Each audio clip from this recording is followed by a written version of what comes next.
here from Kazakhstan. They were trying to find moments, but unfortunately, it didn't pan out. Even this in the mid lane, you're thinking they might be able to get Azine here.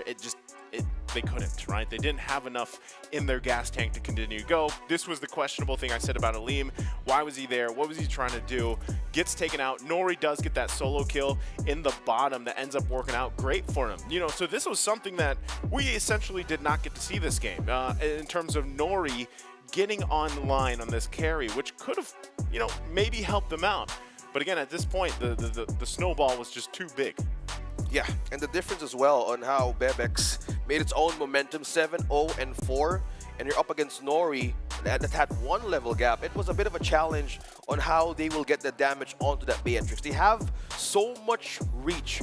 Once the RWM was set up all over their place of Kazakhstan, how will you even have that the deny of the setup, or even stop the setup from happening? Because once that setup starts from Mongolia, everybody in the side of their own team keeps on just diving in the back line, which is the most protected part of Kazakhstan, and things just went loose from that moment. Yeah, it was tough. It was tough to see, but also I do want to say, it was nice to finally see Hayabusa again come through the ranks. And I think at the same thing, I don't know, I'm still not sold on a lot of these gold lane options or the marksman options, specifically that we saw really shine before the update, the patch. Yes, you still have your awesome performances, from marksman like the Beatrix, where it can pull off some great things. Even, for example, there have been times, right, the Brody has done decently well, but I would say even Claude, like we've seen Claude through the tournament as well on the live streams. But overall, I just feel like they have a harder time,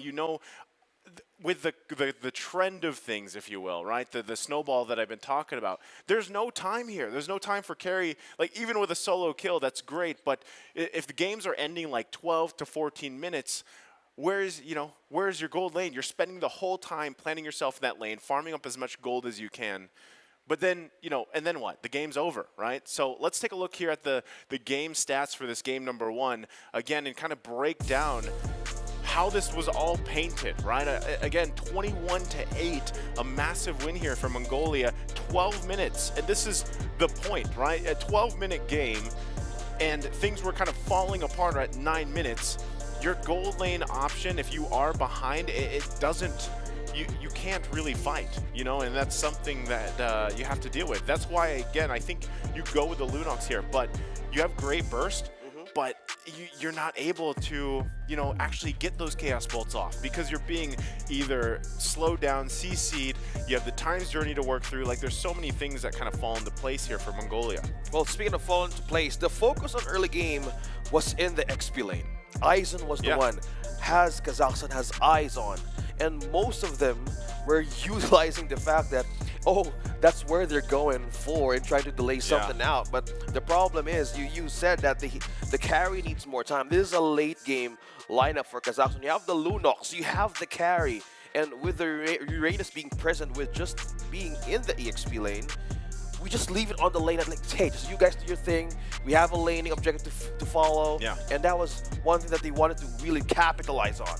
And that's the thing too, like you see even Nori has pretty much the 3 items he needs for the most part, right? You've got the Crozen Scythe, you have the DHS, you have the Golden Staff, but this was the moment where they start to shine. Around that, the time the Lords start to come up, that's where your marksmen for the most part start to shine. But again, you just were kind of outgunned, literally, right, by Bebex here on that Beatrix. Bebex, something to deal with.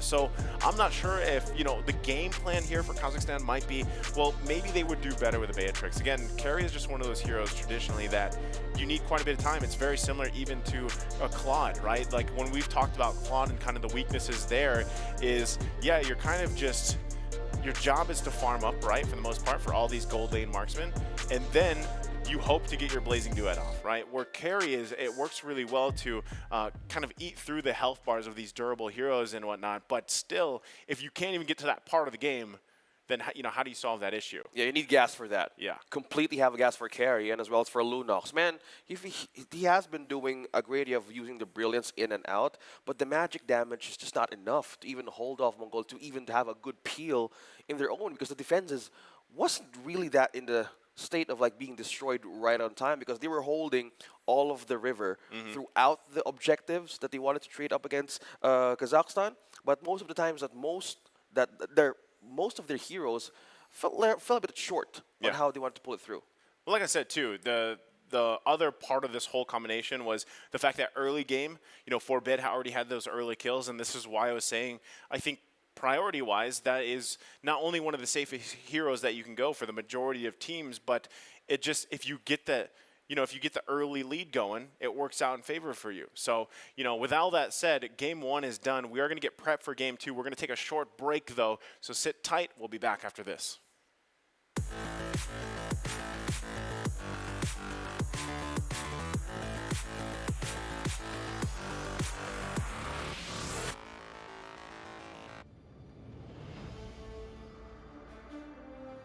In the previous guide, we learned the basics of the new Emblem system. This time, we'll take a closer look at the core talents from the Mage, Assassin, Marksman, and Support emblems. Core talent unlocked with the Mage emblem. By upgrading the Mage emblem, you can unlock Lethal Ignition. The new Lethal Ignition now deals adaptive damage, making it a great option for any hero with heavy-hitting combos. With the change to adaptive damage, heroes with high physical damage can now use this talent to enhance their damage, such as Saber and Natalia. Saber's first skill and ultimate combo can easily trigger the effect from Lethal Ignition, dealing much more damage to enemy heroes. Core talent unlocked with the Assassin emblem. By upgrading the Assassin emblem, you can unlock Killing Spree. Now that the talent is no longer reserved for the Assassin emblem, it becomes a good choice for any hero who can perform chain kills. Heroes with magic damage like Karina and Julian can now take this talent as well. Karina's ultimate resets after she kills an enemy hero. When equipped with Killing Spree, she will recover HP from each kill, allowing her to stay healthy and go after more kills. Core talent unlocked with the Marksman emblem. By upgrading the Marksman emblem, you can unlock Weakness Finder. The new Weakness Finder talent is no longer reserved for ranged heroes. It works well for heroes with high attack speed, as it can improve their laning and slowing abilities. A hero like Minthithar can take Weakness Finder because his second skill increases the attack speed of his basic attacks. When combined with equipment that can provide more attack speed, he can reliably trigger the slow effect to prevent enemies from escaping. Core talent unlocked with the Support emblem. By upgrading the Support emblem, you can unlock Focusing Mark. The Focusing Mark talent works the same as before. It allows support heroes to increase the damage their teammates can deal to the target enemy. Kaj's ultimate can be used to drag key enemies to his team. When equipped with Focusing Mark, the ultimate will also increase the damage the target takes, allowing Kaj's team to quickly burst down the helpless target. Choose the core talent based on the strengths of each hero to maximize their effectiveness. We look forward to seeing players discover new ways to play their favorite heroes on their way to becoming a legend.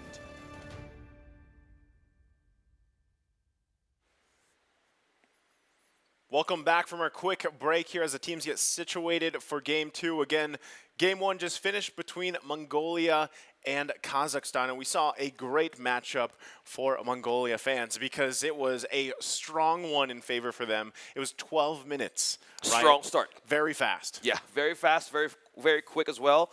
And we've seen ambush plays from the back line, from also how they wanted to control even the jump from Beatrix. You've seen the part, maybe it's just 5 minutes into the game, that we've seen how Mongolia would wanted to penetrate the backline of Beatrix. It was a complete wraparound on how they wanted to sustain those kinds of abilities. Yeah. And we're seeing Mongolia here as looking at those mistakes, capitalizing on those kinds of moments that could have things in their own favor, which is deadly at this point.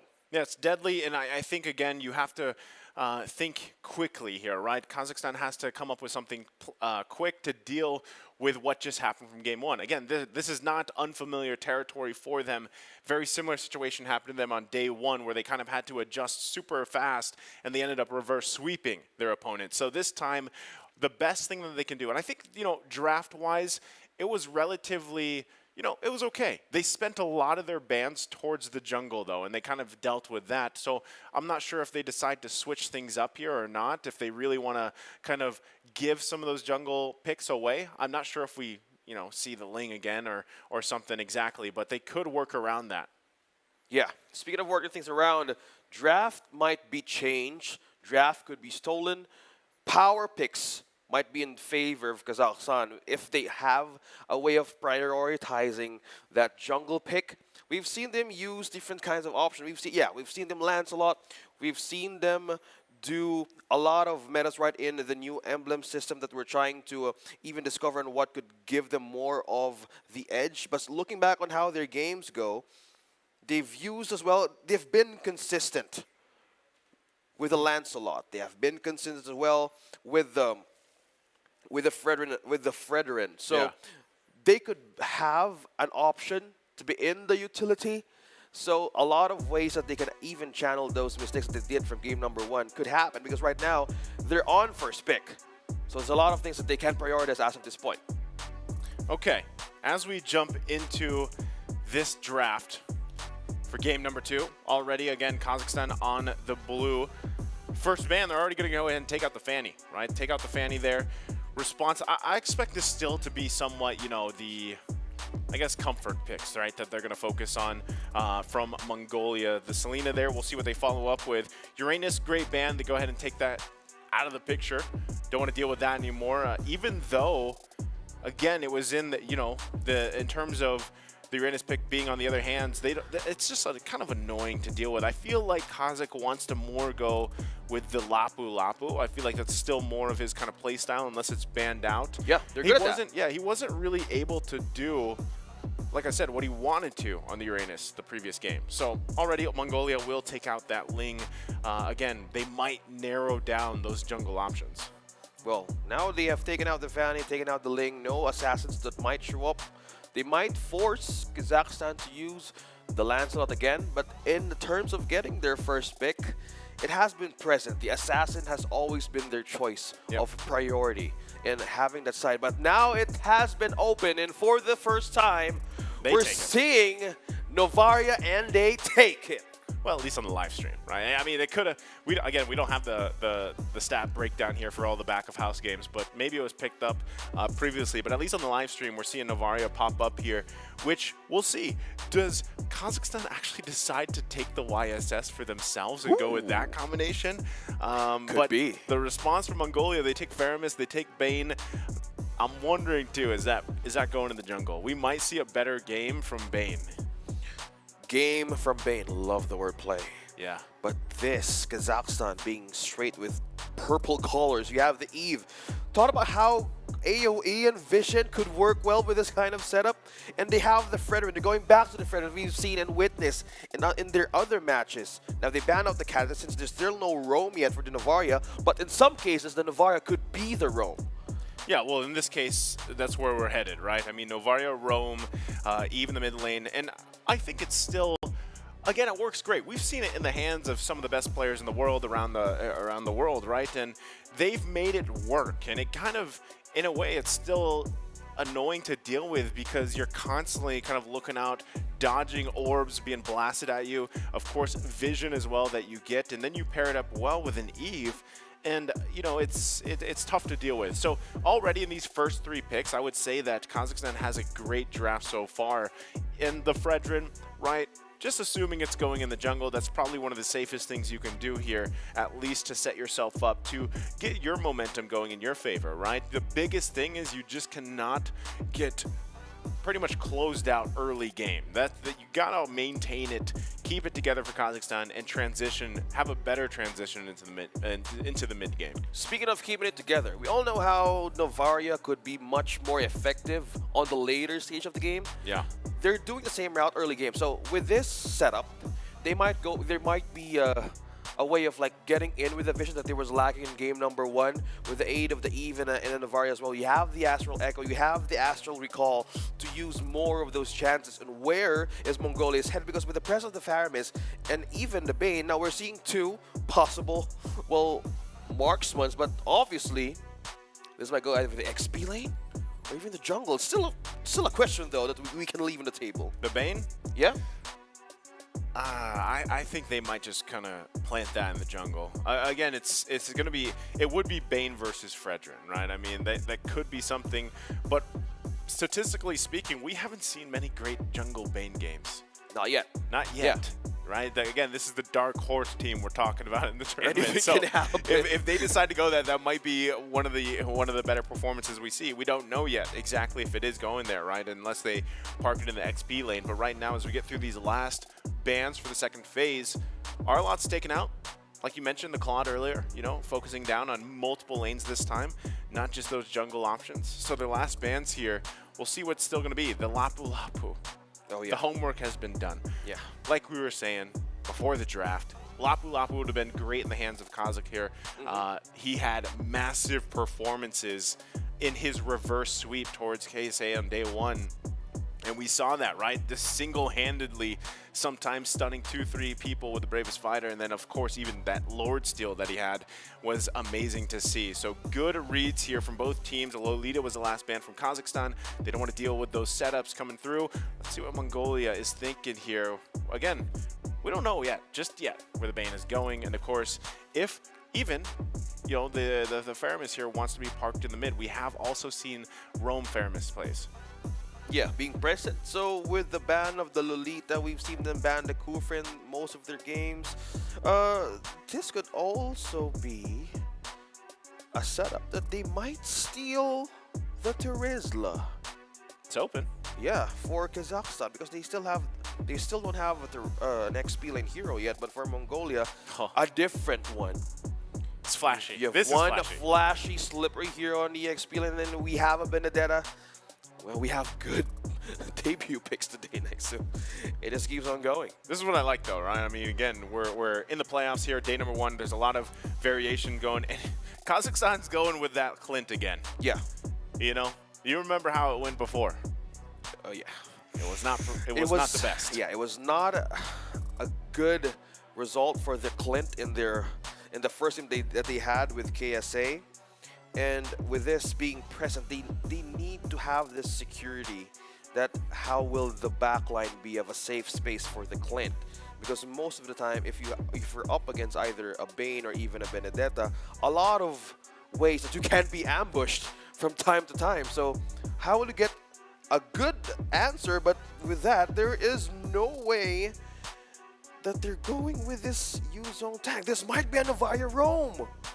Though that's what I was saying earlier, OSX. I was like, this is going to be Novaria Rome because we've seen other players around the world play it, right? And it pairs well with an Eve, right? So that's kind of expected here. Now, the Clint, like I said, this is kind of like redemption for that because the first time we saw Clint pop up, it struggled, and it struggled a lot with mobility. And if you look across from you, there's a ton of options here for Mongolia to displace you. And now that they've locked in the Kufra, it gets a little scarier, right? Because the set potential, not being able to know where he's going to be charging up, revenging and raging into people, into your team, right? Of course, too. I'm wondering if Aizen actually how he's going to play this Benedetta. Like, what is his setup going to be for the emblems? What spell is he going to be using? Is he going to go with the Petrify, right? We've seen a couple different versions of Benedetta as well. And then again, too, the fact that you have Bane now just in the hands of a team that a lot of people have been waiting to see. So there's a lot on the line here for both. Again, it is still a double elimination, so we'll have to see if it ends up to going to a Game 3 in this best of 3. Yeah, a good way of answering the XP lane problem there, but Kazakhstan, they're pulling something off the books on how they went with the days here. But it's a good thing. They have, again, a fail-safe for each match that they've done. Selena wasn't good in their first one that they've tried, and it was a better approach in the second or third time around. Let's see how they go here. As we see more of their progress, it's game number 2. Let's check out the emblems. Okay, like I was saying, I was going to be really interested. Aizen is running the Petrify, so he's got that. He's also just got the same, same emblem setup that he used previously on the Dairoth, and I think this is going to work. Yeah. And looking back on how they're looking to see the XP lane matchup, you have a Yuzong, you have one thing that we needed to look for this kind of lineup, because it's the first time we're about to see Novaria Rome, and for the XP lane, we have Yuzong as well. So this is a good answer on how they were losing in game number 1, because the back line, that was one thing that was totally open in the opposing side. So with this hero present, they could completely go in the other way around. Have that more aggressive way that they always do in Yeah. their own matches. So who knows? This might be their great way of having a redemption in their own choices in the draft. Man, I was so surprised there with, what I was going to say there. My thing fell out of my pocket, but good on you. But we're jumping back into the game here, and that's what I was saying, right? The fact that Aizen, he's got this setup on Benedetta, very similar to the way he played Dairoth, but this is a little bit different in terms of execution, right? And the way that he's going to be utilizing just the Electro Final Blow combination with the Petrify is something Kazakhstan wants to be able to control. And the biggest thing for him, or for the team from Kazakhstan, is Nori, right? I'm surprised, once again, the kind of trend that he's had, at least in the gold lane, he's got to be taken care of, right? And for the most part, allow for the game to get to that later part of the stage. Don't end before the 15-minute mark if you can. Get to where you need. And I think having Novaria as well alongside the Eve is helpful to get there. A lot. Oh, skirmishes already, though, breaking out. Already a knock-up, but now Aleem is now targeting Ethan. Flicker out from Forbid. Now that's the Astral Echo connected, but Aleem secures first blood. No way to regen from that, but that is Kazakhstan stepping on the right moment in the early game kill. Great Appraiser's Wrath there, right? They knew that was a moment for them to go ahead and grab an early kill, exactly what Kazakhstan needs here to kind of transition throughout the course of the game. Best thing, too, as long as, Kazakh just kind of maintains this lane and keeps Aizen under control, the Yuzhong is going to be paying dividends for their lineup. Hold on, a lot of focus here, though. A jump, Ethan trying to check if someone is in the bush. Now Aleem Kashi going front into Zara. That's 3, trying to hold him off. Look at that, trying to slow them down with the Void Crystal, but Red secures the kill. No Kufra for Mongolia. Now that's Black Dragon form. Circling around and trying to check on who's going to be the next target here. Turtle setup is open. Kazakhstan might want to take this. Yeah, they're in a good position to go ahead and do it. Kazakh just trying to force Aizen back here. He might try to show face, but it's a little risky. He does have Forbid there as well. Electro final blow, but who's going to make the cut here for the first turtle? This is going to be Forbid, taking the first objective. Mongolia takes the first turtle of this game, and they continue on with their own momentum. Okay, they get the first turtle, right? But still, they're going to have to work around. Kazakhstan has that little bit of a lead. They've been doing really well. Aleem, too, out for his own blood on this Fredrin. He's been playing really aggressively, and that's great. He's able to find those positions that he's looking for, too. Like I said, Nori going to want to be as careful as he can on this Clint. You only have a couple options defensively for you. And really, you're going to shine, especially in that mid to late game. So you're counting on, Kashi to help you out here, Red, of course. And I think that's why you really want to keep this lane under control here. And Aleem doing great, like I said, on this Fredrin, starting things up. Astral Recall now connecting. That's one way of getting into the vision. Now Ethan trying to hold on and take a lead for this side, but Nori secures the kill. That is the first one for the Clint, countering back the possible ambush that Mongolia is setting up. Yeehaw, right? Every time I see Clint, I just can't help. Yeehaw. Go back to my roots. Being trapped in RWM. Yeehaw it is. And that's one way of poking and peeling out that Beatrix. You got me there. Yeah, that's the great thing. They're still going to focus on Nori. But, Bebe X does not want to commit to that because you just don't want that to turn into a kill, right? You might as well just take the safe route here. Still, I like what Kazakhstan is doing this game. If they can continue and keep this up, they're the ones setting the pace here. That's going to be great. Nori getting an early kill is also amazing for them, right? You just got to be able to stay alive, keep things together, because now you can see the shift of focus from Mongolia, right? They're like, all right, we're going for Nori. We know he's only got that flicker available. There's also the turtle up here on this side of the map, so positioning is key here for both of these teams. They're going to spot him out. Step into a trap there. Kashi falls down from 2 members of Mongolia. Now Hell breaks loose in the side of Kazakhstan, but Ethan there being preyed upon. That Yuzong, now he's not in a great position to take this turtle. Now Aleem secures this objective for Kazakhstan. Kashi really didn't know somebody was there from Mongolia. Now lacking at the vision. capitalizing on those windows of mistakes. Yeah, I mean, between both the teams, they're making the best out of most of the situations, right? Given the circumstances, too. Like you mentioned, Kashi had no clue that that was going to be there. But still, the idea was right. Again, you really want to focus on Nori, allowing him to get the items that he needs. As we take a look at the items, you can see it, right? He's already got that endless battle. He's going to be working on his next one here. At the time he gets his second, and, you know, maybe even the third, that's when he's really going to start to hurt. But still, biggest challenge for Nori is positioning, right? And off to a great start with the 2 kills. Might be able to grab some more here. BOD already being picked up by Bebe as well as they try to defend here in the Tier 1. Ethan could be trapped, now forcing out a regen out from Forbid. This is Kazakhstan looking for an opportunity to take down 2. Regen is up from Forbid using the ultimate. Now Aizen as well. Positioning-wise, this is one way that they needed to look back on how they want to secure their backline. In game number 1, that was one of their things that they don't want to commit over and over again. And Aizen has been great in eyeing that objective or even the vision for his team. Yeah, Ethan going to charge up here. Still to focus on Nori. Should be just fine. Taking a shot, though. Nothing else going to commit of that. But you got to give your hats off to Kazakhstan, man. This part of the game, which they struggled with the previous one, they're doing relatively well here, right? They've got themselves a small lead. They're still putting pressure, even on Aizen, not allowing him to just kind of do his thing. And you've got Mongolia now kind of just straggling, looking for any of these kills that they can find. And it's really hard because even in the mid lane, having this Novaria, having this Eve, they're not going to be in a position where you can go and try to, you know, try to find a kill in the mid lane. You have to find it either in the gold or the XP, and that's why you see so much focus there, really trying to just kind of stymie or stop Nori from building up too early on. So now that this third turtle of the game is up here, like I said, Kazakhstan's in a great position. It looks like it's going to be a full force fight from both teams getting into this one. Knocking back 1, that is going to be the Yuzong of Kazakhstan now. It's going to be Chaos on to Mongolia. Now they're trying to have an angle, but 2 members being caught up. That is Bebek's down. Alim takes the kill now that with the trade. Objective to kills happening all over. Action-packed, taking down Forbid as well. A trade of 3-0.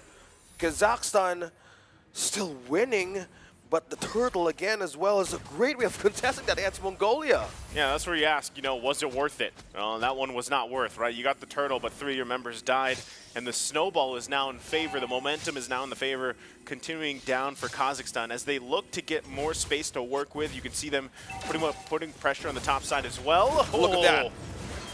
Wow. They both fall together. If you go, I go, right? Both just duking it out there in the top lane, both junglers, as they were trying to get that tier 1-2 or put pressure at least there. But right now, with both junglers down, you can just expect, right? They want to get that first turret down because, again, if you look across the board, neither team has a turret just yet, and they're all leading into that first lord where it is crucial, especially in the mid lane. Yeah, Kazakh off-cap kill. Nori goes down. Securing the kill, Bebek still doing his thing. Now Aizen and Kazakh here. Chayasen still connecting onto him. Wow. Mongolia looking forward with the trades. You're losing 1 member, but they still cope up in gaining that cross-map objective play they're trying to do against Kazakhstan. Yeah, it's crazy too. They're finding these moments, you know, and really that lead that was being built by Kazakhstan is slowly but surely slipping away. Hold on, Bebe. Kazakh being trapped in 3, the knock-up from the deadly catch. Now, wow, not letting him go. That the crab gun. The crab claw cannon hurt that it's much. Deadly. It's deadly as well. That just slayed a dragon. It took just 1 Bane bullet, jungle is good, but not with the crab claw cannon. 1 hit, a flying dragon goes down. Oh man, I couldn't picture that. And then a crab claw cannon comes through. One hit. Still, this is a lord going to the hands here for Kazakhstan, able to secure that. We'll see if there's the counter play here from Mongolia right now, though. They're going to have to deal with this. Okay. Now it could hurt if they miss a chance. Your Lightning Truncheon onto Forbid. Eyeing on Sora here, trying to taunt members out of Mongolia, but the jump misses for Ethan.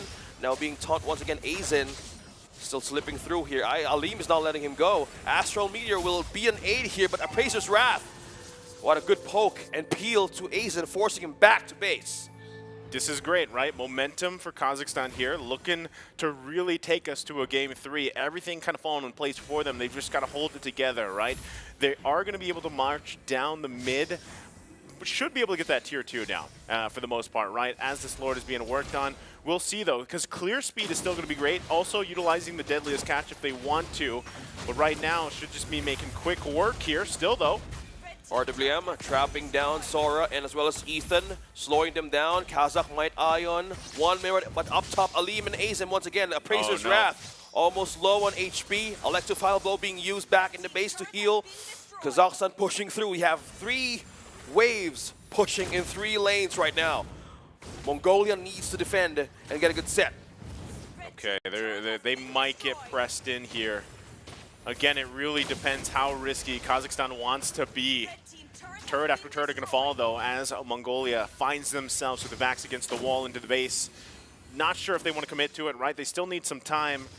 We should be able to get a look at the items here, too, because Nori is at the point where if you're looking at the damage, oh, he just picked up the Malefic Roar, too. So now that he has that, he should have about those 3, maybe even the 4 item on this Clint.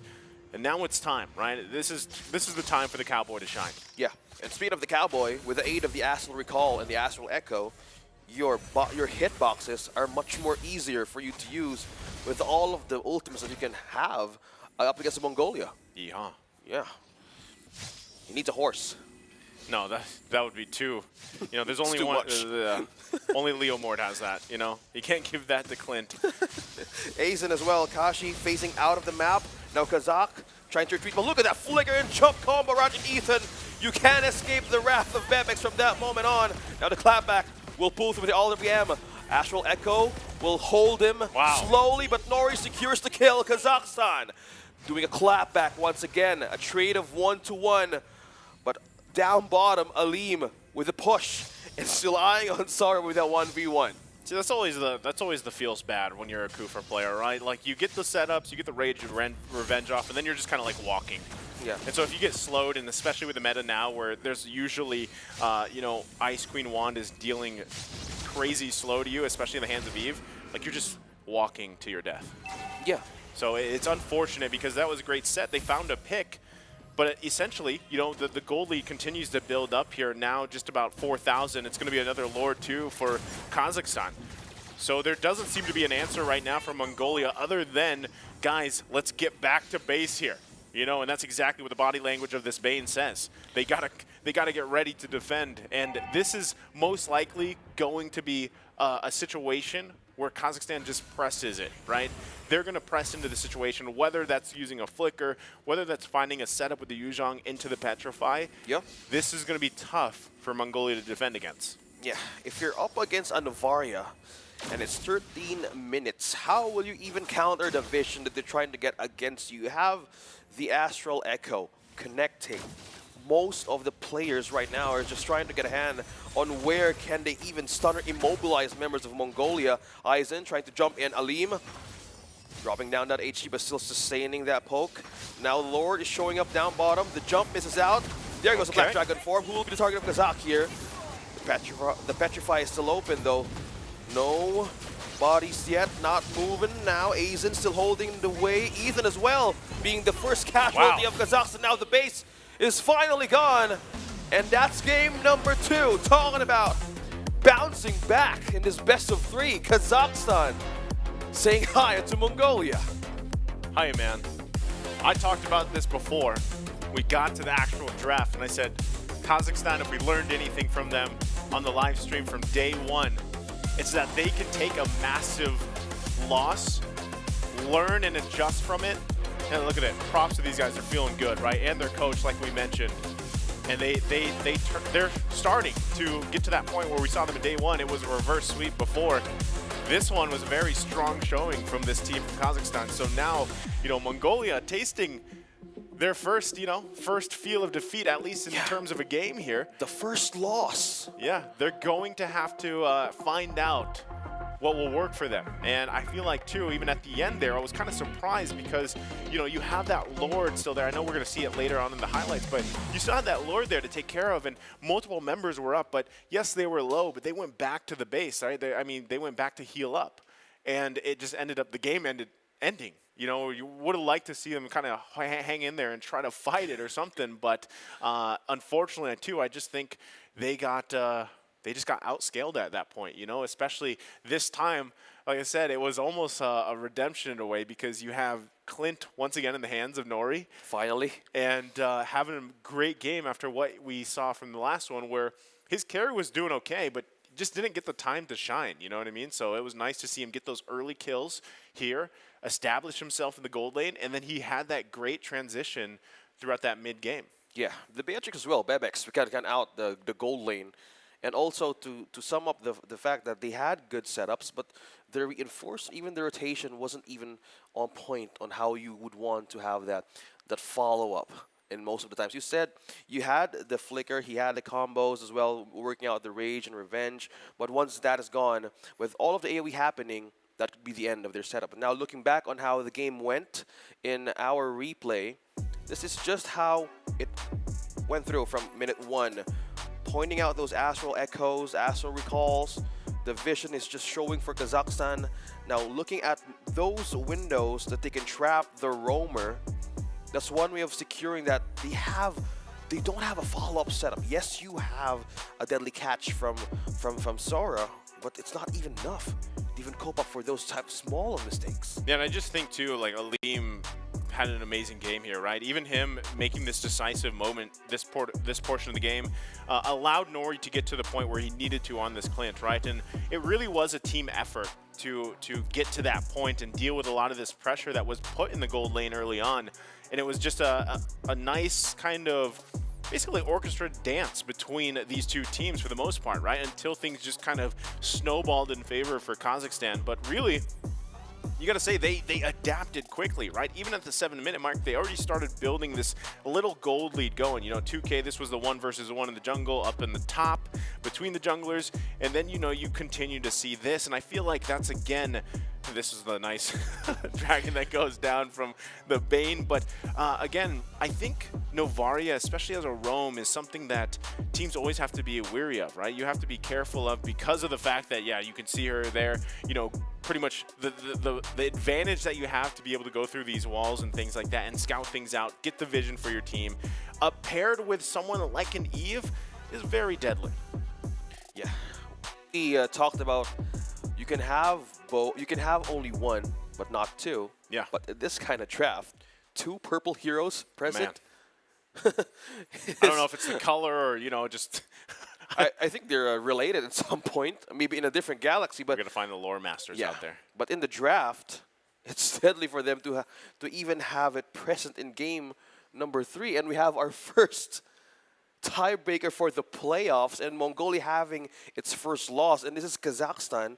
But in the first day, they also had this moment, and this is just how they receipt. Again, the receipt of looking that, hey, we fall short on our heroes back then, but this is how they cope up. They adjust quickly on the fly, and looking back on how the game number 1 went, let's see the stats on how it went through with their own momentum for this one. So it has been Mongolia and Kazakhstan in the early game trading most of the time, because they need vision as well. They're trying to utilize Kufr on where is the Novaria headed, where is Destroy headed, and that is what we're trying to do. And most of the part is they were lacking also the damage that they needed with Kazakhstan.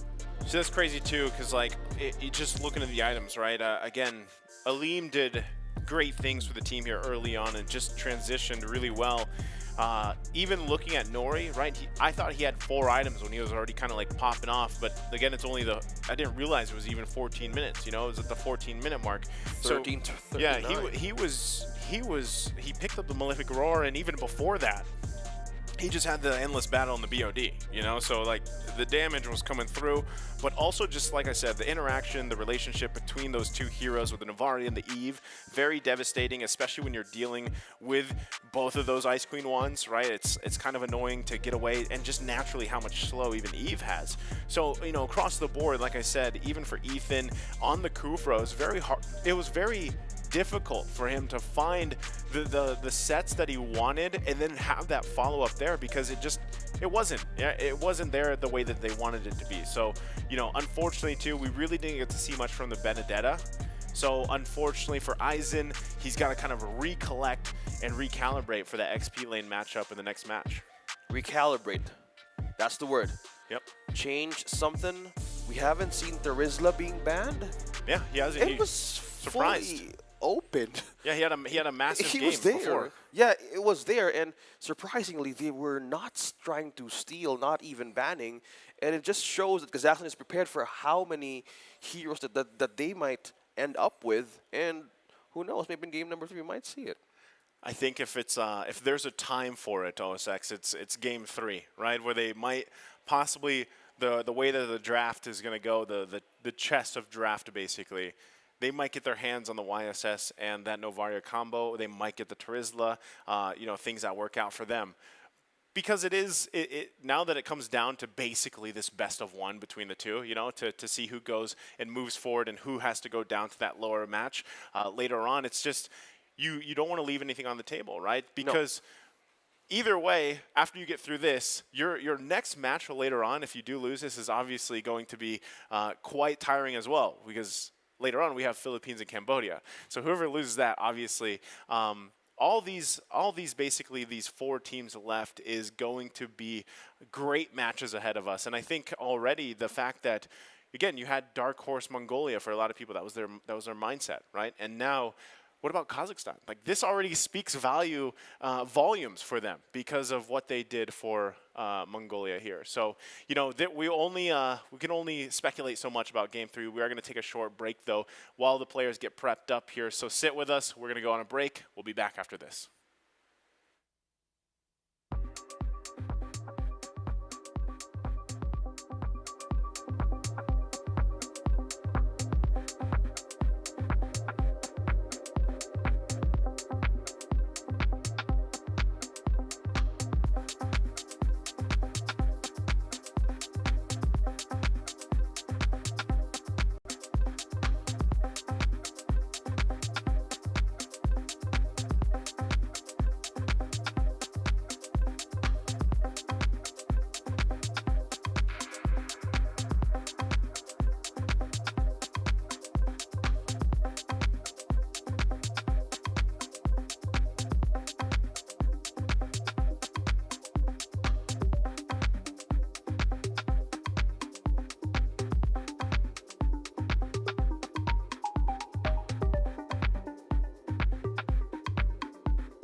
one purpose,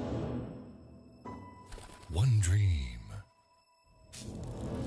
one rhythm, one step closer to glory. They say history remembers the winner.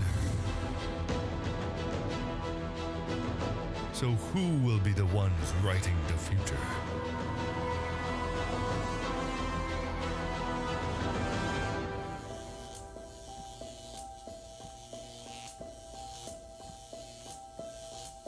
The halls of power call for their kings. The ones who won't back down. The ones who believed.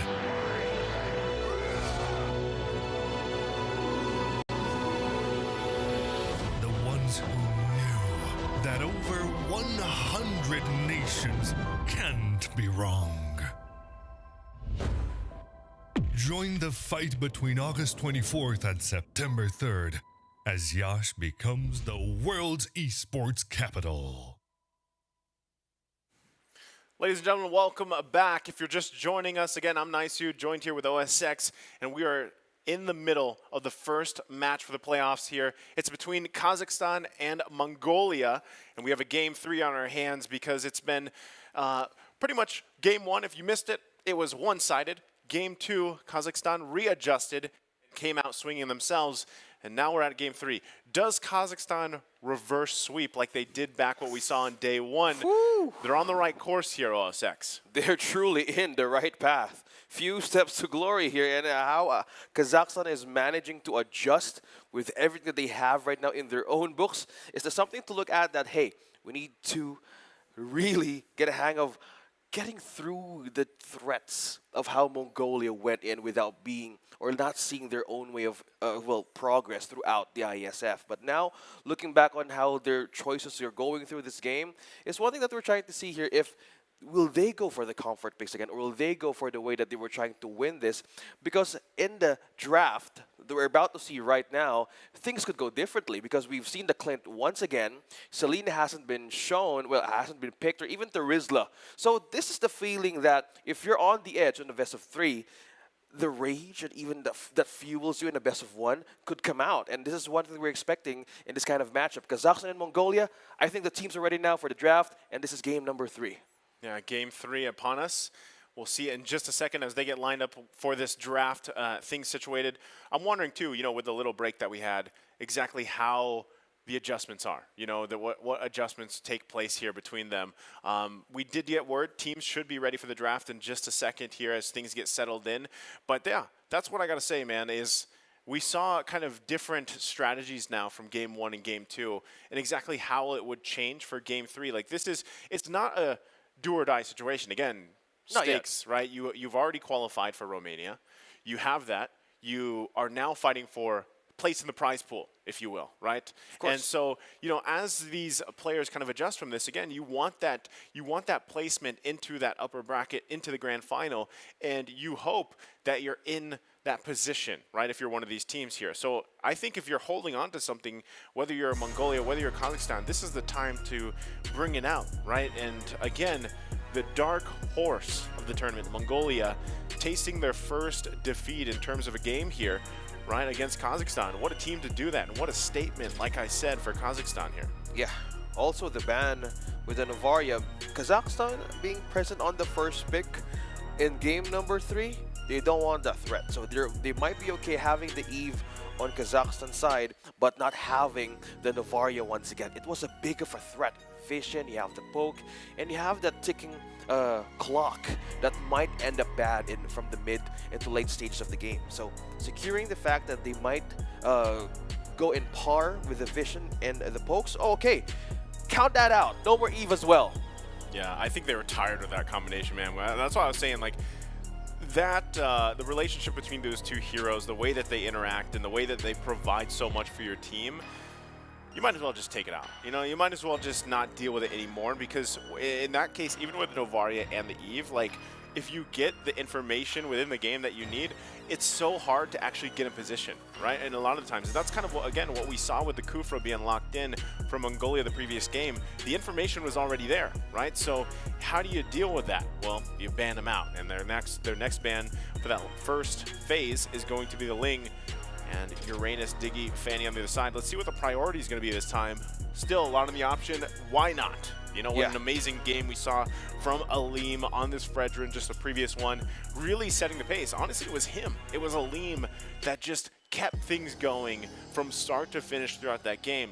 And Fredrin, I know some people might be like, man, I'm tired of seeing Fredrin. You know, we saw so much of him. Well, he's Fred for the reason. Like, he's the Chad of the land MLBB, of Dawn. Yeah, like there's a reason for that, right? So that's locked in for priority. Let's see what the answer from Mongolia is going to be.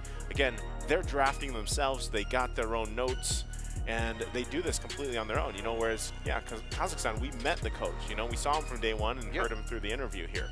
Yeah, and the priority onto the Fredrin shows that they're adjusting to not use any assassin heroes that we've saw from them, but things now are changing for Mongolia. Now onto the XP, they have the Arl, they have the Faramis, they need that composition of sustain. You have a way to break momentums, you have the way to break team fights, but going back on the lineup of Kazakhstan with the Farsa back in their first phase, this is going a great route. So they have Burst, they have AoE now, you have Eve has been taken out, but with this point, they might do also the choice of getting their hands on their own marksman. But no, they go the burst route. You know, you talked about this earlier. Yeah. I was gonna say, Francis. You know, you brought it's this out. It's okay, JC. Yeah, you brought this out. The Kadita, the Farsa combo. You're like, this might be the answer for a lot of those sustainability compositions, those durable compositions. You know, and it does work great. You've got to be able to get that execution down, because if you're missing those setups, especially with the Kadita. And sometimes it comes down to just getting the knockups. You know, you necessarily don't need to get a kill with the rough waves. Obviously, it's great if you do.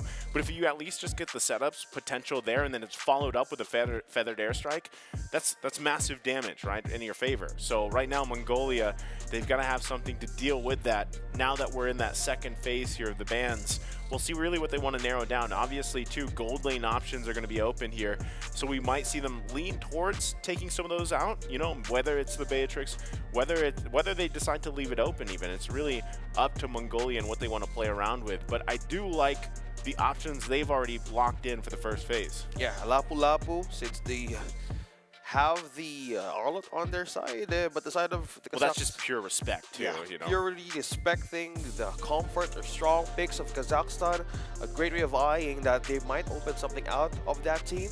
But with this kind of way of doing it, Kazakhstan is also trying to take down the Lolita, because there's no tank yet for Mongolia, although you have a heavy spin with you, and also a breaking point in team fights, which is the final slash. So with this point, they're looking towards banning either a marksman for Kazakhstan in their last ban, because we haven't seen a choice here. But no, it's all purely respect for the EXP. I love the fact that I'm wrong on what's happening in the draft, because this is a change, quick change and progress that we're seeing. It's a change indeed, and also I just think, you know, again, massive respects across the board between both of these teams here.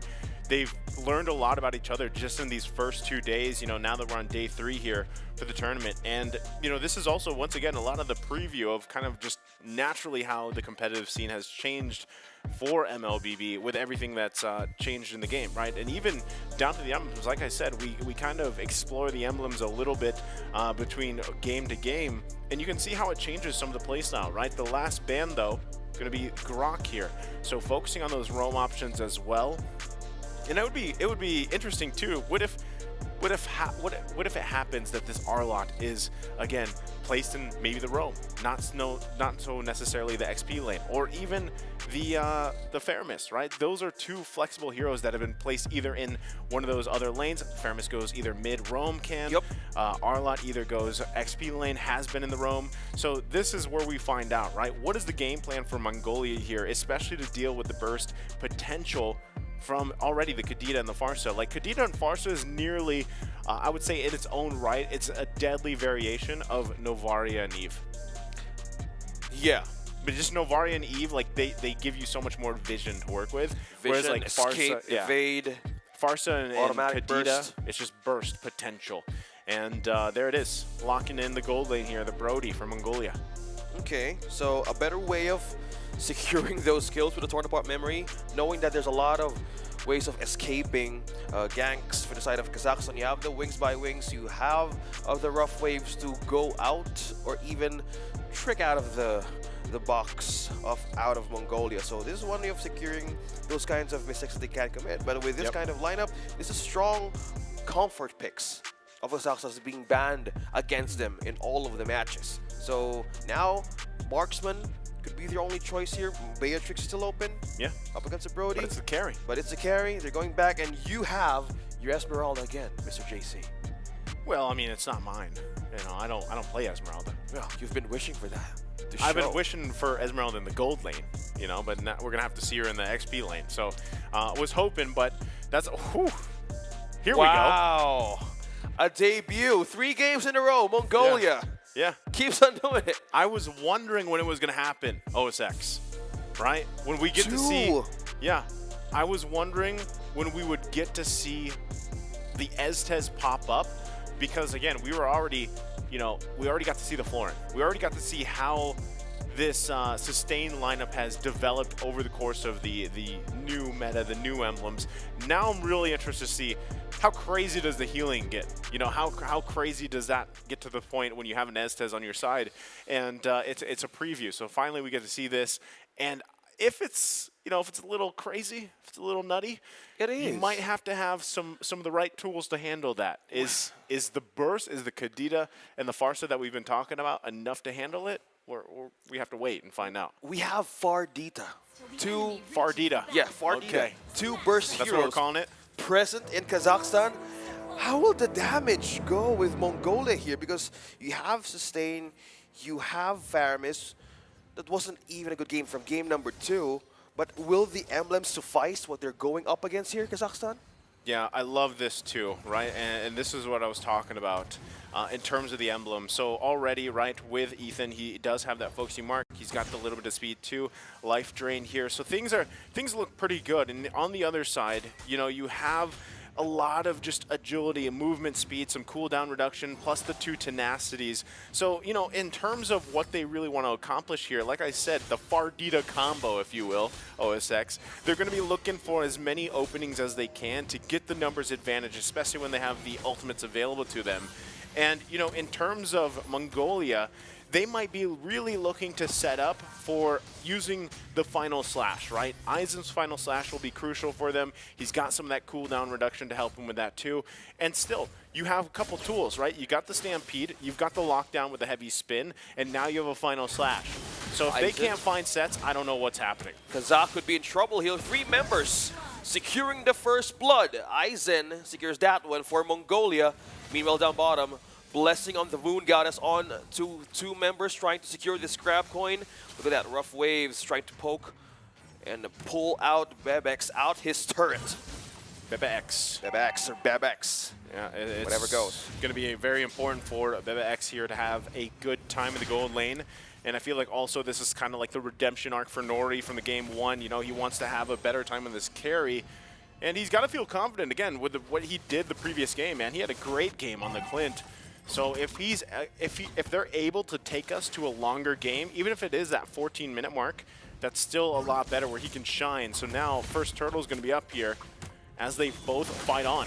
Who's going to get the first objective of this game? Will it be Kazakhstan? Will it be Mongolia? Now fight is breaking through. Kashi secures the turtle, but Aleem is not getting his eyes off of Aizen. Now Hell continues to show and break loose here. Ethan taking down Kashi. A trade keeps on happening, but the sustain. Look at that. Mongolia still going through. Red with the wings by wings, escaping the possible wrath. But Nori being trapped there, but that is the domain of the goddess, securing that kill. And Mongolia showing force 2 minutes in. Man, that's crazy. Those 2 kills went to Ethan, right? What a debut for Estes, at least for this tournament. We're wondering, how's it going to play out? And now, now that you have those 2 early kills here, it'll be interesting to see how he builds into that with that lead, how much of this sustain also kind of profits for the team right now. So if you're Kazakhstan, even after that, yeah, you got the turtle, right? But essentially, you're still kind of working towards some of the ground you lost. Now, best thing they can do is, yes, find the pickoffs. That's your whole early game plan, You have that Kadita available to you. You got to wait for that Petrify. Here it is. Look at the burst There dropping down onto Ethan. That was the Feather Airstrike and the rough waves connecting onto you. How do you even sustain that one? But that is just Red and Kashi gaining control over the river. Wow, I was saying, before that even happened, I was saying that's what they need to do. But I was like, Kashi needs to wait for the Petrify. He didn't even have to. They found Ethan. So, they're able to basically make up that ground they lost, exactly what I was saying. So already back to even Stevens here for both of these teams in Game 3. Still, Aleem, it's going to be up to him to kind of get that positioning, putting on that aggressive show once again on this Fredrin here. Nori going down early on, too, isn't the best case scenario in this redemption for him on the carry. But still, you can see Aleem. Aleem going in strong and confident on 3 onto the turret. Look at the heavy spin. Trying to dodge it now, but is forbidding you to go back and heal up. Secure the kill. Feather Airstrike, the 2-man knockup from that Rough Waves Kazakh. Now taking that one, but Azin, or Aizen rather, Kazakh is trying to hold on through. Final slash will connect 3 members onto Aizen. Still holding it through. Second throw is up. Sora as well. Might be into a reinforcement state, but that is one. Still, great way of continued burst from Kazakhstan and Mongolia. Action keeps on brewing from this on. Man, I know they're starting up the turtle here, but still, that was such a good setup. The interaction between the Stampede from 4-bit and then the cutting off of the heavy spin from ZX Aura. So now, still going to be going for the turtle here. Look at that Aizen being trapped, evading. That is the gold altar being used by Mongolia. Now the burst and the rough waves will make it through the damage, but Ethan takes down Kashi. No more rough waves, no more burst, but Zara takes down Red. Two mage heroes out of Kazakhstan. Now they're fighting through, they're trying to Ion Kazakh to fall down, but Aizen here, final slash connecting. Regen keeps on going, and Ethan is not letting him go. Mongolia takes another kill. That is 2 from Kazakhstan. See, that is where it gets frustrating, right? You want to go somewhere, but Mongolia says no. And they have so many options to do that, whether it's the final slash, whether it's the Stampede, whether it's a huge panda spinning around with a heavy spin. Like, they are going to put you where they want you to be. So that's step 1 for Kazakhstan. How do we actually get this advantage in terms of space, in terms of positioning, and even these early fights, right? It's 6 minutes in, and slowly but surely Mongolia is building up that momentum once again. So the answer has to come through from Kazakhstan, and like I said, it's going to be up to Kashi and Red. Rough waves with an up Red, securing the kill with that Feather Airstrike. 2 ultimates out from Kazakhstan. Now going back on the lanes, 1/3 has been taken out from their defense. But on this part, Sar's trying to secure its purple here. But onto the vision, man, Red and Kashi doing double time. Yes, they have been taken twice or even thrice. But vision here is just so much as well. They're buying more time for Nori here to even activate. It's just 6 minutes. Yeah, time has to be on either of these sides, really. But right now, it's just for Mongolia. And also, with dealing with Ethan and that sustainability and everything else is kind of something, is another box basically that Kazakhstan has to check here. And you can see even Kashi getting in position. Oh no, rough waves being used to escape defensively. Torn apart memory won't connect for that damage yet. The regen still showing for Mongolia, just pokes and peels all over, flushing out Kazakhstan to not be in this turtle take. 7 minutes in, now objective is now on their side. Forbid has spot on 3, but will they make the first move here? Yeah, they're gonna have to. Again, if you're Kazakhstan, you don't want to be the one to make the first move at this point, unless it's Kashi. Look at the damage. Ooh. Man, it's so much, right? And yes, he's going to get that back here with the way that the passive works and everything else, but still, like, the damage this early on is already kind of frightening, right, for Kazakhstan, and that's why you see them really trying to choose where can we go? Hold on, here it is. Another one, another way of bursting Great down. pick. 2 members, Forbid and Aizen down. The combo of Kashi and Red told you this was a deadly with the complete mage power. Both of them having 2 emblems present is just so deadly to answer by Mongolia. They are forced now to build that Athena shield right away. Yeah, they you know, running with that lethal ignition here. Hold on, lockdown though. Kashi will go down. They're still going to be going for more though. Okay, will they go for an extended team fight? That is 3 member silence now with a follow-up. Look at that. Trying to burst out. Oh, Ethan with the damage, still holding it through with the regen. Blessing of the Moon God is now showing out, but the fellow airstrike will make it through the damage. Bebix as well. Wow. He won't be hidden from that bush, but that is the damage they were waiting for. Nori's down, 3 members out from Kazakhstan, a trade of 3 to 1. But they're holding on to this turret now. Aizen could be in trouble. Will he fall? But no, he's still doing it. Look at that, Aleem! Still sustaining 4 members. Appraiser's Rock will connect to 1. Final Slash. Still not gonna make it cut. He still lives! The heal is just too much, and now Kashi trying to clean this up. It's still 1 versus 4. He'll fall as well. And there was so many moments there, OSX, where they were so close to dying, but the heals from Ethan are just too real. Oh, speaking of being real, Final Slash will end the Red's life there, right under his own turret. Trying to get a kill here for Bid. Nori's present, but first tier turret is out for Kazakhstan. Now the First Lord is up for Mongolia to be taken. Yeah, they're going to start it up. We take a look at the items here. They're already, like I said, building up. They've got that 4K gold lead. This is going to be a Lord in their hands too. Mongolia, this is what they did back in game 1, right? They found wins across the board, and then they transition to a Lord, and then they go in and they march down. So you got to see this catch up here. It's great that the Divine Glaive was just picked up by Kashi. Like I said, you have, that's kind of your winning moment for a lot of these fights, is allowing Kashi to find 1, if not 2 members, use the combination with the Rough Waves, the Petrify, get a win there. But, you know, this is what I was talking about, man. The sustain is too real. Look at that. Aizen going to be fine. They get them low once again with their Praiser's Wrath. He gets Final Slash towards the team and healed up again. And then even with Kashi coming through, still not able to find it. That is the strength of having this Estes here. The complete definition of staying alive. Estes. Ethan. Now Kashi here might be in a surprise. Will the Rough Waves do it now? 4 members could be in trouble here. That is the magic damage burst. Forbid is taken down. The Kadita out of the picture. There's no follow-up from Red. Meanwhile up top, we'll still have Aleem pushing through the waves. But Mongolia has eyes on the base. Okay, so the barriers do go down here, but still, yeah, Aleem planting himself up there. They might have their eyes still set on this bottom side here. Torn apart member being used too early, though. Yeah, I mean, they kind of knew that they really wouldn't be able to pressure into that. Again, you know, you have the barriers there. They explode. They clear some of the minions. And then now, still, in terms of the space that they've worked with, again, they have 5 turrets now in their favor. They have a lot of room to move around. And if they want, they're still going to go ahead and get this tier 2 in the top side. And if it's up to Mongolia, they will actually press this situation. Like I was saying, OSX, they have a ton of tools to do what they want, to put Kazakhstan where they want, right? And that's something that they really have to watch out for. Here goes Kashi. Speaking of watching out, heavy spin has been forced to use by Sora.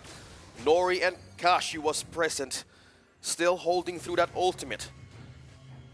Okay, let's find out exactly how they want to play around this. Final Slash going to come through. Kashi falling down. Now they spotted 1 against Kazakhstan. Waves are pushing in.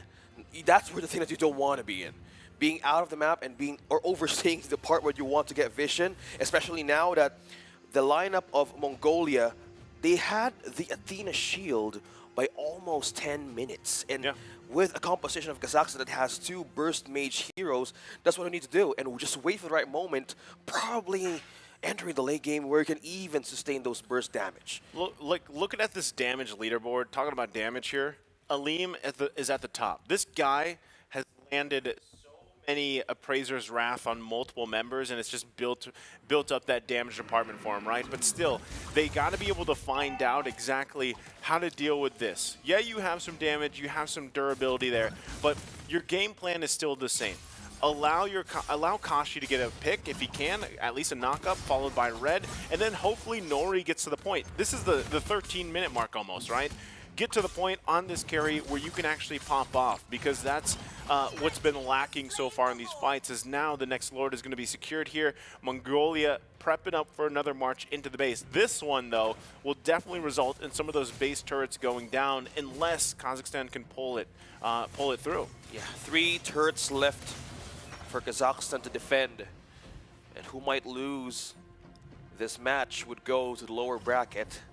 It could have an underdog story depending on how they translate this match if they want to go through this again. But there is a push coming from Mongolia. You have the lore down bottom. They can still clear waves with this one. They have a Forza, they have a Kaz, they have a carry as well.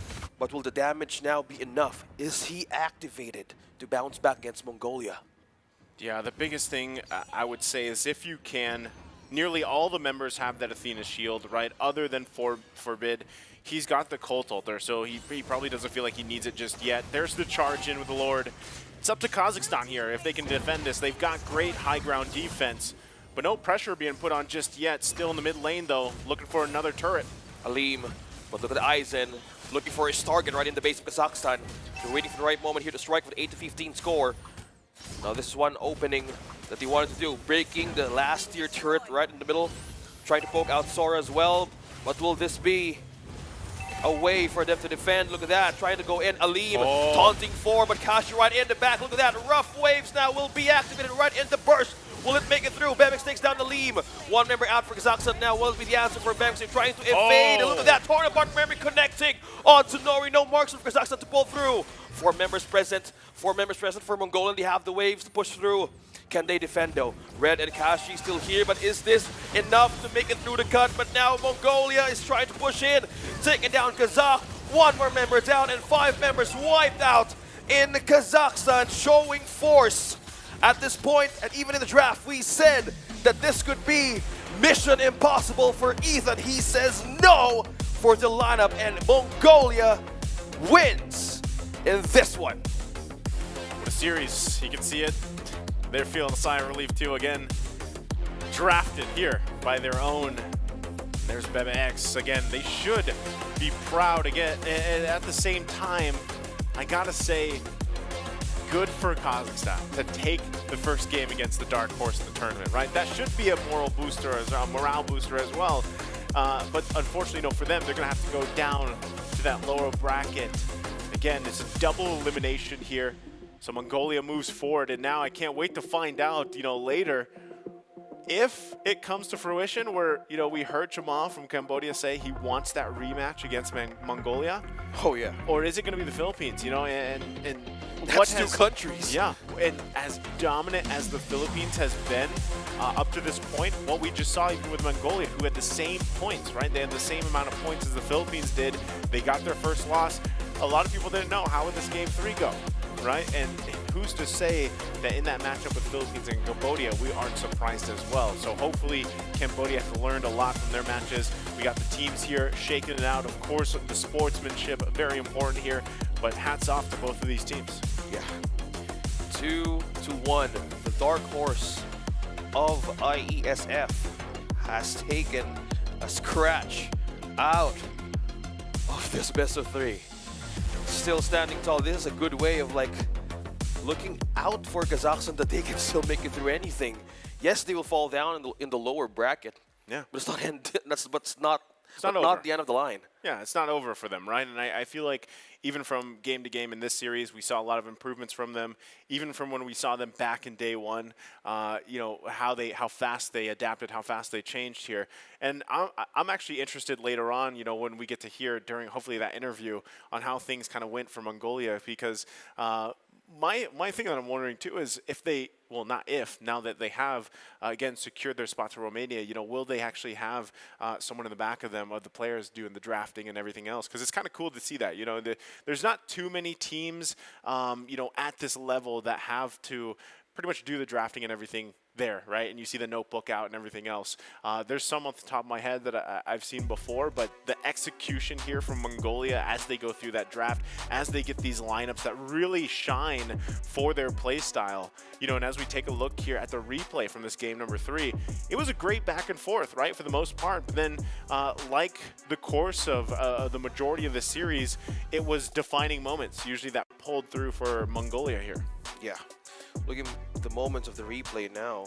2 minutes in, this is one way of sustaining the burst composition of Kazakhstan. We were trying to question the two sustained heroes, and it's still not the best way to go up against. Going on longer team fights, you have the Arlet, you're making time for BBX to just get in and get all the items he needed. It was a great way of showing that we can still make it through the late game. Completely changing the tides that Kazakhstan has just started in the early game. Yeah, I think the big thing here is the answer was there, OSX, and you talked about it, right? The fact that you have a Kadita and a Farsa and the burst potential, which we saw quite a few times actually. But my biggest thing here was all the tools that Mongolia had to displace Kazakhstan, and like I said, put them where they wanted to, right? You even mentioned it earlier, the final slash working so well for a lot of the moments throughout the game, where it looked like Kazakhstan would be able to fight things out. They even got a couple of those knockups, but they had to get through the heal, and then they had to get through the displacement, right? And even Aleem had a relatively good game on this Fredrin. He had a ton of damage because he was just landing Appraiser Wrath after Appraiser Wrath. But again, this is in a form, it's that famous word, it's ube, right? I mean, these guys are sticking together. They've got an Eztez. It's the ultimate bonding experience. And that's kind of what happened here. The tools were there, but just unfortunately, things kind of got out of hand too quickly for them. I feel like if this game went on a little bit longer, it's the same scenario where a carry is locked in, and Nori this time, just like before in game one, was not able to get to that moment where carry really shines. And even if you do, you know, then how does it come down to that minute level, the detail level of these team fights? Yeah. And 11 minutes in, they were trying to go with a wraparound with the base of Kazakhstan, but this is one way of just holding it through, right? But it was kind of like delaying the inevitable as well. But look at how they wanted to position themselves. They have waves going out, but how Bebex released that tournament member at the right moment when they had a good setup from Kazakhstan, the damage, or even the defense was even enough to call it. And they were just minions pushing all over, and that was the end for that match. Reverse sweep denied. Mongolia still going strong with this one.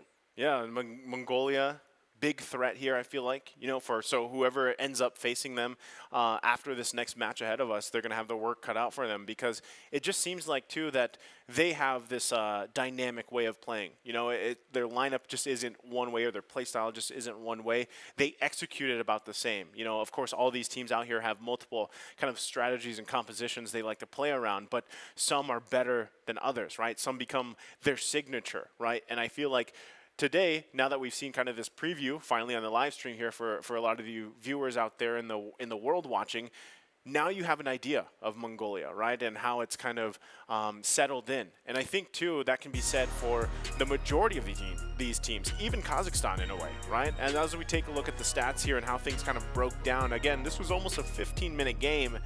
Relatively, in terms of like damage, gold, it was pretty good, right? It was pretty close.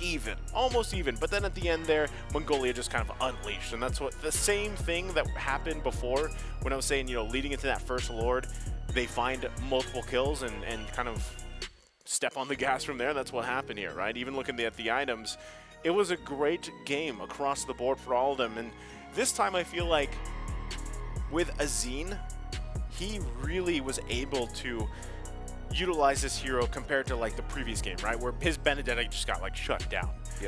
This time around, his R-Lot really proved to just help the team so much with the final slash, the way that was used. Not only that too, but even Ethan, just the healing, the sustain was kind of all he had to do. He had those early 2 kills for him, and then, you know, things just kind of fell into place. Forbid, another hero that worked really well was a Faramis in the hands of Forbid, a player that I feel like a lot of people need to pay attention to, right? The way that he works with his other members of the team, just the synergy is clear. Yeah. Speaking of gaining focus on the details on how that match went, we've seen 4 Athena shields versus 2 Dominance Isis. Yeah. So with that, they were just waiting for the right moment in maybe 8 minutes of the game that they can build through that defensive damage and just drain everything out of Kazakhstan. It was a perfect combo. The Fardita, as we call it. Fardita. Fardita, as we call it. It was amazing early game. But that was a window, like, if we don't maximize this right now, it could mean either the negative way in your late game, because they were just holding it through. And the same as what you said, the carry could be the walking winning condition for the damage there, but it was just not enough. When Mongolia saw the timing, like, we need to end this now. Yeah. Just keep on going until the base is just totally open for them to take. And that's one way of like utilizing those corners and windows. Like, that's how they take a grip back on the losing game that they had in game number 1 and 2. Yeah, the adjustments, right? I mean, that's what both the teams kind of had to do. That's what we saw them do up to this point, and it worked well. I think, again, I'm really interested to see what is in store, again, moving forward for both of these teams. And also, still, even I like the fact that Brody was locked in because it worked pretty well. I don't, like, Yes. I feel like carry is... The stock on carry is running out, right? So Brody was still there. You noticed, too, at the end there, he kind of, like, flickered out, torn apart memory. So it worked well. But we are going to throw it back over to the stage to hear from our hosts and also the winning team, Mongolia.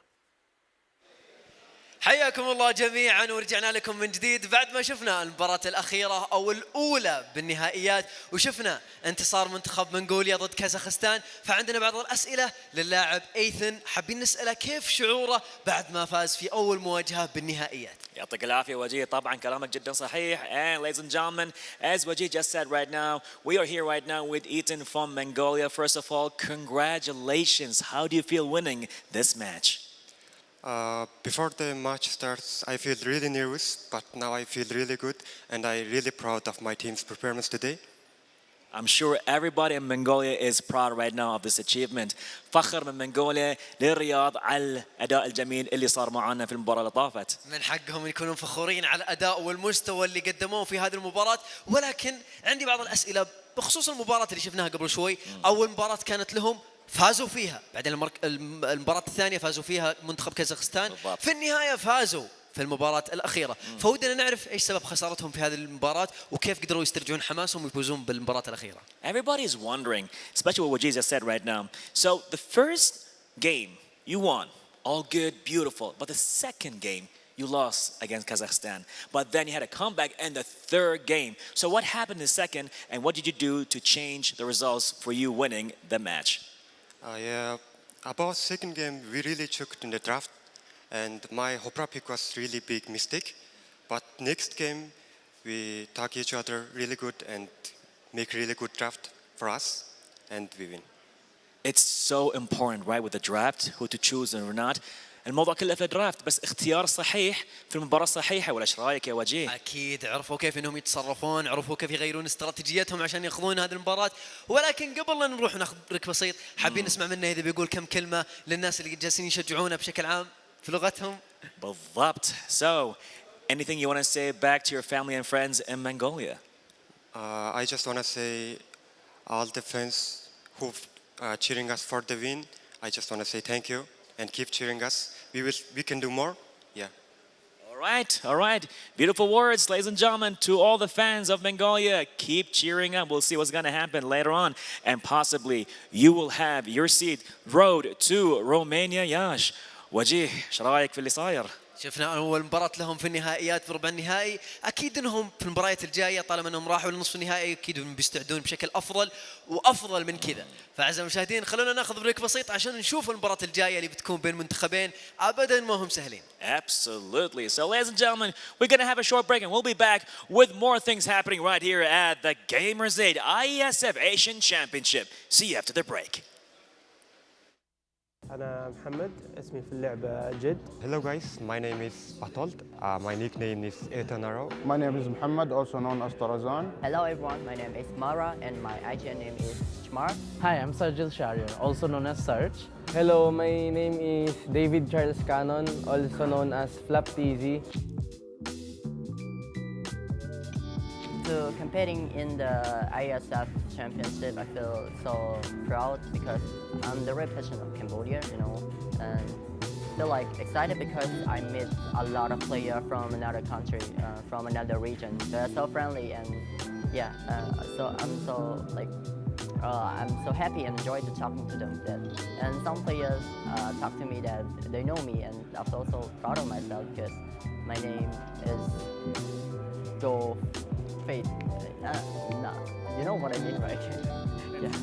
I feel grateful because I'm representing my country, Philippines, and I'm one closer to my dream to have the championship title.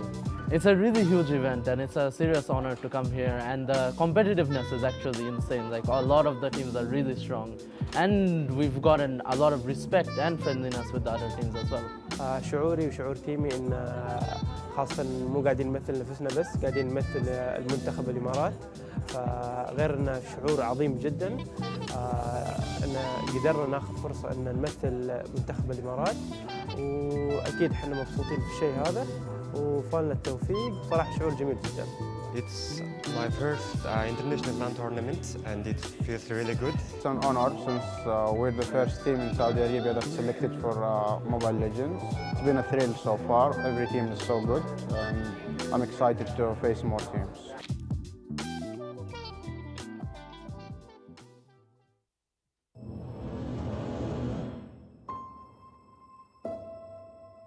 One purpose, one dream, one rhythm, one step closer to glory. They say history remembers the winner. So who will be the ones writing the future?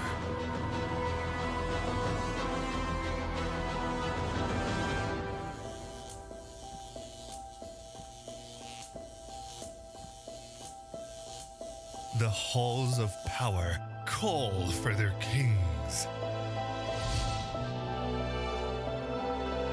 The ones who won't back down. The ones who believed.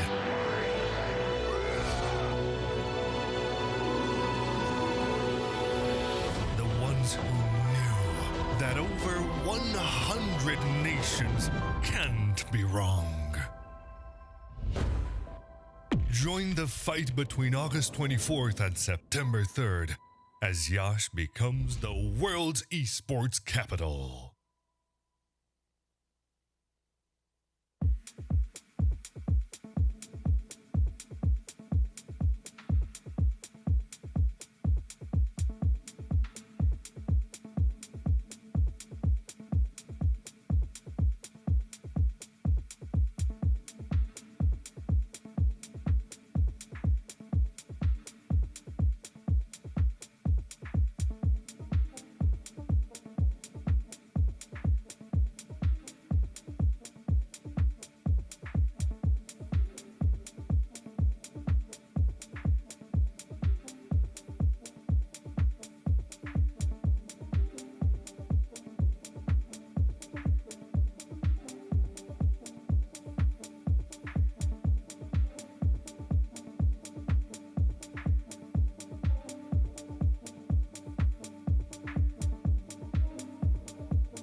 اهلا وسهلا، حياكم الله جميعا اعزائنا الحضور ومشاهدينا الكرام، ورجعنا لكم بعد بريك بسيط في بطولة جيمر زيت من الاتحاد الدولي للرياضات الالكترونية الاسيوية، ورجعنا لكم جديد معاكم اخوكم وجيه واخوي ايضا براء في التقديم. ومثل ما شفنا في المباراة الماضية، شفنا منتخب منغوليا يقدرون انهم يفوزون بنتيجة 2-0 ضد كازاخستان، والان بتكون عندنا مباراة جدا قوية، الفائز بينهم بيقابل منغوليا والخسران بيقابل كازاخستان. يعطيك العافية وجيه. You're absolutely right, ladies and gentlemen. Again, welcome back to the Asian Championship happening right here in Riyadh Gamers 8. As you mentioned, Wajih, a lot happened. Mongolia won 2-1 against Kazakhstan. So right now, what's going to happen? Whoever wins in this match will be facing Mongolia. Whoever loses will be facing Kazakhstan. So are we ready for the call-outs? كلنا جاهزين أكيد أخوي براء على المباراة الجاية. Let's go then, ladies and gentlemen, coming up right now in this coming match right here for Mobile Legends Bang Bang. We're going to start with a bang right now. Let's hear it for the Philippines. تحية قوية لمنتخب فلبين.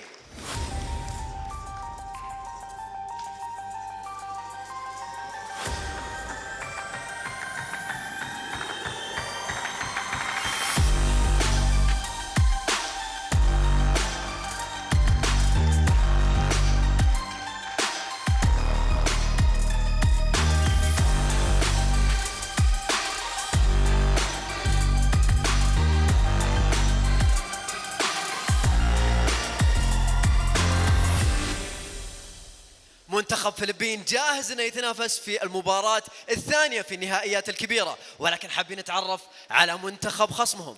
تحية قوية لمنتخب كمبوديا. And let's see right now for Cambodia. Let's go.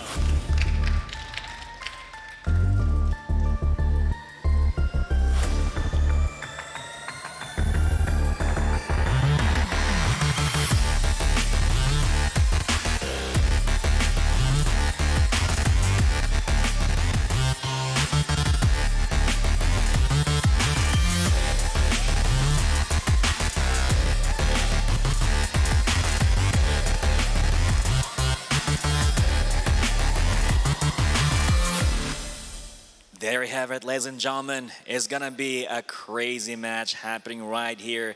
It's going to be definitely one with exhilaration, strategy, and definitely a lot of skill. Let's see what's going to happen here. Definitely. وش رايك يا وجيه؟ أكيد أنت جمعت الآن منتخبين كلهم كبار في هذا المجال وما وصلوا النهائيات إلا فعلا قد هذا الشيء، وعندنا منتخب فلبين ضد كمبوديا في هذه المباراة. أكيد كلنا مستعدين نشوف الاستراتيجيات والتخطيطات اللي بتكون بينهم، ما راح نتوقع بشكل صحيح من اللي بيفوز ومن اللي بيخسر من قوة المباراة. ولكن أعزائي المشاهدين، قبل أن ندخل على المباراة خلونا نتفرج على بعض اللقطات والهايلايتس في هذه المواجهة، بعدها بنتوجه لإخواني المعلقين. يعطيك العافية وجيه. And right now we're going to have a short recap video telling you what just happened. So let's have a watch.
Thank you so much, Wajay and Abara. That is one way to recap on what happened with all of the matches right here in IESF. Once again, welcome back to the Caster's Desk.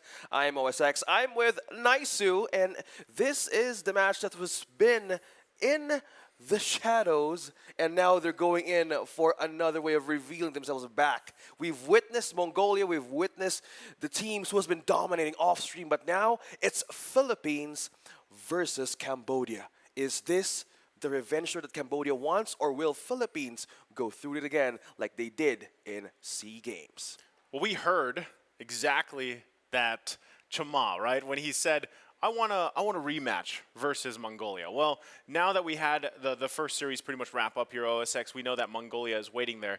There's a huge challenge ahead of Cambodia, right? A very familiar foe, if you will, right? It's the Philippines here, and they have to get over that to get to that revenge match, like you mentioned. Now, for the Philippines, though, they're in a very similar position that we saw Mongolia. But, you know, we got to see a lot of those matches from the Philippines, and them having pretty much undefeated through the group stages where they are now, right? It's just basically a clean slate. At this point, day one in the playoffs, this is where things kind of fall into place for a lot of these teams, right? Again, we saw that even the previous series where there was a potential there. Reverse sweep from Kazakhstan. It didn't happen though, right? Yep. Mongolia came through. But now with this matchup specifically, again, the familiarity is going to play a part in this, right? For the most part throughout the series. Starting off with game number one, my biggest thing, and I've been saying this every time the Philippines has played, is has somebody figured out how to deal with that sustained lineup? They showed two versions. Not only that, but they love to throw it back, you know, to the Angeling combination. Yeah. So that's something to look out for. Yeah, we might see some cheese or pocket picks right here off the bat. Now let's go and pull up the team roster for this one. We have Team Philippines right on our screens. We have Amande, Saison, Arcangel, Unigo, and Requitiano. For Team Cebol Philippines, we've seen Flap, Tize, and also now it's a new XP laner for Philippines, which was a good start yesterday, his debut, and now he's going through it again, second time around. Yeah, I think, again, we talked about this kind of extensively yesterday and just how well of I guess, an option, you know, here having Amande kind of plug and play into this lineup, right? It works so well. The shoes were obviously there to fill. He did it well, performed well, and still, I think one of the biggest things, again, is being able to control the pretty much aggression through the jungle. If they opt for the Angeling combo, again, there has to be a response to it. And even if it's not that, right? The fact that Florin popped up, man. I don't know if, you know, Coach Ducky and the rest of Team Philippines here still on that redemption for Florin again, like making a statement worldwide, like, hey, you know, it works, and here it is, right? Because they already did that. Now, the thing is, do they want to approach this differently? Or is there something, again, up the sleeves here for Team Philippines? They did that in Cambodia as well. Yeah. When they used Florin and swore not to use it again. Now let's check out the roster of Cambodia going up to this match, looking up on our screens. Okay, for Cambodia, we have none other than Fury, D7, CCAT, Selly Chama, and ATM. And as you guys, if you've been following this team for a while now, you know how much of a personality Chama has. You know, there's plenty of clips of him around too, but it's great that you have that, but then you have the support of this well-rounded roster of personalities themselves. Some of them are a little quieter than others, but they make it speak for themselves within the game. And I think that's always something why you cannot count out Cambodia either, right? At this point, they have shown just how strong of a contender they are. And even though they have that huge obstacle ahead of them, which is the, you know, Team Philippines, they're in a great position to be able to have this upset in a will, because a lot of people are expecting the Philippines to pull through here, right? So if you're Cambodia, if you're rooting for Cambodia, you know they have that specific play style, and it matches really well in the current state of the game. You just have to be able to pull it through, because I will say Philippines, probably one of the best things that they're good at is keeping you kind of in suspense, if you will, for early game, right? But then all of a sudden, it's like they just flip the table, or like the tables have turned the turn of the tables, whichever you want to go with. Whatever turns, whatever works. Whatever turns. Like the Philippines, for some reason, mid-game, they just press the gas and they're able to take off. So I feel like, again, Cambodia being who they are and as they are as a team, they are the team to be able to handle that kind of fire, if you will. Yeah. Speaking of fire, looks like Shima. Something is different from seeing him right on the stage. Making an entrance, I never saw his jacket. The red jacket. The red jacket that we've seen consistently in Southeast Asian games until now. Now he's won with everybody with the jerseys right on the bat. And looking at the personality on how we met Team Philippines, arriving today in the venue, we're seeing also as well as energetic, as pumped up as possible. I've seen also one playing in the retro games down in the waiting area. So I believe these two teams right there are very conditioned and as well as ready for more of the obstacles that might show up today. You know, one of the great things too, and I feel like this is just kind of like behind the scenes information, is like the training that these players can go through while they're here is amazing because there's such good servers out here. You know, we've even got to experience that, right? I'm not sure 100%. We heard that they have their own server out here, but they get to practice, and it's almost like, you know, when you get to play in certain parts of the world and you have like single-digit ping, and it's like playing on a whole different game almost. That's the same thing here. So you can play Hayabusa and Fanny all at once. Something like that. With 1 MS ping. Yeah. It's perfect. It's very similar, you know, back at home. Yeah. But my point here is with these teams, just all in general, the practicing that they've been able to do, you get to hear a lot. Yeah, you get to hear a lot of these like little side facts for them. Both teams prepping up here as we jump into this game 1 draft though to kick it off. Yeah, this is a good draft right away. It's game number 1. Philippines on the first pick. Now, if we might see the history, yeah, they mostly go on the second one. But on the history of how Cambodia heroes or comfort picks are being prioritized on their side, once they go for the second side, they go with their own way of funneling through their marksman. One of the signature picks, which is the Beatrix. So interesting though, Natalia for Philippines, and for Cambodia we have Faramis. Yeah, it's again, these are teams that just they've played enough against each other that it works well. In history, Southeast Asian games, this is one of the problems that Team Cebu, Team Philippines face. In a way, this is a respect for Cambodia and what happened from then on.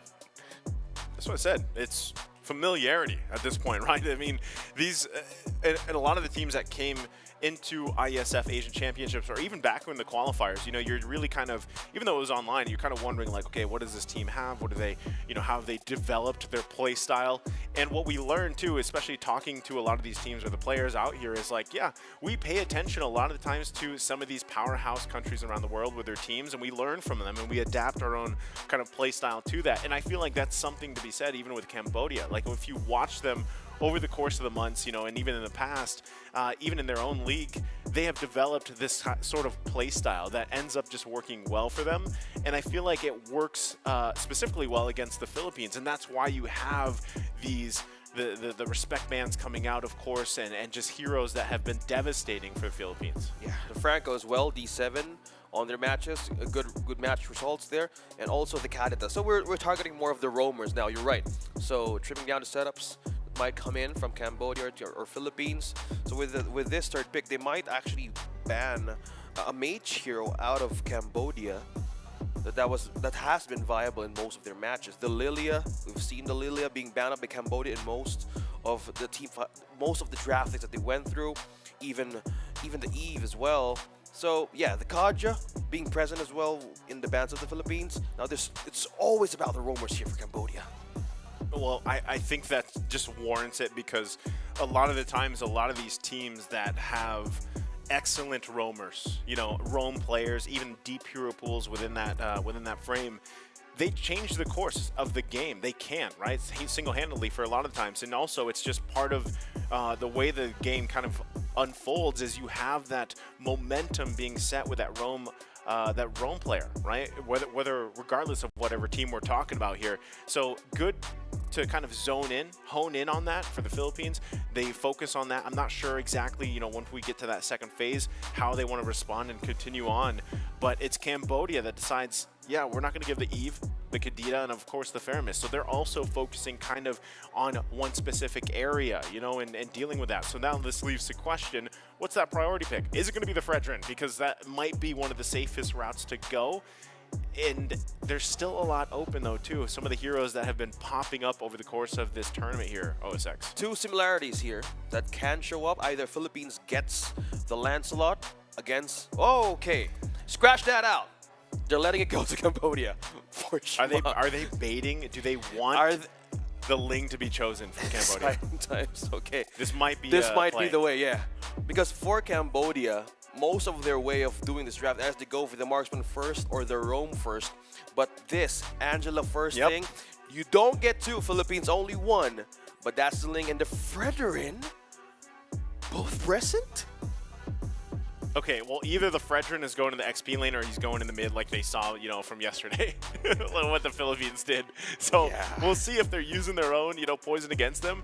But this could also be part of the plan. Philippines first picking Angela? Yeah. You know, well, this happens normally in the Philippines in our games, but this is something new. They're baiting out something out of Cambodia. You're right. With two assassins present and being taken down by Cambodia, might as well go for the XP. Uranus. Okay. Not changing a thing. Well, does this also just kind of play the hand once again? Do you want to take the Esmeralda? You've already got the Fredrin. So if you don't park him in the XP lane, obviously a lane going in the jungle, then you have no choice but to go and try to play him like the Philippines did yesterday in the mid lane, right? So you have some of those options. That's probably the best way to deal with all these shields. If you don't lock in the Esmeralda, then you have to come up with something else for that game plan, right? But again, it seems like Philippines is just kind of playing into that. So it doesn't happen. Pickup is going to be the joy here. Yeah. Another comfort pick for Cambodia twice in a row against Nepal. You have the joy, and still on the EXP, probably he might be expecting that the presence of the Arlet can still be eminent. But now with the Uranus present, there's a lot on the table. That since Philippines doesn't have the marksman yet, they're trimming down more choices for Super Marco to go out. So with this, the Roger is out as well. So with the Joy being present, they're forcing more out from Philippines to take away or to use against Cambodia. As we get through this second phase here, the bans, it's interesting to see exactly what the game plan for Cambodia is. Again, if they decide to, depending on where they put this Fredrin, right? Because there's a couple options here that they could play around with. They still got to be able to deal, like I said, with the sustainability. Also, the set potential with just having a Grok across from them is also going to be a threat, something to deal with, right? You want to be able to also lock in something good for your gold lane. I like the Harith ban there because essentially you're thinking, all right, what do we park in the gold lane? And this has been something that we've been talking about for the course of this tournament, how the gold lane is kind of going through this own shift in a way, right? Alongside that XP lane. But gold lane specifically, like, do you want to take that traditional marksman in there? We've seen a lot of, you know, carry pop up, Brody here, Beatrix, of course, still. And I feel like it's getting increasingly tough for a lot of these marksman picks in the gold lane, unless you can really just kind of thrive by just farming and then transition to mid to late game where you kind of pop off. But again, you need the right things to fall in place there. So there it is, the last ban, right? It was the carry, who, like I said, is a struggle, but would have actually worked great against this lineup already from Philippines. They're forcing out the Beatrix out of Cambodia. Yeah. For this one, because there's no other option here present, even on the second phase. Two heroes out, you have the carry, you have the Harith out, because at this point in time, two teams doesn't have yet the marksman, but they're not going with the traditional one. They're going with the gold lane Lunok. So opening up the possibility that Beatrix could also be used by Philippines, as well as take their jungler with them. Could be a Lancelot with the presence of an Angela. Yeah. Jungle options there, whatever you want to shine the most with. Lancelot would probably work greatest, you know, against the Ling, especially the matchup. But still, I wouldn't be surprised if something comes up differently, right? It's really up to the Philippines. Like, do we opt for that? It makes sense. We still we don't have the Angeling combo, but we've got what the Lance. Langela. I was gonna say you're better at it than I am. Langela. Just in case. Okay, back from Fardita, now the Langela. It could happen. But no! We forgot. We forgot that part. Yeah, it's a Fangela. It's a Fanny and Angela. Okay. Right on to Philippines.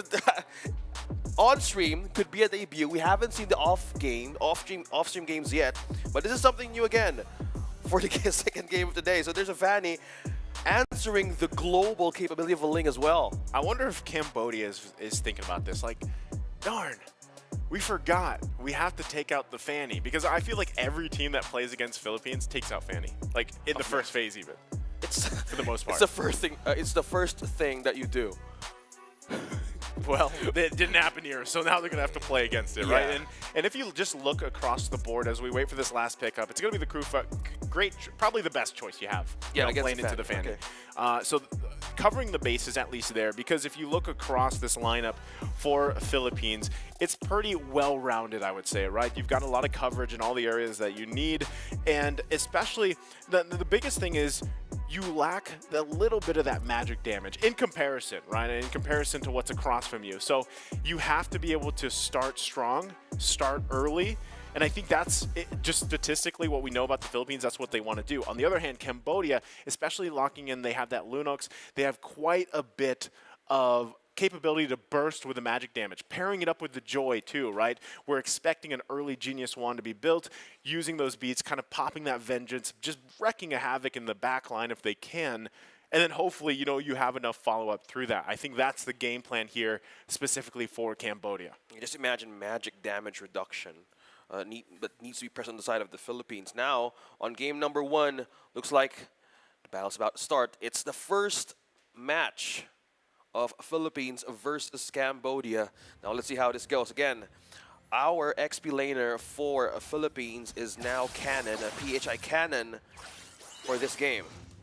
And even just looking at the emblems, right? Early starting here, kind of, I mean, to be expected, right? I also think it's interesting that we have the Grok rolling with that concussive blast, of course, the tenacity, looking for any type of poking that can happen here with that emblem. Already getting an early flicker out as well, so, a minor win here.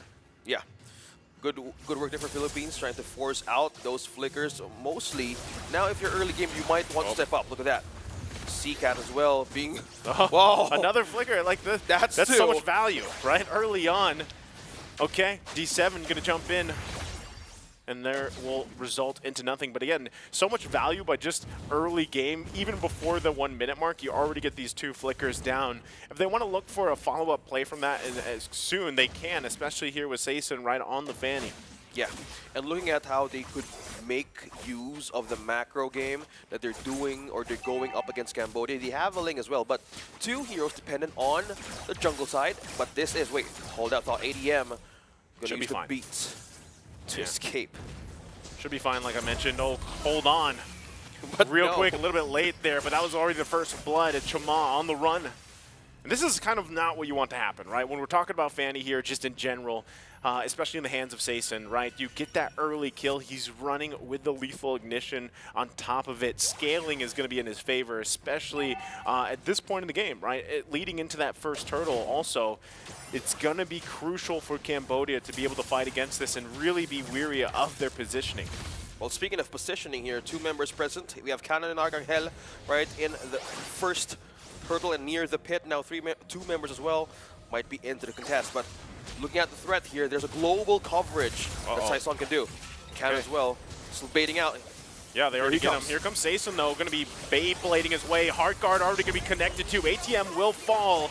Still going to be looking for more. C-Cat could be in trouble. Appraiser's Wrath going to come down, but it's just too much. Trying to buy time. Here comes D7 with the follow-up. It's not enough just yet. C-Cat can't get away. Pick-up kill for Inigo. D7 was too far.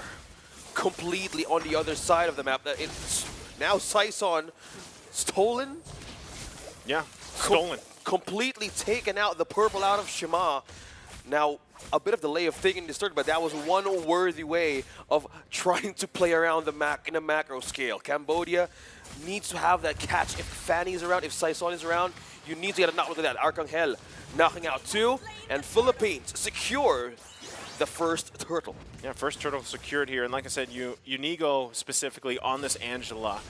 You kind of expect this, right? The heart guard timing is going to be on point, exactly where it needs to be, but already building in, early assist, early kill, really going to help the scaling department there. So this is what I was saying. The piece to the puzzle has to be solved from Cambodia really quickly, even this early on into the game. They got to be able to set themselves up here. And if that's, Fury to be able to kind of burst people down, it'd be great. But already ATM, having these early deaths, he's going to start to get behind here, right? And at one point, you really don't want to be in that position as far as having this joy in the XP lane. Yeah, if you're talking about how mobility is concerned, inside of Cambodia, if you want to get a catch on how slippery Philippines is going through those kinds of takes, especially in the jungle, look at that. Shima almost low on HP, being blocked of taking out his own purple or orange. Now, this is one problem here. They're taking out resources early on up against Cambodia. Okay, so as we get situated, let's go ahead and just see how things kind of fall into place, right? This is, yeah, the turtle was secured here. You're now at a 3K gold deficit. Saison once again going to force the Tempest Blades all for the purple. Able to secure it for Chama, though. Now we'll see if they actually want to go ahead and counterpunch this. D7 charging up. Better safe than sorry. They don't commit. 3K behind, though. Yeah, but just looking at the map, they have eyes on the gold lane as well. This is a late game possible threat for Philippines. The lineup of Cambodia, look at that, ATM. Oh no, ATM once again, even with the beats. He survives though somehow. Luckily, Chama was there. That would have been really bad if he did go down. Meanwhile, Cannon in the mid lane, still putting attention here. All this leading into that turtle. Here it comes in a couple seconds. Spawning real quick, taking a look at the items. Yeah, Dominance Ice onto Cannon, able to sustain and zone out members of Cambodia. Still like great present for Arcangel as well. Using this ability to even hold on to those kinds of teams where he can be out of the soaker damage for Philippines. Now in the setup, they're waiting for Philippines to even make the first move because as you can see, we have 2 members down. We have D7 and as well as Fury down in the bush. As well, at this point, nobody has checked out that, but they might be sensing something here because nobody's taking a near or being close to the area where they can be in trouble. Yeah, they don't want to, they don't want to overcommit, right, in terms of the space here. You've still got both junglers trying to get the resources they need to set themselves up for this objective take. Turtle going to go ahead and take a trip back to the setup here, back to its pond. Yeah. Reset. Good usage. Once again, this is why Grok can do quite a bit within the game, right? Just with that Guardian's Barrier. So already here, like I said, no one paying attention. ATM, though, gonna get just taken down so quickly. Tempest Blades, meanwhile, for the turtle. The wild charge gonna come through. Chama in trouble, can't escape.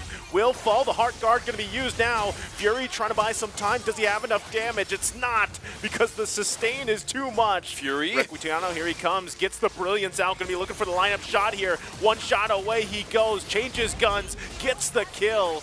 Now for the run, Cambodia goes. No one able to get the turtle. 2 members down. First, it was ATM. 3 deaths in. D7 trying to hold off Cannon. Now, right in their own defense, they just keep on pushing through the lanes of Cambodia. Now, Saison has a better view of this last turtle probably for this early game. Now, eyeing on the objectives, they're forcing out a lot of things in Cambodia. Depleting out of their resources. Yep. That is Unigo coming in for Requitiano, but now looking at the fact that it's the focus of draining out resources for Cambodia to even build through their mid-late game power spike. Yeah, if you want to get to that power spike, if you're Cambodia, you really got to settle into this because things are just going from bad to worse at this point. Again, like I said, the shining moment for Team Philippines is always that mid-game transition, and that's where we're at. ATM has been struggling. Chama also just picking up that Berserker's Fury. Fury also getting a Genius Wand here, trying to help with that damage, but as we saw from that last little pretty much team fight in the jungle, the damage isn't enough, right? And now Saison once again just trying to assert dominance for the buff, still working on CCAT, should be able to get the kill, has the energy, goes in under the turret. Meanwhile, in the mid lane, D7 will fall, and it looked like ATM did as well alongside CCAT. It's devastating for Cambodia. 3 bodies down, 8 minutes in. Again, the level of Saison right now up against Shima is 2 levels ahead. Using the air superiority and the cutthroat right in the right moment was diverting all of the attention of Cambodia to even defend or even get in a reinforcement follow-up. Now base is opening slowly and the Philippines is taking more coverage of the map, not leaving any purple for Ling or for Shima. Look at that. Okay. Cannon Look at the excellent attention. things. Has the heart guard here with the team, but he will not be enough. It took the whole team effort to get through that. Cannon will fall. Even taking a look at the items here, OSX, how's it looking? Berserker's Fury present on Shima, but delaying and getting all the purples out is not what you want if you're scaling into the late game. Now, Dominance Ice is present, though, for CCAT N as well. So you have that Genius Wand that we're talking about. 2 Genius Wands present, but in the side of Philippines, they're still building through that Magic Burst damage. But one thing is considered here as well, they're slowing down healing on what the Joy and the Lunox can do. So as this early point in time, they still can force out resources from Cambodia, so they still can make them, well, wait and see that what could their magic damage potential can show up in the later stage of the game. But will that happen though? Saison taking the Lord, another objective for Team Philippines. Now waves will be cleaned up and Cambodia will be in a defensive state. They've been, I mean, for the past, I don't know, 7-8 minutes, they've felt like they've been defensively playing. And that's just because, again, it started from the draft. You have to look back there. First pick, Angela. You guys take Ling. We know you're going to do that. We're going to have a game plan to basically take your buff, choke out your jungle. Chama's level 10, by the way, against a 14 Saison, right? That's not a good time. You're kind of just a walking Ling at this point. You might be able to bob and weave through a couple walls, but really you don't have much. They do try to make an effort, and this one in the mid lane, the wild charge is going to come through. Tier 2 will fall, but look at the damage. It's just too much to handle. Triple kill over here for Requitiano. Chama just has to watch on the wall as he sees his teammates fall. Arcangel with the pin down. 3 important members of Cambodia.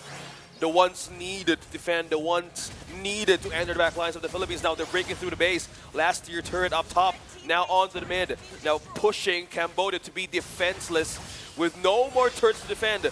Now forcing out Thames Blades. What could happen here? Base being destroyed now. Here it is once again. Base going to be quickly worked on, and just like that, Philippines will take first blood in the series. Clean start for Team Seaball up against Cambodia. Having debut picks, switching up roles, and this is how they prepared for Cambodia. Great start, Philippines. Strong start. Again, very familiar timing on that. That was about 10.5 minutes. This is what we saw them in one of their dominating matches before. And it always happens like that, right? It's that transition into mid-game where they just press the gas. They look to end the game a lot of times with that first Lord push. And there's only a certain amount of teams that actually like to try that or attempt that. And there's only a certain amount of teams that can actually pull that off, right? And that's something that has to be solved here for any teams that will be facing against the Philippines in the future and other teams alike. Now, that's what I'm saying. Even if you go back and look at the draft here, it started with that first pick, Angela, wanting, just kind of being like, hey, Cambodia, go ahead and take it. We know. It's either you take it or we're going to get it. We're going to get the Angeline combo. They decided to opt to take the Ling, but unfortunately, even when you take the Ling, you still need to be able to allow your Ling to get the farm that you need, to get the movement that you need, and that just didn't happen. You saw how much of a disparity there was in levels from, from Ling and the Fanny, right, between Chama and Saison there. Yeah, Purple's taken over. How many times Yeah. that was stolen up against a Ling? If you want more ways to climb over the wall and rotate freely over the map, you would want to have that energy and the light points with you. But with that kind of way, all of the members of Cambodia, we're pushed down to a fact that will we defend or will we be aggressive? So in a way, time wasn't on their side, and just keep going from early game, we might see how their game goes in this replay. Look at that. How Saison manages to have this micro and macro way of responding and taking all of the first objectives into his hands and just diverting everybody through in Cambodia. Yeah, that's what I'm saying. Like, even at this point of the game, you know, it was relatively still, you know, it wasn't anything huge in terms of gold and things like that. Even objectively, the Philippines is just kind of like, yeah, just leave the turtle there, you know? Put pressure in the jungle. Put pressure on the buffs here. Don't let Chama get it, and grab a couple kills where you can. Again, this is the thing about Angela, right? The heart guard this early on, so strong. Even with the damage here, like you would think, you know, from Fury picking this this Lunox, it just wasn't enough, and things kind of started to fall into place here for Philippines as they continued to get kill after kill, and it turned into Cambodia really just trying to find last-ditch efforts in a lot of this. Yes, they got a kill here, but it was a whole team effort, right, to kind of get Cannon down, and this was the last one where they really tried to make something happen. But again, there's just so much, just a huge power difference in terms of itemization and team pretty much effort at that point. So it was, at that point, it was tough to deal with. Just by the attention of the arenas itself. Up top, you have 4 members trying to draw in your attention, pulling everybody out of your, even in their own base. So it leaves all of the purples and even oranges present for you to take. So that's one way of putting the Fanny in a much more comfortable way of dealing a snowball throughout their own way of composing against Cambodia. So with this point, they might do a reset for this best of 3. They're going to have to, right? And I think one of the answers, too, again, and this is why we always see so many teams that play against the Philippines, like, hey, just ban the Fanny, man. Like, just, you know, just ban it out. So we're also going to take a look at the end game stats here for this match number 1 and how things kind of the picture that was painted. Look at that. It was tough. It was tough for Cambodia. 12-1, 10:44 game time, and even the buff count, man. It was, that is how you say that is a starving Ling, or as people around the world sometimes like to say, it's like could either be a walking Ling or a walking Fanny. Yeah, that could either way. Either way, like when you don't get your buffs, like that's how it feels. Yeah, imagine you feeling hungry most of the times. It's even in your game. 8 orange buffs taken, even 9 purple buffs taken against Ling. As you can see by the items on the screen, mostly you have a way of dealing damage, right? He had just the Berserker's Fury, and to even total the damage that Team Cambodia has. Yes, they have the Genius 1, 2 Genius 1s present, but 2 of members is more in the sustain department. So with the lineup of the Philippines has, you need to worry about the Beatrix that has 3 core items in, and also you need to worry about the Fanny. Almost 4 items completely, and you need to worry about 2 heroes who's on sustain. Well, we can't count out even Arcangel just making through all the defenses even in the back lane. So with this point, completely completing the recipe of a dominating start for Philippines up against Cambodia. Yeah, I feel like there has to be quite a few adjustments here from Cambodia. Like if you just take this game 1 and you take the past couple days out of the picture here, this is a very strong showing, obviously, for the Philippines, right? Cambodia, as they had that kind of idea. Again, these are comfort heroes also in essence, right? They need to be able to kind of I don't know if it's just ban out Fanny and Angela, you know, so at least you don't have to worry about that so much. It could also mean like just taking, for example, like Uranus wasn't even a problem to be fair in this game. It was more so we were baited into picking the Ling, and then we had no control over our own jungle. So then it got to the point where we had no control over the early game, the objectives or anything like that, because we couldn't move around, right? So those are the main things that I could see for Cambodia as they have to make those adjustments for game 2. Yeah, and their enforcement of the Kufra wasn't mostly close. Yeah. On how the Fanny or even Saison is going around and just taking everybody out of the map and killing them off one by one.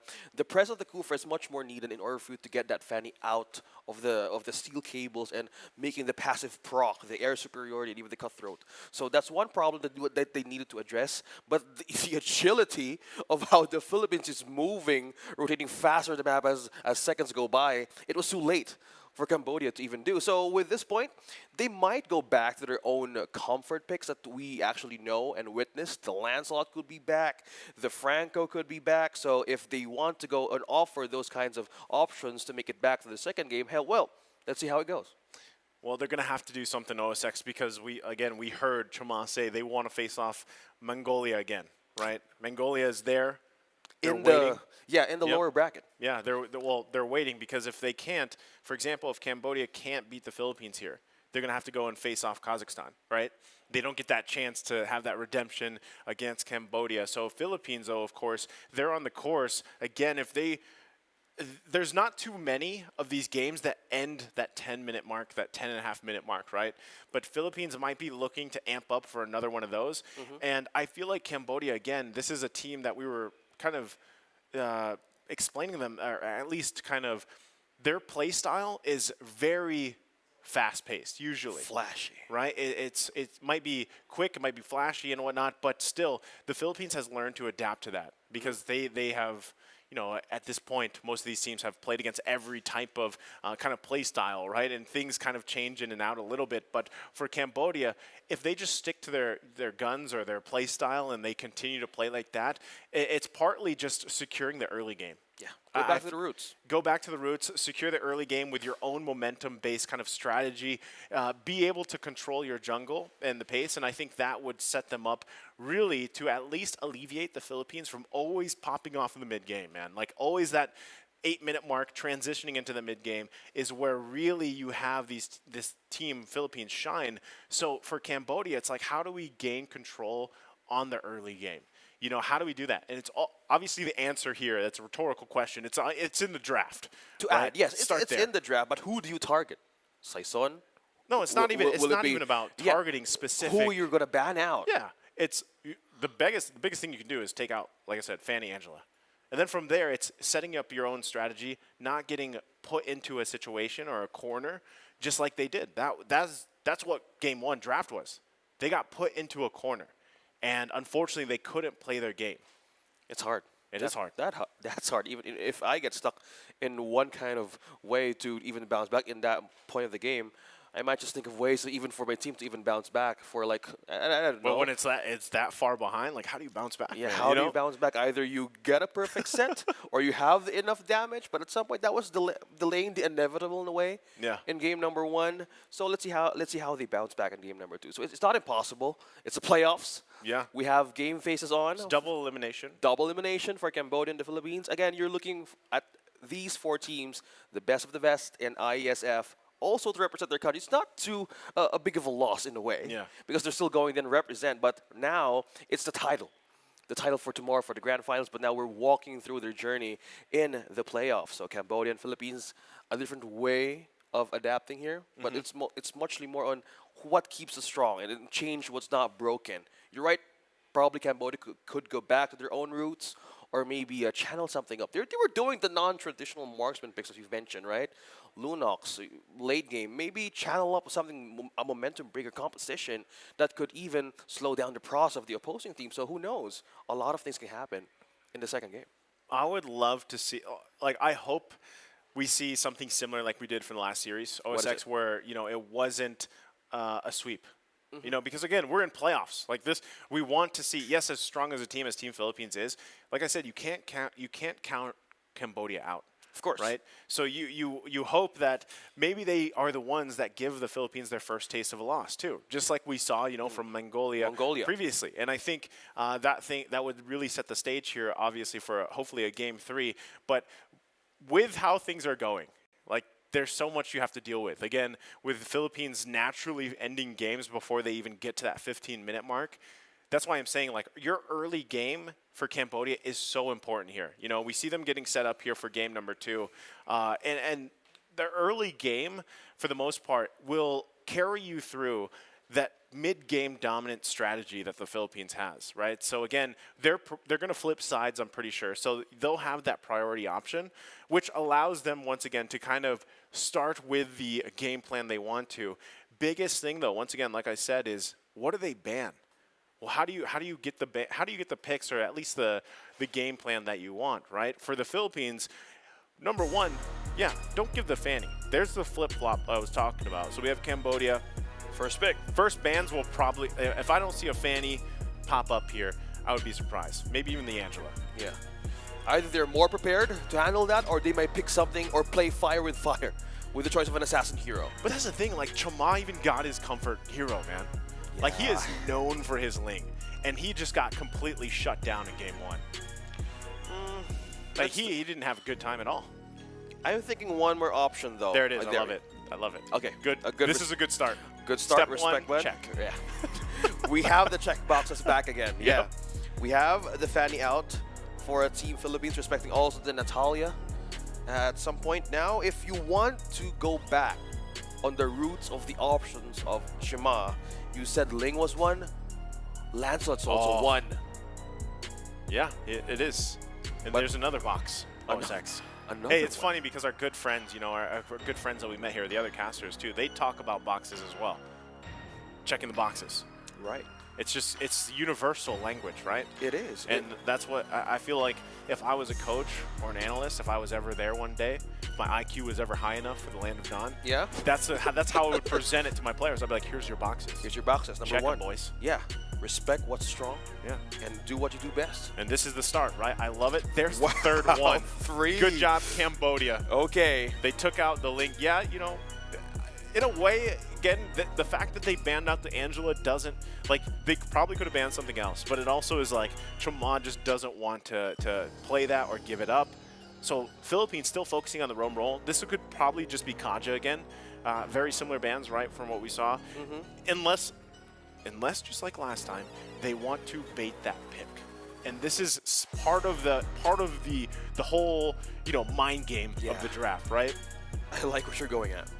This Thank could you. be the Philippines' way of baiting out Cambodia to even take the Lancelot first pick. Because right now, there is no Eve, a good bando for the Philippines. Will this be an assassin comfort pick of Shima that might be prioritized? Novaria. In their first pick. Novaria, yeah, right. I don't know if they'd actually go that route. Will they sacrifice that though? Because again, in the Philippines, Saison is using the Lancelot too. Yeah, and that's what I'm saying. Like, either you take your early comfort pick for the jungler, or because Novaria is open, I'm talking about early game, at least doing well in the early game. Novaria is one of those heroes that allows that, right? It is just one of the few options here that they can pick up the first option, first priority pick for enough. Cambodia. Yeah, you need more vision. That was missing in game number 1. Yeah. So that's a good answer if they have the Novaria in their hands, but that was an early game crossing the bridge into the mid to late game part, because that's where the Novaria shines. There it but is. yes, Maybe I could be a coach or an analyst at this point. you have your checkbox. Let's climb your stats, bro. It's true though. Like, Novaria is open, right? You get you provide your team with vision. Not only that, but you get great poke. And not only that, here's the other box, OSX. You can also still play this in the roam if you really wanted to, like we saw previously, right? Earlier. Now, you don't get the crazy combination of Novaria and Eve, which works so well, but you still have other routes you can go, right? And if you do decide to just go ahead and play this in the mid lane and not the roam, then at least for the sake of the early game, you should be able to provide your team with a much safer way, you know, a much safer route of the game. Unless, too, we see them Chama. If he picks up the YSS, this would be great. This would be crazy. The combo, the If he does, possible yeah. combo that we're expecting. But no, not prioritizing on the jungle picket for Saison. This is a good route as well, because if you're going up against a Novaria, you might as well have a backline entry on where could she be heading at. So it's still a consistent pick with the Uranus though. I say this is a good way of not showing your cards right away. This is how they play against Cambodia. Yeah. Because now they might offer their XP lane for this one. Tyroth could still be open, that we've seen on the last match. Lapu-Lapu, Glue not being yeah, weird. in the focus. It's so weird that we don't of the see Glue tournament. Yeah, but he's great. But it's a different route that they're trying to do. That's good. So if Novaria is present, will they go for the jungle pick for Shima? Oh, good call, Francis. Oh, okay. I'm gonna rise my stats now. There you go. Dyroth. Okay, Dyroth. I have a checkbox. Locked in. We're gonna climb it, bro. We're Yep. gonna climb this thing. He's gonna lock Okay. in. So also the Brody, I think that's a great option. But you know, essentially like what we saw in the previous series today, Dyroth versus Uranus, it works. Oh, it yeah. works great.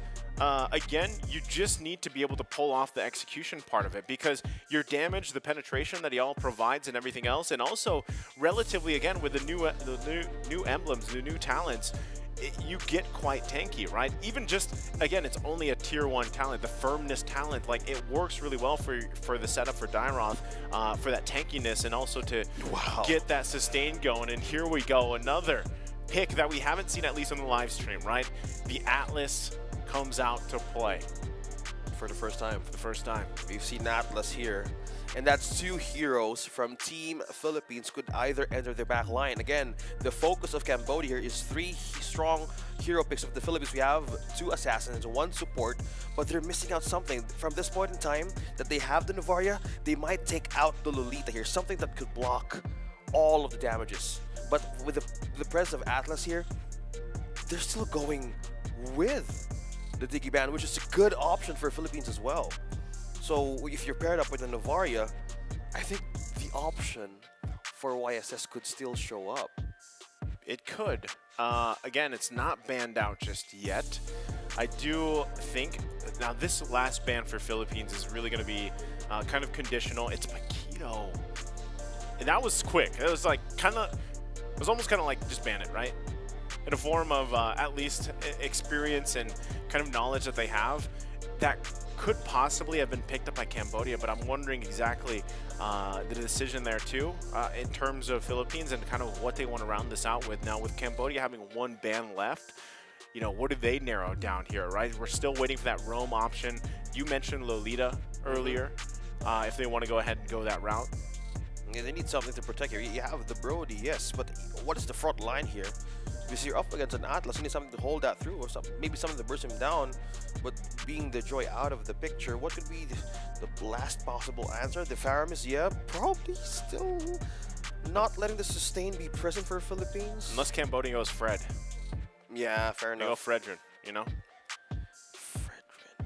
Because there's just no way that, obviously, like, even with the Uranus across from this, you don't see Dairoth in the jungle. So, safe route would be just go a Fredrin. That might be the safest one for Chama. I just don't know if that's, where he wants to go. But yes. Oh, told ya. This is what we have considering an open pick for Saison. So you have an Atlas, you have the Lancelot, 2 strong comfort picks here, as well as for the marksman. What's left now? I mean, the Franco's still open. One of the comfort picks of D7 as well. No, Franco's banned out. Franco's banned out. Yep. So opening this part of the draft, good correction there. Well, Twizzler? No, it's too much. I mean, Faramis is even out. So. Yeah, this is kind of what it comes down to, right? Again, we don't know if they want to roll with a double burst kind of mid lane roam setup. Still an option, but like you said, they would lack some front line. So they need either one of the jungle options, which would be Fredrin, or Sustain. If they roll with that, tell me this is an Estes. Fredrin, maybe a Martis, there's the Fredrin, right? Wow. So this is good for the most part. The biggest thing though, and I'm glad that we're seeing it, because I mentioned this for the past 2 days. I said, what team is going to play that sustain game against the Philippines, who brought it out in the tournament first? And it's Cambodia. Wait. On day 3. So we have the SS, we have the Fred. So mostly, they would really want to climb their mid game here. Or they need to have a very good start if they're up against the Philippines. So the 1 more heroes left here, so they would need, this is the mage role for Philippines. So one's open as far as you also have well, what could still be available here? We're gonna find out in a second here. Wow, debut pick, another one. Sicilian locked in here. That was right off That's my... not what you're, that's not what you're thinking. Because I'm still thinking of what could possibly pop up, but okay. That's a good one. Another debut. We have a Sicilian in for Team Philippines in game number 2.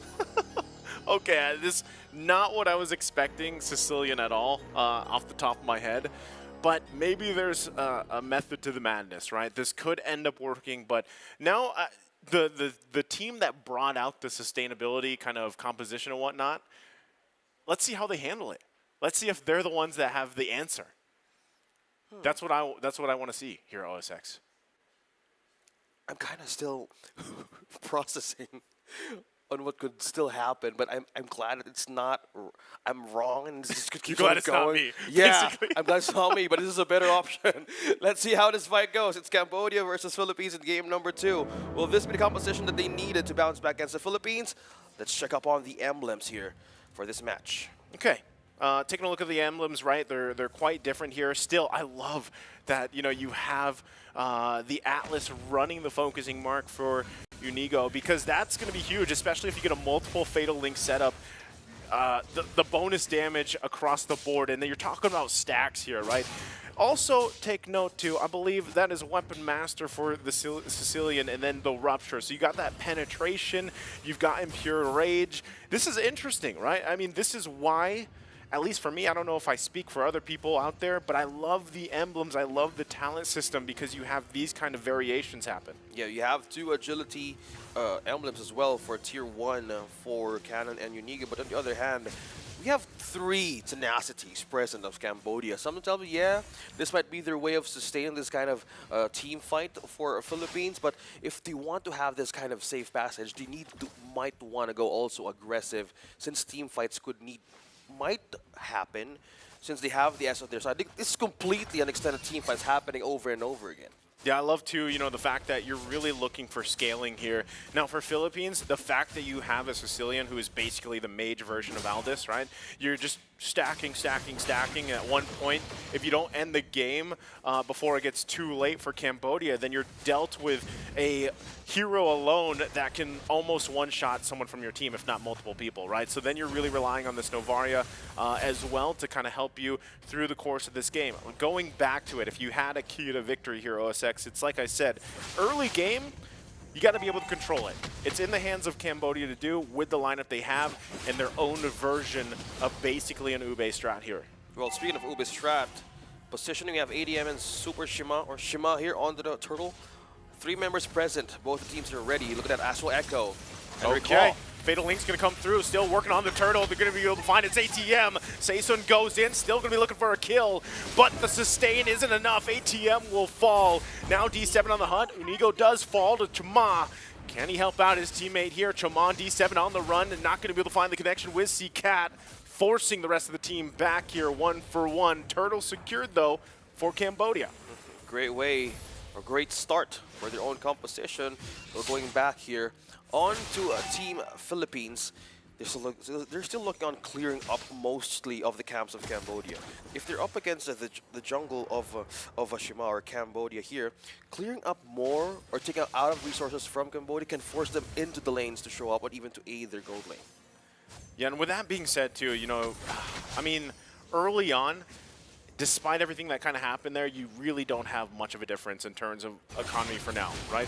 But as the game goes through, you really want to be able to just either extend those team fights in your favor for Cambodia, and if Philippines plays around that, if it's initiating a fight, getting the Blessing of the Moon Goddess and the other healing components out, retreating and then coming back through, using the Fatal Links available to them, they have so many options, right? Then that's one of the scary things that Cambodia has to deal with here.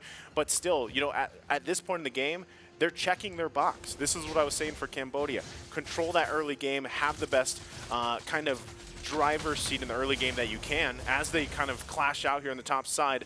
Not sure if they're still going to be able to commit to this. Chama showing face, trying to keep them at bay. Unigo, though, does have that Fatal Link, so they don't want to get Fatal Linked into the turret here. Yeah, still securing the objectives for Saison, taking the orange and the purple as well right in his own camp, and as well as taking out from Cambodia on the mini camps here. So pushing everybody into the second turtle. This is the buff or even the economy that they need to push back, because at this point, look at that, Cannon trying to pull ADM out. So still, Sikat as the ultimate is still being drained out as well. Okay, well right now, the battle for the second turtle of the game, ATM, trying to push them back. Gets already that Phantom Execution, so that's great for them. Still fighting for dominance in space around the turtle. Heal's gonna come through, Cannon taking the brunt of the damage. Holding them back the best he can. Turtle gonna be secured by Seisun though. Surprise, now here comes the clap back. The Fatal Links is gonna fall. They're looking for the kill. Unigo on the run, somehow survives. Not enough follow-up damage just yet. The Abysm Strike gonna miss as well.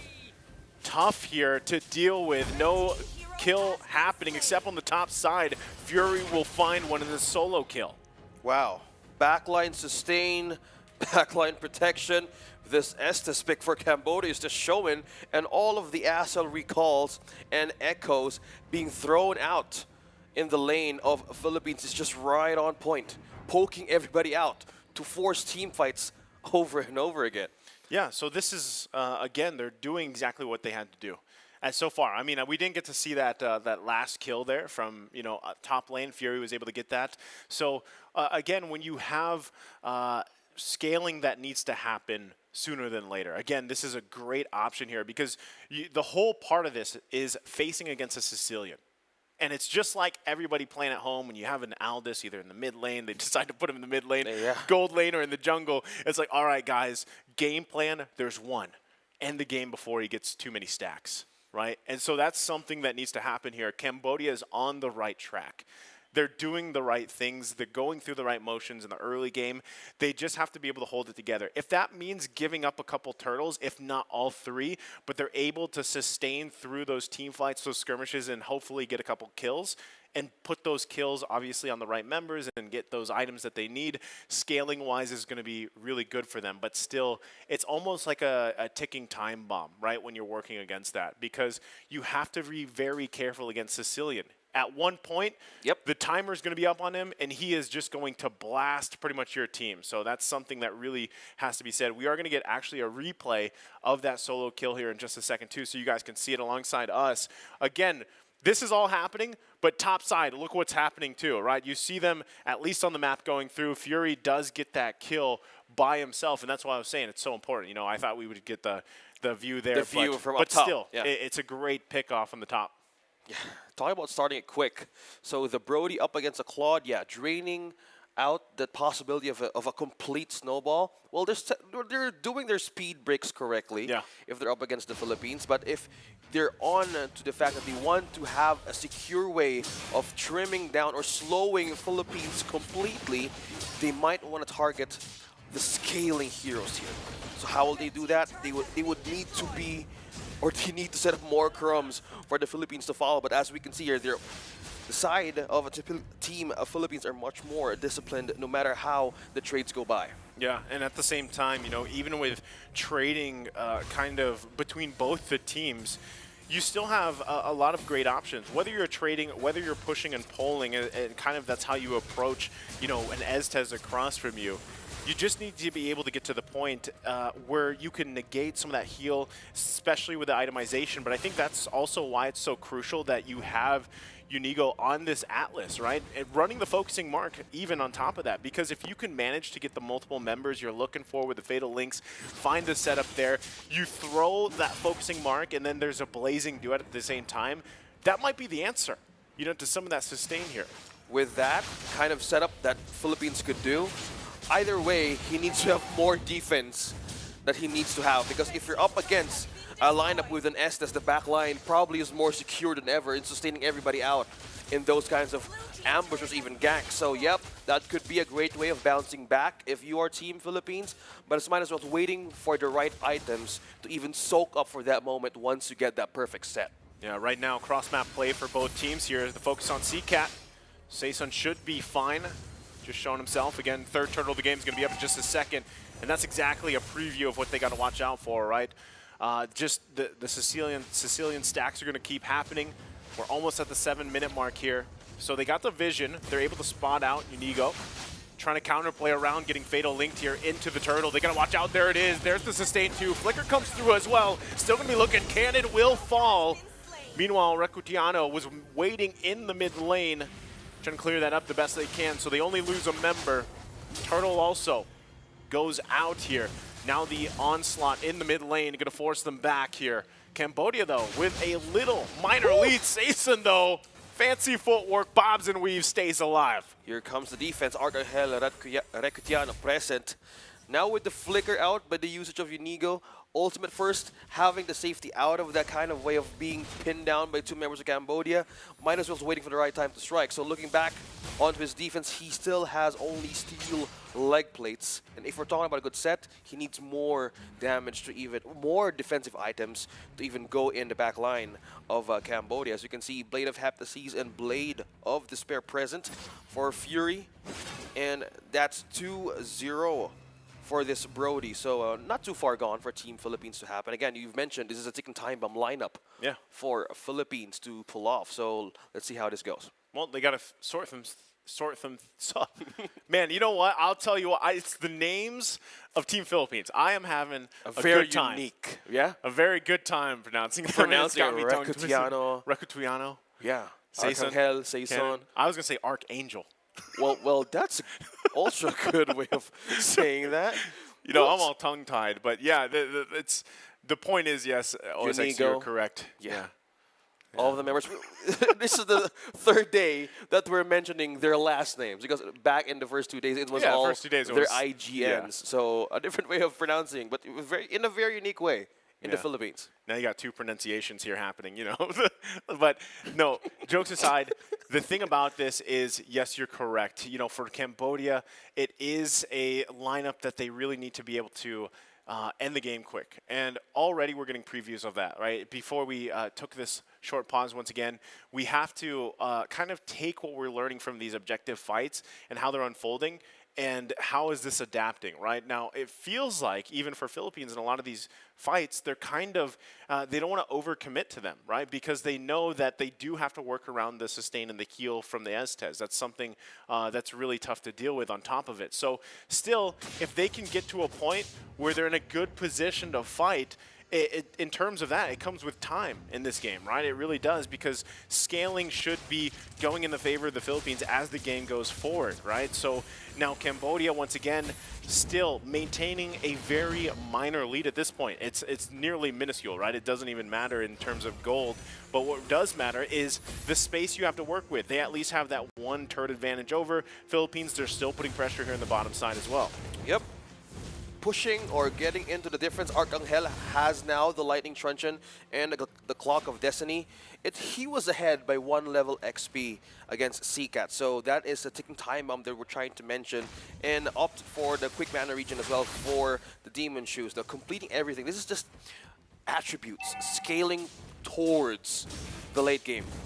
Will Cambodia delay something like this? Because if you're going passively, like you're doing, or if you want to keep on doing that, this is a challenge that they needed to pull through. Either they're so prepared for the late game threat that they have all the damage, they have the defense, well, might as well be in a great par with Philippines to build up on those kinds of momentum in the late game. Super important, right, that they are able to handle that. Now, look at this. Cambodia already just given the go signal for the first Lord of the game. Meanwhile, still Saison trying to work on that purple buff, but he gets the news. He's got to be here for the fight. Fatal Link's going to come through, but look at the damage comes through. It is secured by Philippines, but they're going to fall here. Double kill for ATM before he's taken out himself. The flicker comes through from Fury, able to clean up a kill. Cambodia might have lost the Lord here, but they get the 3 kills. Wow. 3 members down, trying to delay the late game threat of Philippines. Not too far on to the gold lead, 100 difference. Cambodia is eyeing to finish this game early on, but looking at this trade, they have the Lord. Yes, the Philippines has the Lord, but the push they need is the one that they need to worry about. Okay, well, this is already a huge start, right? Because Fury now having the 3 kills, he made a bit. Oh, we actually get a good replay of this, how it unfolded, right?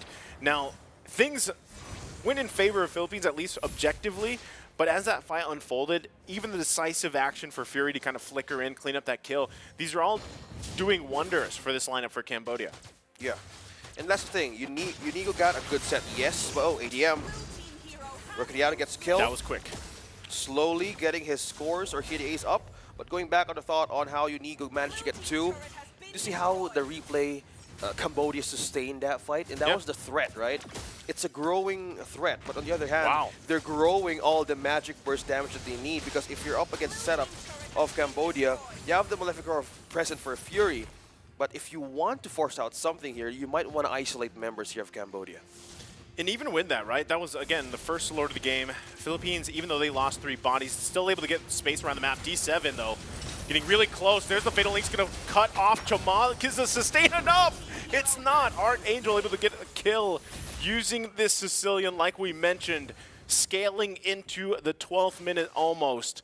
So right now, Cambodia, this is the first time in a while, actually, for the majority of the game, that they have fallen to this 2K gold deficit. It's trying to hold on to the tier 1 in the mid, keeping space in their favor, but it's getting increasingly harder to do. Yep, the window of Philippines is about to show here.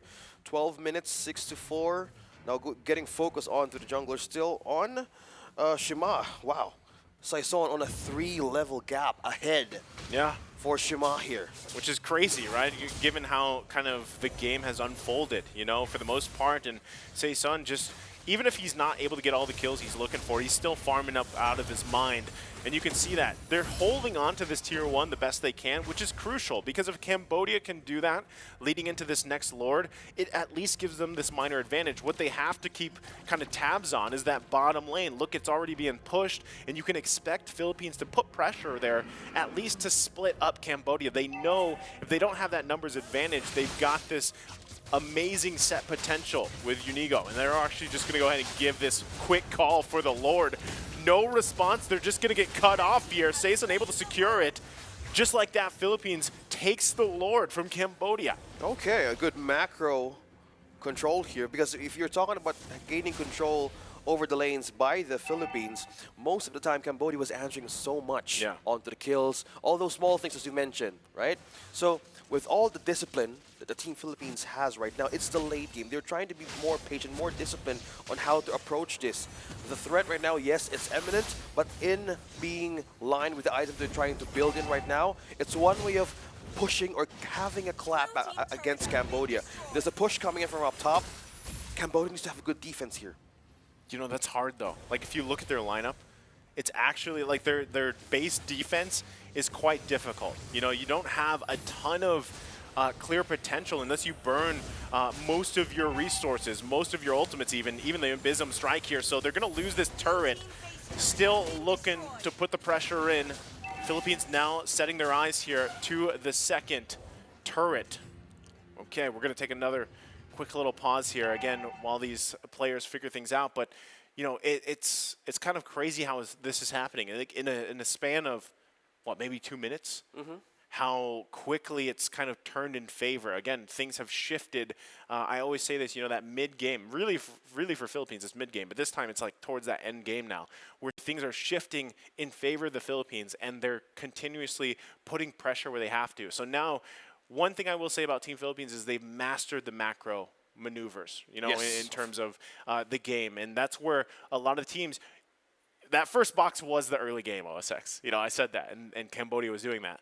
But now it's like, okay, now you're playing against that macro level, the macro games. Can you control? Can you keep them basically together? That's the answer, and that's the question as well that they needed to have or being addressed upon. Because to look onto the items of what the Team Cambodia has built on, I see 3 items, core items for Fury. He has the Blade of Heptasis, he has the Blade of Despair, also the Malefic Roar, and most of the members of Cambodia is more onto the defensive side. They have the Hunter Strike, they have the Clock of Destiny. They have more sustain, yes, but will they keep on doing that? Because in the side of the Philippines, and going back to our replay, this will show on how are they gaining control in 9 minutes into the map. Yeah, and this is what I was talking about, right? A moment where it looked like it'd be pretty good. Fury goes and flickers in, gets the kill there. And this is where, you know, before the 10-minute mark, things were going relatively well. ATM's going to go down here, and that's where things kind of start to basically fall apart, you know, for Cambodia. In that early team fight, in the objectives, or even that first Lord, it was looking pretty good, even with the lineup, once again, the Estes. So as this game progresses, OSX, my question is, yes, has the answer been presented to the healing lineup, to that sustained lineup? And it's Philippines that have kind of dealt with this, right? And what I'm seeing a lot of, and how they're kind of burning through some of that sustain, some of that heal. Of course, they have the items. You know, there's some early dominance ice and whatnot, but still, it's is it the focusing mark paired with the fact that you have a scaling mage like Sicilian to the point where, later in the game, you don't have to worry so much about that healing? Is that what you think is falling into place, or is it something else? Could be, yeah, because the focusing mark really adds a lot. Well, it's like, I think it's 6%, right? Yeah. I mean, it might be a small difference, but in team fights, yes, it could even matter. Because if you look at the defensive items on how Philippines is building through, I see more of the offensive items present in 3 members right here in the later stage of the game. Yeah. You're talking about the end game for these 2 teams can make. So if we're able to compare it now, it's leaning towards with Philippines having more of the advantage on having that sustain. Yes, the problem is Atlas being in the deeper side of the backline of Team Cambodia. But at this point, maybe he can out-sustain because he has the immortality. He has also the dominance eyes present. In a way, this could be a game changer if they have a good setup once again for Cambodia. We're seeing a lot of possibilities here with this pause. But let's see how this goes with Cambodia because we're expecting more of a damage to show. But will it make it still through for Cambodia to do it? Yeah, and again, I think even the part that, focusing Mark and the interaction with Sicilian and whatnot, even with healing from Estes, we saw that earlier, where they just grabbed Chama and they fatal linked him basically into the team and away from Estes. Estes was trying to be there, heal him up, but unfortunately, by that time, again, at this point of the game, the scaling is so good for Team Philippines that they're able to burn someone down even with the heal. So, that's, I guess, the weak point, specifically with Estes, and we're going to have to find out if it is similar for the other heroes as well. Like I said, Florin popping up, Angela.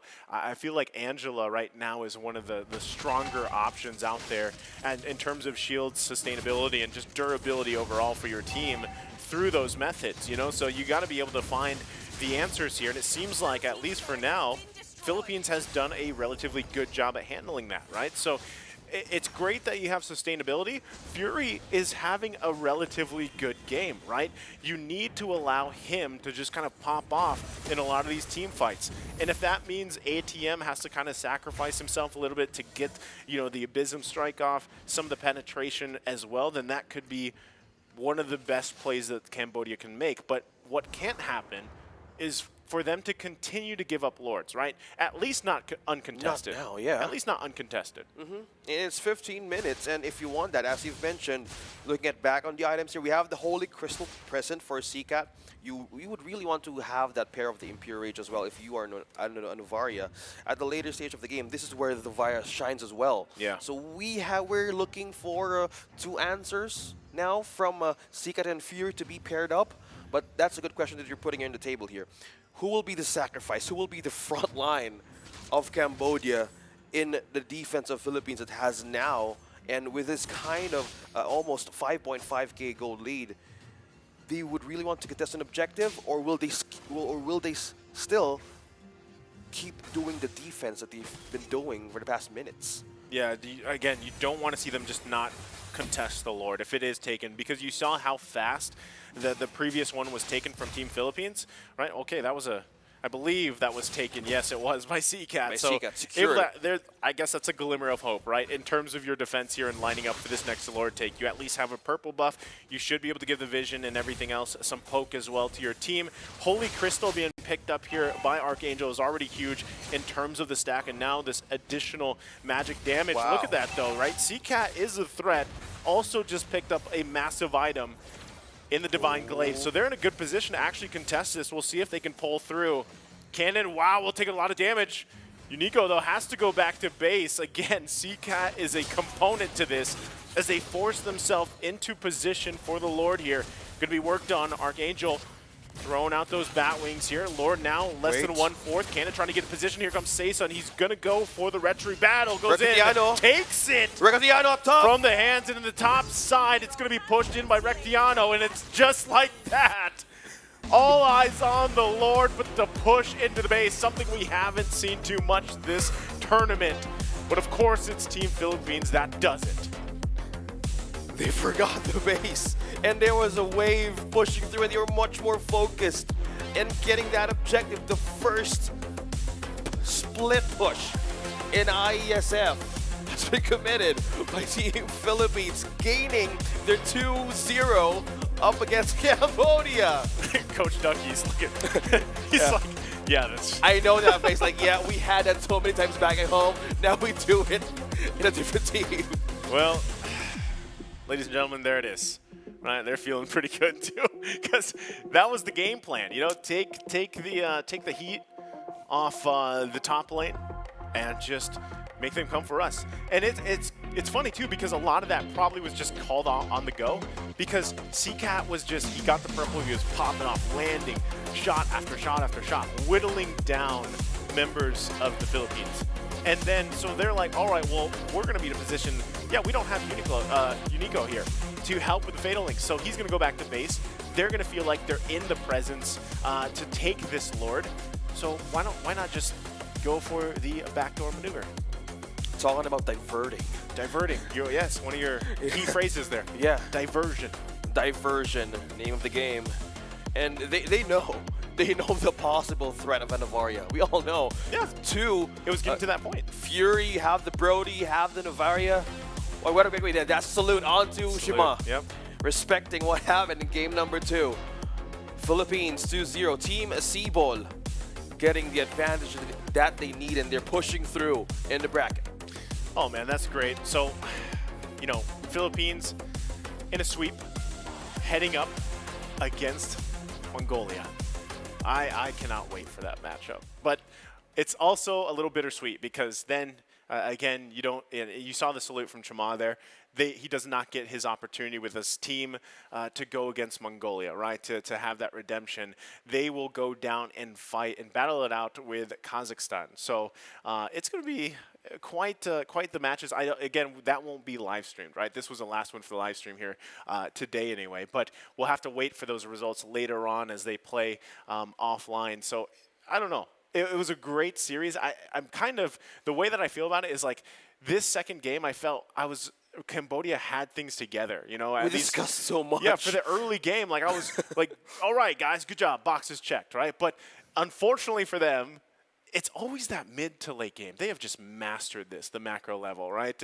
And that's always, so like the way that I look at it, and the reason why I say early game is, you know, basically one phase or one step at a time here. We're going to look at pretty much the recap, the replay from that matchup too. Again, this was a better game for Cambodia overall against, you know, this massive team from the Philippines. And it looked good a lot of the times, right? I mean, even because of this lineup, they know that Philippines has to scale into it, right? That's kind of expected, especially with the Sicilian here. But even so, again, having the Atlas now debuted, at least here for us, you know, on the live stream, it's great to see it interact with a lot of these other heroes in these lineups. Yeah, and looking back on the replay, 7 minutes in, this was the game of Cambodia, sustaining everything, and no matter what the Philippines throw up against them, damage. This is purely the Brody's way of funneling all the damage, all of the items, all the KDAs. But the problem of Cambodia is this is the window. This is the window that they have the way to step on their own accelerator, and they have the gas to push through. This was the thing that they've lost. And going back on how they wanted to bring it, yeah, this was the moment. They got the call. Requitiano. Nobody knows. Just go. Nobody knew. Just go. We've got him. We've got him under control. Camera came up, a couple shots away, and they take the sweep. Right. That's just again, a lot of the things that Cambodia did in that game. I do want to say that it made sense. It was improvement from game 1. Right. And really, yeah, it was better overall. Just unfortunately, they weren't able to capitalize on that. And if, for example, there wasn't that backdoor potential, you know, that play there, then they would have won that Lord. They would have actually taken that fight and probably marched into at least, you know, base territory of the Philippines. But it was a quick call based on that situation that happened with CCAT just first getting the purple and then chunking the members down. You know, so thinking on the fly there, and they adapted really quickly. But hopefully for Cambodia, they can take everything they learned from this series and, you know, hopefully help them in their next matchup with Kazakhstan. Well, now since we have, again, double eliminations, the hope still is there for teams who's in the lower bracket. Now, let's break down a bit what happened to game number 2 with our post-game stats right on the board here. And as we continue to see the possibility to have a way for Cambodia to bounce back, well, this is one way of looking at those boxes to be checked in the next time they meet the future teams here in the lower bracket. Yeah, again, looking at this, it was 7-5. Cambodia had a couple more kills here.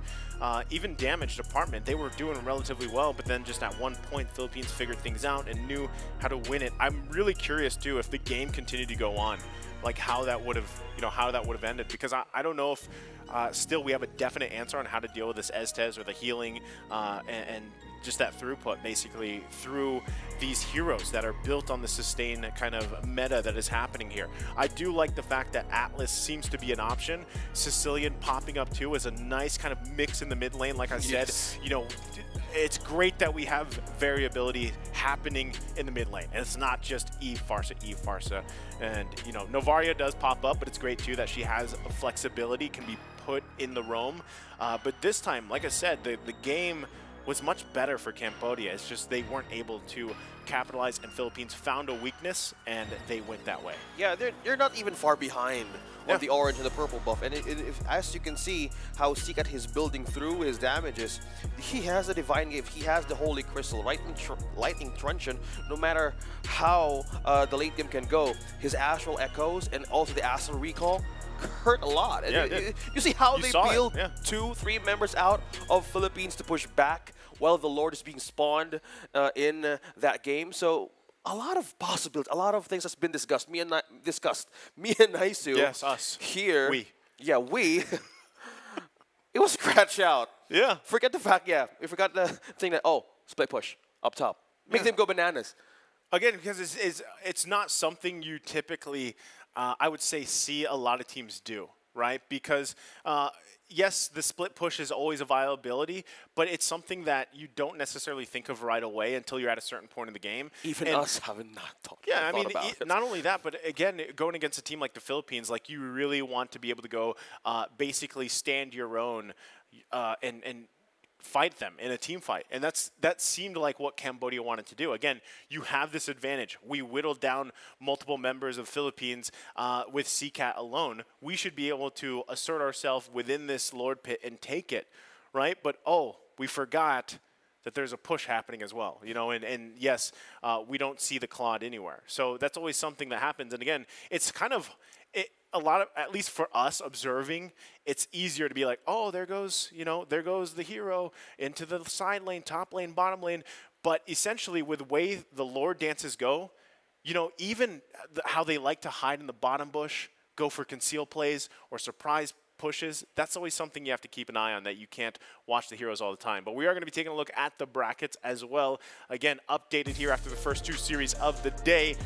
And there it is. Right, first match, again, it was Mongolia. They 2-1 Kazakhstan, sending Kazakhstan down to the bottom of bracket there. They will play Cambodia now. Cambodia, after getting swept by the Philippines. Still, the only sole team in IESF, Philippines remains undefeated.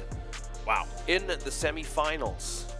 So lower bracket, Kazakhstan and Cambodia will now meet and still has a possible way to go through their underdog story here. That match, both are great, but finally to see Mongolia and the Philippines go head-to-head here at IESF, right? The Asian Championships, that's going to be an exciting match. And this was the hype. I mean, it was already hype coming into today. Day number 3, first day of the playoffs. Finally getting to see Mongolia play, and against a team such as Kazakhstan, who has, I feel like, it just improved so much. And at least even for us, even as casters or even as viewers, not knowing too much about Kazakhstan and seeing them even back in day 1 again have that reverse sweep, and then here play against the dark horse of the tournament, give them their first defeat. Yeah. And, that's still great too. The other thing too is the fact that all these teams, remember, guys, that they have all already secured one of their spots to Romania, right? Because the 5 teams 5 out of the 8 will be going to Romania for the World Championships. Looks like the teams today had a great start. 2-0, yes, but having that first scratch against Mongolia, what a great way to boost your morale continuing through the lower bracket. So we might see a little bit of fixer-upper from the teams who fell down onto the lower bracket. Once again, that was one of the matches we did today. I am OSX. This is Naisu. We will throw it back onto the stage with Wajay and Bar together with the Philippines for their winning interview. حياكم الله جميعا ورجعنا لكم من جديد بعد ما شفنا المباراة الأخيرة. حاب أقول شكرا لأخونا المعلقين على حماسهم في المباراة الأخيرة، وشفنا انتصار منتخب فلبين فازوا بنتيجة 2-0 ضد كامبوديا، وحابين نسأل اللاعب PHI كانون عن شعوره بعد ما فاز في المباراة الأخيرة. بالضبط يا وجيه. Of course, again, big shout out goes to our amazing casters for firing it up through the entire match. You guys are amazing. And now we are here with PHI Cannon. Man, how do you feel? Another match pretty much being won by the Philippines. I feel very happy because we won. Simply done. Because Philippines won. The crowd is going wild right here. وجيه.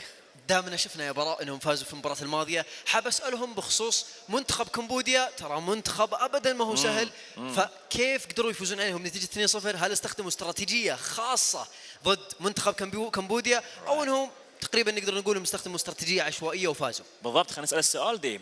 So before even going with the match and all that, we had a talk with Ducky, right? And he said, well, you know what? Cambodia is a team that we need to pretty much be careful with. So how did you do it? We just did our A game, but we still gave respect for them. Respect A game and go ahead with that. ايش رايك وجيه؟ انا بسأل سؤال اخير الى الان ما انتهينا. طالما انهم فازوا في هذا المنافسه وسمعنا اجابته، بتكون مباراتهم الجايه ضد منتخب منغوليا بسبب ان منغوليا فاز، وايضا اليوم فازوا منتخب فلبين، فكيف بتكون تجهيزاتهم يا اخوي براء بخصوص المباراه الجايه؟ So okay, now to the next match, right? And we're gonna go against Mongolia. So are you ready for that? Any surprises, under your sleeves right there? For myself, I am very confident against facing them, and I will do my very best to defeat them. Words of a warrior. If you notice, we heard confidence in every interview. So pretty much that's our key phrase and key word for this championship. Confidence. ولا ايش رايك يا وجيه؟ اكيد ما في احد الحين ما بقى لهم الا كم مباراه على انهم ياخذون المركز الاول، ولكن ما ندري هل بياخذونها ولا لا، ولكن اكيد لازم يكونوا واثقين من انفسهم، فبنشوف في المباراه الجايه ايش ممكن يصير لهم ضد منغوليا. ان شاء الله. And it's been pretty much a tradition right now. If you want to say anything back to hometown, to your family and fans and brothers and sisters. Thank you sa mga sumusuporta sa aming lahat, sa mga fans natin diyan, sa mga kababayan. Gagalingan pa namin, kukunin namin yung championship dito sa Riyadh. Well, salamat po, that's for sure. I love it. The community is amazing over here. وجيه أي كلمات أخيرة من صوبك. أنا الصراحة أتمنى لهم كامل التوفيق، ولازم نحاول نراقب كيف بتكون استراتيجياتهم وتخطيطاتهم للمباراة الجاية، لأنها بتكون مباريات حماسية في نصف النهائي، وبعدها بنشوف من اللي يقدر يتوجه للنهائي الكبير. إن شاء الله. Well, again, congratulations to the Philippines taking place right here at the Asian Championship.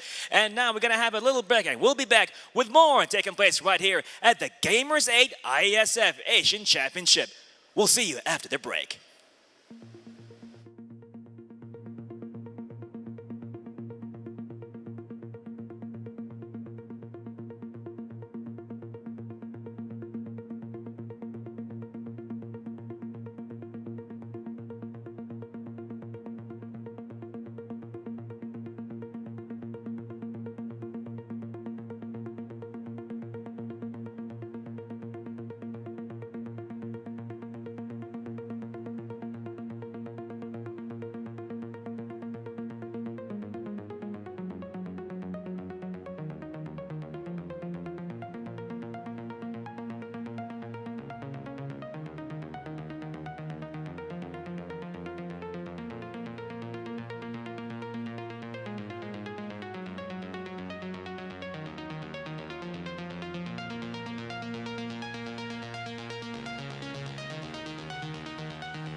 And ladies and gentlemen, viewers and gamers around the world, again, welcome back to this phenomenal championship, the Gamers Aid IESF Asian Championship, taking place right here at the biggest gaming and esports festival, Gamers Aid. I'm Bara Abdallah, and with me is the very talented Wajih. كيف الحال؟ يا أهلا وسهلا، شكرا لك أخوي براء، حياكم الله جميعا أعزائنا الحضور ومشاهدينا الكرام في كل مكان، ورجعنا لكم مرة أخرى بعد ما شفنا مباريات لعبة موبايل ليجندز، وشفنا المباراتين الحماس في لعبة موبايل ليجندز، ولكن الآن بتكون عندنا لعبة دوتا 2. ومثل ما ذكرنا لكم في بداية اليوم بتكون معانا المباريات بيست اوف 3 بدلا من البيست اوف 1. صراحة براء من بداية المباريات حقت البطولة في بداية الأيام لاحظت أن المستوى كل ما لا يتحسن أكثر وأكثر من المنتخبات، فصراحة أنا متجهز لمباريات اليوم الصراحة.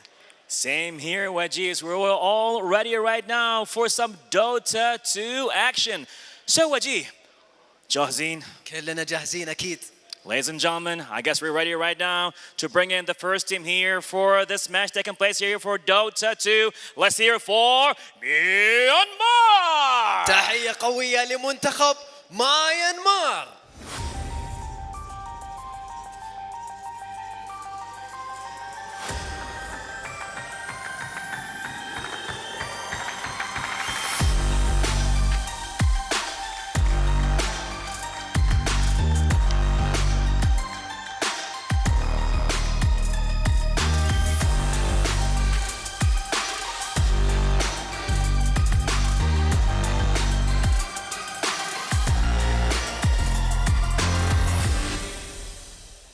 أول مواجهة في النهائيات الكبيرة في لعبة دوتا 2. عرفنا المنتخب الأول منتخب ماينمار، أما الآن بنتعرف على منتخب خصمهم، ورحبوا معانا بمنتخب منغوليا. And ladies and gentlemen, right now, let's hear for their competitors taking place right here for the Dota 2 match. Let's hear for Mongolia!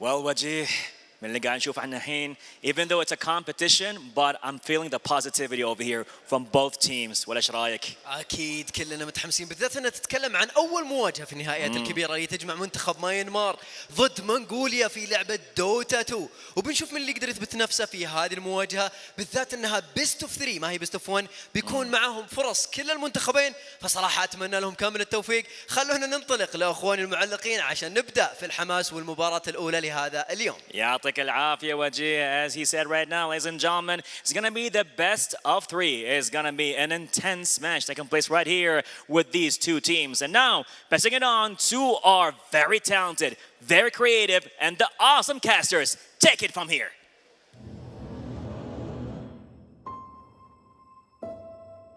One purpose, one dream, one rhythm, one step closer to glory. They say history remembers the winner. So who will be the ones writing the future?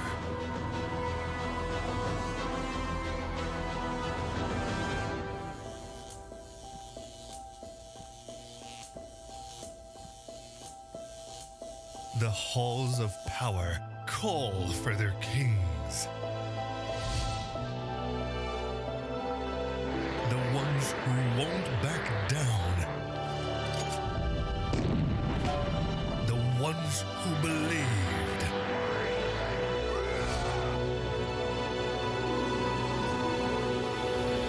The ones who knew that over 100 nations can't be wrong. Join the fight between August 24th and September 3rd as Yash becomes the world's esports capital. Here we go, ready for the playoffs. It is no longer BO1s. You are now welcoming us and everyone around to BO3s. It's going to be time for, honestly, in my opinion, more intense Dota when it's not BO1s, when it's not just one game on the line. It's going to be more strategy, more draft, and it's going to be interesting how these teams really go about it. Mongolia, Myanmar, two of the teams, in our opinion, has been, the most fierce competition. They have been aggressive. They have played very, very confidently. And now they're playing each other in the first round of the playoffs. This feels like it's going to be one of the best matchups in this first round, right? Yeah, Mongolia is looking scary. They're probably on par with the Philippines, who I still consider the best in the tournament. But Myanmar, they were a little dark horse for me. They came out of nowhere. High-octane gaming, super aggressive draft, super aggressive playstyle. And honestly, if you don't stop them early and they continue playing like that, they might just take it all the way to the final. Yeah, they have shown up, and they really want to make their presence felt. And what a way to do that than take the first series here in the playoffs. It's double elimination in this bracket, but you don't want to be in that lower bracket unless your name is Team Liquid, which I don't think any of these guys are named Team Liquid. You don't want to be the lower bracket team, and you want to be able to go through as easy as possible. Prize money on the line. Everybody right now in the playoffs is going to Romania, going to Yash already, which I believe is the capital of Romania. I don't really know. I'm North American. I could tell you nothing about anything. We know nothing. We're gamers. Yeah, exactly. Yeah. We're gamers. We spend a lot of our time in front of a computer, but that's not including us looking at maps or anything of the sort or math. If you want those answers, look it up yourself. But if you want answers to Dota, that's what we can bring you, and that's what we're going to try and bring you here as this first matchup I'm really excited for. I think it's going to be pretty intense. Yeah, truth be told, I don't know how Mongolia is going to approach this match because they're playing pretty quickly themselves, and they haven't really played against a team yet that plays as quickly as they do. Like, how will they be able to handle that? Will their draft be a little bit more defensively? Will they first face a Bloodseeker again like they did yesterday, just so they can enable that fast play style? It's going to be very interesting to see what direction the draft goes. Yeah, I'm wondering if now that you're already qualified for the final in Romania, if we're going to see these drafts kind of open up, maybe be a little bit more off meta. But I've been asking for that for 2 days already, and it seems like we're sticking in the meta and keeping it pretty much on the tracks of everything we've seen throughout this patch so far. And I really want to see something a little bit different. There was a Bloodseeker, which, you know, still in the meta, but not as much. This is definitely a Morphling Medusa patch. So, you know, we've seen a lot of that. And, you know, let's take a look at the Group A and Group B standings. We're going to start with Group A. Let's take a look here. Myanmar taking it 3-0, and that was with a win over Jordan. Coming into the group stage, I would say that the two of us thought Jordan were going to take the group, right? Yeah, especially after their first game. They looked very confident. They looked very out of the box with that Earthshaker that they picked. But maybe, just like us, they were really taken off guard by the aggressive playstyle of Myanmar squad. And not only that, but they also backed up just by a lot of individual skill. Like we have seen yesterday, the mid player from Myanmar, he absolutely destroyed that Primal Beast, and it was just impossible for him to recover from there on out. Yeah, and then you've also got the third place Australia, who unfortunately earlier today lost Kyrgyzstan, so Kyrgyzstan qualifies for Romania, and Australia unfortunately do not. But let's take a look at the other side of the group, the Group B standings, because this group kind of ended the way we thought it would. Yeah. Philippines, Mongolia, Kyrgyzstan, India, but I know it says 2-1 for Mongolia. They showed up against the Philippines. That was a very close match, and a game in which Mongolia had a lead for quite some time in that game. Yeah, it could have been a 3-0, but the Philippines are they're just too stable. Like, they just know how to play from behind, how to play from ahead. Their drafts are always very solid. They have winning conditions in the early, mid, and late game stages. And it's gonna be a very tough nut to crack, this Filipino team. But Mongolia, first they're gonna have to prove that they can keep up with the pace of Myanmar. Yeah, so let's take a look at the bracket after we saw these groups. Now we get into the bracket, and we see, of course, the matchup that we're going to be following right now, which is Myanmar against Mongolia. Winner plays the winner of the Philippines and Jordan, and of course, the losers of those two matchups go to the lower bracket, where they will face each other. And of course, you know, it's just your simple 4-team double elim bracket. Win, and you're into the grand final. You need 2 wins for that grand final, no matter what side of the bracket you're on. And then one more win to take it all home. I'm a very big fan of double elimination brackets. You can always have a one-off game, but then, you know, you don't want to end up with the best team going home just because they're like a one-off game. Yeah. Double elim is the way to go for sure. Yeah, so let's take a look at the replays as, you know, let's refresh your memory a little bit. You weren't here for the first 2 days. Let's take a look. This is that Filipino-Mongolia game that we were talking about. And truth be told, a lot of this matchup is going to be, you know, the first half is going to be that Mongolian lead that we talked about and how well they played and how aggressive they played. And it looked for a while that the Philippines were in a lot of trouble, but they drafted this Meepo, the only Meepo we saw on the main stage, and it proved to be a disgusting hero. I would say if Mongolia had a weakness, it would be the drafting for me. Like, their drafting has quite a bit of holes in it, and even though it is aggressive, that doesn't always mean it's necessarily good. Because they are definitely lacking in the department of mid-late game here, and they took it there very confidently, but they just couldn't handle the Enigma, they couldn't handle the Death Prophet, they just didn't have the damage for the Meepo, and I just really want to see that they address their drafts a little bit, because as you said, there's a lot of boxes to check, and they are not always all checked. Yeah, and then you've got to kind of find a way to fill all those gaps. And, well, you know, you had the Rubik who tried to be the win condition for them. And you see in that last fight, Creeps just ended up taking the base. And, you know, here we go into the Myanmar, Saudi Arabia game. And this is just, honestly, it felt like coming into this, we expected a little bit more from the Saudi Arabian squad. And we just didn't quite get that. Yeah, it was a little unfortunate. It started off, like they started off really strong, but ultimately couldn't pull through, citing draft issues. But again, Myanmar, they are just relentlessly aggressive. Most of this game, we'll just see them try to kill the KSA side. They will dive towers, dive tier 3 towers at like minute 17 into the game. Relentless, fierce, and this draft is very well rounded. Strong early, strong mid, strong late game. Makes a lot of sense to me. Yeah, truth be told, they didn't even have the best time in their safe lane. That Naga died in three times. 3 times, yeah. Yeah, so, you know, they were able to recover, not only recover, but they held a lead with their safe lane not being up to what they probably wanted to be in that early part of the game. Yeah, I mean, Young PH really shone through for them. And that laning stage was absurd. Probably the most dominant laning stage we have seen throughout the entire tournament. And if you can keep that up, you know, who's going to stop them? Because if an Ember Spirit wins lane like that, he will just gank all the side lanes and he'll win the game for you, basically. Yeah, and Young PH, he showed up pretty well. And of course, you could see it's 26 minutes into the game and they're just pressuring and pushing in. And there was no stop button. Until GG was called, they weren't going to stop. Yeah, it was kind of like a pop domination game. Yeah. It's like, oh yeah, you have no chance. Well, we're going to further pressure you into the base. We're going to make sure that you leave the game before we even take all your eggs. Yeah, but now it's BO3, so that's a little bit different coming into this one. We'll see if the BO3s feel a little bit different for these teams, if they're more willing, especially in Game 2. Obviously, we're only in Game 1, but come Game 2, are we going to see potentially maybe more experiment with the draft? I'm wondering if even in Game 1 we're going to see experimentation in the draft. So we've got the Myanmar roster ready to show at you if you have not watched up to this point, but you are going to see some familiar names here as you've got Young PH, Skille, Zarain. Those guys, I feel like if you've watched or paid attention to a little bit of SEA Dota, you know these guys, right? You know these guys, they're really good. I mean, as we've seen yesterday, especially Young PH, he is super strong. Skille on his Phoenix, like he just knows everything about the hero, when to egg, he always hits his fire spirits.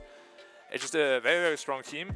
Are they gonna stray away from the meta? Probably not, but they create like their own sort of system. Like they don't just follow the meta where, okay, we're gonna first pick this hero and this position every time, but they're creating their own sort of drafting system. They're like, yeah, this hero is good, but we're gonna 4th pick it instead of like 5th pick it. Yeah. So I assume that they're going to play fast-paced, but of course I expect that from the Mongolian team as well. Take a look at these guys getting ready. They're in the lobby. Beyond, and he might not be ready to be fast-paced just yet. I think that's taking a little bit too literal from True Sight when Jinkyu yawned. Okay, so go wash your face, that whole meme. And then let's take a look at the Mongolian roster, because we've been talking about both these teams, so let's introduce you to these guys as well. SE looked very good. Sanctity felt like the standout for this team for pretty much the entirety of the group stage, right? Yeah, I'd say so. SE also really came through on that enchantment in the late game, the damage department, the Rubik. He's pretty good at ping pong too. He is, yeah. I mean, honestly, a lot of players here are really good at ping pong, but I feel like it's just like an Asian thing. Like a lot of Asians are really, really good at ping pong, and they will just completely destroy you. Yeah, we were. Well, I was getting disrupted. It's just how it goes. But I think we have like there's Dota happening, and then there's like a ping pong league going on in between breaks. So I think we might need to stream that. we might need to bring that up and like show it off. Ooh, somebody in demo mode. What's he playing? What is that? I can't tell. Oh, somebody else in demo mode. Lone Druid. That was Lone Druid. That's Shadow Demon. That's Shadow Demon, A lot of disruptions happening there. That's items. Just in the lobby. That's and a Spirit Breaker. Looking at what live That's games Axe. are there. Ooh, he played last game Axe and on his profile, Bat Rider. You can't show Bad Rider in profile. It's toxic. That's dude, Bad Rider is one of the. Said so many things are toxic. That is the point right now. The meta literally consists of unfair heroes. You think so? Yeah. Yeah, but unfair isn't equal to toxic. Sometimes it is. Come on. How is it not toxic that he grabs you and pulls you away from the entire team? That's not toxic. That's gameplay. That's strategy. Oh, sorry. The rest is quote unquote toxic is not gameplay? No, toxic is toxic. Gameplay is gameplay. And I don't think Lasso is toxic. I think Lasso is game winning. Toxic would be picking Viper or Huskar. Sometimes Meepo. And Tinker. Yeah. All right. That goes for. Who else? Lone Druid. Yeah, Lone Druid feels more cheese than toxic, right? It's kind of the same thing, though. Is it? Yeah. Is it? Maybe You not. sure about that? I mean, everybody has their own definition of it, right? Yeah, that's true. For me, I hate heroes that just slow you down or turn. Like, for me, toxic means they make your game unfun. Like Bounty Hunter, you're always tracked, you're stunned out of nowhere. That would be a lot of heroes. Bad Rider getting napalmed. Exactly, that's what I'm saying. But that doesn't mean they're toxic. That just means I'm bad. Okay. All right. So I'll take that. I'll take that. Yeah, I think that's pretty simple, right? I'm bad at the game, thus everybody beats me. I feel bad, and thus they're toxic. And thus you pick Lich and become toxic yourself. Oh yeah, well I'm what's the line from Star Wars? You were supposed to. You were the chosen one. You're supposed to save us, not join them or something. Yeah, something along those lines. We're probably botching it. There's like a couple Star Wars fans who are freaking out that we just botched that famous line. But we'll see who has the high ground in this matchup. As it's going to be a fun, it's going to be a fun BO3. I can't stress enough how excited I am for this one because honestly, every team that's in the playoffs right now was fun to watch. Yeah, they were. But again, I've always had a soft spot for really quick, lots of kill Dota. It's just really fun to see. It's really fun to follow. Everyone is high level. Everyone has a lot of gold because usually you keep trading kills because one team is overly aggressive and then the other team is overly aggressive. 4K lead goes back to them, goes this way, that way, this way, that way. It's not the cleanest Dota, right? But it's fun. But it's the most fun to watch. Yeah. And both of these guys play it. Yeah, I agree with that. If they go head-to-head like that, it's going to be a bloodbath. 2 kills per minute. I would love to see that. 2 kills per minute. So the average game times in this event has been about, 37 to 40? So you're expecting a lot of 80 kills. And you know what I'm expecting? Some bans in this draft. Because we're into it. We're into game 1. Let's get going here. As this should be fun. I've said that like 8 times. But as you can tell, I'm kind of excited for this one. That's all that's going to be said by me for a while. It's just I'm excited for this one. This is gonna be fun. Ooh, what are they hovering?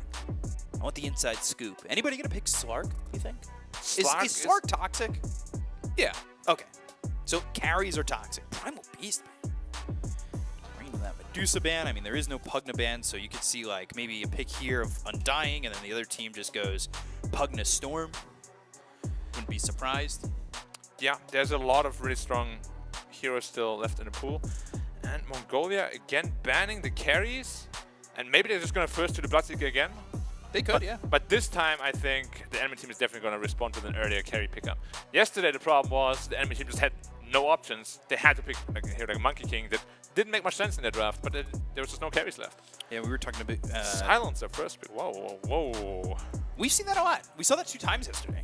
Yeah, so that means they don't really care about the partner at all. So Silencer Bloodseeker right here. Brood, okay. Brood Mother. Is that toxic? That's a toxic opening. Brood's very toxic. Brood Mother Techies, maybe not as much today because Techies is just an overall highly contested hero. But you picked this 6 months ago, 7 months ago, whenever pre-patch. And yeah, that's toxic. How? Yeah, okay. Because old Techies and Brood? Yeah. Like Brood Mother especially, this patch is just so strong. You make any sort of mistake in the laning stage, gets level 6 fast. Naga So Siren that early. Naga is really good against Brute Mother, is the thing. You It's still very gotta hard for protect Brute this to with like pressure the tower. a Pugna ban, right? Because Pugna can, with Shard, take away the illusions. But you've already got a Techies. I guess Pugna 5, yeah, that fits. Partner 5 would be good. You know me, I'm a big fan of Lion still. You get the Shard with the multiple mana drain, which is really nice against the Naga illusions. You have some burst damage. Honestly, Lion Naga in general is also very strong, because all Naga Lex is people to keep them in place for you, so you can beat them up. Yeah. We haven't seen a lot of Lion. Have you seen any Lion this tournament? I don't think so. I don't. Outside of the main stage, I don't really. Main stage, no. But yeah, main stage, definitely not. So there's that Storm ban. Interesting. Probably means no Pugna this game. You need a lot of things for Myanmar now, though. You have the Naga, you have the Silencer. Both of them don't offer... I mean, Silencer offers a little bit of team fight, Naga offers a little bit of bailout, but you don't have tower push, you don't really have great initiation right now. This draft right now is very counter-initiating-ish. Like, they really want them to go on you, then you turn it around. I'm always a fan of when there's a Naga Siren on your team, go Darkseer. Darkseer is a good one. Darkseer is a good one. There's a lot of good mid options as well with that. We've been seeing some Earthshaker. Maybe that comes out against the Broodmother. Enigma could be still good. Enigma plus Silencer as a combo in itself. Naga Siren Enigma is also a very strong combo. You get the Naga Sleep into Black Hole. So I would definitely... I would be on board with that. They banned the Pangolier, they banned the Beastmaster. A mid and an off laner, because Pango off isn't exactly... Wait, they banned the Beastmaster, so with a Brood already picked. Yeah, so they think it could be a carry Brood. Yeah, potentially. Which is possible. Like, it definitely fits the bill of high octane, quick game. Mars out, and that would Storm mean a out. Brood with a Harpoon. That's definitely rightly Brood, yeah. Is it Harpoon Orchid? Or is it Orchid then, or Echo, Orchid, Harpoon? A lot of them don't even build Orchid. Orchid is really dependent on what heroes the enemy team has. Right. But oftentimes it's just Echo Saber BKB even. Because it's very easy for Brood to just stick on you. She has an inbuilt slow and she's pretty much hasted. Harpoon means you're never getting away. Yeah. Honestly, it's really creepy too, like the thought of it. There's a massive spider chasing you and just pulling you in. Yeah, we could not. It's like a horror movie. We could not talk about that aspect of the year. Oh, gosh. What do you think about this Black Widow skin, by the way? Like, when I first saw that, like, it came out of nowhere for me. I didn't even know it existed. Like, I tapped out, tapped back into the game. It's just this scary. massive Brute Mother in the spot, in the hero highlight. I was like, oh, gosh. I'm a big fan of the pumpkin one. No. That one's funny. Yeah, but the Black Widow one is Black creepy. Widow one's kind of scary. This Dark Willow banned again. We don't really see this hero that much. For it to be banned again? It is a very strong hero, honestly. The ultimate is crazy strong. It has potential to solo kill you. It's pretty hard to kill as well with the Shadow Realm. Somebody signed on a Dota. What's that? Notifications on. Wow. It's very surprising. I would never play with notifications on. It's just so distracting. But I'm also a very, you know me, I'm a very popular guy. I have like 5,000 people in my friend list. Is that even allowed? What? That many people on your friends list? I thought No, I there was think a limit. 250 or something. But you know me. I like to... 8 accounts, all full friends. It's... Let's see how it is. Oh, you see it? It pops up very frequently. Ooh, Lion! Oh, there we go. Yeah, we spoke about that. The mana drain counter is very, very strong. I like it. Yeah, get the shard, take away these illusions, become BKB'd. Maybe it's a mid-lion, and he gets axe, many stacks, and all the illusions get cleared I don't think they're going to be playing it like you do. I don't. Okay, yeah. Yeah, you say okay, but they can't see it. You gave me this look. What did I do? Nothing. I just said the truth. It's a little unfair. Enigma still looks really good. Lion has a hard time dealing with Enigma. So does Techies. Yeah, the support duo seems very... weird. Not aggressive. It's aggressive, but they have no... lacking. There's like no guy that can really go in for you. You know, if Yeah. it's tiny, you don't have this clockwork. Would you ever do like a mid tiny? Or is Mid that tiny just is pretty strictly good. 4? That's good. It's still good. Yeah, Because we it don't was, see it was played at the major like once, right? by Quest. Yeah, but that one time it looked really good, Wow. and then I never went back to it. It's bad, man. Quest, you're going to Gamers 8. They won that MENA qualifier. Yeah. Still thinking. There's SC in the background. Yeah, he's the most memorable for me, just because we played table tennis with him. Table tennis against them. Yeah. I also wish I had that kind of hair.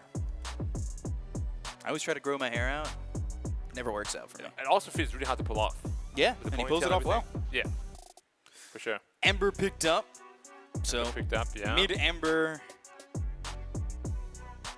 against this lineup. I mean, it's always fun when you slight into the Spiderlings. Yeah, and it never stops. Especially with the Maelstrom, there's a lot of And lightning coming. snap. So Snapfire, snap silencer. Okay. 4, silencer 5. It could be an off snap. We've seen that. It could be pretty good with like a Spirit Break or something like that, which is banned. Never mind. I just feel like off lane snap is so limiting. It is. It just offers you like an aggressive option that deals a lot of damage early on.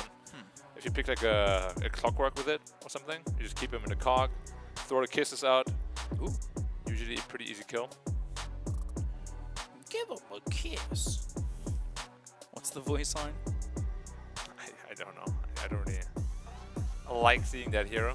I stay away from it. I know that like I think one of the voice lines is like, I can't eat you, but Mortimer might. That's a good voice line. Hey, Dota is probably, when it comes to games, or like multiplayer games, the game with the best sound effects and the best voice lines, in my opinion. Might be a hot take, but Legion Commander. Legion against Naga is really good. Like the lane is gonna be incredibly difficult for Naga. How is Quap still in the mix? Again. Quap's alright, but it's not easy to play against the Dire Draft. No, I was thinking Mongolia takes it.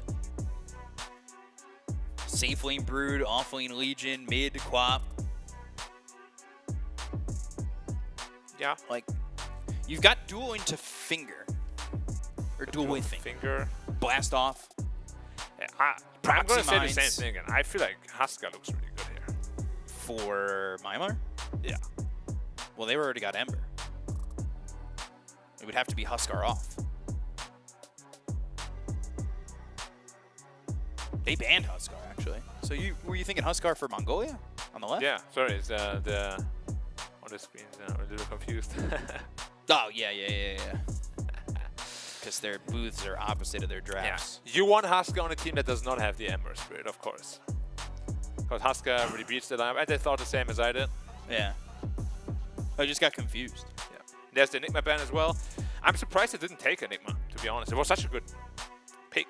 Now it's gone. Spirit Breaker's gone. Not many options left for you.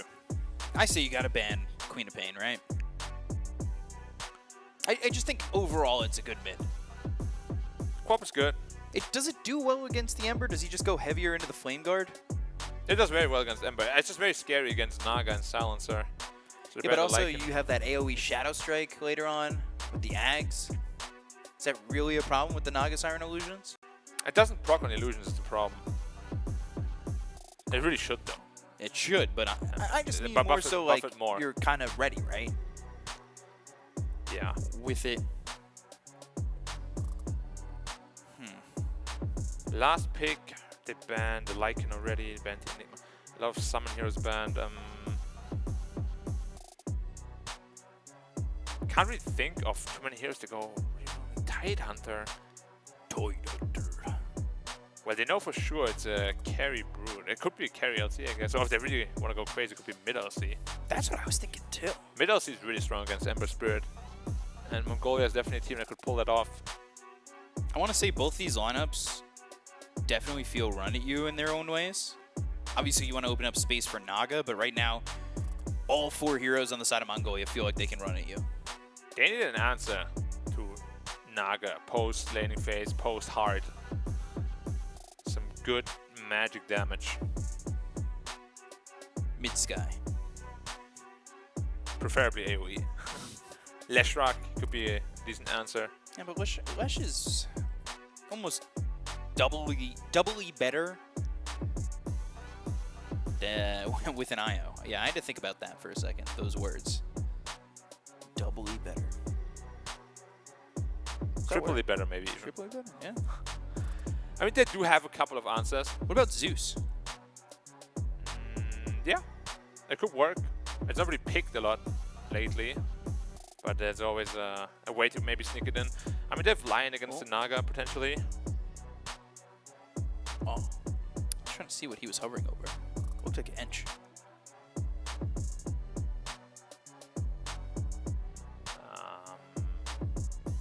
Slark. Oh, hey! I asked about that earlier. So they do... So wait, Sanctity, Slark. That is very, very interesting. So that's a Mid-Slark. mid-Slark. Against the Ember Spirit. Unless they're throwing 4-2-3 on the Brood mid.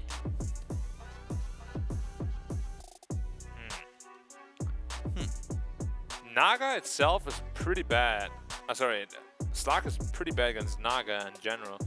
I'm a little worried that if Naga gets like 3 items, Heart, Manta, +1, like a Butterfly, that you just don't have the answers for it. They're really relying on the Lion mana drain to come through, and that's not that easy. Right. He's playing against Silencer, he's gonna play against an Orchid Naga, lots of backline jump. And if you pick the Slark, I think you almost have to land it against the Tidehunter. Otherwise you wouldn't really want to pick it. It's decent against Ember Spirit, but I'm just wondering if it was picked strictly for the fact that there is a Tide in the game. Maybe. I just feel like it doesn't really do well into the Naga. I think the draft advantage I would definitely give to Myanmar here. So, you said that they need 3 items here in the Naga Siren. My question is a lineup like this from Mongolia going to give them that kind of time? There is potential that it's going to completely run away with it, of course. They have very low cooldowns on all the heroes, well, except Finger. But Brood, if you win the lane, you can snowball really hard. Same with Legion. Slark, it's the same thing. It's very much a snowball lineup. But snowball lineups, again, you tend to be a little bit over-aggressive. You're playing into a Ravage, into a Global Silence. Things can turn around very quickly into the opponent's favor. And if you lose 1 or 2 team fights, Naga Siren suddenly becomes unstoppable. Like, there's going to be this window where Naga is completely untouchable, and they will have to go absolute late game on the Mongolia side, where all 3 of their quote-unquote carries, because all of them want to right-click, are ready to fight the Naga. Like MKBs, maybe some Mjolnirs. It's going to be tough for them if they don't snowball the early game. It does feel as though there are a couple of targets, I would say, for duel, if they want to get that going. Maybe Legion gets off to a good start. If Legion gets really big, like, she can just solo kill a Tidehunter. If you want to, you can even invest into an Aghanim Scepter to prolong the duel, so you really have more time to kill. Would you ever invest into, say, a Deso? I've seen it before, but it's a very, very all-in item on the hero. I think the most solo kill or solo carry build you can go for nowadays is really that Aghanim Scepter prolongs the duel. Makes it, I think, last 8 seconds, which is ridiculously long. It's almost 9 seconds. So, should be a quick pause, hopefully. You know, we see this a lot. Start the game, somebody needs a pause, they gotta flex the hands a little bit more. It's better than the old days. You used to see pauses, WC. WC every time? Yeah. After like 2 minutes? Yeah. I mean, you didn't go to the bathroom before the game? Really? So, we'll see how this goes. Lane-wise, for each lane, who do you think has the advantage? We'll have to see how they lane it. Like, if it's Slark middle, I think Tidehunter's gonna have a great game, because Tide pretty much has free farms against Brood. Ember Spirit against Slark is... If you don't mess up on the Ember, you're going to get a quick bottle. You shouldn't die to the Slark, and then you're just going to get more advantage as you get higher level in the Slide and the Flame Guard. The only hard lane is going to be the Naga lane. Like, Naga is going to get smashed by Legion Commander. There's nothing you can do. You summon illusions, one overwhelming odds, they're all gone. And it's going to be that way until he has some HP items. Right. Which is probably going to be that hard. Like until hard, all illusions is gone. 30 seconds to battle. So young PH back on the Ember. He did really well with it in the previous match that we saw him on. So let's see if there will be any blood spilled before the horn. Hasn't been, really. Yeah, but that's what you should really expect. Like, dying alone somewhere at this point, like after so many months of this patch, is really, it's not allowed.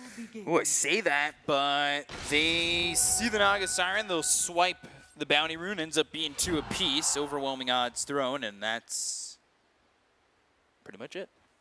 Illusion's gone. 6 gold added to the bank account. So now they did you send might the say it's Brood not a mod. lot. They did send the Brood mid. Okay. Interesting. This guy.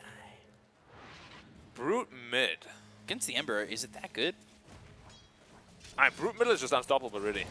Like, you can't lose the lane as Brute. You have multiple sources of sustain. You're going to get your level 6. And Ember honestly doesn't deal very well with your Spiderlings at all. The best hero to have in this game to do that is Tidehunter. But he's going to be like level 4. You have been denied. Both of them denying. Just stuck at 1 or none CS, and now it's 2 and 1 apiece. This lane, it's Glaives early, which I'm always a fan of. At least a value point. Maybe not to start the lane, but of course, Arcane Curse and Last Word don't exactly feel like they're going to do much in a lane like this. Yeah, this top lane, as I said, is very weak on paper. This Naga's going to get pressured a lot. Yeah, Naga Siren getting them pretty low. And there was also the weakness in the last time we casted them. Yeah, the Naga Siren. He died 3 times. Got enough space, tried to see the young PH, but if he doesn't crush mid lane like he did in that game, where's the space going to come from? Because the Brute Mother is going to be level 6 super fast, have those Spiderlings up, no problem. Start pressuring your buildings. I would say Techies probably has that Blood Grenade as well, right? So I would assume they play aggressive, right? Level 2. Yeah. Brute Mother, casual, 120 damage, level 1. Or 112, rather. Okay. There's so much. Like, Brute Mother, that's what I mean. Like, oh, you're dead. Yeah, Blood Grenade, overwhelming odds, Arcane Curse to try and slow him down, but the right clicks are in. They don't need to use any more spells. And 11 will get first blood by killing Zarain. And that's how it starts. Like I said, Blood Grenade available. That slows him up. SC, Scatterblast comes in. Skill A is going to get the kill there. And Sanctity left by himself because his ally is dead. Count's Leashes, he's starting to get some pretty heavy right clicks in. Skill A had nowhere to go. I thought he could have chased him. Had no Opal Venom, unfortunately, or Boots. Probably looking to pick that up relatively soon. It felt like 1.5 right clicks was enough to get the kill. So you just definitely getting 2 right clicks in that space, right? Nah, the problem with Stark is the movement speed is very, very, very low early on until you pick up that ult. Just 300. You'd love that level 2 in the Essence Shift, right? Yeah. Have that extra duration. Especially when you're up against Tide, you're going to start getting those stacks, chunk through these heroes. 3 minutes, that's always important to get the Healing Lotus, both of those controlled by the side of Mongolia. And it's something that I think we're seeing a lot more teams be focused on, is getting that Healing Lotus early on. It really does sustain the lane and open up opportunity. Yeah, they're focused on it early on, but I really think a lot of teams are ignoring them too much in the mid-late game. Like so many times you just see 4, 5, 6 Lotuses on like at the fountain. The pool, yeah. And you're like, wow, that's a lot of lost opportunity there. Yeah. Because of course you can always use it on teammates too. 900 HP, 900 mana is no joke. I just want to see somebody get that upgraded cheese. Have you ever had it? Yeah. I've had it once. I had it once, It but felt terrible. we won the game, but also the goal of the game was to get that upgraded cheese. Like, I spent my entire game going from Lotus Pool to Lotus Pool to make sure I could get that upgraded cheese. And I was a support, so, you know, feels whatever. So did you eat that cheese? Yeah. Oh. Those illusions did not help there for They Zahrain. basically added like fire to the engine. Oh, you want your teammate to die? Okay. Oh. All right, we'll make that happen. Overwhelming odds is going to hit pretty hard. It's the overwhelming odds now that's the attack speed, right? Not press the attack. Oh, whoa, whoa, whoa, whoa. Does he have a Sight. No. Oh, yeah! What? He stood there. He didn't move. Was he stuck because the web ended there? I Behind guess. behind the tree? But usually you would have another web up. I think he was out of range, to be honest. Of sight? Yeah, like, I think Clearly. he thought that. Clearly. Yeah, he thought that. Yeah, that's what I mean. Yeah. He clearly wasn't. Because he was kind of just standing there for like a second. He's like, you can't hit me. Oh, you Can't hit me. kind of looked a bit taunty, right? Yes, man. Oh, maybe a little bit. He's like, hey, bro, I know you can see me. I don't know about that. You can get me. Hey, Dota's all about taunting your opponents. Oh, of course. That's why there's taunts in the game. That's why there's voice lines that are all chat. That's why there's tipping. Of course it's all about taunting your opponents. Young PH did get the kill, but the CS is still very even. So, Brood, yeah, you gave up a kill, but not too bad. Top lane, though, is looking awful. Like, it's actually looking like they will soon be bullied out completely off this lane. Yeah. Naga can't stay here much longer. I You would probably be want to wait surprised. for your level 5, then go jungle with level 3 Edo. Spared you future loss. We'll have to see. Because, I mean, is it enough to just push out the Naga Siren? You need to help your Brood, that's for sure. 6-minute rune going to be important as well over mid. Ooh, I say pushing out the Naga, but they'll find him under the tower, and these right clicks, blast off avoided, and eventually still die to Ace. That lone right click coming in after missing that blast off. Oh, SC. Body blocking him a little. And he got the Invis rune, so power rune controlled by the side of Mongolia, not giving up to the Ember. Brood, I believe, does not have a bottle, doesn't normally go for anything of the sort. So, Dire's top tower is under attack. well, you know, just pick it up yourself, right? Yeah, Naga being back top. But he, as we said, won't be able to really lane here much longer. Free refill, very balanced. Scatter Blast, Anchor Smash. But the Earth Spike, nothing really doing. If he had level 6, I would assume Sanctity goes in on that. 7 minutes now, so Wisdom Rune, at least one of them is going to be picked up by the side of Mongolia as they're ready for it. It's Ace who picks up that one, but the other Wisdom Rune is available on the Myanmar side of the map. If maybe Lion could get there, but I would assume Skill A is going back now. Yeah, want to give that total experience to the Tidehunter as well, so he gets up to his level 6 faster. How do you stop the Legion, though? That is the real question right now. Legion is very tanky. Ember is not really here that can rotate on her, and neither is the Tidehunter. Dire's middle tower is under attack. Yeah. Let's... Well, I say that, but he's actually rotating on him. This isn't exactly an easy kill, though. He's sitting pretty low, half health.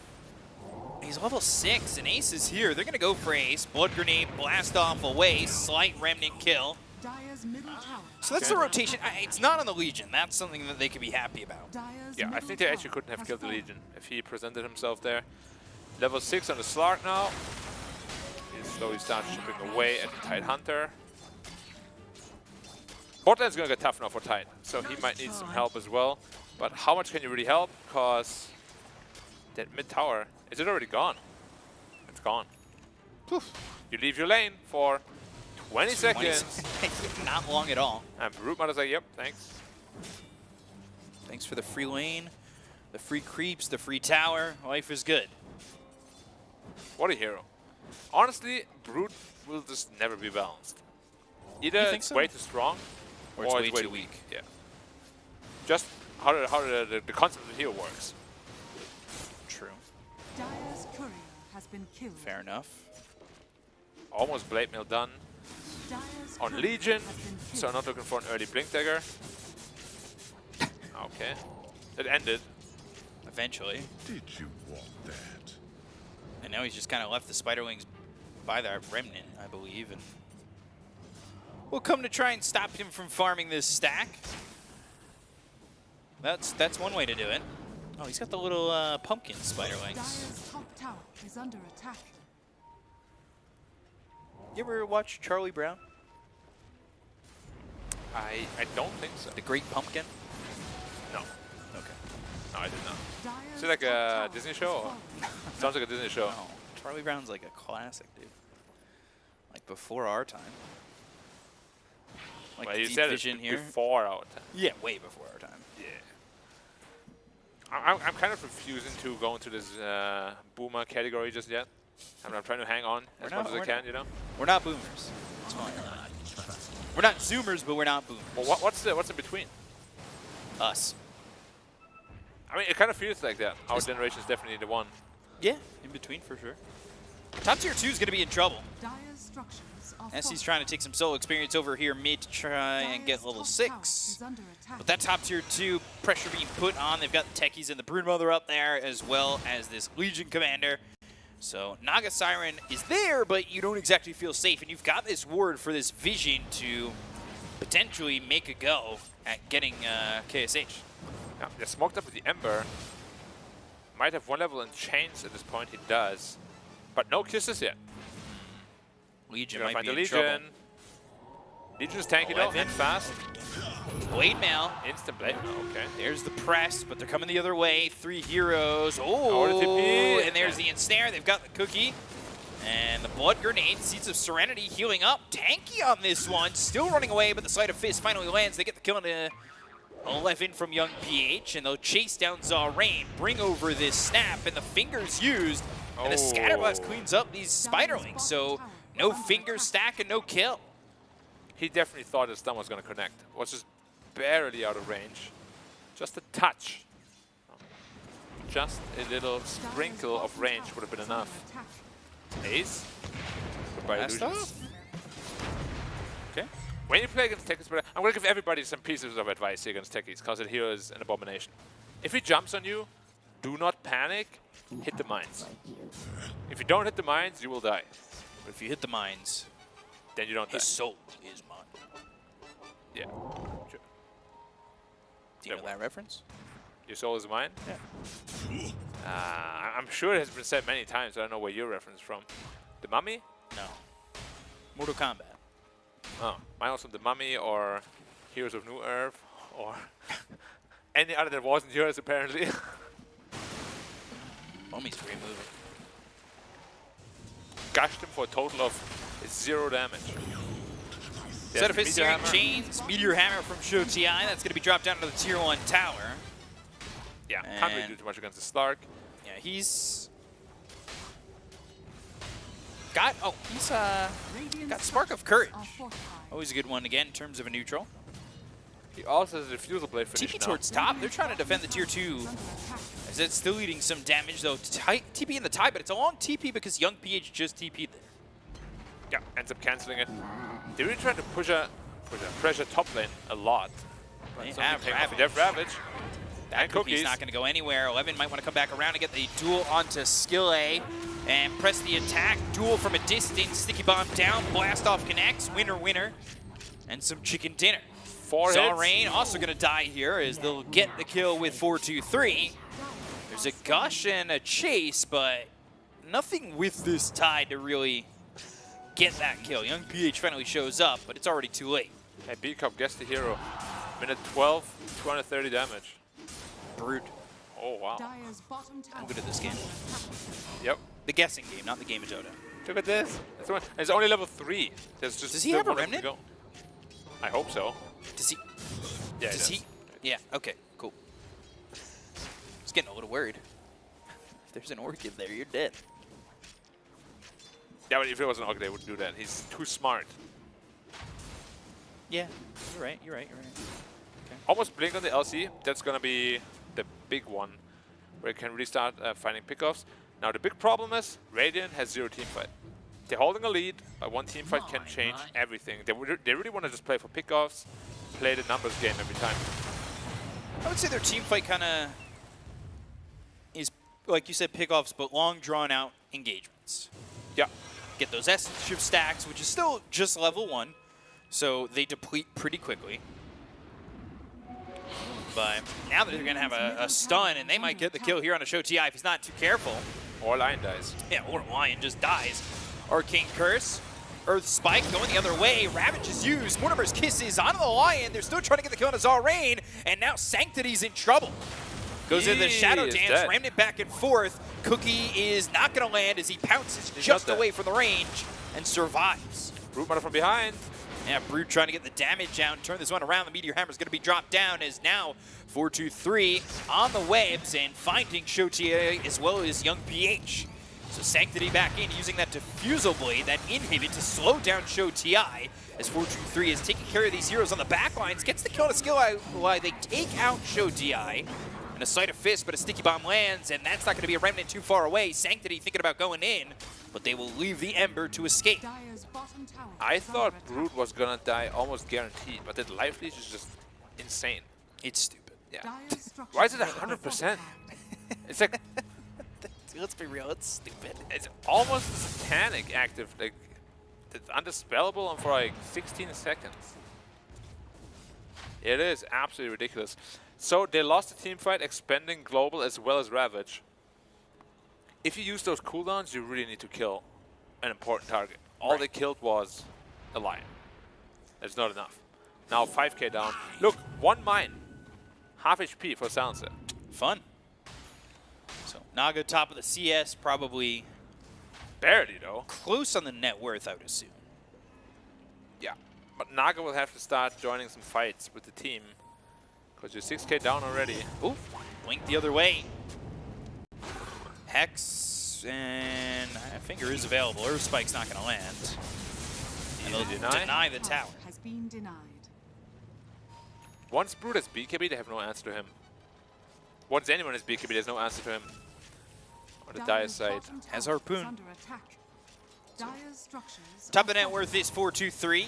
Naga a little bit behind the Legion. Slark's right there with the Naga Siren. You can see Show TI struggling a little bit on this Tide, though. Yeah, it was countered, and we haven't really seen a successful Ravage yet. Went into the Meteor Hammer, but the tower is also not gone yet. Yeah. So Tide's game is very, very slow. Not really getting much off of that Meteor Hammer. How do you pronounce that new armor item? Which one? Pavis? Pavis? Is it a Pavis? Yeah, Pavis. It's a shield. So it's like an actual word? Yeah. Like a medieval thing? Or? Yeah, that. You know what? You would see it if it was a full model. You've seen it in like Dark Souls and Elden Ring before. That kind of shield. But it's never called Pavis there. No. There's like way better. Like it's usually like names. One of the great, not like the tower shields, but similar. Yeah, it would be like Black Knight Great Shield or something. Yeah, something like that. Yeah, exactly. Like epic name. Speaking of shields, shield rune on the snap. And the Dragon Scale picked up. Lots of shields. Spark of Courage. Very disgusting neutral item. Only for courageous people, though. Oh, look, I need damage. Okay. Oh, look, now I'm half health. I need armor. Sure. Tier 1. How about Execution as Exo? It's 20 armor when you're stunned. True. Also just as ridiculous. SE is wandering around a no man's land. They're not really finding him, though. Yeah, Brood's right there, though. I mean, really want to go for this. He got unsmoked. SE, he doesn't know how close he's to dev. Oh. Oh! He's playing with their emotions. Misses that Earth Spike, though. And, yeah, well, you tried. It was a valiant effort. Just leaves Brood to do Brood things. That was here in the crypt. But let's see the exchange. That's the camp, by the way. You should almost never farm as a Dire player. If you're Dire. If you're Dire. If you're Raiden, it's okay. Link duel, Blade Mail on a Young PH. They get the kill. Another victory. More damage here for the Legion Commander. A blast off use, and they'll get the kill on a skill A. Look for more and take out Zarain and up on the high ground. Well, what happened to the top tower? Yeah, that Brood was sitting there. That's what Lion was taking care of. 25% health left on that thing. Yeah. Your Naga needs to get more items and needs to do so quickly. And you also gotta somehow get a decent exchange with the Ravage. But if you use the Ravage and you don't win that fight, your base is gone. Yeah. That's the truth, ain't it? Arcane Rune top, by the way. They're gonna wait for BKB to be done on the Brood Mother. And then just attack the high ground. Yeah. Or get the Roshan. Lots of options with this hero. Yeah, with a leader like this, Brood's one of those optimal objective takers. Now, after we have that hard, the Illusions might survive one overwhelming odds. I say might. But the support standing next to him won't. Well, hopefully there won't be a support standing next to them. You'd hope so, but... Honestly though, if they get a Lion Shard and they can't focus the Lion out early in the fight, those Illusions, they're just gonna get drained. True. And I would assume 20 minutes now, maybe they go for the Tormentor, try to get Lion his Shard. He needs that shard, so they gotta reprioritize that, I think. He needs it, but I assume the two options are that and the Techies, if Techies doesn't buy his own. Techies also... And the reactive Taser upgrade's really good. Yeah, it also hard counters Naga. Illusions also get disarmed multiple times, you just can't really hit anyone. Game feels very slow, very in control, very unlike what we've seen so far from both of these teams. It's slow in its own way, but also quick for Mongolia, right? I mean, they got 25% left on the tier 3 top to take. That's game-ending territory in terms of breaking through the base, winning a fight in it, right? Yeah. So I meant slow more in terms of... It's not as bloodbathy. Yeah, how brawly the game is. Everyone really just kind of keeps to themselves. It certainly could be a feeling out process, not only for this game, but going into game 2. Maybe we see it open up a bit more. Perhaps. But yeah, Mongolia's draft, I mean, you already knew this was going to happen as soon as you saw the draft, because that's the only thing they're really good at. Team fighting is only possible after you get your BKBs, which now they have one. I think Slark is on the way to his, and Legion Global.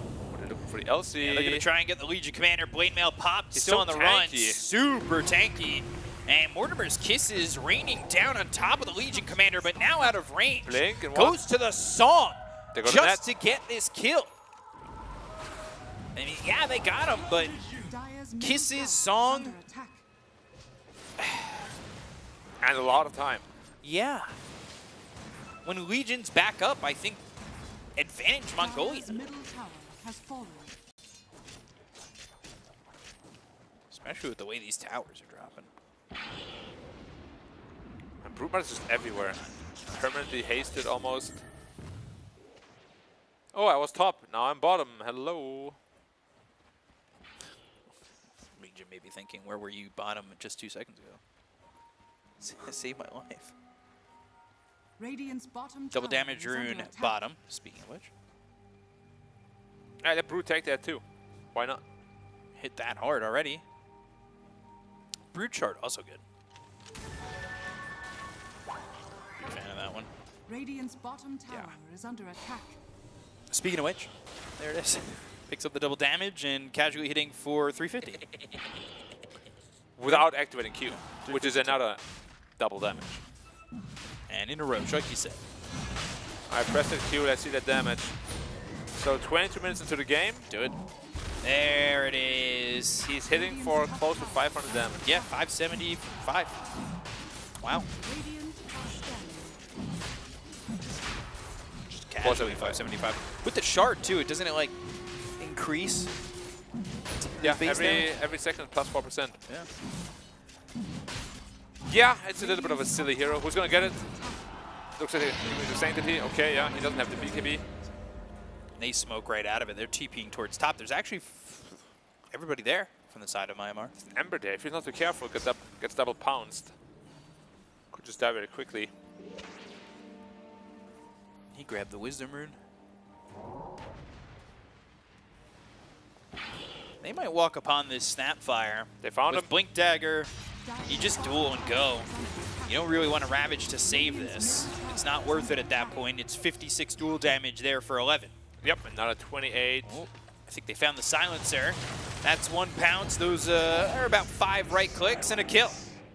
Didn't even need to use the second pounce. Yeah, this is what teamfight lineups really struggle with, like getting picked apart by superior. You never find yourself in that ready spot to team fight. They had one Ravage so far, and that Ravage killed the Lion. That's it. Tower has fallen. Yeah. They didn't manage to do anything at all. So now you're hoping this is for the Lion. Radiant's top tower is under attack. It's Techies. Dire's middle Unlucky. tower is under There's still one time on the left, though. Yeah, but that could go to the Legion. That's how it feels as a position 5. Truth. All right. Tendrils of the Deep. Right clicks in. Oh, he takes Cool some save. heat. Oh my God. They blow up Show TI, who is, if they want to defend, gonna need to buy back. Yeah, but then they just run away.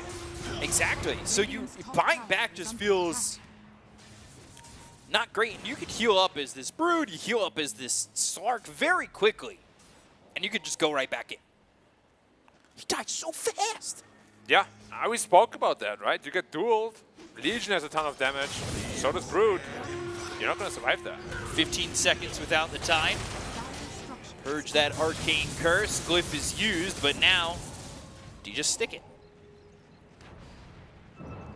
Lincoln's on the Ember picked up, so I mean, it's not really a crippling item for him, but Stark might just go down. Oh.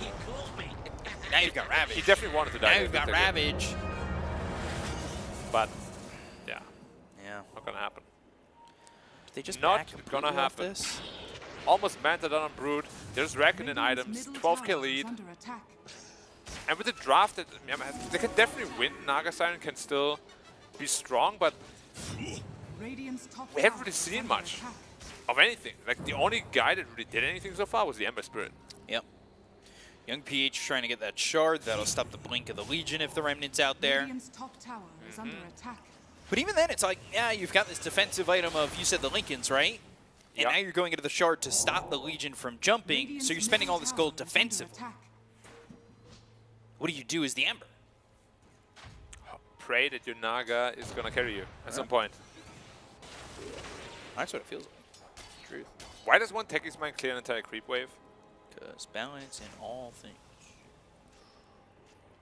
Balance. Wish I had that voice. The Arc Warden? No, the guy who does Ember Spirit. All the voice acting for Dota. I can't remember his name off the top of my head. They might just duel him again. He has a Remnant that it's time to save a potential blink there, guys. If Tide's not too careful. Did he buy out on that shard? Tendrils of the Deep. Pounce. Lincoln's popped. Remnant towards the duel. Whoa! Whoa, whoa, whoa, whoa, whoa, whoa! Pounce, Leash, Global. Still no Ravage, and I don't think there's gonna be. They've got the finger, they have the damage, they'll get the kill. He still has buyback, and again, they've got the Harpoon of grab. Saw Rain, they're gonna buy back here and look for this Ravage. Song attempt into the Ravage. Do they have the damage? He's hexed. And yeah, oh, the Earth Spike! He's never getting this Ravage off. It feels like he's just not able to do anything. There's the Ravage, and it doesn't do anything. They look for Ace, they'll try to get the kill into the Techies, but they won't find him, and Ember's dead to 4-2-3, who is in the base.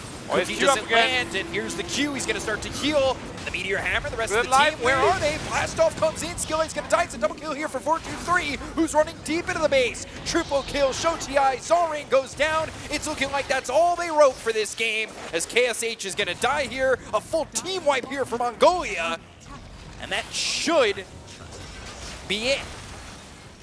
Yeah, flawlessly executed, darting in and out as they should. Kill the Tidehunter with the first duel, force out the buyback. They were a little bit indecisive. I think they could have killed the Slark if they committed the Ravage earlier in a better combination with the Naga Sleep, but didn't happen. Got outplayed heavily by the Mongolian side. And yeah, they're probably just processing the loss, talking about what went wrong in the draft, the game. I assume it hits Megas, and they don't. Like, you gotta, with this sort of draft, really look to teamfight early, and they just never had anything going for them. They have no Ravage to fight even when the Tide is up. There's the duel, and another kill. Now at 140, GG. That's GG, and game one will go to Mongolia over Myanmar in what was a wire-to-wire win.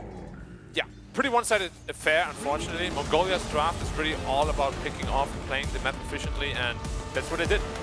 Brood cut waves all the time, Legion Commander found the initiation she needed to find, Slark was last pick to counter the Tidehunter lane, he did that, Tide achieved nothing this entire game. I think we saw 2 Ravages, one of them hit nothing, one of them hit a line. Yeah, it was not the easiest and not the best Tidehunter game, but that comes from the fact that Mongolia's draft, we talked about it pregame checked a lot of boxes, right? It did, and yeah, despite them not really going for like this bloodthirsty play style, they really played the map well this game. Yeah. Like I said, I think as long as Mongolia played it fast, they were going to win this game, and that's what they did. They played pretty quickly. They played to the point where, like you said, there's no time for team fights, and they were never able to team fight. The Ravages were few and far in between, and not enough. It really didn't work out for them. There's really only two ways this game can go. The first one we've just seen, or the second one is they do team fight and they get completely slaughtered by their team fight lineup, and then they're too far behind that they can't really play this pick-off style anymore, but that never happened. They just got to play the map for free pretty much the entire time. I don't even know if Slark even died once or Broodmother. I don't think so. Brood died once to the Ember solo, but after that it was flawless. Yeah. And then it was pretty much open game. You lose that tier 1 tower over mid very quickly. Your tier 2 tower goes down very fast as well. And it just never really opens up for the side of Myanmar. Like, they farmed. That's pretty much all they did in that game because they couldn't really fight, hoping to eventually hit that point where Naga can carry them to victory. But it's just so tough. The 1v9 is never an easy game to play. Yeah, I really want to have them rethink their Naga strats because we casted them previously. They crushed that game, but the weakest point by far was that Naga lane. And again, this game, Naga Silencer against Legion Commander techies, it is impossible to play. Naga died again, had to go jungle like level 4. What do? Like, you just have a lane that can't do anything. You lose bot lane too because that's counter-picked. And mid lane you have a Broodmother. Sure, you die once, but you're still going to outfarm the Ember all the time. Yeah, and I like the switch that Mongolia went to. They, figured it out with the Brood and the Slark. We thought maybe, hey, the mid player is playing Slark. He's going to go to the mid lane, but they knew to make that swap and play to their advantages in all the lanes, and that's exactly what they did. I know mid, it felt like they won all 3 lanes. I know there was that death on the Broodmother, but other than that, Brood really did open the map up and was farming pretty much top exclusively. I put a lot of damage onto the tier 3 early on in that game, and it shrank that map where it's a map that Naga wants to farm, and you need to farm on everybody else, but you're not getting it. So the map goes from 40% bigger because of the patch to back to normal size to, this tiny chokehold of what Mongolia's got on you, right? Yeah, they really tried to pressure on the Myanmar side. At least they tried to with the Meteor Hammer on Tidehunter, but they didn't even get the tower. They didn't get a tier 1 tower with the Meteor Hammer. There's like 3 uses, and it's gone. Maybe 4 if you're unlucky, but they didn't even get that. They just got bullied out straight away. So let's take a look at the replays here, and you can see it's a Naga lane. Early on, it's that lane again, that Naga lane where the aggression comes through, and they're able to shut down the Naga Siren. This is a good rotation from Young Peach, but they only get ace out of it, and I think the expectation was to go and get the Legion. Yeah. Which they didn't get in already 10 minutes into the game. 3K lead. Yeah, they get the Legion here, but this feels like one of the last advantageous kills they get. Yeah, but look where he's dying. Like, complete opposite of the map. There's no objective. There's nothing. There's like one neutral creep camp there. And every time they do make a mistake on the Mongolian side, it's really, really far away from any sort of objective. Yep. And this was the name of the game as well. Brood just able to run down everybody. Pick you off, pick you off. Yep. I thought for sure he was going to die here, but he's like, nah, I'm good. Never in doubt. Good duel here. Never farm that camp. Never farm the camp. That camp. Yeah. And that, you see the tier 1 or the tier 3 tower, 25% health left in. And this was a kill. Like, yeah, this is but look a where he Legion dies. kill, but he dies away from the game, or well, away from the rest of his team, away from where they're taking objectives, and it cost them kisses and song. Yeah, and like 4 heroes, 20 seconds on all of them. That's what I mean by just playing the map very efficiently. Mongolia did that perfectly. Again, they had a couple of missteps here and there, but those were, like, you can't really take advantage of them too much. You get the kill, but then what do you do after? Farm a creep camp next to it? Yeah. I don't really know what they were able to accomplish. You can see these fights. See this that Ravage? Yeah. Okay, it hit Techies. I just saw that. All right. But Techies didn't even die there, right? He stayed alive. He didn't die. Slark pounced out of it. Yep. Brood just chasing. Brood killed base. And but you see, like, there was a silver lining. Even now, they're so far ahead, but they barely killed the Naga as 5 heroes. Yeah. Like, if that happens earlier, they can actually win this game. It's just they were so far behind. And then this duel, just super simple gameplay. it's the style of Dota that we've been expecting from Mongolia. It's the style of Dota they've been executing throughout the group stage and now into the playoffs. It really comes as no shock how well they're playing right now, and I think they're proving themselves with each game.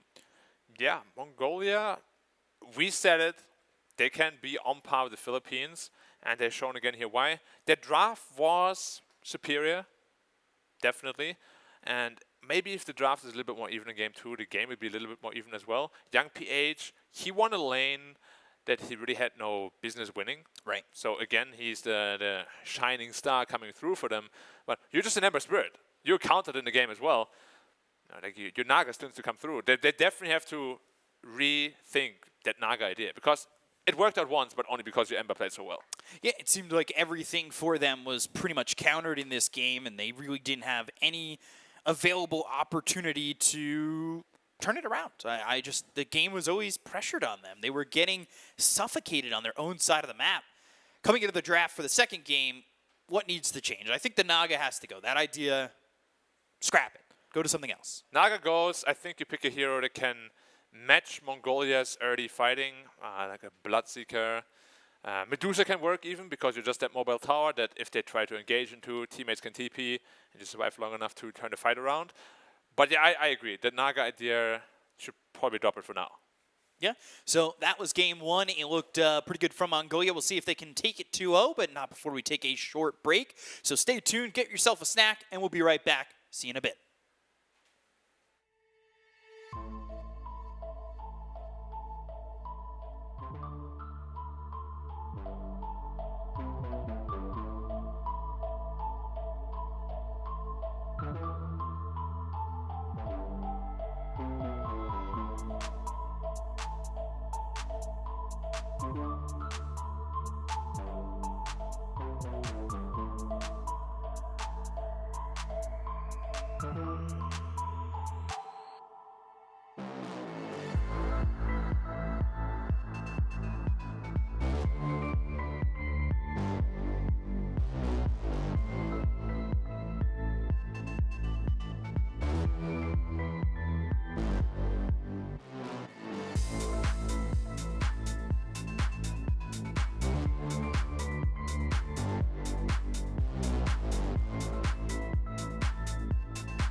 So we are back.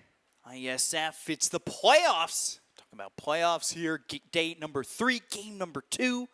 Numbers flying about in damage, health, mana, everything. What's your Games favorite played. number? 1. It's the loneliest number. 3 Dogs Night. For all you boomers out there who know music from the 1960s. You just said you're not a boomer. Now you're bringing out the boomer references. Yeah, I mean, that's what I do. I always bring references out like that. That's all I got.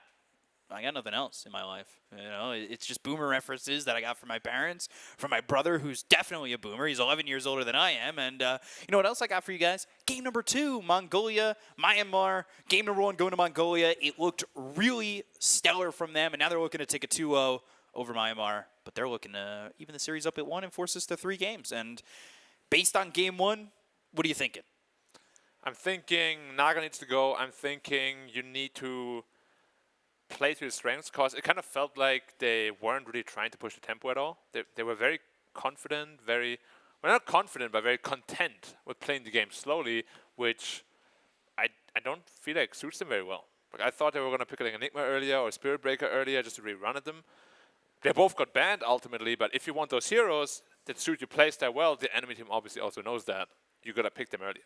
Yeah, so I think the Naga Siren has to go. We'll see a shift in the draft. Bloodseeker? That's a good Maybe? one. Medusa is always a good one, but currently Mongolia are always banning out Dusa more first 2. Yeah. Because those are heroes that are super hard to deal with. You want to gank them, you want to dive them, morph, he just got his morph off, 3,000 health. Medusa just innately has like 3,000 health in the Stone Gaze. Those are the heroes that, well, it doesn't really counter their playstyle, but it can cause a lot of problems. Because, again, they want to dive them, they want to create pressure early. Those heroes can really, really ruin that. Are there other carry heroes that really do that?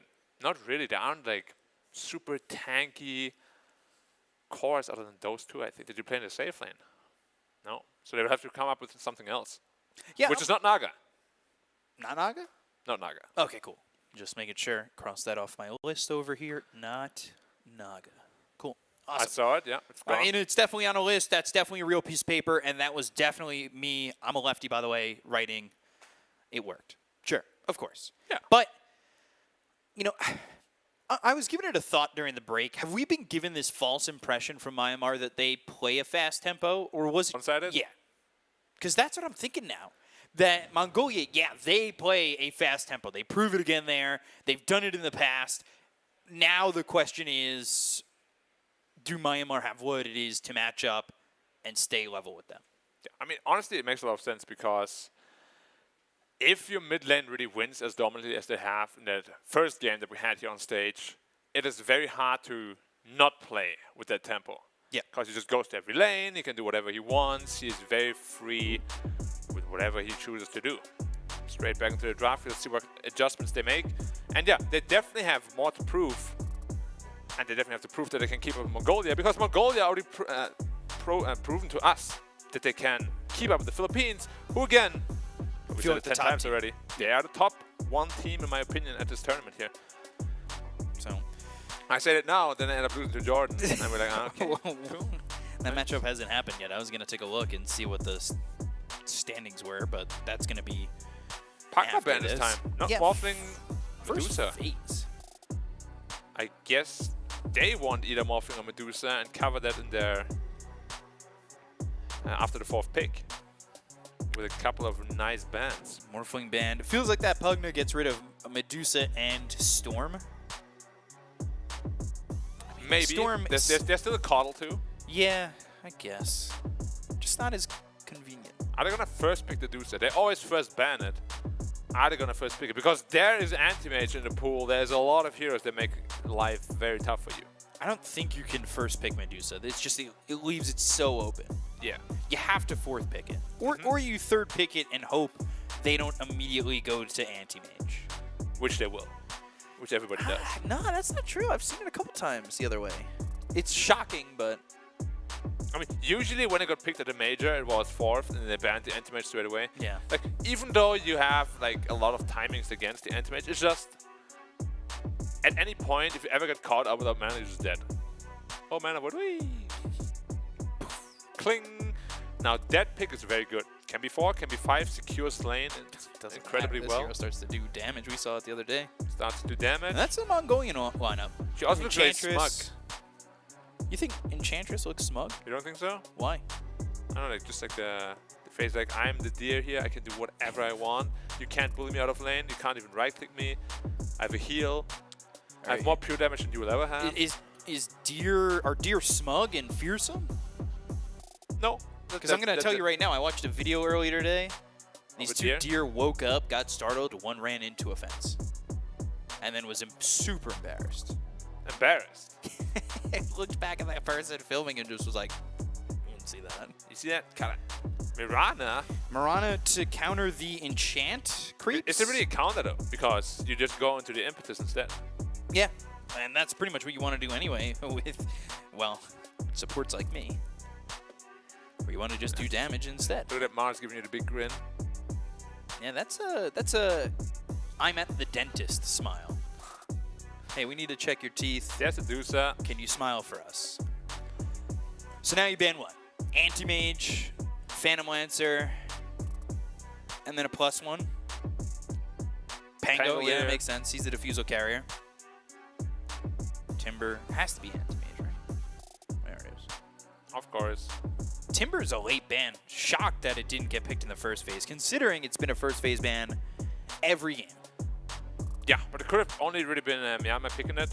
Like, you could already 100% assume that Mongolia was going to pick that Dusa. They first to ban it every time they don't have first pick. Every time.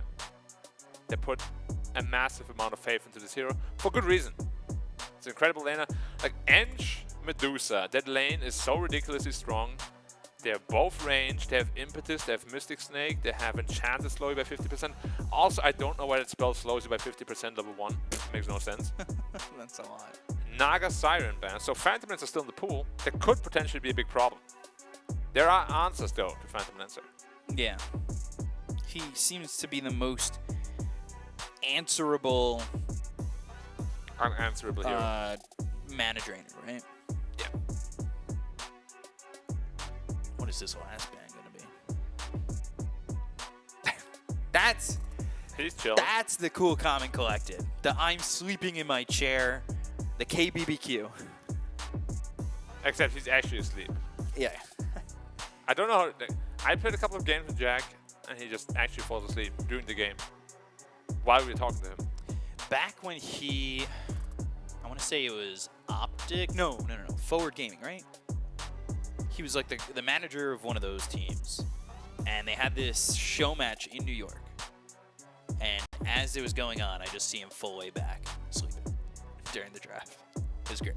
Yeah. I still have that picture on my phone. He fell asleep on a panel once. That was also great. Everybody was like, hello. Hello. I love Jack. Yeah, he's a great guy. He's definitely one of those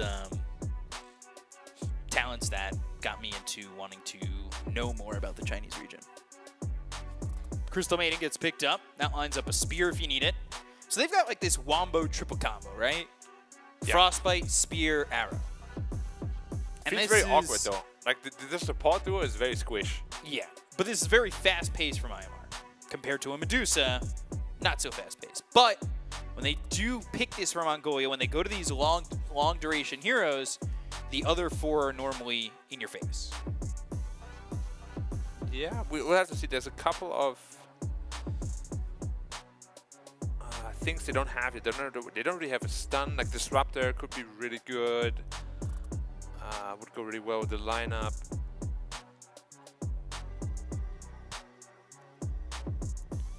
Offlaners would be good for them. Tidehunter, honestly, is pretty good against CM. Beastmaster is great because you don't have many objective takers, and Beast always offers you that. Drums of Song. Just in a Beast as well. If they really wanted to, they could just pick like an offlane spam lane with a Coddle. So they have that mana battery for the Dusa in the mid-late game. Like a Coddle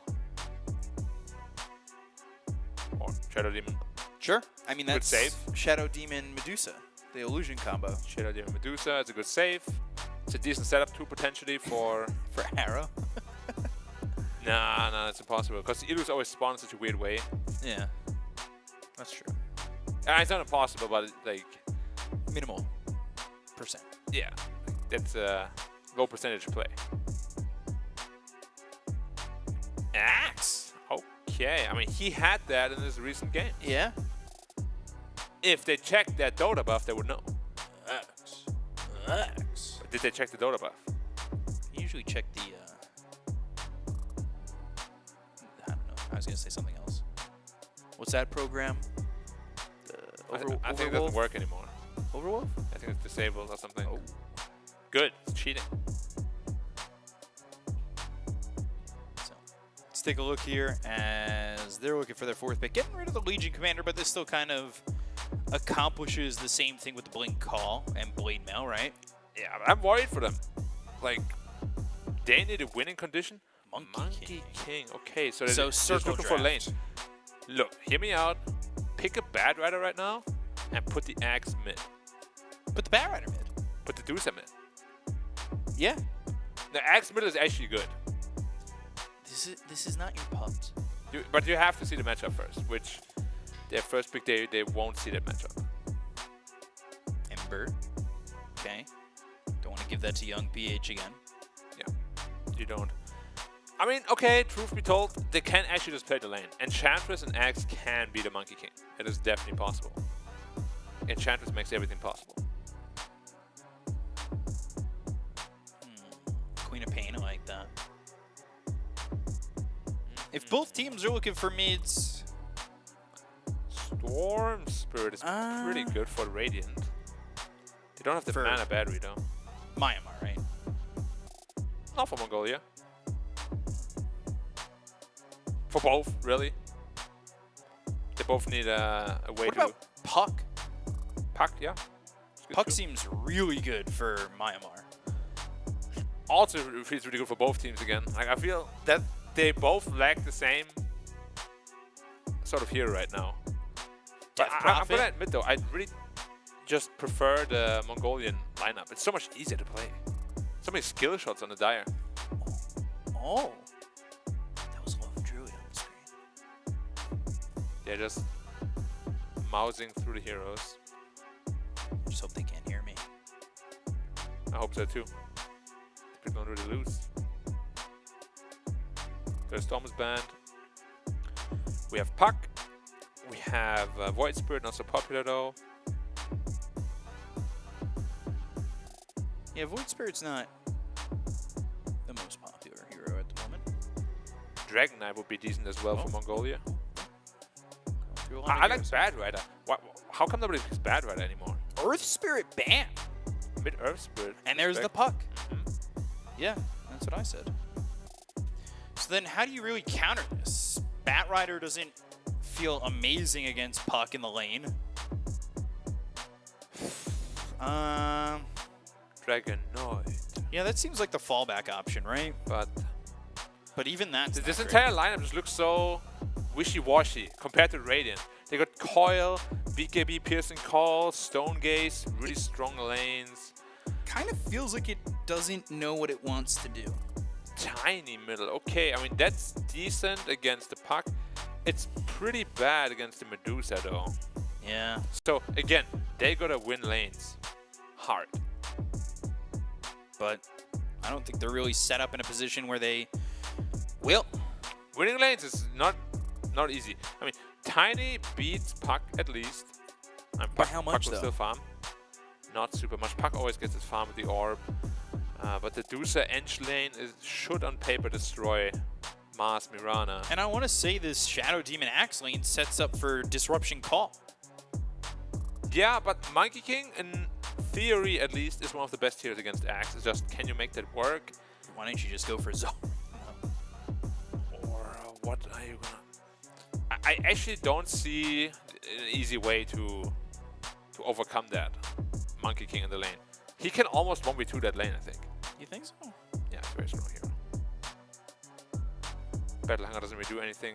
You could kill the CM though. That's what they did in the last game, right? They just abused the silencer. Yeah. If they kill the support over and over, then maybe they get strong enough. But again, Monkey King is just an insanely strong hero right now. So they might win the safe lane. I just don't think it's good enough of a winning condition unless they win the other lanes as well. Right. He can build into a diffusal, and the Wukong diffusal can kill a Medusa super hard. But will it play out that way? It's going to get very difficult. You also have the Shadow Demon Purge against the Jingu in the mid game. I also assume you're probably going to 4-staff here on SC, so Disruption saves them from the Wukongs for a little bit, 4-staff them out of there. How stuck in the Wukongs are you really? If you're stuck in the Wukongs in Arena, though. If they put both on top of you.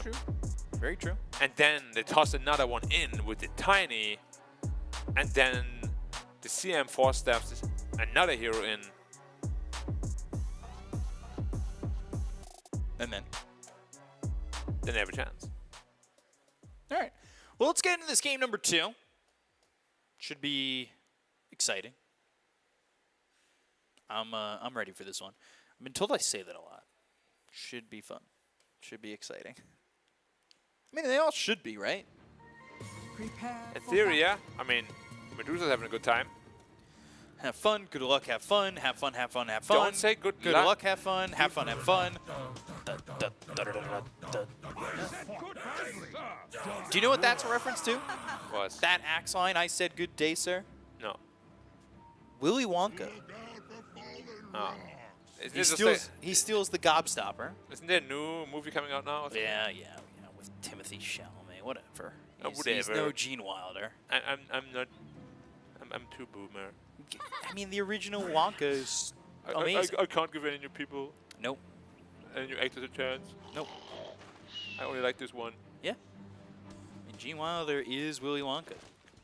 But yeah, so he steals the gobstopper, and he thinks What's a gobstopper? It was the infinite flavor gobstopper, remember in the movie? Is it a chocolate factory thing? Yeah. Oh. So he steals that, and then he wins the competition. He's the final one to like survive because Willy Wonka's low-key a horror movie, and he goes, "You stole this. You get nothing. You lose." And then as Charlie says, "But what about?" He says, "I said good day, sir." And that's where the line comes from. It's a good reference. If you ever watched the original Willy Wonka, I guess. If I did, yeah. For just me, I guess that's the reference. You should watch that movie. It's good. It's better than the Johnny Depp one, for sure. How old is it? It's pretty old. Is it older than me? It's definitely If it's older than me, then I can't watch it. Yeah, you can. No. Just go on your local streaming platform. I am not going to do that. Instead, I will watch Transformer movies and watch robots beat each other up. God. There's no helping it. Ooh, another deny. Tiny has a lot of damage. Like, way too much damage. Impetus level 1, no surprise for the Enchantress. Oh, there's another one coming. And, oh, maybe not. Using that fog to his advantage, those trees. He got fogged. And that little path behind the trees. So there's the Impetus shot. Looking to come over and block that camp, but starting to take a good amount of damage. If he had a block grenade there, he's dead. Ooh. Ow, ow, ow. Whoa, whoa, whoa. That one's going to hurt. That's the thing. No. Oh, on the money. That was well done. But you don't want to do that. Now you stole your range creep away. Look at the damage happening earlier in this lane. Yeah, double range. Really not letting Medusa do much. Or not getting to the Medusa is what I mean. To do much. I like the way they're playing this. They're actually putting quite a bit of pressure onto the MK. Yeah, bot lane Mars against double range. Like, playing against Enchantress in general just feels like such a BS, honestly. Like, Impetus is just too good. Level 2, you have a 50% slow if you choose to go into it, or a really strong heal. Sanctity over mid. 7-1 to the 4-5. He's doing well. The early levels are super hard against the Tiny. It's so odd. Those are like two numbers that like... Oh, he gets both water runes? Do you know like the number philosophy, like numbers you just don't see? Like kill scores or game scores or anything like that. I feel like those CS scores are not common. Like 4-5. 4 and 5 is not a common CS score. No. It's not. That's the I want to tilt you CS Ooh, score. Blood Grenade and the chase, looking to get the Jingu to go, but there's the disruption. Blood Grenade thrown the other way onto Zarain, and body blocks. Primal Spring the other way, juking up, and now taking them on a little bit of a ride. So they'll chase Ace, hit the balance strike, but this is such a long time to go and get this kill. And heading all the way over mid. You don't want to feed the mid laner, though. So you give first blood to the Monkey King. First blood. I mean, there's 2 free creep waves for the Axe. Yeah. It's not too bad. Sanctity trying to hit that level 4. Oh, it's a bottle refill. Maybe that Def is going to win his little pact in mid lane. There's an Obs there that sees that, so not going to be able to do anything with, like, say, a disruption or whatnot. Dong. Bulwark doing its job. Doing work. And the Ench did take enchant. So yeah, 50% slow plus a snake slow. It's just, yeah, about taking that creep as well. Yeah.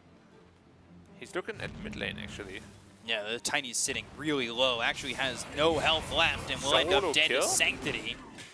They go after Ace again, but he's drawing them off the lane once more to give Axe some free farm. He'll salve even, but that only lasts for a second as he's trying to hide through the trees. Even plants a tree of his own, but that won't block him, and it's another kill there for the Monkey King. Ooh, and they also kill Skill Ace Courier. That's coming in with a salve, a stack of tangos, and a sentry. Whoa. Well, all those lane or items that were supposed to win the lane for him, they're gone. Now he's going to be sitting on 400 health for quite a while. How's our Axe looking? 21 CS now, thanks to the Shadow Demon. Thank you very much, sir. Gets that Ring of Health, going into the early Vanguard to secure this lane. Under attack. Enchantress is so strong. Yeah, if that was a level 2 impetus right there and that had gone through, that's probably a kill. Sanctity needs to be a little bit careful. Dire structures are fortified. Are scanning. Not working with a lot of health. And if you just get Avalanche tossed, you're dead. Zuri Orb not landing, and that's a level 3. Time to go back to base, refill, TP mid, wait for the 6. We're probably going to see a rotation onto the Tiny again with that coil from the Enchantress. Skill A refilling that bottle. And this is solo time here right now for the Medusa. Well, he's skilled 2 levels into the mana shield. No split shot whatsoever, so purely playing the lane. Very uncommon, that. So, Illusory Orb in.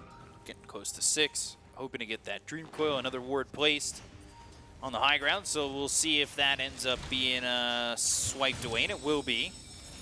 That'll be some gold there. And 6-minute rune, let's see who gets it. Dream Coil even committed on this one as 11's coming from the top lane. They're trying to get a kill here onto this Tiny early. There's the call under the tower, and they get young PH. That is a rotation, and they're going to get another one. He doesn't have call for 6 more seconds, but how do you get away? You're only level 2 on this. The Shadow Poison stack it up. He's just stuck there. And they will get this kill. The Illusions block him in, and 11's got one for himself. Just punch him in the back of the head. Bam. And again, this is just Medusa by themselves. Yeah, Mast can't do all that much against Medusa. You got to be careful about this Enchantress too. Sitting on the top end of the map, you already see that they're going to be looking to go across the wave and go for that Wisdom Rune, but they've got the Mirana right behind them. For Show TI. I think they're leaping in, they see this, but Medusa's coming over bottom lane. Mars is in big trouble. Yeah, Mars looking like he's going to die. He's low, but now on the run, needs one more right click. They are not going to focus the Wisdom Rune, and instead, Show TI is going to be able to TP out. So they don't get the Wisdom Rune, they don't get the kill, but they do send Show TI back to base and open up the map even more for Mongolia. He only has 20 CS, so he's really poor. And he's really the guy that you're looking for to make initiation plays for you. Good thing is that you also have the Tiny, who's doing decently well. But you won't really have any follow-up. That's the problem without the Mars. And how do you really get back into the game as Mars? You need to find a good team fight, maybe get a kill or two. Axe is having a great time, though. Yeah, Comparing all thanks to the Shadow offlaners. Demon, honestly. Thank you, Mr. Shadow Demon, Yeah. he says. Shield rune picked up for Sanctity. Who's gonna get lucky? And top or bottom, top or bottom, top or bottom. Oh. Top. The answer. I thought CM misclicked and almost took the rune. That would have been really funny. You got lucky? Oh, unlucky. Yeah, swipe that regenerate. I mean, shield rune just lasts for like an hour anyway, so. 67 gold. Look at that. Demon Tower already at half health. Look, shield rune has been active for so long, it's still half duration. It's Why does it last ridiculous. 1.5 minutes? It's so stupid. I think that's a broken rune. 1.5 minutes. Already level 7 for 423. Look at that damage with the snakes. That Mystic Snake's gonna hurt. Ow, ow. And it's just gonna keep coming. Yep. And it's gonna keep getting the same mana back. Sanctity starting to take over the lane mid. Avalanche Toss doing some damage, but not really a lot when you consider what was soaked in via the shield rune. And Medusa back here to farm some stacks, but Monkey King level 8, seeing this going on, not giving all that experience over. His Show TI level 6 is coming in, but already running away. They saw the Monkey King. Not the Monkey King, sorry. They saw the rotation from the Mars, as well as the Mirana. And Monkey has been sitting here for like a good half minute. Missing out on a lot. Where is he going? I don't know. Through the Twin Gate again? Nope. Nope. Try again. That was almost not worth it. If he drops down again, instead of just taking the stairs, that would have felt really bad. And he's going to a neutral camp because the CM needs to take over the lane for a while. Because the CM has had such a rough game. Yeah, again, it's just slowly but surely going to the advantage of Mongolia, just playing the map more efficiently. Yeah. It's kind of the reverse that we've seen from Philippines against Mongolia, where Mongolia was slowly getting out-farmed by the Philippines. Yeah, even though they had that early lead. Bottled Haste. Good rune, but he's not sitting at a massive health pool, so he could potentially get burst with an arrow, avalanche combo. Zarain, Battle Hunger to slow him up. 11 won't give chase, though. Masterpiece up here. Yeah, and they're going to see him. Boundless Strike, Spear lands, but they've got the disruption, so getting a kill here is not so easy. There's the Jingu. He gets the call. He's got the extra armor. The Frostbite coming in. He's spinning. He's trying to win. The Culling Blade's going to be a bit too early. Show TI still dies to the spin coming out from 11. There's the Jingu, and they finally get the kill, but it ends up being a trade. And he bought his Blink Dagger before he died, so lost 0 gold. Yeah, so that works out for Axe. Except for the missed Culling Blade. Yeah, the cooldown is actually ridiculously long. Almost 2 minutes. Why is it so long? Because it's nothing if you land it. Yeah, but it shouldn't be that punishing to miss it. I think. Disagree. Maybe not. Maybe not 2 minutes, but Quickly as I go. I think it's not even. I guess it is high risk. Not really. It's low risk. High punishment, mediocre reward. Avalanche Toss doing some damage there. And Blink Dagger is going to be picked up for the Tiny. This is the moment where I think Myanmar, now that they've got this Blink, they have to start fighting.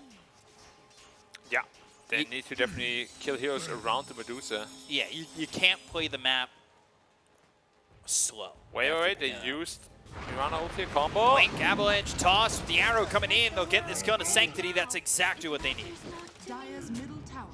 Well played. Good Blink reveal. That's the Avalanche arrow combo that we spoke about. So how do you react? Because Medusa still almost has a Mantha style. And that is, woof. A lot of net worth for this Medusa already. Monkey King here again. Says hello. Does he he still 1, 2? Okay. Radiant's middle tower Is that is worth under the attack. travel?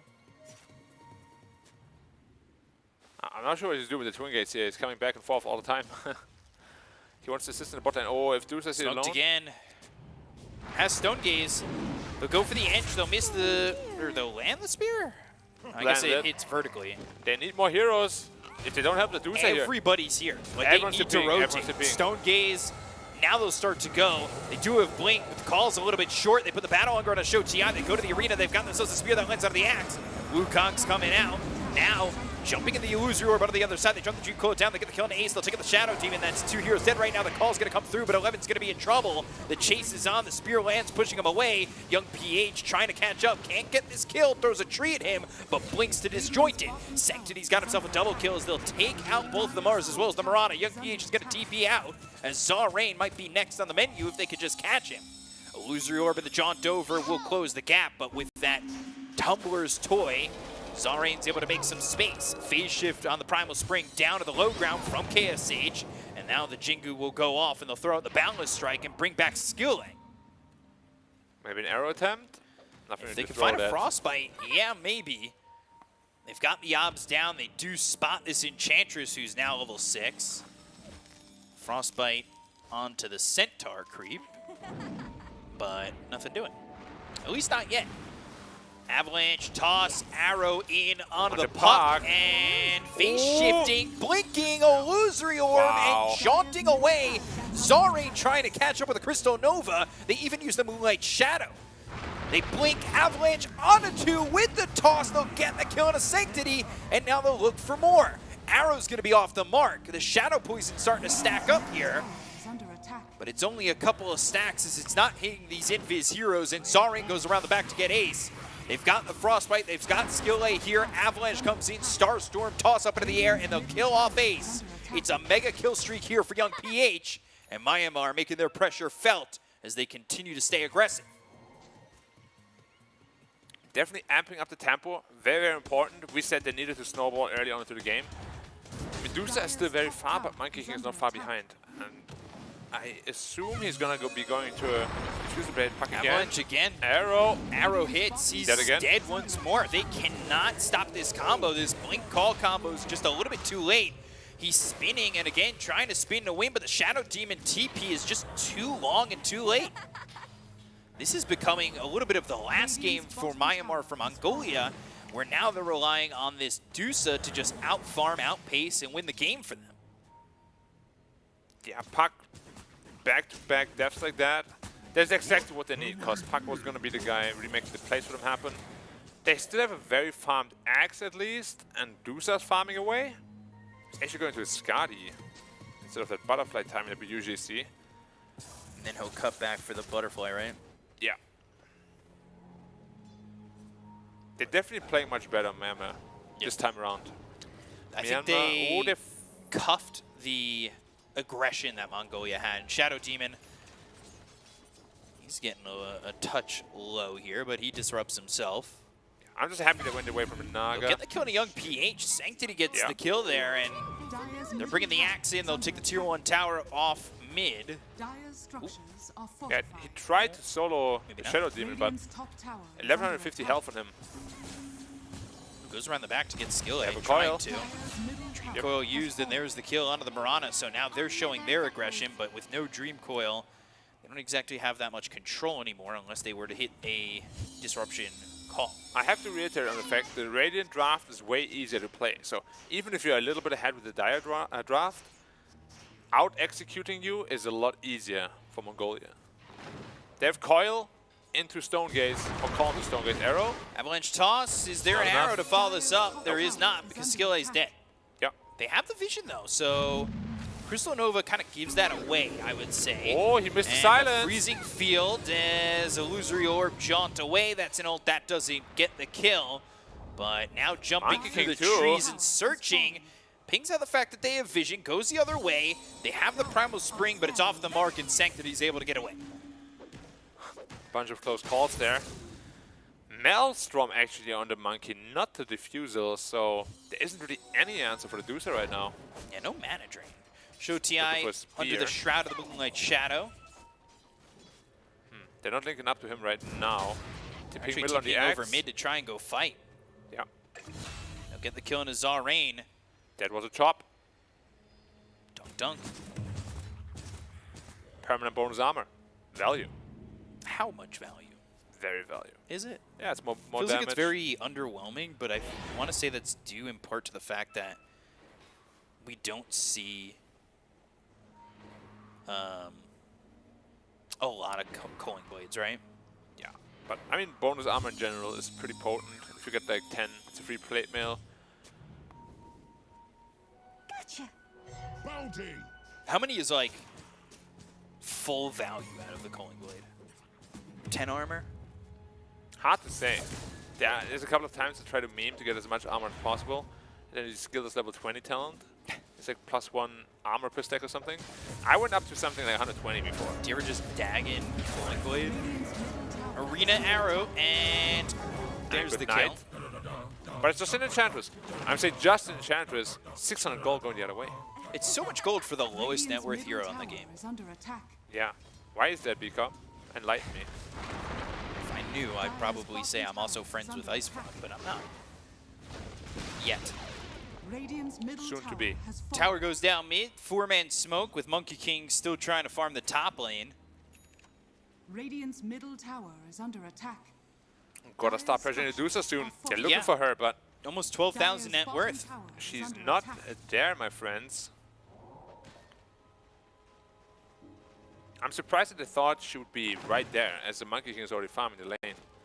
There'd be a very suicidal sort of position. Medusa! Blink in, Avalanche.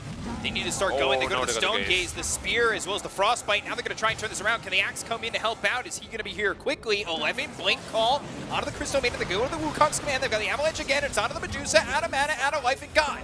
They get the kill. That's not really the call they needed to get this save. That Frostbite lines up the Spear to get the Freezing Field down from Zarain. They're under the Shadow of the Moonlight Shadow once again. They get the kill on Ace. That's going to be 2 dead. As now they look over at the Axe. 11 gets the call, but the armor's not going to be enough. 4 heroes down on the side of Mongolia as the aggression from Myanmar pays off, and they take out 4. Radiant's top tower. Medusa had no idea that they were all there. She just walked in. And almost too. But if he gets the magic wand off, I think this fight is going to turn out to be differently. But yeah, it's just a chain stun. Avalanche, toss, Spear, Frostbite. Spear, arrow, Radiant's top tower has Wukong's fallen. command, stun again. Sanctity? Pretty aggressive. Just wants to poke him, I guess. Monkey King takes over, top of the net worth. Yeah, that death was very, very important for the Myanmar side. But Puck's coming back. That would have been a Skadi. And a completed Skadi would have been a little bit of a nightmare to deal with. If he had the Skadi completed there, he wouldn't have died. True that. But now more damage is going to come out. Monkey King BKB done. Still have the axe, of course. Are you surprised at all at the leveling of Enchant over Nature's Attendance with the fact that there's a Mirana in the game? It's always nice to just have it to push out lanes for free. So I think it's okay, but yeah, the heal is also very strong. Not having a great game on the edge, unfortunately, so transitioning into that semi-core is going to be hard. So taking back that top spot, picks up a Wisdom Rune for himself. Has that Skadi finished completely, and the lineup right now is BKB Daedalus. And for the Axe, it's BKB Boots of Travel. And I think, what was that? Kaya Sanj being built. Kaya Sanj is quite nice on axe because it increases the threshold on the culling blade. Dire are scanning. I think with the talent it's something like 700 almost. It's quite a lot. Four-man Shadowblade Tiny. smoke. And Tiny's getting quite rich. He's getting to carry territory. yeah, he's 2K ahead of the Puck. Let's see if they find anybody. Mid, the only one Oh, not showing Puck, not is Puck. Puck, Oh, but not going to be spotted. So Shield Rune, which is casually another 1,400 life for Tiny. Dire's top tower. is Yeah. under Like I attack. said, this rune is stupid. Rend. Whoa. Sanctity. I don't know if he knew how close he was to death. They might still be going for him. They're looking. Shadow Demon's in an interesting spot. Also, it's important to reiterate on the fact that Shield Rune actually makes sure your Blink doesn't get disabled. Tiny, he has that Shield Rune we spoke about. Well, spot Ace, Avalanche toss, and he's tanky. He throws out that ult. Yeah, he doesn't die on that. The arena comes down to land the spear, but that's going to be the arena for the Shadow Demon. Is that really what you want? So now you don't have that arena. Are you still willing to go forward? You do have the Monkey King to go in and now try and go after the Medusa. BKB's going to be popped, goes to the Manta. The spear lands onto an illusion. They go the other way with the Stone Gaze activated, and now Myanmar start to disengage. But they still have Wukongs, and they still have the aggression. They can blink in. They've got the Shadow Blade of the Tiny. Looking for an opportunity, and there it is on a Sanctity. They've got the toss up into the air. The call comes in, but it's a little bit late. They get the kill on a Sanctity. They look over it. They're starting to get the spins on the LPH. Can they get into the Culling Blades? No, they've got the Frostbite, and 11 will die here to Zon Rain's Crystal Nova.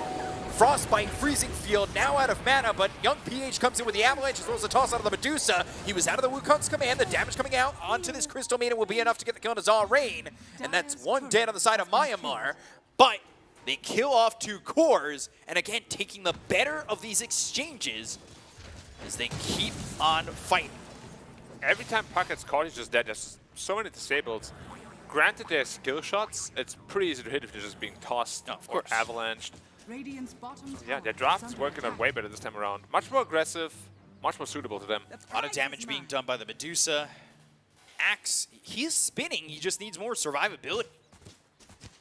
Not able to survive inside these Wukongs. The problem is really that the Stone Gazes are not really defensive, very impactful. Yeah, they use them to disengage, and then they try to re-engage without Stone Gaze. There's another BKB. Which is pretty much as strong as the ultimate at this point. They're also not really syncing up to Coil plus Stone Gaze, which is really what you want to do. A little tough when Sanctity dies, though. And now they don't have answers to the BKB. Double damage Tiny. He's getting every power rune. Yep. He's also hitting for like... He's going to hit for like 600 with the DD rune. So can Medusa survive? So far, yes, at times. About to be level 18. Needs a damage item. It's probably going to be that butterfly. BKB Daedalus. BKB is an interesting choice.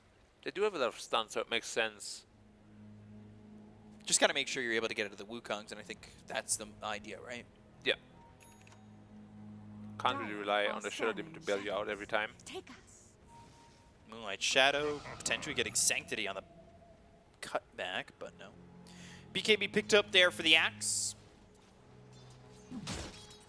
Shows that Moonlight Shadow is running, so Sanctity, how aggressive do you want to be? There are 3 heroes around, so might want to just get out. He's looking to cut the wave. Very dangerous, though. He sees a Tiny now, so he's going to go for the wave cut. Gets it. And he's out. Or is he out? Oh, Has to stop the TP, avoids the Boundless Strike. Arrow comes in, that's going to be a little bit early, but they still have the damage to get the kill. 5 heroes Sanctity there. trying to cut the creep wave, and he pays for it. He did not expect an early gem on the edge as well, so he has to be very careful he doesn't die. Don't want to be giving up that the other way.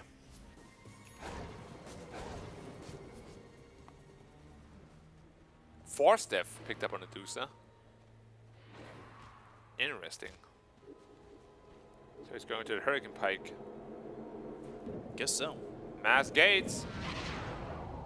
They have a ward there. Shadow Blade. They know everything that's happening. Hurricane Pike finished. Medusa smoked, broken immediately. Tiny's right there. They have no way to see him. The dust is late. They've got the Avalanche as well as the toss into the spear that lands. But where's the follow-up? Where is the arrow? Snake coming in, going the other way, and just disengaging from this fight. Going Nullifier next. So no Daedalus, no Butterfly. I'm surprised by the no Butterfly. It's really good against Tiny. And it's also just one of the best damage items on Medusa in the game. Now they're smoked up the other way. This team fight could bring them back into the game. Now they know they're smoked, of course. Blink call comes through, hits the Marana. Can he get the Culling Blade? He's rooted up, Yule's up into the air. Tanky. And very tanky. Oh, the arena with the Wukongs. It's around on a couple. The balance strike comes in. They've got the call on it too. They're trying to line it up with the Stone Case. They'll turn on the stone with the BKBB pop by Joe TI. Ace is dead. He's the first one to fall. 44 seconds without him. He has no buyback. The spear lands onto an illusion, but there's the avalanche. Low on mana. Toss up into the air. The stream coils onto a couple. They should be able to get something out of it. They take the Monkey King. They'll take out Zarain. And now, well, they lose the axe. But down goes the Medusa. These heroes are low on health, but Sanctity, he can't really initiate again. He's got half health. Glimmer Cave, Spear lands. They've caught the Enchantress. They get Sanctity. This will be a full team wipe for the side of Myanmar as they get the buyback from Zarain to do so. But it's still, again, a victory for the Dire side. Very, very good initiation. But I mean, what happened to the Mirana there? How is he so tanky? Yeah. He gets called. Dusa's hitting him. Doing no damage. Yeah. And I now mean, they've he has no got this damage either. Shard Spear. Lock up 2 with the Spear if they can. And there was a massive Wukong's plus Arena combo as well. It wasn't even the Pavis, because I didn't see the shield around. I think it was Glimmer and Pavis together, maybe? I'm not sure. She was just way too tanky. And this Tiny is really chunking for a lot now. Killed the puck on the back end as well. Now you have the problem that, yes, Medusa is strong, but she doesn't do any damage. And you don't have any damage from the axe or puck right now either. So you're really looking to the Enchantress to put in the damage, but there's Arena. Enchantress is poor too. Yeah. Harpoon, Mjolnir, BKB already done. Going Scotty next. I don't think Nullifier is the right choice. No, I agree. I think you need a Daedalus or a Silver Edge to remove the Bulwark. You need a damage item. Butterfly still works. They got the Ench's Shard, which is the worst shard. Worth 0 value for them. Yeah. Their chant is getting reworked. Yeah. I mean, it gives them the option to enchant 2 creeps. That's pretty good. But not worth a shard. Nope. So that like cuts into the net worth, but Enchantress is still poor. That's 1,400 wasted gold. Ooh. Oh, Avalanche. Is there anybody else there? No. We can almost solo Mirana's kill him. not close, but yeah, could almost solo kill him.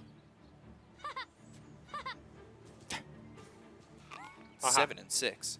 Basically getting a kill and dying every time there's an exchange. So maybe they could turtle this game a little bit. They are starting to farm pretty well. You can see that it goes from 6K to 4K. But this is all while the Aegis is being taken. Not quick at all. But it's only 2 of them. Crystal Maiden, you're helping, I guess. There she goes. Yeah. Still slow. Even with the freezing field. I still feel like Roshan's clap is stun, not slow. Yeah. Roshan still feels too weak. Top tower is under attack.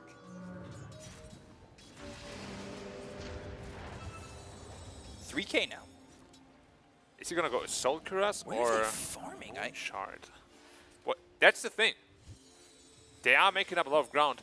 I'm not sure why he's going for the Nullifier on Medusa. It's a pretty uncommon item. It gives armor and damage, but I think you need Daedalus. But it's not the best damage item. What, Daedalus? Or no, Nullifier? Nullifier. I guess good flat damage, but you really like an attack speed as well. I thought Butterfly into Daedalus this game was going to be perfect. So did I. Denying a bounty rune? Okay. Probably with an illusion. Vision game is being pretty good for the side of the Dire. They smoke up. Level 20 for the Medusa. He's committed. That is a Nullifier. And no buyback. Which if they lose a fight right by their base, that could be at least a set of rounds. Yeah, and the Dusa right now is hogging 3,000 gold. So if they start fighting now, Dusa is not going to be any stronger than she was last fight. And Young Page is just shish kebabbing the tower. Radiant's bottom tower has fallen. D-bombs placed again. They're looking to go high ground. Might as well. Got the Aegis. Nobody's stopping them. Look at Tiny's damage. The net worth is closing, but like, you're losing your map on Mongolia's side. Yeah, Tiny's building damage is still ridiculous. Glyph gone. Always has been. And tower gone soon if you don't do anything. Very I don't soon. think they can. They were thinking Octarine Core on the puck, but ends up going into the Aeon Disc to try and survive. Will stick nearby to maybe make the jump. They place down a sentry, but it's not going to matter. Backdoor protection, that'll be into effect as the Pavis is placed onto the Monkey King, and they've got Medusa off to the side if they do decide to engage on my island. With that nullifier now as well, but they just want to go back, push out the lanes. Play it safe. There isn't really any rush for them, to be honest. Their late game scaling is quite good. Going Hex on the Mars. Yeah, he's getting richer by the minute. 5-man smoke. As the action part now. Fighting into the Aegis with 2.5 minutes left is pretty dangerous. Yeah, they got to do something though. Do you at the moment, or can you just farm? It feels kind of weird to go late game against the Dire draft. It's a problem. It can work, but your axe You would have and needed aren't farmed enough. Butterfly and Daedalus, truthfully. They've got the vision, the two-man Dream Coil. Snapped. They need the vision. They go to the spirits on the Enchantress. They've got the disruption to save Edge. But now they're looking as 11 with BKB. Who does he want to go in on? The BKB is going to be popped by Show TI, and they just don't have the damage at the moment. The arrow hands on a Sanctity as the Stone Gaze is used. So everything comes out from the side of Mongolia, and they don't have anything to show for it. Spear lands on a Sanctity. The Aeon Disc is going to be popped. They've got the damage coming in on Show TI, as well as the Wukong's command coming up from KSH. He's got themselves the Aegis, and now they're getting themselves out of the Wukongs. But on the edge, still going to die. They get the Konasi as well as 11, as they look over at Young PH once again. Illusory Orb can't jaunt into the circle once more. And again, even if they get this kill, KSH has himself an Aegis. They'll look to stop the TPs here. They have the damage, especially with that Boundless Strike landing, and they'll take out Ace on the exchange. That was another Stone Gaze really for not a whole lot. It's such a strong and potent ultimate, but they haven't really been able to utilize it very well yet. Right. And they're just running away. Medusa didn't do any damage in that fight. Yeah. That's the problem. They're literally just running away from the Medusa. Stone Gaze is expended, and the people that can, the heroes that can keep them in place, they either die really early, Sanctity, or they just out-tank them. Sanctity. Careful. Tiny Oh, right on him. Silence Avalanche dead. Sanctity is playing so aggressive, and this is not the first time he's paid for that. Tiny making life hell for him. And he gives up the gem, which means they won't see them under the Moonlight Shadow or this Glimmer King. 1800 HP on that CM. She's tanky. And with the Pavis. And a Glimmer Cape. And the effects of the Assault Cuirass. Silver Edge now picked up. Can disable the spin. Can disable Untouchable. Can disable Split Shot. Great item pickup. I can't believe he's not dying without BKB. They haven't been able to focus him whatsoever. Medusa's got farm, but no damage still. Radiant's middle tower. Truthfully, I'm not sure what the nullifier is for. Radiant's middle tower has fallen.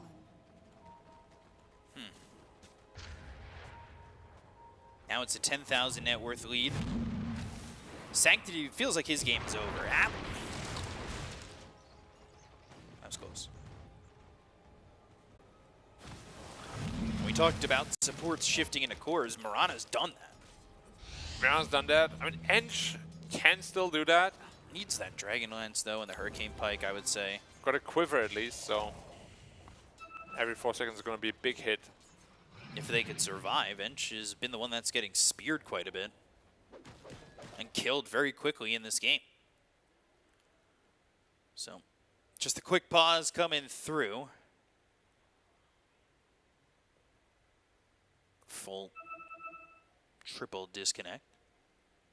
The Medusa, I'm definitely wondering, because I don't think you're online yet.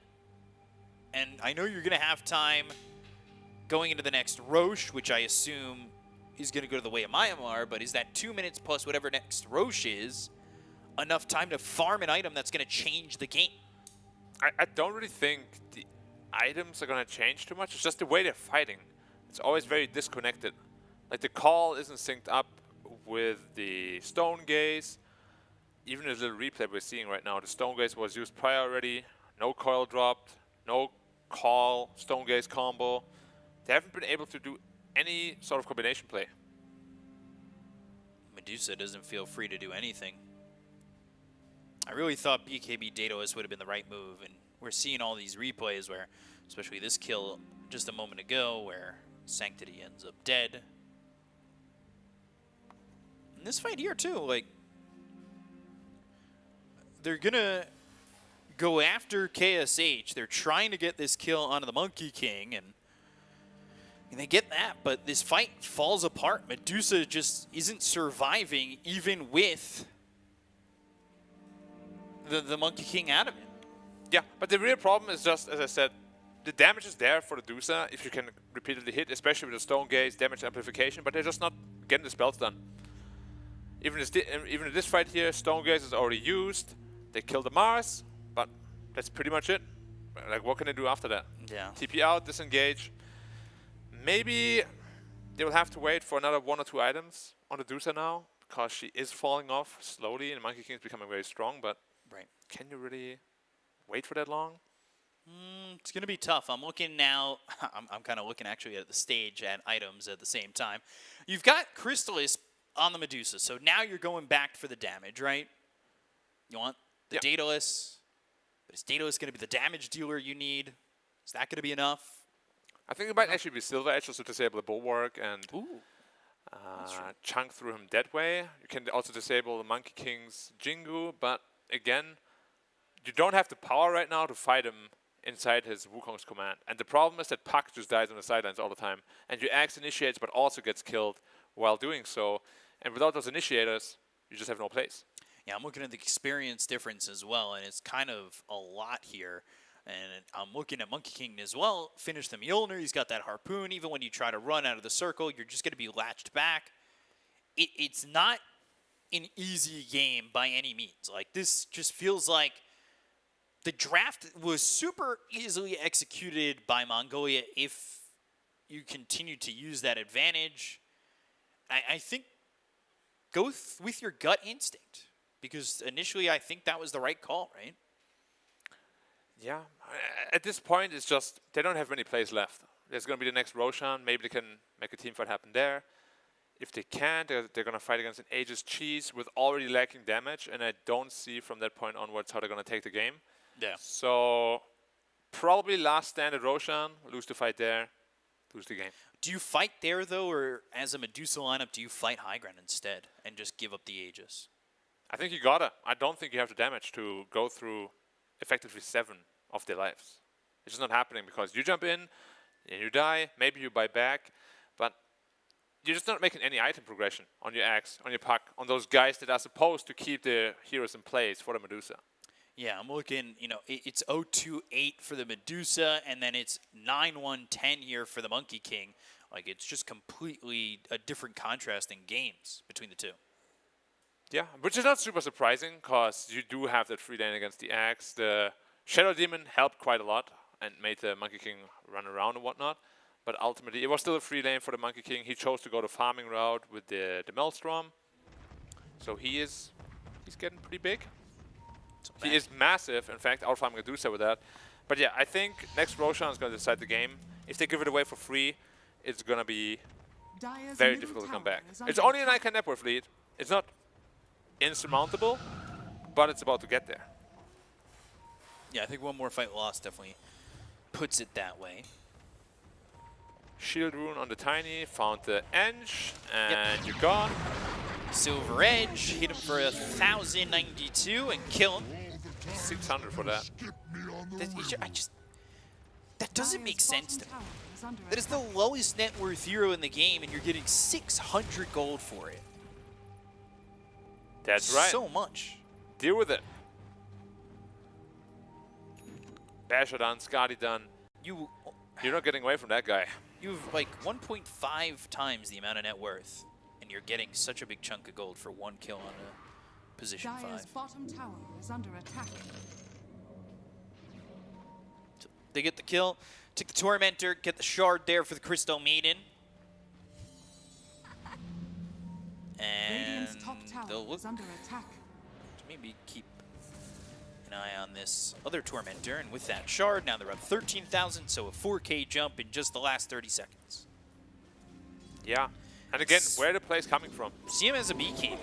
How do you even touch this Crystal Maiden?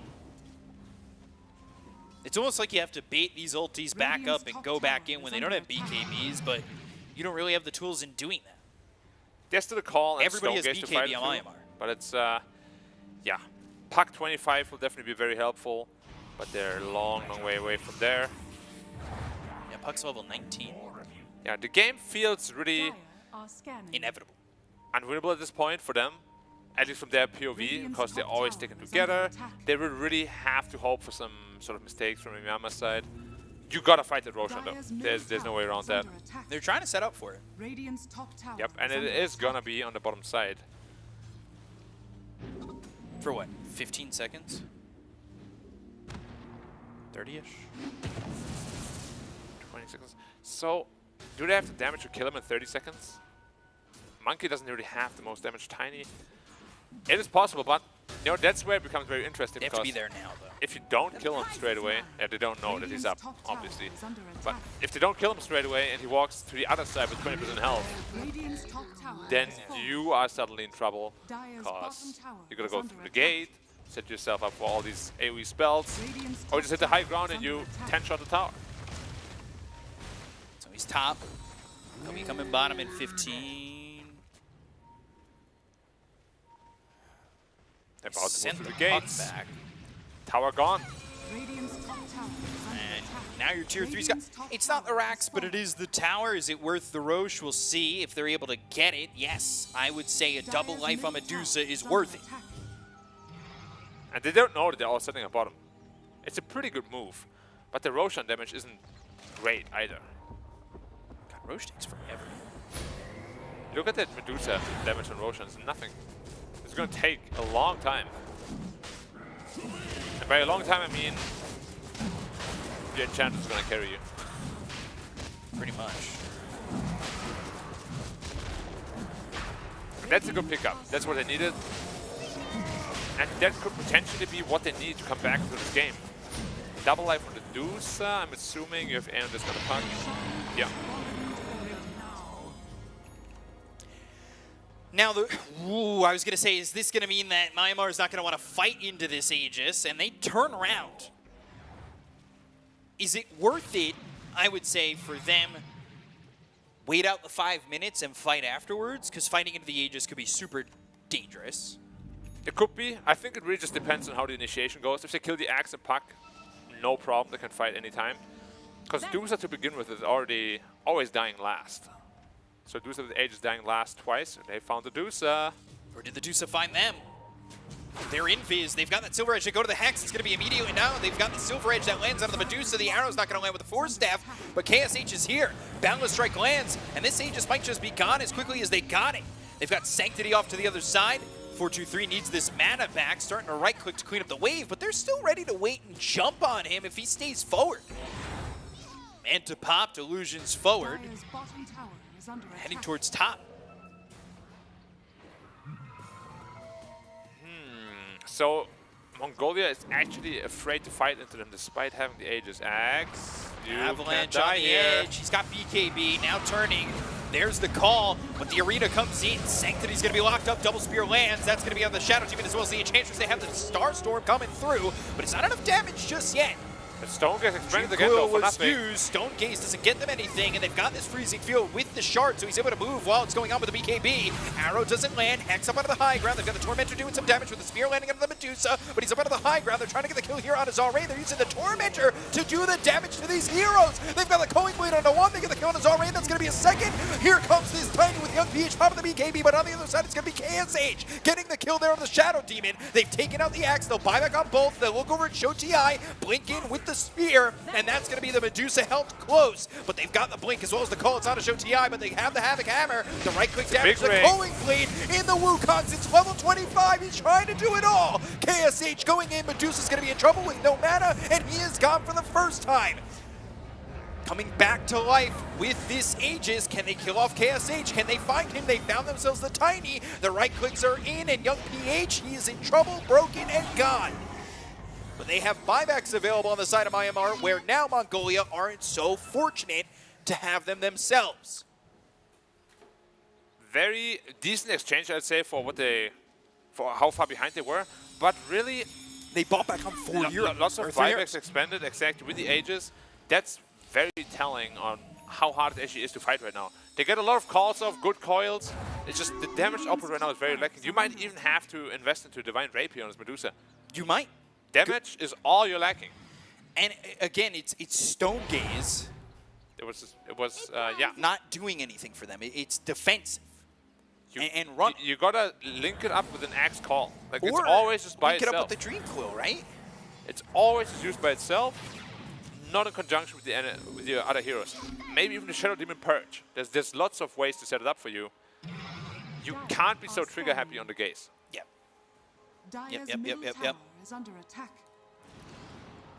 Sanctity's dead. So tough for him to get away from this one. Aeon Disc is his only savior. But now that's on cooldown for a very long time, and they're still chasing. They have this Abyssal, they have the Blink Hex, as well as the Spear if they want to go in. Sanctity's kind of quick, but he's now vulnerable, very, very vulnerable, coming into the next fight. Yeah, and Tiny is about to be alive again as well. Tormentor, which I love the fact that they use this Tormentor to do extra damage in that fight. Medusa was hitting the Tormentor to put the right-click damage on. Yeah, I'm just wondering who that benefits more. Because he's also killing his own team, of course. Yeah, a little bit. That's the truth.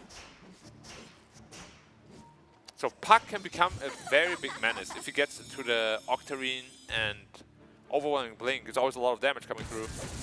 So there are plays to be had. The game is somewhat equalized again. But still, the Monkey King level 25, like when the Wukongs came out, everybody turned tail and just ran. And that's what you gotta do. But that was after BKBs, you can't fight into that. The CM also, like everybody was just running away from her. You do have 25 on the Medusa. Puck is at 23, but Tiny 26. You need this 25 for the Puck. Badly. And he's just not going to get it for so long. Yeah, and he's very scared now. No buyback, no Aeon Disc. Always got to be aware of that instant hex as well. You can see Show TI, that's what he's trying to do, is find anybody he can with that hex.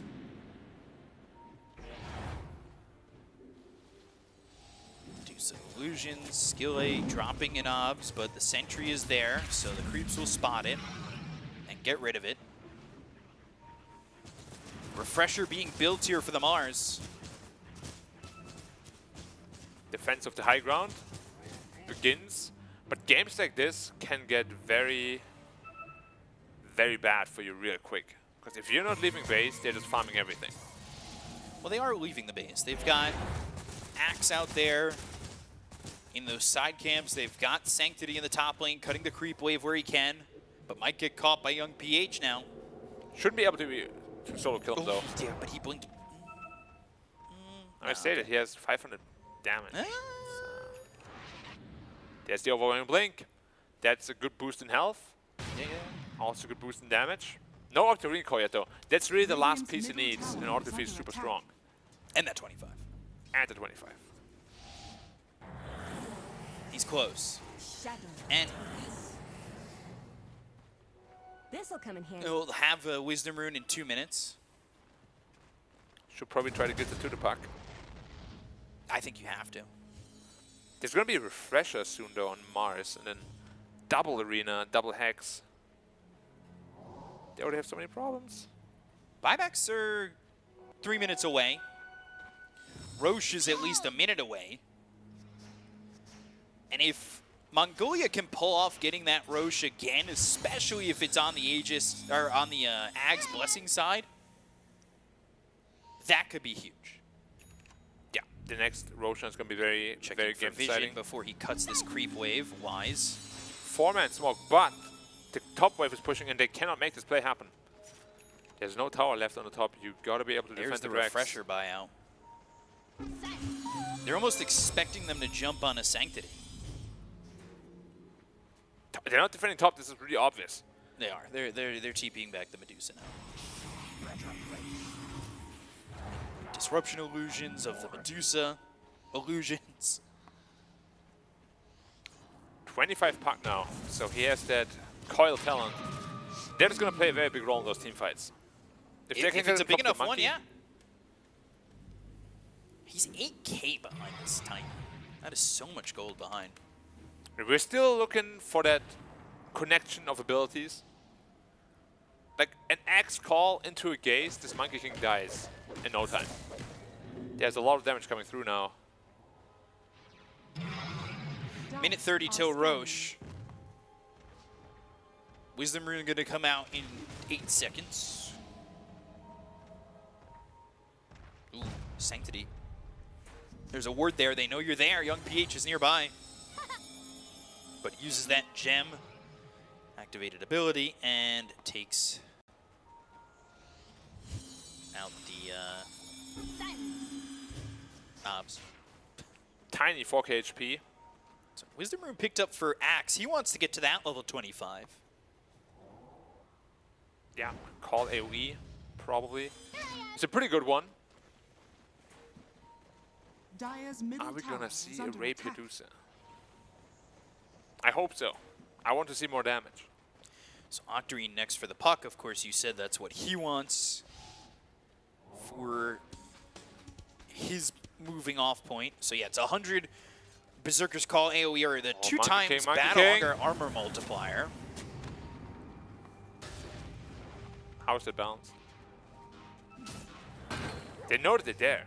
They're playing very aggressively. Oh, going in by Roche. Moonlight Shadow used, so they need to start to retreat. Roche is coming in 10. And it's going to be on the bottom side. There's no pressure going to be going to the top lane, so Radiant has all the time in the world to just set up here. Scout with Eng creeps. Another smoke. They had like so many smokes banked up. Idusa is actually hitting quite hard now. If you can get a good initiation for her. Radiant are scanning. They're in on Oh, Roche. they're just hitting Roche like that. This is kind of dangerous, though, to be committed onto it, right?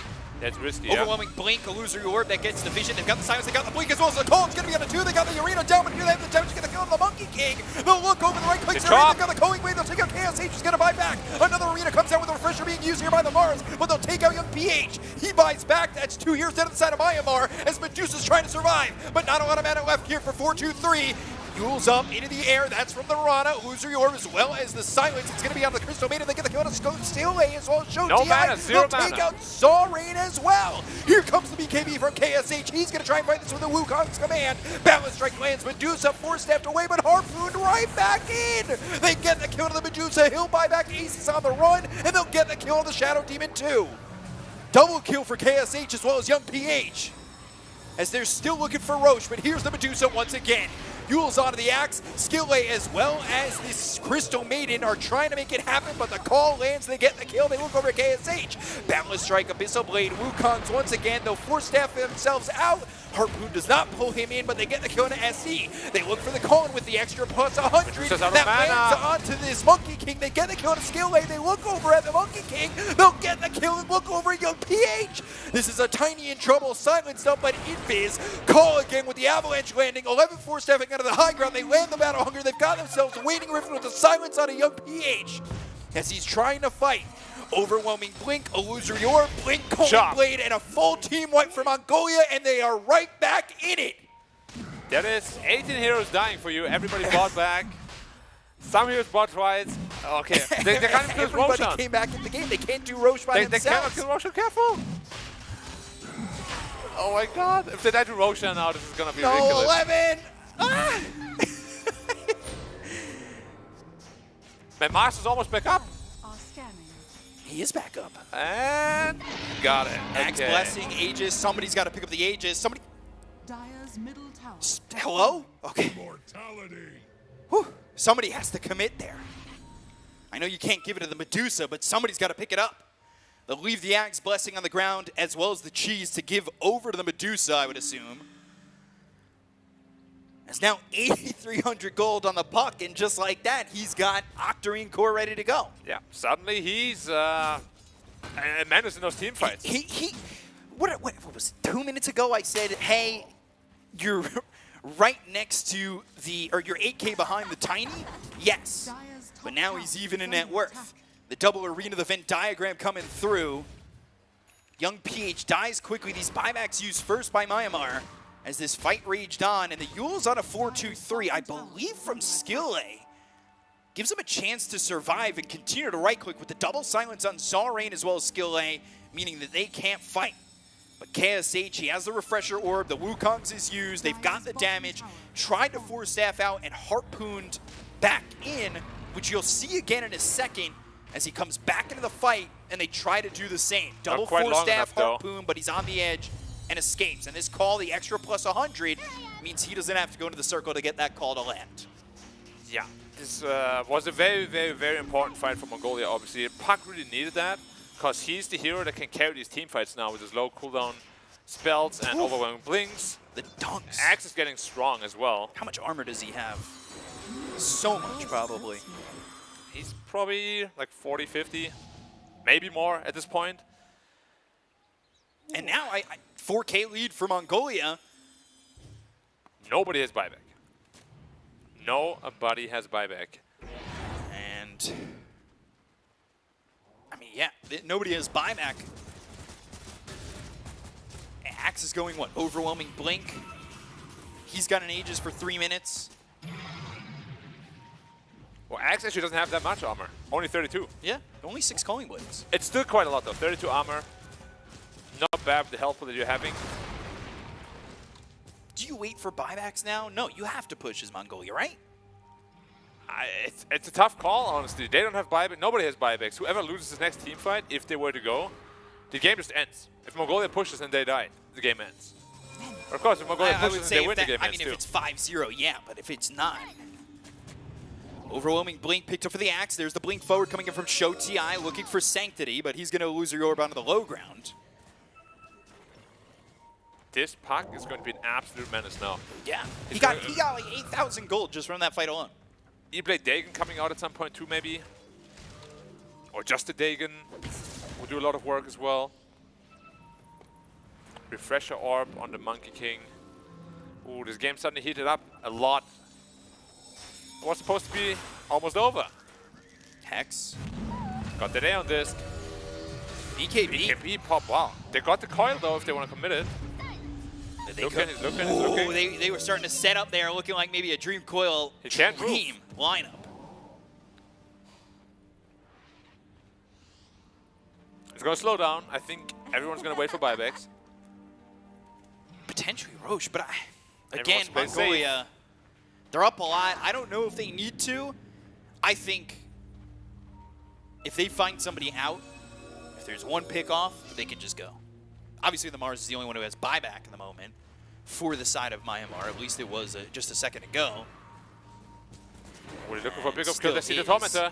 Sanctity's right under KSH, and he's actually blinking in, going into the Dream Coil. That's going to be on the other side. They've landed the spear. They got the Monkey. Call out of the Monkey King, going to the freezing field with that shard, so he's able to run. They go and drop the arena with a refresher. That's going to be the Venn diagram, and they've got the depth to get the kill here out of KSH. No buyback on him. 11's going to die with the Aegis. Medusa in trouble. Not a lot of mana left. Right click's coming in from the Tiny. They land the spear, but the damage coming out as well as the call is going to be out of 2. Disruption on the Medusa to keep him alive. The damage coming out of Zarain as well as Skill A. Starstorm is down, but it's not enough. There's the harpoon to pull him back. Cheese. The toss up into the air. They give him the cheese. He's out of mana. The spear hits onto the Axe as well as the Medusa to push him away. 11 lands the call. It's going to be out of 2. They get the kill there onto Zarain as well as Young PH. Everybody dead on the side of Myanmar as only Mars survives, but that's because he's got buyback to survive. It's a second life. And it may not coming be enough. From Ench too. Ench was probably the biggest damage in that fight together with the puck. Are they willing to go for it? They know there's no buybacks on the table. Oh, of course. Is it tier 4 time, or are they going to play it safe for trying to go for megas? I think it's tier 4 time. They could just take out the racks and tier 4 it. That's what they're doing. Medusa is completely out of mana. No arena available. What can Mars do alone? He's looking. Blade now. Blade Mail, okay. He's going for everything that he can think of. Blade Mail to try and kill 423. Oh, feed him the mangoes, yeah, I like it. Spear back onto the throne. There is the Dream Coil used. Going for the tier 4 still. Pops that Blade Mail, but they've got the disruption to make sure the damage isn't done. They get the kill on the show TI, but backdoor protection kicks The in. creep waves are getting dragged by Courier? And yeah, the Monkey King Courier is dragging this creep wave.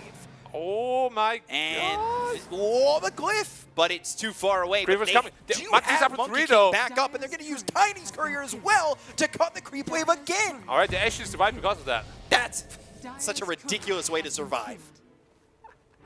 Super good play. I actually haven't seen that. So, All right, they live once more. One more fight, yeah. There's going to be buybacks up again. And it's just one Rex down. Okay, truth be told, the gold lead is pretty massive now. But at least they're still in the game. This is the last chance they have. Yeah. Well, there's going to be lower bracket in case they lose, but we're not quite there yet. No, they haven't lost just yet. They had a lot of problems actually killing that Monkey King. They got a perfect call on him and the Stone Gaze. Level he almost 30. survived that. So, if that's the old Monkey King, they win with the 100 armor talent. yeah. But it's not. And the arena armor, right? Oh, they're going at him again. It's a long coil. Dream Coil, but the Abyssal Blade into the balance strike. That pops the Aeon Disc. Pavis is placed on a KSH. They've got the disruption that'll make illusions here. He finishes off the Octarine Core for Sanctity. It's 4v5 right now. Yeah, no Mars for 45 seconds, and they know that. He bought back Do they just wanna a fight? moment ago. They have to know there's going to be buybacks. Maybe a tossback could be really strong. Tossback into a Wukong's. They look for it. Primal Spring in, Wukong's. Now they're going to go to the Stone Gaze and already out of this circle. Freezing Field is used, but they've got the stun, the land, the call. They've got the damage. Cooling Blade is there to get the There's kill a on buyback. Zarain. Has the buyback. Arrow lands out of the Enchantress, but that's not really the jump you want to make. Enchantress level 25. Yeah, she by did the so way. much damage with an impetus talent too. 6.5 more.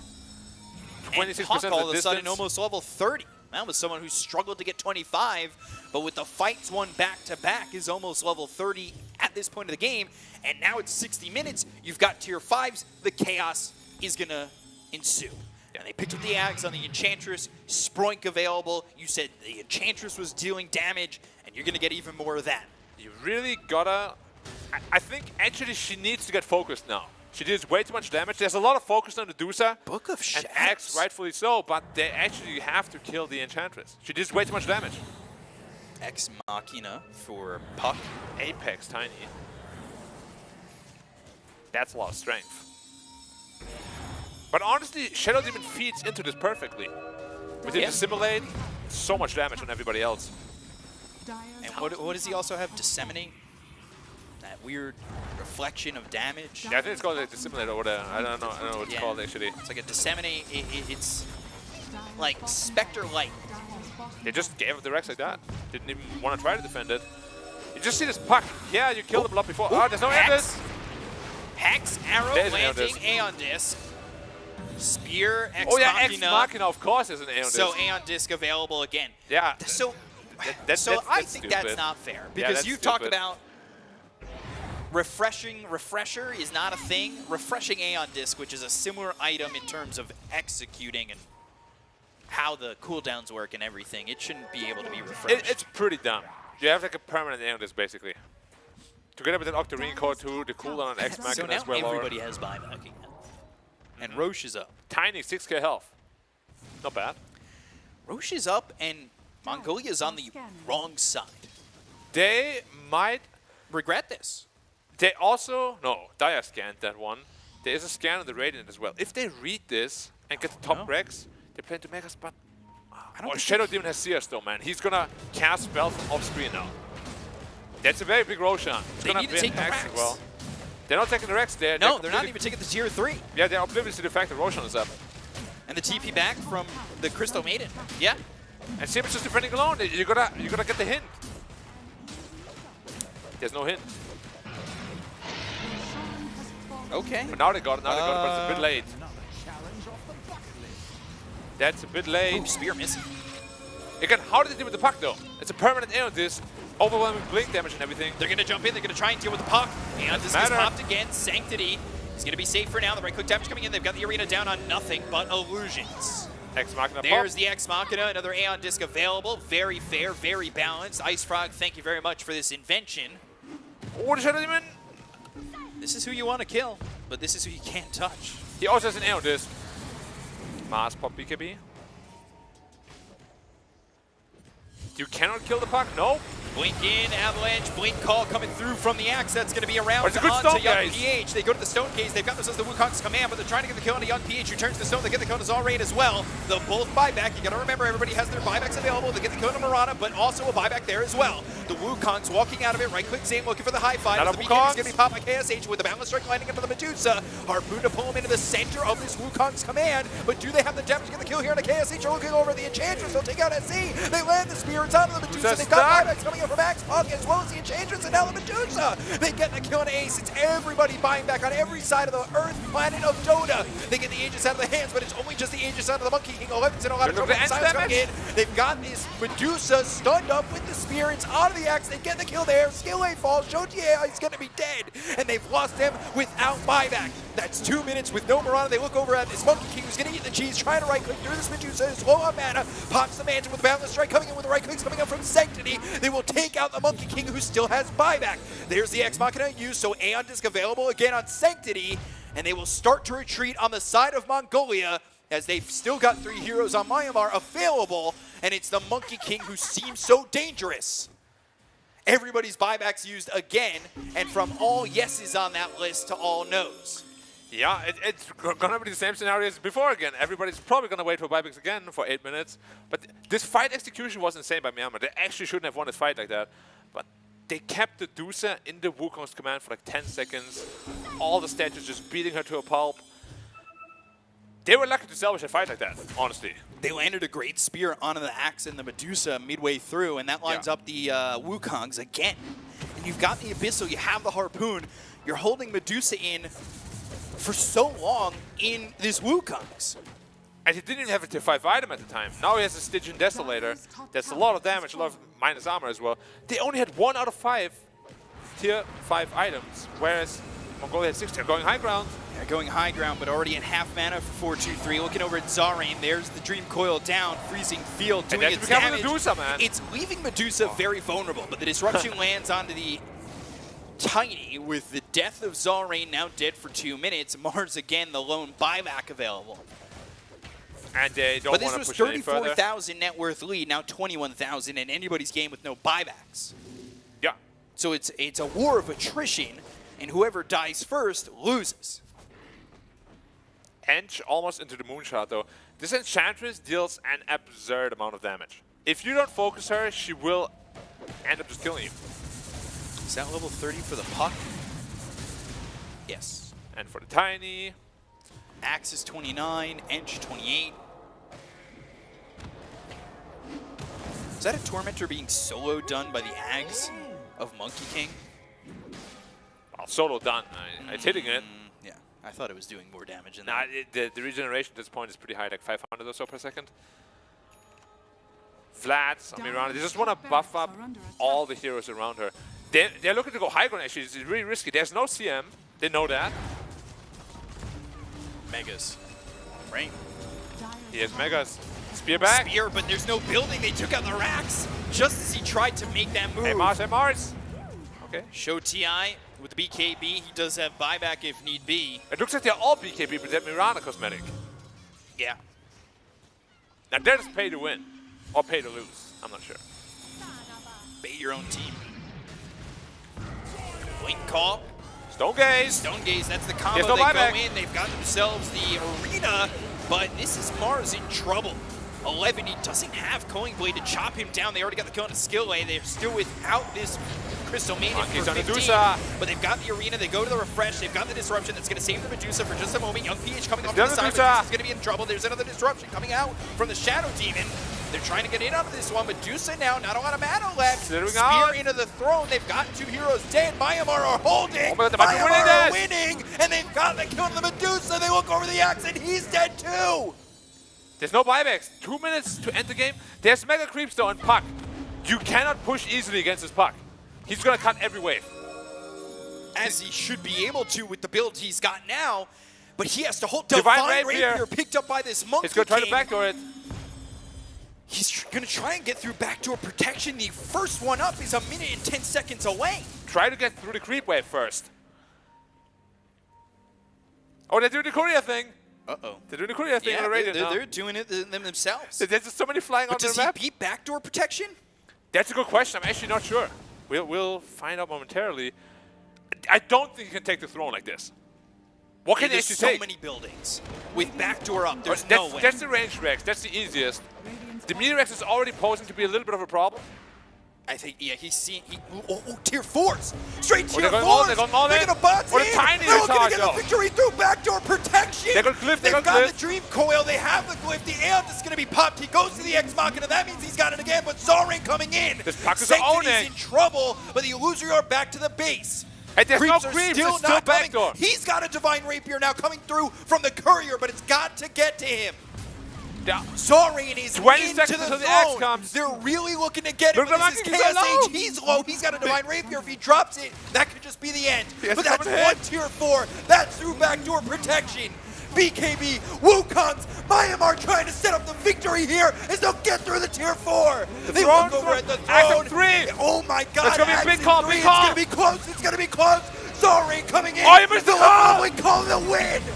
Myanmar get the victory over Mongolia. I cannot believe it. How did he Do did blink, backdoor man. protection. But what can you say about a game like that? Well played. No sweat. No sweat. No sweat at all. I can tell you who was sweating though. The Axe was sweating at the very end there. He's like, oh my god, oh my god, oh my god, ah! How do you get through backdoor protection? Needs a buff, clearly. Needs a buff, clearly. That is insane. I can't believe they just now both tier 4s and the throne. Backdoor didn't matter, and Monkey King wasn't even hitting it for a majority of it. Yeah, I think Puck could have maybe stopped it a little bit more, but he had no buyback. He was really afraid. And this was on cooldown. Ex Machina was on cooldown. X. Oh, if it just was like 1 second earlier, man. I do have to say though, I think they did glyph way too early. They glyphed when only Monkey King was hitting there. Yeah. And then after that, all 5 came in. It's a high pressure situation, but under these situations and in these conditions, you really need to keep calm and collect it. They didn't, and they got punished for that. I mean, we said it was a war of attrition. We said the winner would be whoever dies first with the buybacks all used. And Mongolia was the one who lost 4 heroes in that fight. They were 34,000 net worth ahead.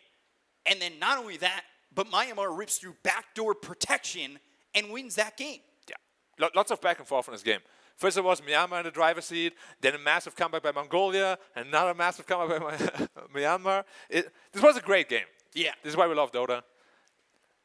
Dota produces games like this every now and then, and you're like, yeah, that's why I like it. And I wonder, like, does that happen because Mongolia are a little bit too scared of pushing at that last moment, where they had that opportunity to win the game and they didn't take the tier 4s? And truth be told, the Dusa just couldn't get out of the Monkey King ult at the very end there. They didn't have the tools. There was double disruptions, everything, but he just couldn't get out of it. Ended up dying there. They were so confident to just try and end the game, but couldn't do it. You're going to see the first half of this game being all Myanmar. Then you're going to see a Roche being taken by Mongolia. And that's when they turn it around. Getting that Roche, because they were down, what, 18,000 at that point? What's the mentality looking like now after a game like that? That's the real question. Can you digest a loss like this, or is this going to haunt you for a while? Because there were a couple of little problems in that base defense where they were just a little bit too itchy. Yeah. Where you're like, maybe if we just glyph 5 seconds later, you know, this is the kind of stuff that can actually haunt you forever. Well, yeah, for not sure. forever, but many years. Like you will tell your grandkids about it. That one time I glyphed too early. My throne exploded. All right, Grandpa's talking about Dota again. Somebody get him his medicine. Grandpa, He's talking about glyphs. What's the throne? I don't even know what Dota is. At this point, I mean, it really does become that too. Like late game, 60 plus minutes with a game like this. Yeah. What is Dota 2? It's just chaos. Yeah, this Monkey King with the refresher was an absolute menace. Like, what do you even do? He keeps harpooning the Dusa back in, double Wukongs Well, of the this is the Dusa. fight where they were able to successfully avoid that being a problem. The double force Well, stab. the second time around at least, but the first time, still got stuck there forever. And it's just so big. Like, you just have such a hard time getting her out of there. And you can't fight him in there because he gets like 30 bonus armor. I don't know how they want, to be honest. Like, I thought Puck by himself was almost going to be too much to handle already. I thought backdoor was going to be too much when he tried to take the melee racks, and that proved to be pretty difficult. You know what I think might have been better? If he actually went for the enemy. Like, they could have finished here, I thought. Yeah, but the Dusa ends up dying. But after this, if the Puck just pushes in, goes for the throne, and looks to cancel the tiny TP. Because Monkey King by himself cannot do it. Right. He needed that tiny.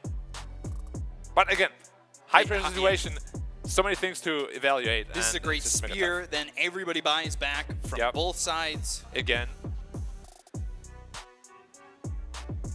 4 staffs. Enchantress is just... Good Dream Coil on the side. Look at the engines dealing all that damage is insane. From the back lines. Puck with like, I don't know, 20 overwhelming blings. And then Monkey King eats the cheese, almost fights back here. I mean, Medusa had no mana. And then Young PH trying to come in again, and it is just rough. And this is the game-winning fight. Also makes me wonder, if the Dusa had a rapier instead of the nullifier, does it go this way? Because Well, he doesn't even have the nullifier in his what's in there? arsenal there. He's got it in his backpack. Oh, the BKB is in there instead. Yeah. Interesting. No moonshot And the even throne's either. exposed. And, oh my god, Axe. I mean, oof. Yeah, let's take a look at this. Ooh, 65,000 damage by this Monkey King. 56,000 by the Tiny. Surprising that. 69,000 by Puck. Yeah. Puck doing a lot of damage there. I mean, that is... Whew. Puck picked up the Divine Rapier at the end, but it didn't really even do anything. No, the issue was he actually coiled before buying the rapier, so the rapid coil auto attack didn't do anything because he didn't have the rapier at the time. Oh. So it's just like all of these little things, they're adding up, you know? Like they make one small mistake here, one small mistake there, and that's how your base just crumbles in the end. It's, again, high pressure situations like this, it's so hard to think clearly and think about the right decision to make straight away. I mean, they win this game down 11,000 net worth. That's momentum going into game 3 for sure. Yeah. I love that we get so excited watching a game like that, and then it cuts to their cameras, and they're just like, eh.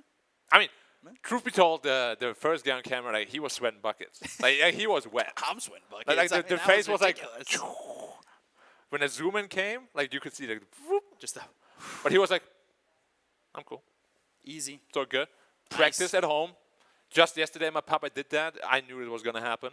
How many times does that happen in a pub situation, though? Not often. Not often. Like 1 out of 10K, maybe?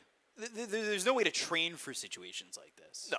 But I will say there's ways to train for going into a game 3 after a devastating loss. I feel like teams do that more often than they'd like to. Mental gymnastics, and now it's got to be the mental fortitude coming in from one of these teams. It's 1-1 apiece. We're going into game 3. We'll be back after a quick break, so grab yourself a snack. We'll see you in a moment.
one purpose, one dream, one rhythm, one step closer to glory. They say history remembers the winner. So who will be the ones writing the future?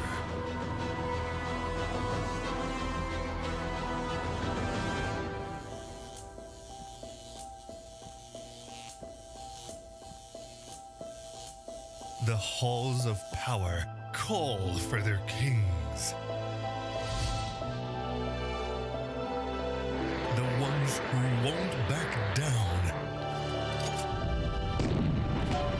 The ones who believed.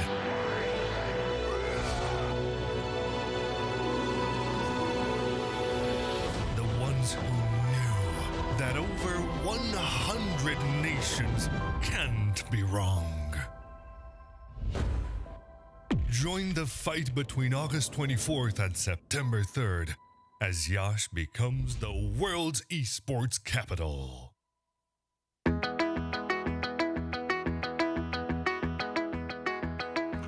Esports means everything to me, to be honest, because I have been playing this game my entire life, and I just stopped playing this game, honestly. So. Esports to me means everything, because like ever since I was a child, I've been into esports like for so long already. So like it means everything to me. Esports means a lot of things to me. It's when I grew up with like playing a lot of games. When I grew up, I played a lot of games, and esports in general is like a big part of my life. I love. It's my hobby. It's where I go to relax and enjoy my time. And now, actually, esports is entertainment because, you know, Gamers 8, Riyadh Masters, TI, DPC, like most of my time, even if I'm not playing the games, I'm watching them. And it's a fun thing to do. Esports means honestly a lot to me because ever since I was a child, I really wanted to play video games all the time, and actually having it as a career is like really great. I'm really grateful for it. Esports to me is all about competition and teamwork, especially within mates. It's not a thing about physical ability or, you know, an age difference. It's all just about how skillful you can be at the game and collaborating with as many other people to be as competitive as possible. I guess esports for me is something like my lifestyle, something like I can call my freedom. So that's the reason I'm playing Dota, and I'm enjoying esports, and I'm trying to be best in these competitions. That's why.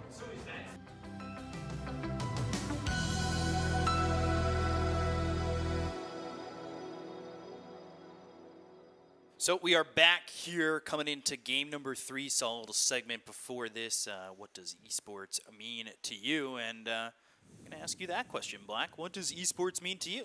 What does esports mean to me? And I've been playing professionally since I was like, I don't know, 11 or 12 years old. So very much like them. I mean, not my entire life, of course, like my early childhood. I didn't, I mean, I played a lot of games, but not esports, not as a career. But when I was like 8, I watched, you probably don't know them, but StarCraft players, Flash, namely. He's like the best StarCraft player to ever play. I watched like a Korean broadcast.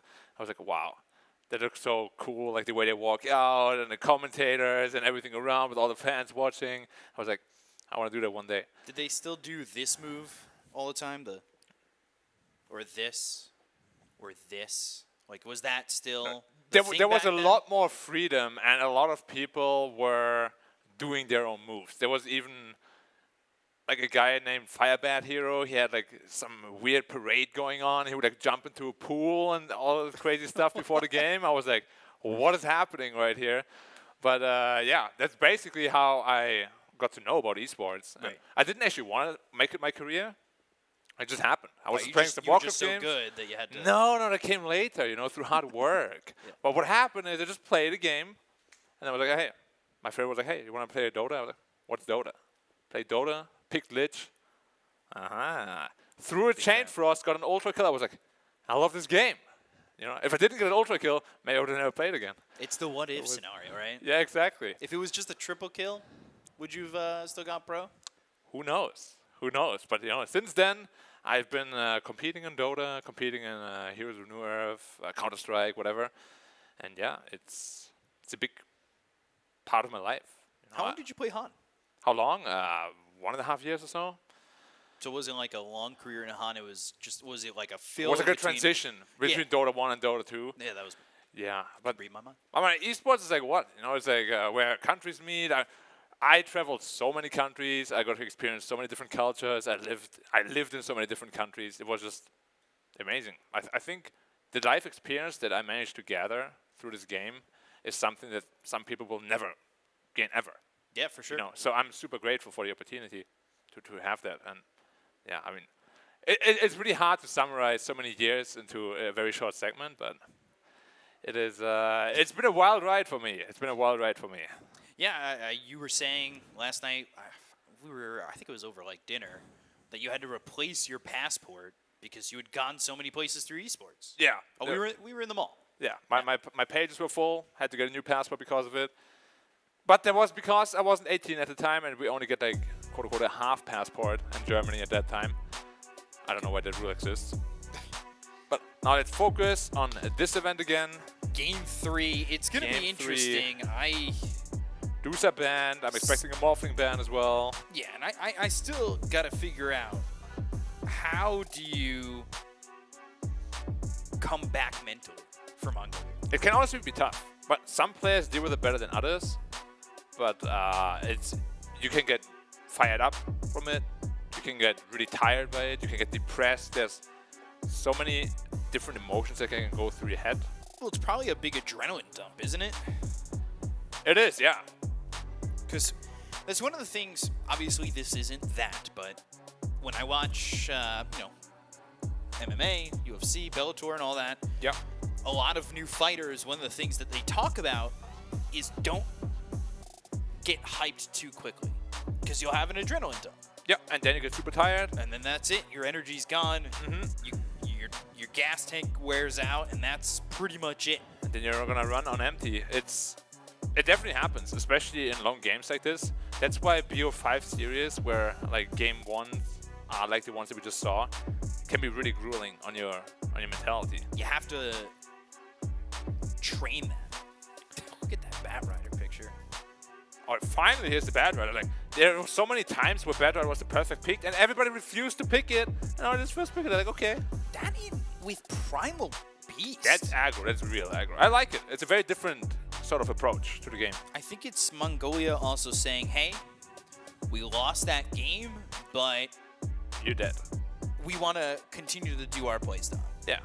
But that does in turn mean that they gave up the young PH Ember. Yeah, it's a very usual response to the Primal Beast, because you can stop his onslaught, you can stop his trample.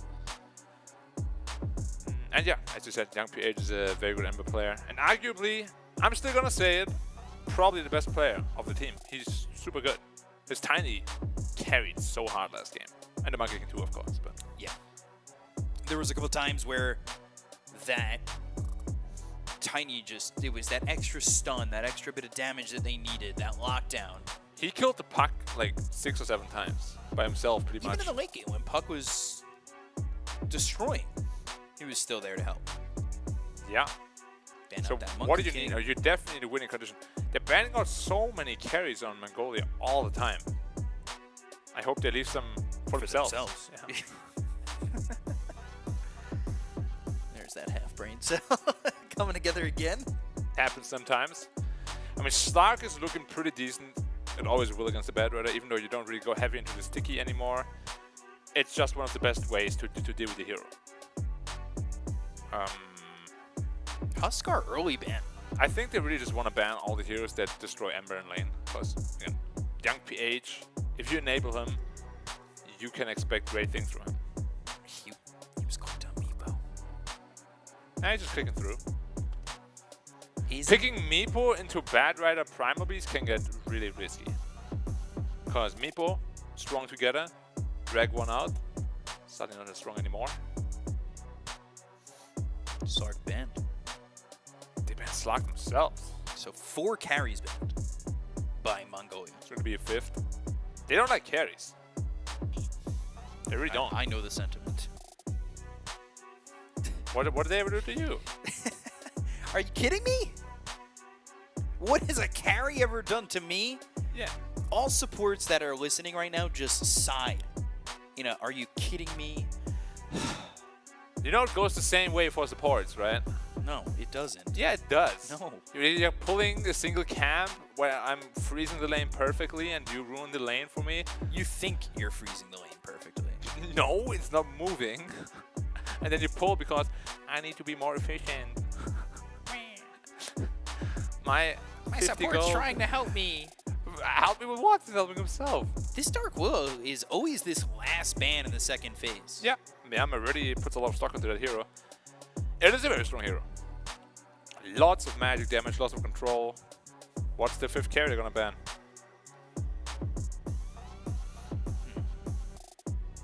Jug? Maybe. They got a strong front and they got a good pick off, a lot of magic damage as well. This Enchantress should not be happy in this game. They need a break for that inch. I just had one. I was thinking the same thing. A lot of time being spent on this ban. Because they've got the pick after, right? Mm-hmm. A lot of winning condition carries are out already. Go Lich. I want to see them go Lich. I agree. Lich is awesome. Be honest with me. I like that ban. Okay. Did you know from the beginning that Lich's frost armor reduces all damage, not just physical damage? Because in my mind, it says all incoming damage, doesn't it? yeah, but in my mind, it's like a frost shield. Why does it reduce magic damage? It's like literally It's made of magic. Whatever. Skyra. Sky, yeah. Skyra, Bad Rider, and Primal Beast. That's a lot of aggro. That's a lot of magic damage. Anti-mage. No, of course not. That hero is so bad right now. Faceless Void, but Void is good. Void doesn't really fit the lineup, I would say, of Mongolia, because you have Primal Beast who wants to jump on No, top of the Faceless Void heroes. for Myanmar looks really good too. Yeah. If they want to pick that. I want to see banned 4 carries. Offlane Primal Beast, carry Void. Oh! I told you, they were looking at it. The Meepo is here. Tied Meepo. I wasn't lying. That is very scary now, cause 1-1. It is 1-1. yeah, Well, that's right. He put his fingers up. That's what I'm commenting on. I don't know if he meant 1-1 with that one. He might have. Or 1 + 1 equals Meepo, Mega Meepo. Sven? But that's the thing again. You don't counter Meepo with AoE damage anymore. You don't. It's just not how the hero works anymore. So if you don't counter him with single target damage, and you don't counter him with AoE damage, how do you counter him? I think Void still looks good now for Mongolia. It's very scary though. If this Meepo gets big, he Atoses you, then he nets you, and then he nets you, And then he nets you. and then you're dead. And also you're gonna get Searing Chained, and then he's gonna net you again. It's a tough pick now.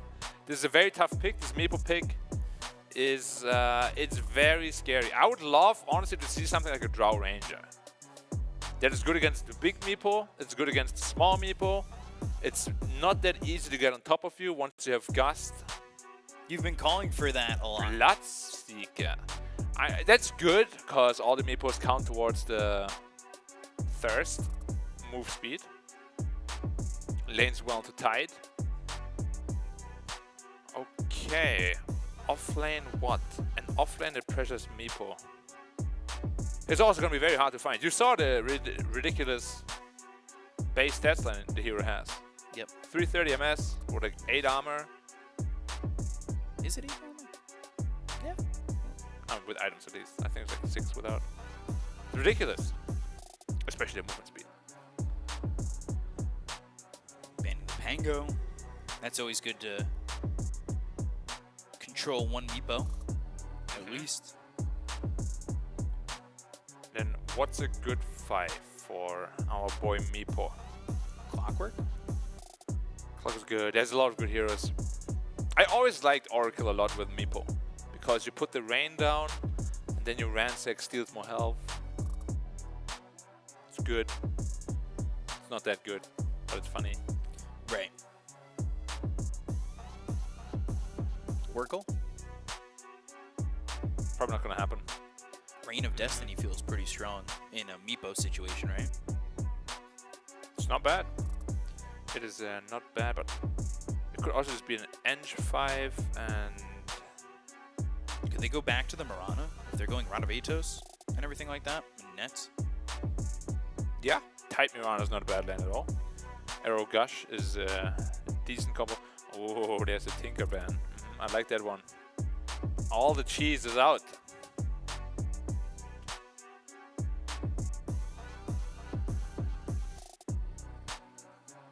I was hoping for the Tinker, especially with that Axe, right? The laser. Do so much to the Meepo. This draft is scary from Myanmar. Yeah? Very Is scary. it fast enough, though? Yeah, it can be very fast. Because this Mongolia draft seems fast. But It Primal is. Beast. Is he going? Yeah, there's the Mirana ban. Is Primal Beast going mid? Or is the Bat Rider? Should be Primal Beast. Like, support Primal Beast just isn't as good. No, I was going to say 3. Oh, Primal Beast 3. That's possible. And then they just go to a 5 position here. Yeah, but Meepo doesn't really They struggle could against also either go of them. 5 Bat, right? And then pick up a new mid. I think it's definitely a support bat. Puck for the side of Mongolia. Could be an offline Bloodseeker. It's not as common nowadays, but we've seen it a couple of times. Right.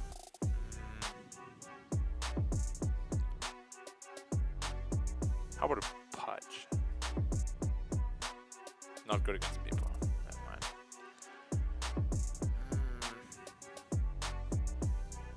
A Baden. To bail out the Meepo, get him early levels. And Rubik. So it's a Rubik 4. 5-inch. It's a good draft.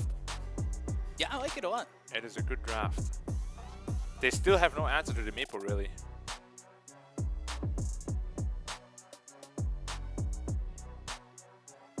Though, Bat Rider and Primal Beast can be really devastating to Meepo if they have good games. So that might be what they're thinking in terms of answers to that hero. Like if you shut down Meepo early and then control his jungle, it could also just be a completely one-sided game.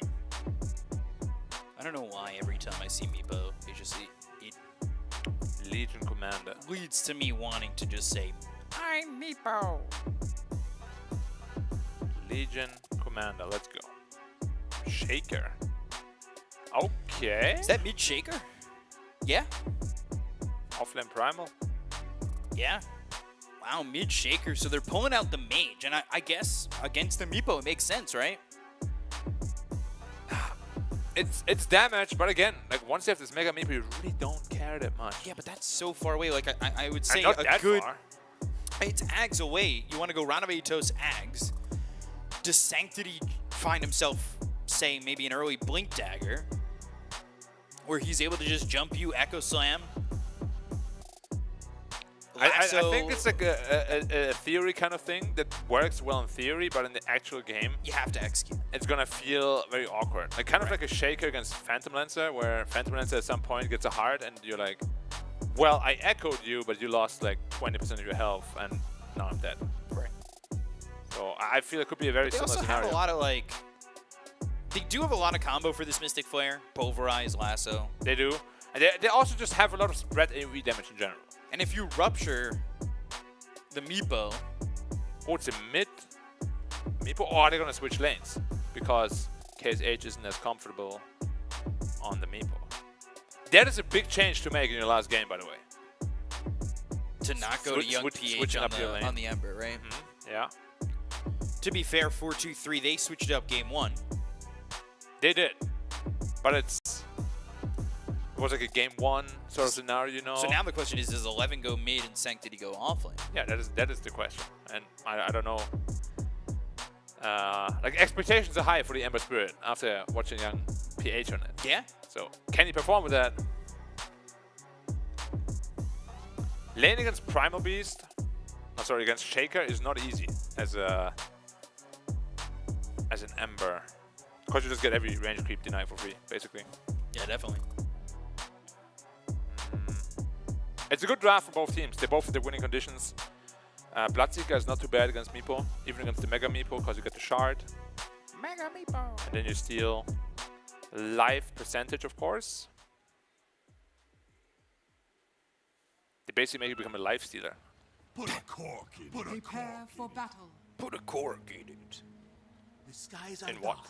I don't know. With sky rush That's what he No says. good luck anymore, see? Oh, no. Good luck from Skill A and Sanctity. That evens out.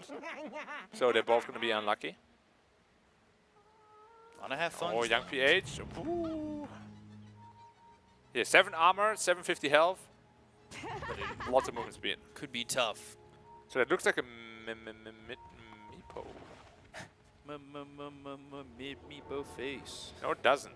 Ember's No, it also in doesn't? the middle. So which is it? I don't know. I couldn't see Ember's items yet. If we see Ember's items, it's going to be clear. Okay. Well, 30 seconds to battle. he's got He's mid. Tango, Yeah, he's mid. Quelling Blade, 3 branches, and a Yeah, he's mid. Fairy Fire. He's mid. Compared to what? The Tangos, Quelling Blade, Double 2 circlet. circlets. Oh, they saw the ward. They saw the ward. 3D ward. Who's going to buy the sentry? If I'm the Ember, I buy my own sentry right now. Yeah. Get that gold. Get that experience. I'm not kidding. We saw a ward of the enemy in one of my pub games, and the support asked me, do you want to buy your own sentry ward, or should I get it? They were so friendly. And you said you should get it. No. Of course I said I will buy it. What the hell? Sorry, typical sport. Ember mid. So, Sanctity with the totem. And deny. And yeah, it should be a lot of that, right? Yeah. And deny. So 2 denies on that. Not a bad first wave. And Primal Beast 70 damage level 1. Balanced, fair. Awesome. 4 strength gain too. Woohoo! Can you chase it away like this, Bat Rider, Bloodseeker? Yeah, it's a strong lane. Is it? I feel like almost every better lane is strong. Just because of the magic damage he puts out by himself. Zarrain? Ooh, wow, he just got punched in the bum, and there was a lot of damage. Yeah, going down for first blood. 11 takes care of that, and that's going to get the ball rolling here. There's a lot of watermelons. As we have talked about the speed in which Mongolia play. And how fast will it be? And how fast will the Shaker pick up a Blink Dagger is the real question.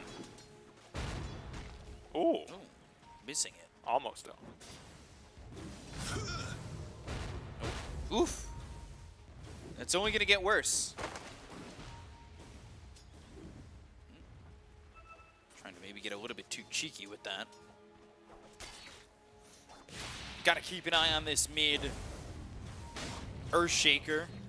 And Blood Wow. TP out. Just bounced him up. Flame If he breaked him dies onto a now, cliff. it's Yeah, going to be a he's tough lane.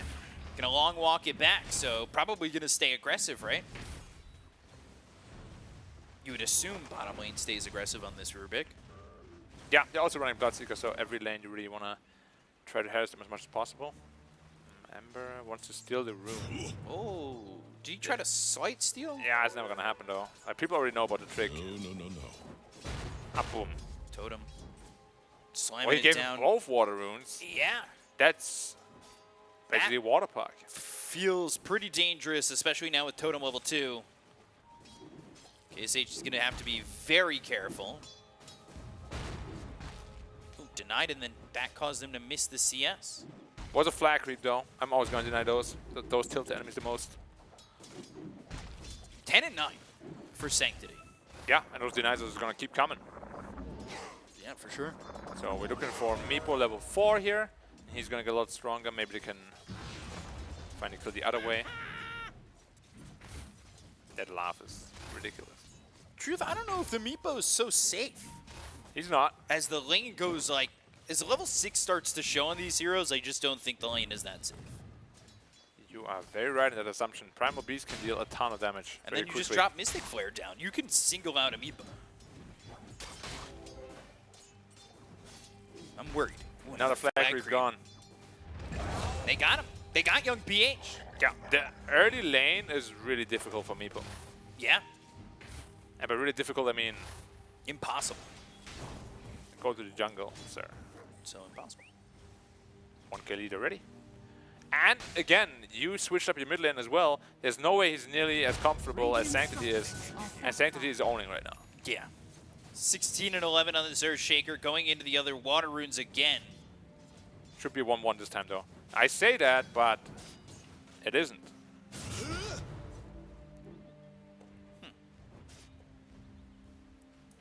1k lead now. For the side of Mongolia. 15-4 for Ember. It doesn't feel that great. Yeah, he's definitely gonna reach 6 before him on the Shaker. 18 and 13. The CS isn't as high, or as high as I thought it might be, but it certainly feels pretty brutal when you're almost at as many denies as they have CS. Trying to maybe deny that range, or that flag bearing creep again. No, actually, just right click stays it. That hurts. Wow. It's level 3 now, 1-3-1. If he gets level 6, he might just kill him with an Echo He has the Slam. Fissure and 1. Hey, careful, careful. Oh, Okay. Now Fissure won't kill now. Got him. Well, now. And uh-oh. There's bonus attack He into got this. him. Yep. Totem into the right click, into the kill. 3-0 here for Mongolia. There's gonna be an Echo Slam when he comes back to greet him. If he gets a bottle refill, there's no bottle refill. Never mind. Okay. Dire's middle tower is under attack. Sky could just dive and then die. Radiant's middle really tower wanted to. is under attack. I think it's a trip back to base. He also pulled the creep wave away, so everything dies on the tower. Very well played by him. So he does have that level 6. He does have Echo Slam available. Yeah. And Trying to secure runes as well. Yeah, really quite the advantage right now. 6-minute rune. Or they Looking really like it's going to be secure by the Myanmar side. Yeah, they're trying to make sure he doesn't get it on the Shaker, and he does not. Shield rune. That is... They're not going to kill that guy now. Nope. Grief him. Take it. Don't bottle him. They're so friendly. It's not a Dota spirit. So level 7 to a level 5 Ember. Gotcha. And if you really just wanted to keep him here, you deny every single one of these creeps. Like I said, all you do is deny every single one of these creeps. And as he started to deny the just like, on my way. Oh my gosh, it feels so bad. Oh, he activated shield rune straight away. He was afraid there. Radiant It's a lot of damage. scanning.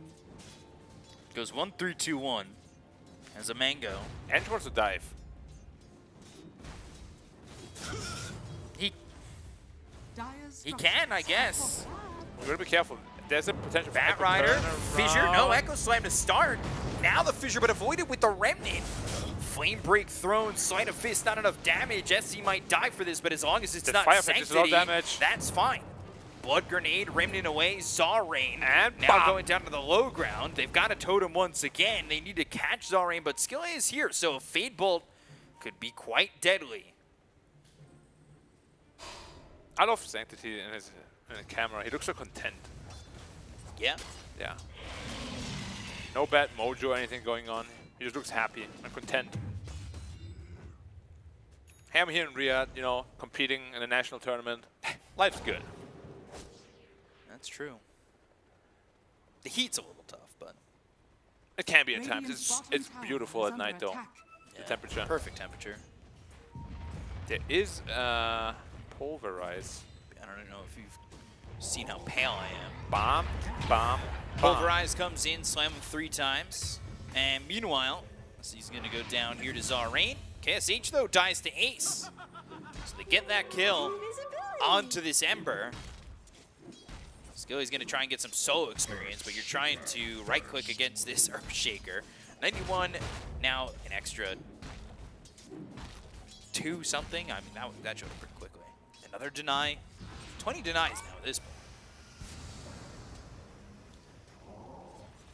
This is pretty tough, and it feels like Bloodseeker has a wide open lane. Meteor hammering down the tower though. One more will do it. Then the safe lane is wide open. Are we gonna see more Ravages this game than the first? It's hard to see less. In the first game? Yeah. And are they gonna get more than a Lion kill with it? Well, there's no Lion here. But see the replay again. He just gets smacked. Seal, and then the Arcane Bolt, the right click Kill, base. and tower gone, bye-bye. Radiant's bottom tower has fallen. I don't know why they buffed the building damage with Meteor Hammer. Yeah. It's ridiculous. In an attempt to like nerf it against heroes, I think it was, they buffed it against buildings, and it just did so much damage. And then it's what, 3 or 4 to just get the tower? Yeah, it's ridiculous.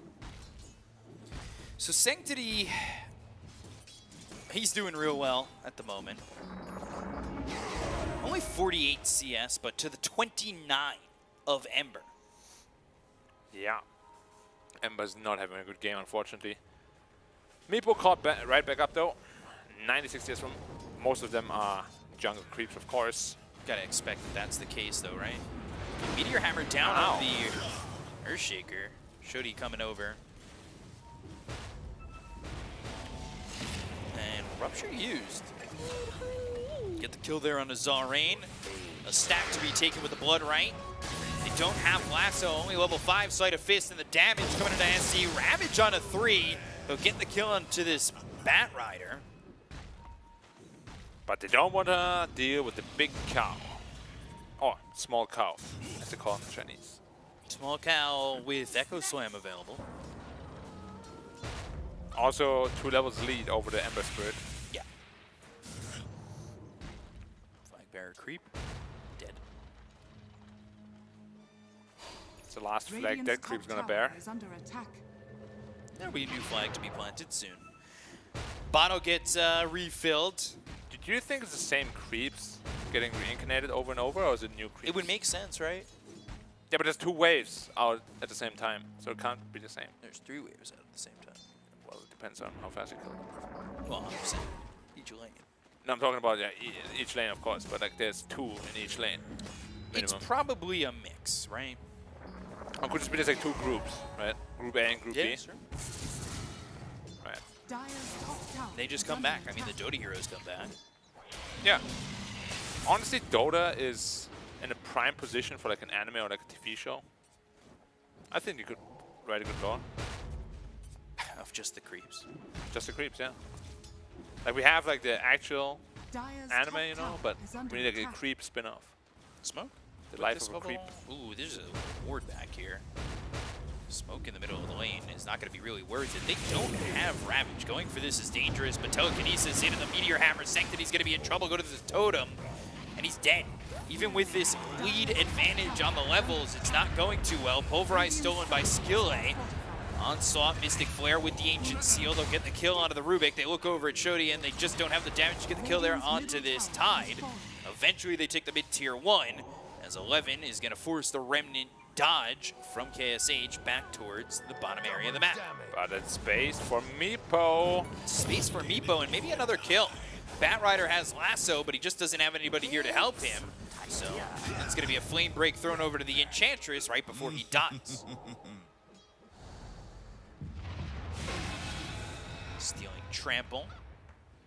I like how it's just like a footprint. Yeah. So Earthshaker needs this Blink Dagger pretty badly. He's almost got it. And that's going to be the marker, I would say, for him to start really moving around.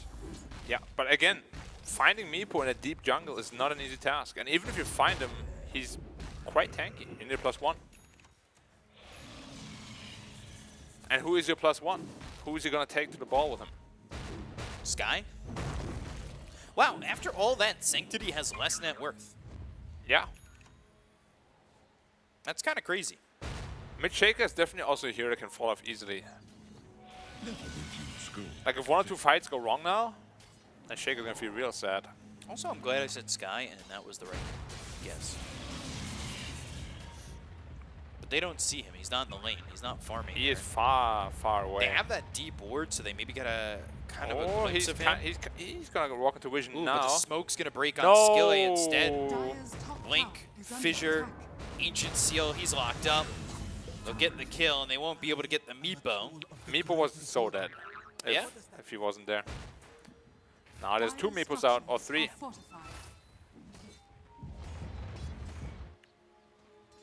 Dire's top tower is under attack. Early Mjolnir for Bloodseeker. Oh, Fissure silence. Rupture used. Echo Slam's there. They've got the silence to get the kill to KSH. That's worth it. That's Value Town. Didn't expect that. No, not at all. But 11 dies to that Meepo. So giving a kill over to a Meepo, you don't want to exacerbate his game. Meepo is such a good hero against Primal. He just destroys everything the hero does. Can't trample, can't onslaught out.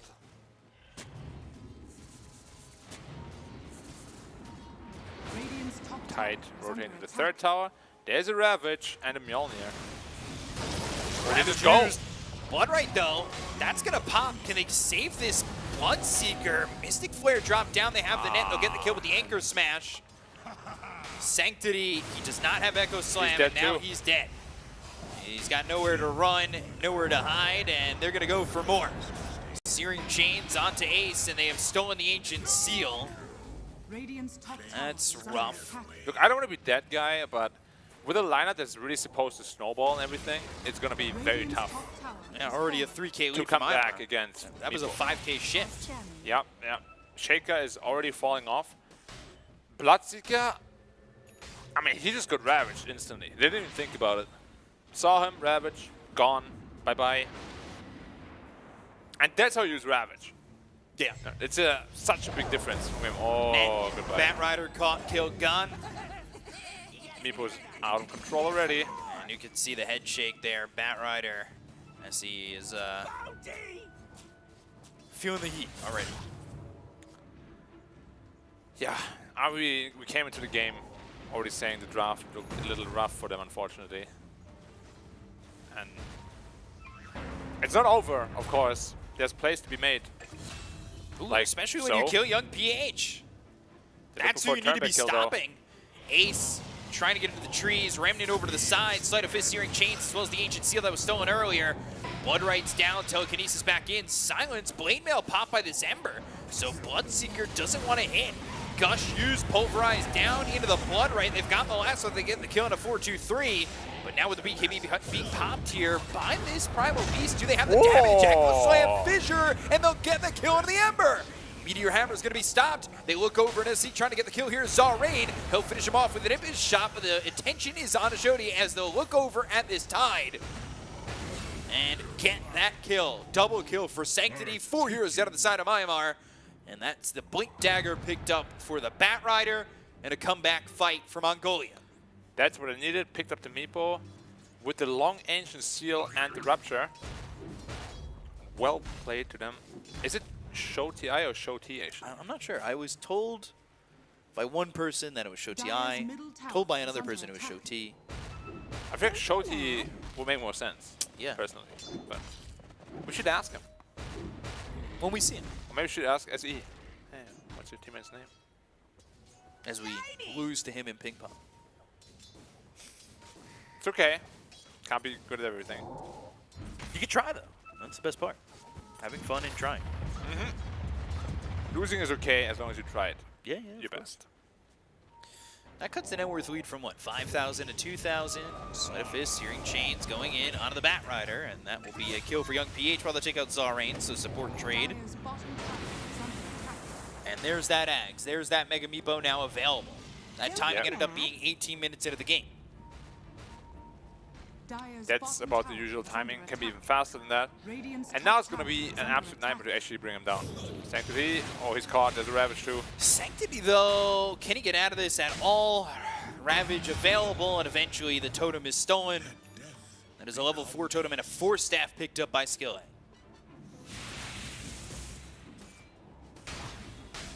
Stealing some farm there.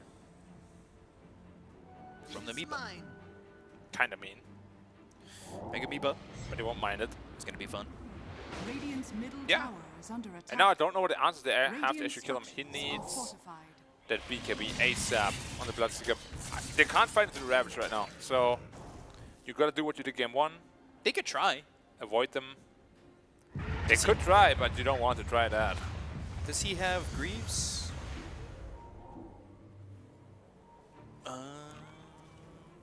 No.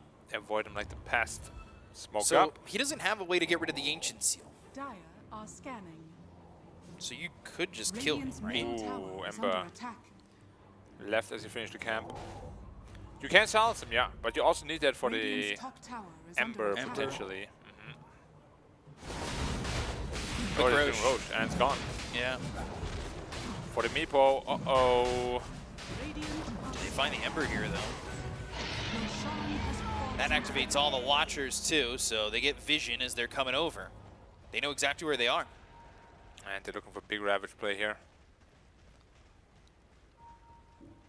Man, that caught them coming over. The Roche take in of the Watchers activating.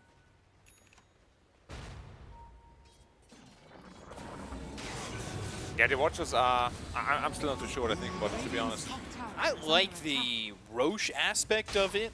Really? I feel Roche already gives you so much. Then it gives you even more. Yeah, I mean, it's a little bit of a bonus. It's a big bonus. Because you see like the entire map pretty much. Like the big important spots. Tier 2 drops. Back to a 4,000 net worth lead here from IMR. Arcane Rune is top and should be picked up by them as well. Bottom lane, though. They're looking over. Meepo looking to get a kill there onto the Batrider as he's on the run. They had the blood right down, so it silenced all the Meepos, and they get the Batrider out. Okay, cutting their losses, but still, how do you actually start teamfighting them? There's a BKB on Primal, BKB done soon on Bloodseeker as well, but it just feels like Shaker doesn't really have any play anymore. You don't think so? That's the problem with mid-Shaker. Like, you need to farm your BKB now, but you don't really farm super fast. True. Which is They why see him people with like to this go ward. to the Ags. To get that splash. Farm faster. There Get the we go. cleave. Do you call it cleave damage or splash damage? It depends. I think Kunkka's is splash, Psyblade's is splash. Isn't it all the same? No. I don't think so, because you're cleaving, but Psyblade's is splashing. Aren't they cleaving through the first target? I don't know, man. I just tried to make some dumb nonsense open. Sounds smart. And they're trying to go high ground. Why do you do that? Yeah. There's a glyph. BKB picked up here by the Bloodseeker. They'll go to the high ground, and they'll smoke, trying to defend, but immediately a retreat coming in off the glyph. Look at that Meepo health pool, 2.6k HP. Without Mega Meepo ready to go. That's probably going to bring it closer to 4k. Just forcing out the glyph so the next team fight can actually net them the win. A tool to teach. There's a Meepo, I got him. That's right. PH out in front with this Meepo. Ranabetos, there's the net. Tidehunter in, and he's got the Ags now on this Primal Beast. So he's going to break all the Meepos, did quite a bit of damage as well. Break the Tidehunter. Lots of heroes to break. I'm about to break everything you say to me. Meteor Hammer down to the tier 2 tower. This should be a tower dead. Easy one. Radiant's middle tower has fallen. I didn't want to get broken, so I didn't talk to you. I feel that. That's fine. No, nothing personal. Trample stolen again? Yep. And Meepo getting bigger and bigger. Bloodseeker though, he's keeping up. The gold lead isn't really growing that much. It's more based on supports in the mid. That spread is. But also, it's like the Bloodseeker and Meepo split, and then the mid split and the support split. Sanctity is very close to BKB. Very close. 100 gold. Yep. Are scanning. Yep. KSH. Will he get spotted? Will he be caught? Bloodseeker's around, so is the Batrider, but nobody else. So going for this kill seems ambitious, and with SE just here by himself, I think he's going to do so. Probably just looking to cut the wave. Of course. Yeah, moving in. So Batrider does best.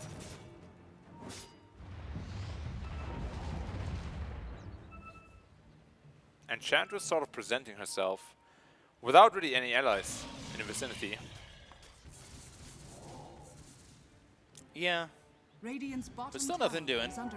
Earthshaker wants that Axe pretty desperately. If they can win one fight, he'll be pretty close to it. At a good timing. Now with BKB up, you really want to start trying to make something happen. Level 18 Meepo. Right. That's 4 of them.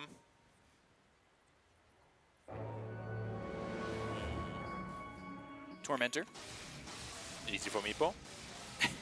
Probably the easiest here to do it with. Easy for Meepo sounds like an open qualifier TI stack. Yeah. Or Meepo spammer. 4 Meepos and a captain. You can have 5 Meepos though. I mean 25. We're looking for a fight, and now they're not. Got spotted, out of here. Go. Get me out. 8k. Got the shard, of course. Yeah. Shard is lovely. Who'd that shard go to? I think it was Rubik. And he has his own shard now as well on the Meepo, so you have the triple layered protection I spoke about yesterday. Ember's got shard as well. It's such a tough hero to kill nowadays, Meepo. Stop in the blink. I want to see Abed first pick Meepo and make it work somehow. Should be able to. 30-second cooldown on Pulverize, and that will clear the creep wave. Rubik going into the Aether Lens. He's trying to get that extra cast range. And still, now Young PH going into the Scotty. Yeah, no blink dig on him picked up yet. Bloodseeker also looking for Ag so he can have that Blood Mist. See if he could use that shield to his advantage. Very interesting Ember item build too. No Maelstrom at all. Just one Blade Mail, Kaya Sanj. Scotty finished. Gush. Regen rune available on the other side of the fight though. They're looking over at this Primal Beast. They'll pop that Uproar with the upgrade on the Axe. Rupture used, and it's onto the Tidehunter. So that'll be down, and now they're on the way to run. Again, like fighting into them is so hard. You have to BKB for Ravage, but once Meepo sticks on top of you, you really don't have that much. I actually quite like the Ember item build. Makes it very survivable, very tanky. Yep. And it's all about the Meepo show now. If he hits you with that Scotty initially, not getting out of there. All about that Meepo. No trouble. So, let's see. 27 minutes into the game, and it's an 8k lead here for Maimar. Meteor Hammer still being dropped down, getting these kills, searing chains, boom, boom, boom, upping that net worth advantage. And this was a lane that Earthshaker kind of dominated in, but he didn't have the net worth lead in. There was a couple of kills that gave KSH the net worth lead. Yeah, kills are just worth so much more. Dire's bottom tower is under So, attack. plan for Myanmar is, of course, wait for the next Roshan. Ooh, also get another Tormentor. That'll be Tendrils of the Deep.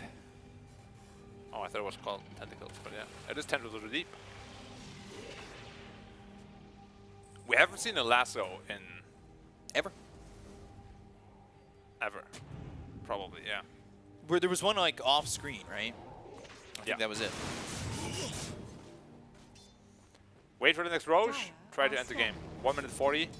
And I think Mongolia will have to take the Roche fight if they want to have a chance of winning this game. You can't kill this Meepo twice. No way. No. 4 staff now for the Bat Rider. If they do make a catch, maybe they can pull that hero away. Find the room to get a pick off. Very ambitious smoke. The mid lane is literally in their base, and they're like, yep. We're out. Blink, they're gonna down on Meepo as well. His initiation tool is there. They want to set up for the Roshan, of course, but still a minute away. Yeah. It's like headband, Elven tunic for the Meepo. More edgy.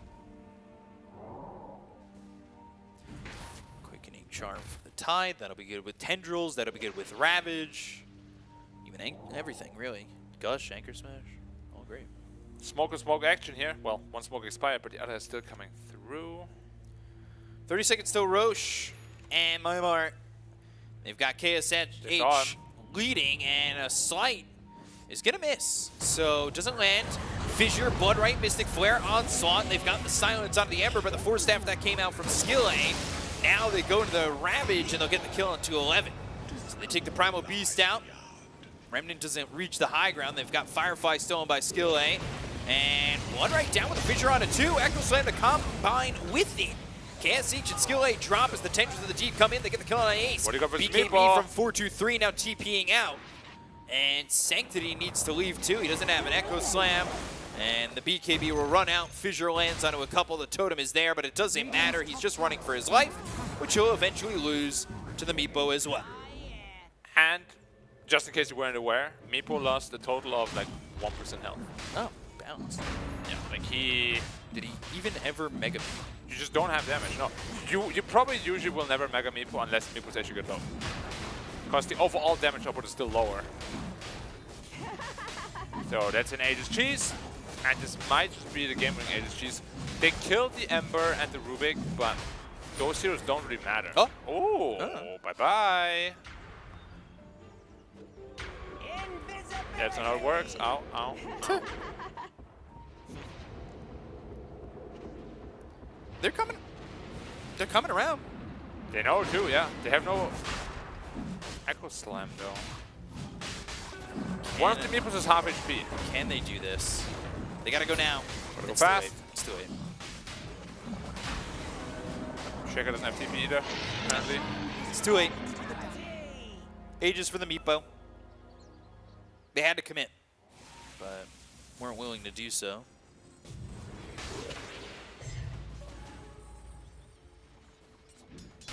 Bloodsticker just can't stand toe-to-toe with the Meepo right now. Too many problems to deal with.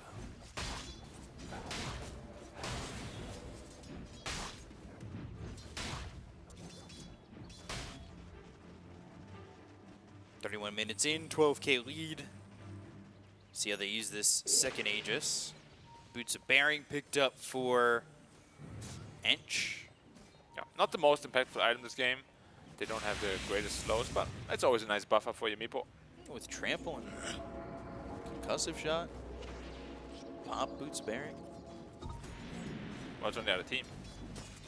Yeah, that's what I'm saying. Boots of Bearing from Ench. You just run away from it. Oh, yeah. But it's more like for your teammates. The Meepo's gonna hit super fast.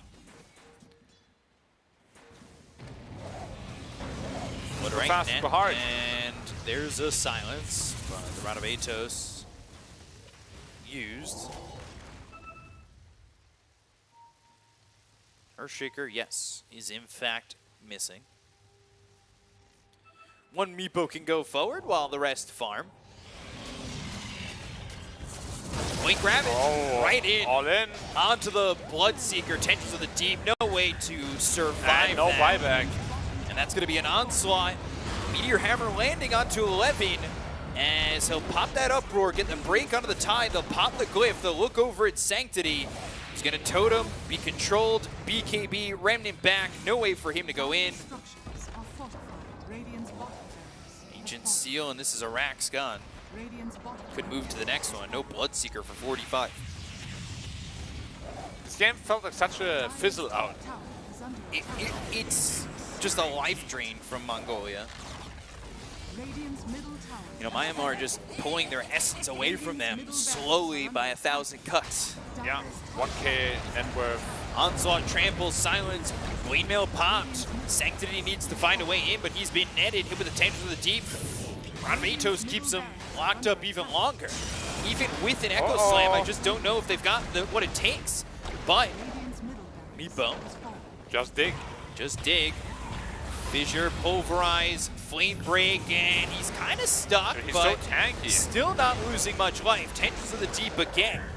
This allows time for Bloodseeker to come back up, down 19,000. Blood Mist activated. They've got the silence with the Ancient Seal. It's onto the Meepo. They'll use that Rupture. It's onto the Tidehunter, who they do find and kill. But it's only one for 2 sets of racks. Ooh, nice Fissure. Fissure lands on the edge, Onslaught, Enchantress. Now it should be 2. Flame Break pushes them back towards 4-2-3, and they get themselves a second with a gem dropped on the deck. Which they did not see on the Radiant. But still, or is it Hex a massive lead here for Myanmar. Yeah, I think it's just a typical Meepo problem right now. They don't have the damage to go through him. 3.5k health. Dig. Mega Meepo. Too many defensive layers. Could you eat a walrus? Never thought about it. Walrus is pretty big, right? What if I am the walrus? Yeah. Easy. Cuckoo, Kachu. So, Age is still here on Young PH for another minute and 10 seconds. As they're fighting over mid. Young PH comes in, and they've got the Ravage. They get the kill into 11 again. TP attempt from Ace, avoiding the tendrils as well as the net, and KSH coming over. Axe finally picked up here for the Earthshaker. Just in time for the Aegis to expire soon. Yeah. That's going to be the last of their chances. If they can win that fight, maybe Bloodseeker can become strong enough to really fight that Meepo head on. But hard picked up on. They did it last game. They brought that game back from the depths of an 18,000 net worth lead, but they ended up losing. Lasso in, Bloodright, Ancient Seal, Fissure comes through, but they need to kill off this Meepo as the Aegis expires, but instead, they'll kill him with it. So they have this second life on the Meepo. Here are all the Meepos. Blood Mist, the damage, the Rupture, the Echo. The Meteor Hammer comes down, and they've got some damage, but the Cheese will be eaten by KSH. Digging, becoming Mega Meepo, and turning it around. Skillet falls. Down goes 4-2-3. He does not have buyback. As Earthshaker will hide. No Echo Slam. Buyback from Skillet. Well, thinking about the onslaught, Sleight of Fist, Searing Chains, there's a Hex, popping that Uproar, and now landing that Fissure, they have the Flame Break, here's a Pulverized Mystic Flare, Meepo's in trouble, Meepo's dead! Sanctity falls, but so does SC, KSH is certainly here to make sure that they clean up.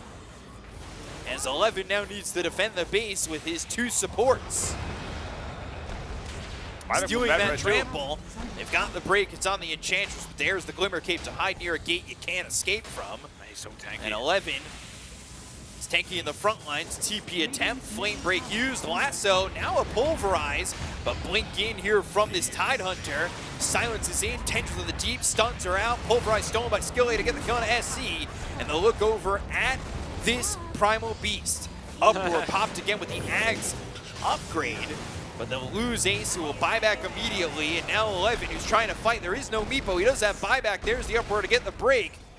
As the concussive shot will land on his RAN, but not do anything, and finally they have the Bloodseeker back alive. Managing to stay alive, but just. Like they're in the hospital right now on life support. Boop. Boop. Just about that, yeah. Boop. What can you really do?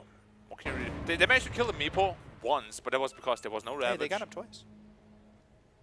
Well, yeah. Aegis, second time. You know, he kind of was like, yeah, whatever. 20 seconds to go. That kind of counts as twice. Come okay, fine. But either way, damage is there if they can isolate him. But that's only possible if there's no Ravage. Can they burst him down through all the BKBs? Is the question. If they can do it during the BKB duration, Bloodseeker now is 21,000 net worth. He's strong, and he does percentage damage. Primal Beast also feels pretty strong at the moment. Oh, worst shard to get. Shield of the Scion. Yeah, I don't know why they changed it. The old one was even better. That's such a bad shard. even for a core as well. Never Yeah. refuse gold given. Primal Beast could become really strong with a Kai Assange. There's a lot of damage. It feels like the Uproar is doing a good amount. He's putting out damage, but he didn't have the Bloodseeker there. This is the big problem with the Ember build. Earlier it looked really good because it's very tanky, can make a lot of space, but now they have no damage. Right. Enchantress is your damage and Meepo. If Meepo, for whatever reason, dies, you're in big trouble. Because the Ember Spirit is not going to do any damage. So, 17,000 net worth lead. Roshan can respawn. Ooh, gonna be. Nah, 1 minute. 1 minute. That's pretty fast. Bloodstone for the Bloodseeker. Blood for the Blood God. So he just wants to leech more from the Meepo. I don't like that though, because it's a very hard commitment into this like magic sort of build. He's going full spell damage. Or percentage damage with the axe. No basher, no butterfly. I thought he was going to go right. Maybe expecting for these heroes to be helped in by Earthshaker and Primal Beast. It's just strange because you're the damage dealer for your team and you're going full magic when you have 4 heroes that deal magic damage already. It's kind of So awkward. They need to make a run at Roche. Which is going to be on the bottom side. He'll be up there at the die side for about 20 seconds and say, nope. I like the sun.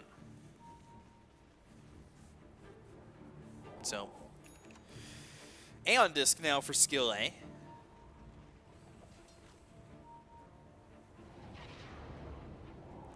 Ooh, a Harpy there to scout. No, that's not how this works.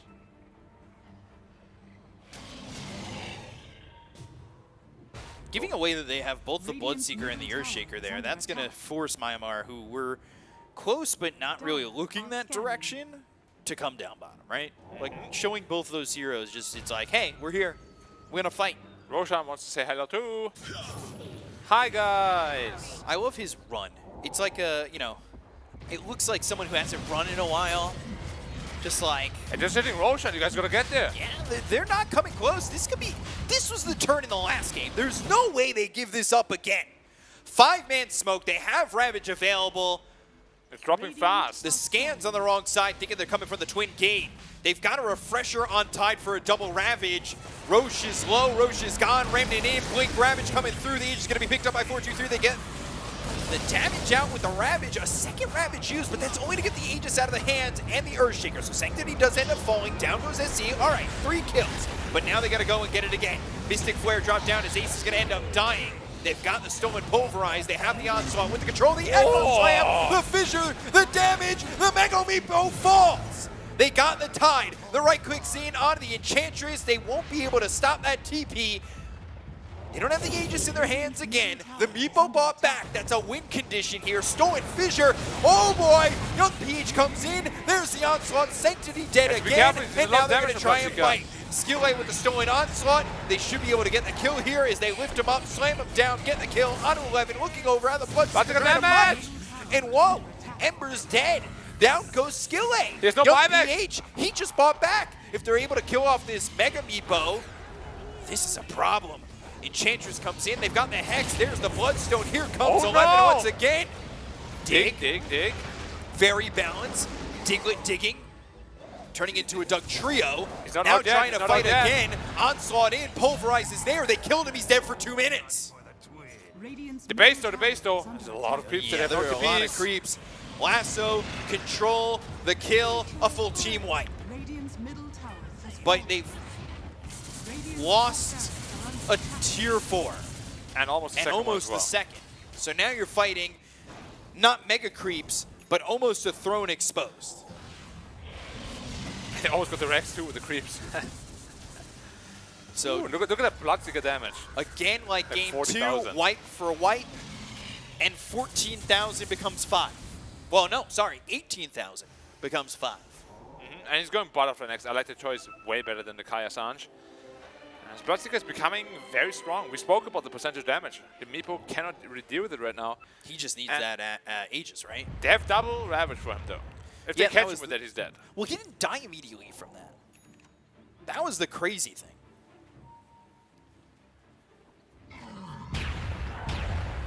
Where is the damage gonna come from? Your Ember is not doing it. 5.3k health on this primal beast. That is so much health. He just needs more armor. And he's going into the Shivas, so... And Abra also gives you like 20 armor, so there's still quite a bit to work with. This game might become pretty tough. I mean, Meepo is not the hero he was 10 minutes ago. How are we doing this again? Not sure.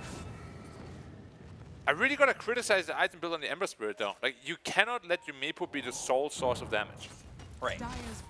You cannot let that happen. Shield rune for the Bloodseeker. With this Butterfly up now, I don't even know if they kill him in a double Ravage. Huh? They didn't kill him in the first time they did it. Because any sort of fissure disruption, your entire Meepo does nothing. Did they just... No, there's no way they just go high ground. I'm thinking crazily. Like there's just no shot. Dire's middle tower is under attack. Bloodstone Bloodseeker also very rare. See that. Working in this game, pretty good against the Meepo. They are smoked up. Smoke action. They want to burst with double Ravage. Can they though? Shield rune. Blink Ravage comes in. Now they're going to go to the refresher with the Ravage. They look to get the Bloodseeker, and they got... Standing that forward, there was no response coming in from the side of Mongolia. Echo Slam's a whiff. They go to the Fissure. They've got the Pulverize. They looked for the Meteor Hammer. It's not going to happen. The end. This gets popped. Sanctid, he's trying to fight the Stolen Echo Slam. That does nothing as well. Stolen Uproar, but they buy back on the Bat Rider. Their attention's on to 11. They'll get the kill to the Primal Beast. He's got no buyback. Ace is dead too, and he'll be forced to use his. That's 100 seconds. If they lose the game this way, it would feel so bad for them. Like, they worked so hard for a comeback, and he just stands there as double Ravage. You knew they had double Ravage, too. Like, that to me seems like such a oversight to stand there by himself. I'm not sure whether they thought they could bail him out, but there was no Fissure, there was nothing. You gotta be ready for that. No Ancient Seal? If they have the Shaker, BKB, and jump in at the same time, I think they can turn it around. But I think he got Ravage too, actually. You gotta be ready for that play. Bloodseeker has buyback on 180 gold. I don't know where they're getting it though. Oh, there's a bounty room bottom, but can't really get it. They pinged it. Throne is exposed. They have a Glyph. They have Glyph. They have Fissure. Faster Skyrath. He's smoked. He's trying. They need to get there. They've gotten the lasso, the telekinesis. They're focusing the throne. The Meteor Hammer's there. The throne's getting low. They'll end up losing the Bat Rider. The Remnant's over. It looks like Myanmar are going to take it. They'll call GG, and Myanmar will take the series over Mongolia 2-1. Take the momentum to take a 2-1 victory. I can't help but feel bad. Like, losing like this, you work so hard for a comeback. You know the double Ravage is around the corner. If that was a bait setup, it was botched. Yeah. They were a bit too far away. I think you have to have Sky closer to get the Ancient Seal out there, right? Yeah, or Fissure to disrupt the damage coming from the Meepo. Yeah. Or BKB jumped in with Echo Slam. There's so many things they could have done. None of them happened. I actually want to see a replay of that. I think he got Ravaged too, which can't happen. Yeah, that might have been what stopped them from going in, and ultimately that's what allows Myanmar to get the victory, so they win 2-1. They're going into the upper bracket final. Against the Philippines. And the crazy thing is now, Mongolia has to play again today. Against Jordan. So... Jordan had a rough loss against the Philippines though. 2-0, both games, 35 or less. Yeah. Very fast. So, I'm not sure how confident they are, or how those games look like, but it should be a close game between the two of them. Yeah, I mean... If Mongolia's not feeling too bad. Yeah, the mental damage could be there. You gotta have the mental fortitude to make this work, and I mean it felt like it was kind of there for Mongolia, but also in the beginning of the game it felt like it wasn't, right? Like they got rolled over pretty hard. Yeah, but now you have a long break, you can digest what happened, maybe avoid watching the replay for a while. Don't look at the screen, we're about to have highlights soon. You probably don't want to be watching it anytime soon, yeah. Yeah, just get out of the booths, do this, walk out, go get some dinner. rejuvenate, revive. Yeah, wash Come your back- face. Exactly. And then come back healthier and better than ever. Can you do that, you think? Have you ever had to do that? That's the question. Have Many you ever had to times. come back? Many times. What's the routine? Well, it Bring really me through depends. The refresh routine. It depends on your teammates too. You know, some teammates are very uplifting. Other teammates are more keeping to themselves. What so- were you? Uh, Were you an uplifting teammate? Or It depends on how we lost. If we lost because of me, I'm like a very gloomy kind of guy. Like, if I lose us the game, I'll be like, dead. Yeah, I'll be like dwelling in despair. You know, I need somebody to give me a hand, pull me out. It's kind of crazy that KSH at this point in the game has more net worth than Sanctity. They killed him twice. Yeah, but he just didn't get the best farm in the lane. This is a great Ravage. Had a lot of denies, but ultimately denies aren't worth as much as they used to. Yeah, this kill's worth a lot. Sure he gets it. Kills, kills, kills. Tidehunter just rotates around the map. Meteor hammer, meteor hammer, meteor hammer. Tower gone. This was not the kill they wanted. But Take what it was you get. something. Yeah. And again, killing KSH there, which ultimately he was not in the win condition, but yeah. No, this game was very much Myanmar just owning from 50 minutes onwards until almost the end. I still believe that one Roche fight should have actually won Mongolia the game. We're going to be seeing it here shortly. But after that, they had a butterfly on the Bloodseeker. He would never ever die in like a proper fight. Yeah. Yeah, we really need to see that replay.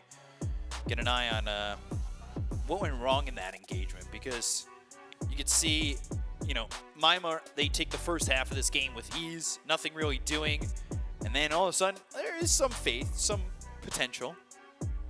Yeah. Going back the way of Mongolia, this fight especially, 4 heroes dead. But you also see the risk involved, right? With picking a hero like Shaker. Yeah, this isn't the mage performance at all. Yeah, it can be very hit or miss. If it's miss, you don't really have many ways back into the game. Yeah, this is the Meepo show right now. It's gonna end very shortly, but look here. Meepo is literally full HP the entire time. They just have no damage for him. And this is where Sanctity doesn't get the escape. Yeah. Yep. And then look at how quickly they just blow up 4-2. It feels like the game's over at that point. Yeah. And it should have been, but the miraculous Roche fight that they had. And this hold too. Like they technically hold, and here it is. It's the big fight. Double Ravage. It doesn't kill the Bloodseeker immediately, right? And he still has Aegis anyway, so he doesn't pop his BKB. And now they're gonna shift his, he's gonna shift his focus to the Meepo. This Bloodstone ult or Bloodstone Blood Mist combo actually deals. Like, it heals him for so much. Meepo buys back, gets back into the fight, but Bloodseeker just completely destroys him. Yeah. Stolen Fissure was doing a lot. Onslaught comes in. 11 was very important to these fights. And it felt like here, watch the net worth, because it goes from 11 to 13, but Bloodseeker starts to clean up. KSH fighting like he thinks he can win that one. And then they take out Skill A, and eventually this Meepo, with the help of 11 again, comes in and they kill him. And this is the fight. The Ravage did hit the Primal Beast, and that And the Shaker the too. second one hit the Shaker. You have BKB on both heroes. This cannot happen. It Yeah. travels out so slowly, you have to expect that. That was game losing right there. Because I thought after that fight at Roche, they had the game in the bag. And they must have thought the same thing, seeing how confidently they played. It was the second Ravage that hit him. Not even the first. And you gotta BKB that. Yeah. It's coming to you. It's like a snail crawling towards you, and if it touches you, you die. You gotta be fast enough. So taking a look at the numbers, you've got Meepo doing 31.6 thousand damage. So much damage done by this Bloodseeker. 62,000 damage. Yeah, 40,000 of the damage was from the Roche fight. Probably, truthfully. But still, you know, Myanmar pull it out. The back end wins. Games 2 and 3. They take the first playoff series on the main stage. Won their group, won their first playoff game. Next up against the Philippines, it's going to be a much harder test. Yeah, primed for tomorrow. They get the benefits of being able to rest before their next match. Yeah. Where now Mongolia, they got to play Jordan, and that's going to be a little bit tough. I mean, Jordan's no rollover. Like they are a good team. Again, Mongolia, they're a squad that kept up with the Philippines, so it could be Mongolia favored if the mental fortitude is there. Yeah, but it's tough to. It's not like tough to recover mentally from a match like this, but they might just be tired. Honestly, it was a very long series. Grueling. Like Second game was what, 70 minutes? Yeah, I think it was. In total, it was about 4 hours or so. Yeah. Maybe longer. And it's really hard to actually not feel tired, especially after such an adrenaline spiking game like Game 2. They gotta wake themselves up somehow. Maybe it's coffee. Maybe it's a lot of cake. Yeah, I mean, for you, it's definitely cheesecake sometimes. I know you love, that's your favorite dessert, right? Yeah.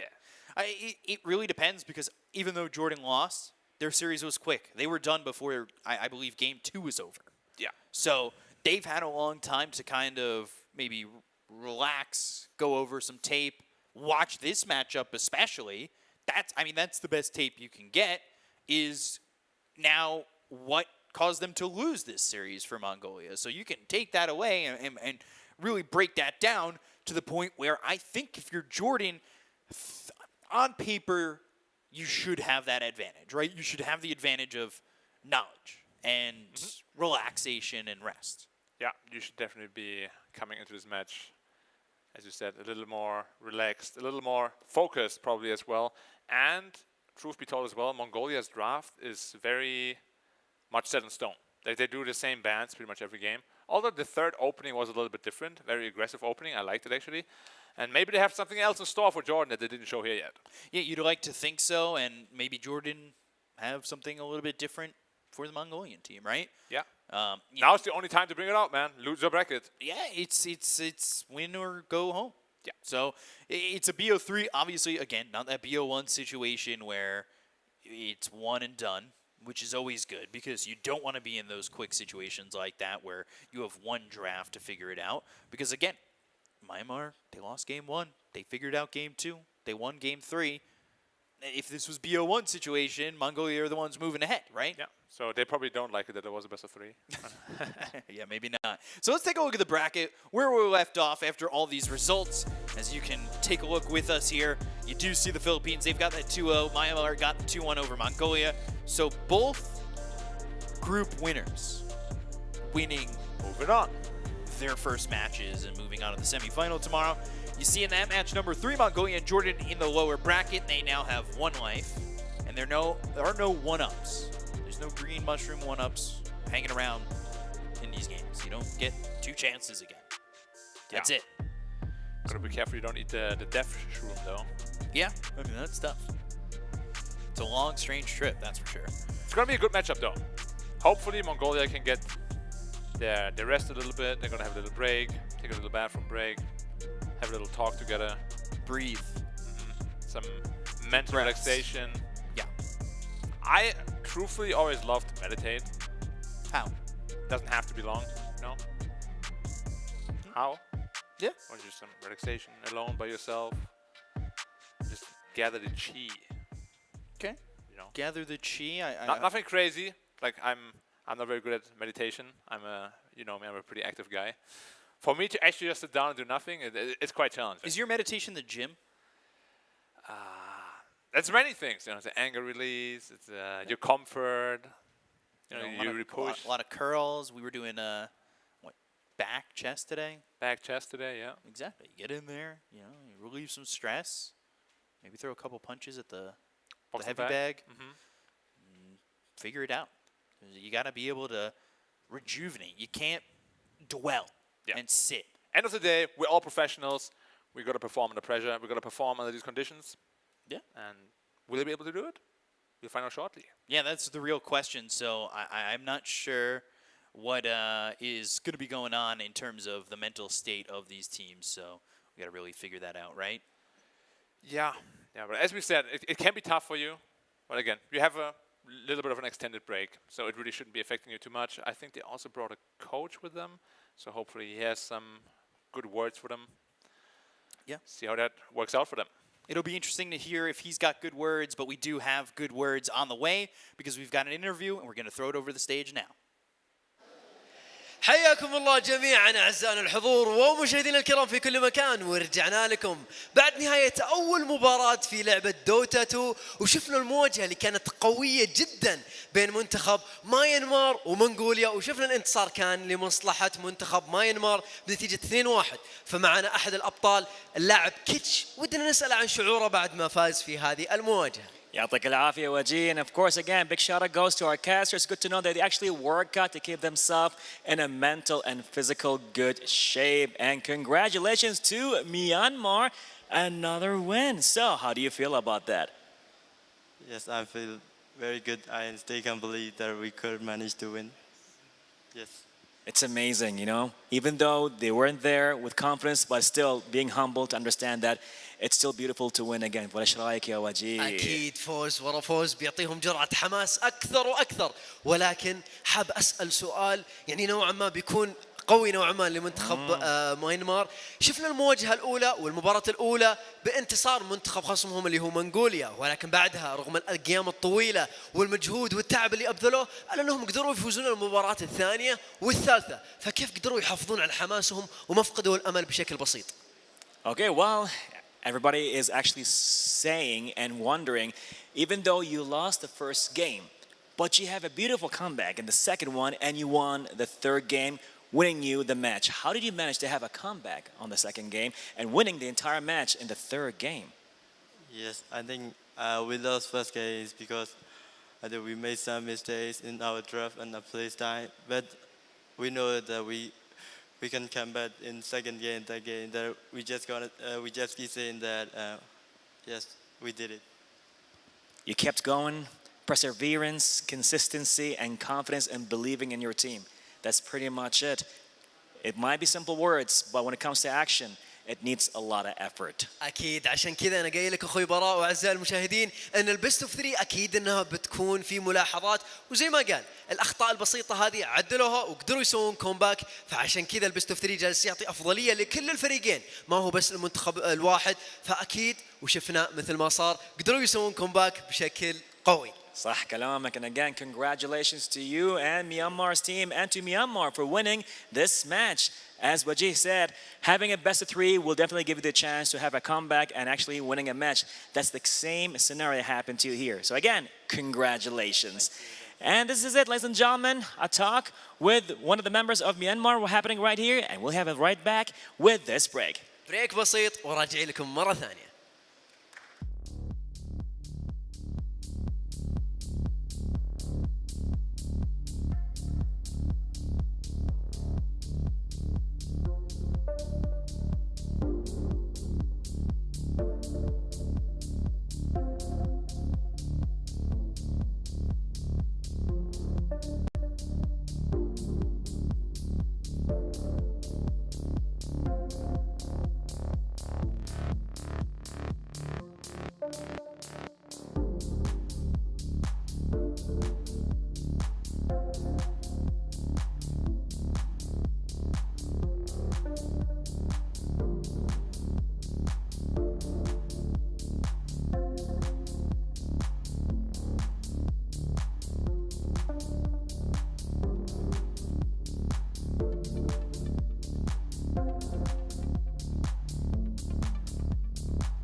And ladies and gentlemen, viewers and gamers around the world, welcome back again to the Gamers Aid IESF Asian Championship happening here in the beautiful city of Riyadh in these beautiful Arabian nights. وجيه ليه ما خلصنا اليوم؟ أكيد للحين مثل ما خلصنا ومثل ما شفنا في المباراة الماضية كانت عندنا مباراة أسطورية وهي أول مباراة للعبة دوتا 2 لهذا اليوم وكلنا متحمسين ومتشوقين أن نشوف المباراة الجاية. You got that right. And now heading to the second match happening here for the Dota 2 competition. Two amazing fierce teams are going to get on this stage and battle it out. So Wajih, the honors is yours to call in the first team. أكيد من قوة الحماس لازم الآن نرحب بالفرق ونبدأ فيها المواجهة الثانية لهذا اليوم. أما الآن تحية قوية لمنتخب الأردن. And let's hear it for the first team happening here and taking place on this very own stage. Let's hear it for Jordan.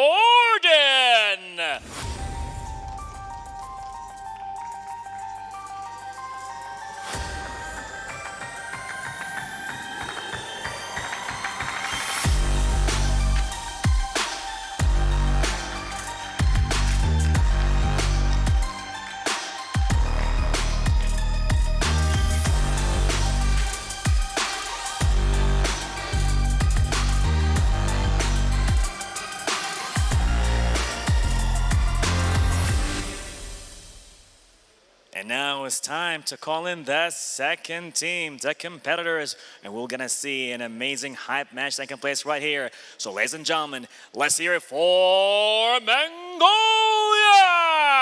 تحية قوية لمنتخب منغوليا.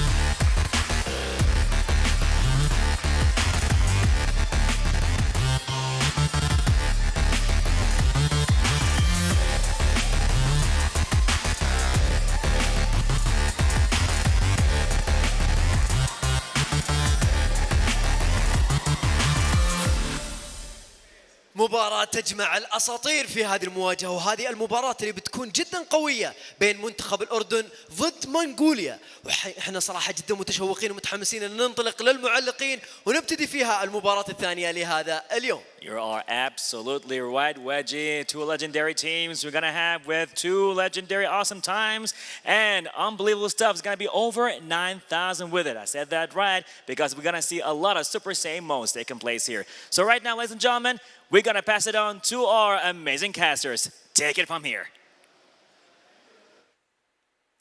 Thank you very much. Coming back to the desk here and ready for, that over 9,000 Dota whether it's going to be Super Saiyan 1, Super Saiyan 4, Super Saiyan God, Fan-made, Ultra Super Saiyan Instinct.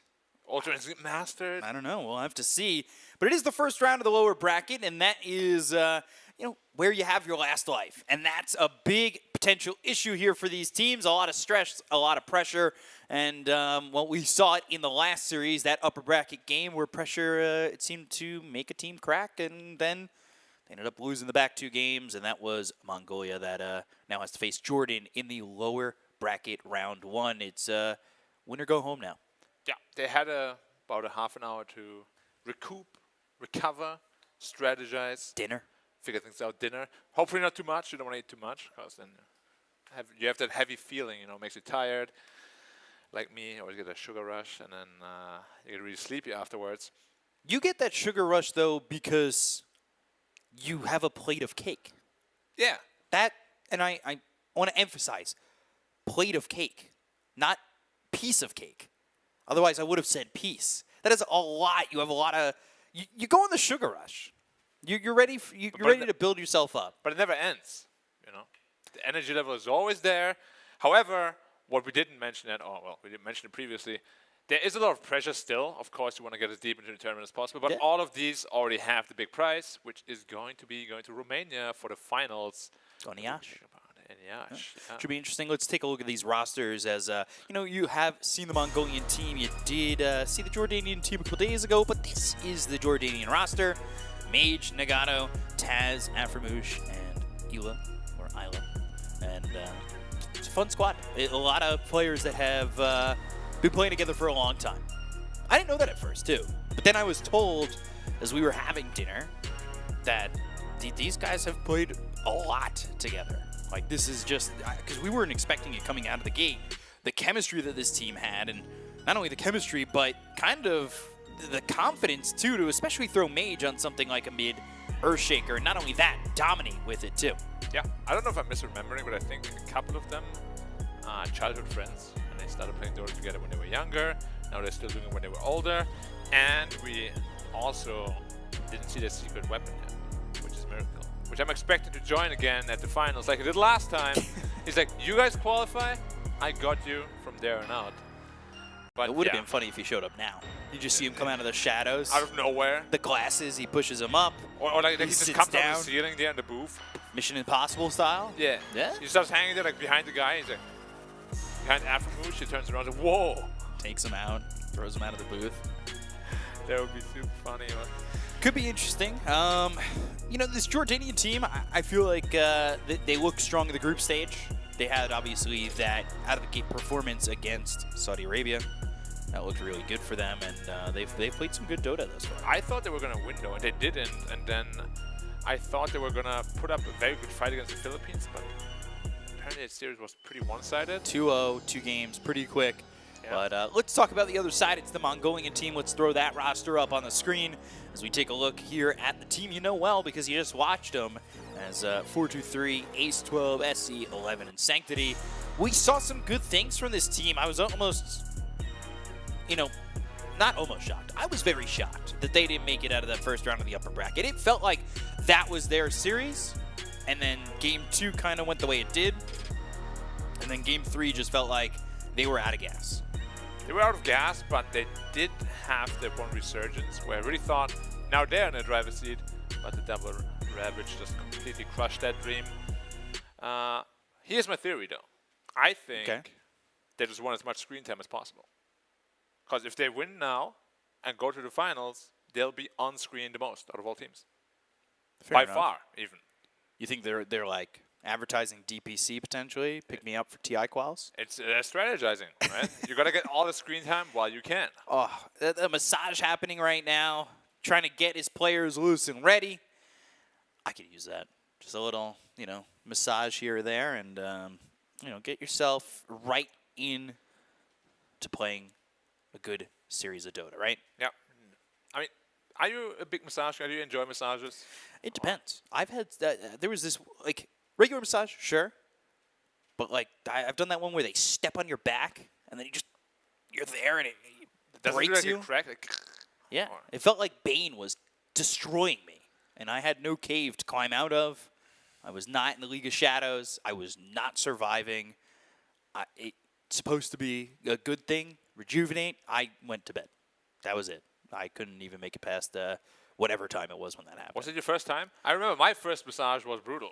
But then the consecutive ones, you're kind of like, you know what you're getting into, and you're mentally prepared. But the first time, she wasn't strong enough, and she started taking some tool out of her box, and she just like digging it into my leg. I'm like, what are you doing? You're That sounds like physical therapy, not massaging. Yeah. I was like, Or why are you torture. poking me there? It hurts like hell. Stop. Yeah, I've had that before. I was put back into like this weird pretzel and foot on my back and just cranking away. I was like, this hurts. Like my arms. Yeah, seriously. But you know what will hurt as well? What's that? Great transition. It's going to be getting eliminated here, as if you end up losing this series, you're out. That's it. Over. Done. You have one life left. This is technically two. You can win or lose one go game. home. Yeah. Well, I mean series-wise. One small life. Yeah. That's like a half-life. Yeah. And Like then, there's you a know, mini that boss half-life and is then the always boss. half-life and then a half-life. You have one till they continue physically- left. Yeah. Yeah. So then you got to put in new quarters, and you're playing great arcade games out there. But they don't have any more quarters because they ran out in the first series. Did you have many? Like, did you go to many arcades when you were younger, or not really? I remember being like 7 years old and playing Mortal Kombat at an arcade. That's about where the memories stop. That's a game a lot of parents didn't allow their kids to play because of certain visuals. As you can tell, my parents don't care. As they let me play Mortal Kombat. Same. Well, let me play a lot of video games, but it got me here talking about esports, talking about video games. It worked out. They parlayed, you know, and it paid out. They're happy. They're happy. But you know, going back into this game, this series, it feels as though, based on previous results, Philippines, they take out Jordan. Mongolia stay close with the Philippines in that BO1 of the group stage, that it should favor Mongolia, right? On paper, but there's like so many external factors going into it now. Because Jordan just lost, how much could they take away from the losses against the Philippines because they played them twice? Obviously playing against a stronger opponent always teaches you quite a bit. They had time to rewatch those replays of theirs. They had time to analyze what Mongolia was doing here. Right. So I don't know if I would favor Mongolia. I'd say individually, perhaps, as a team.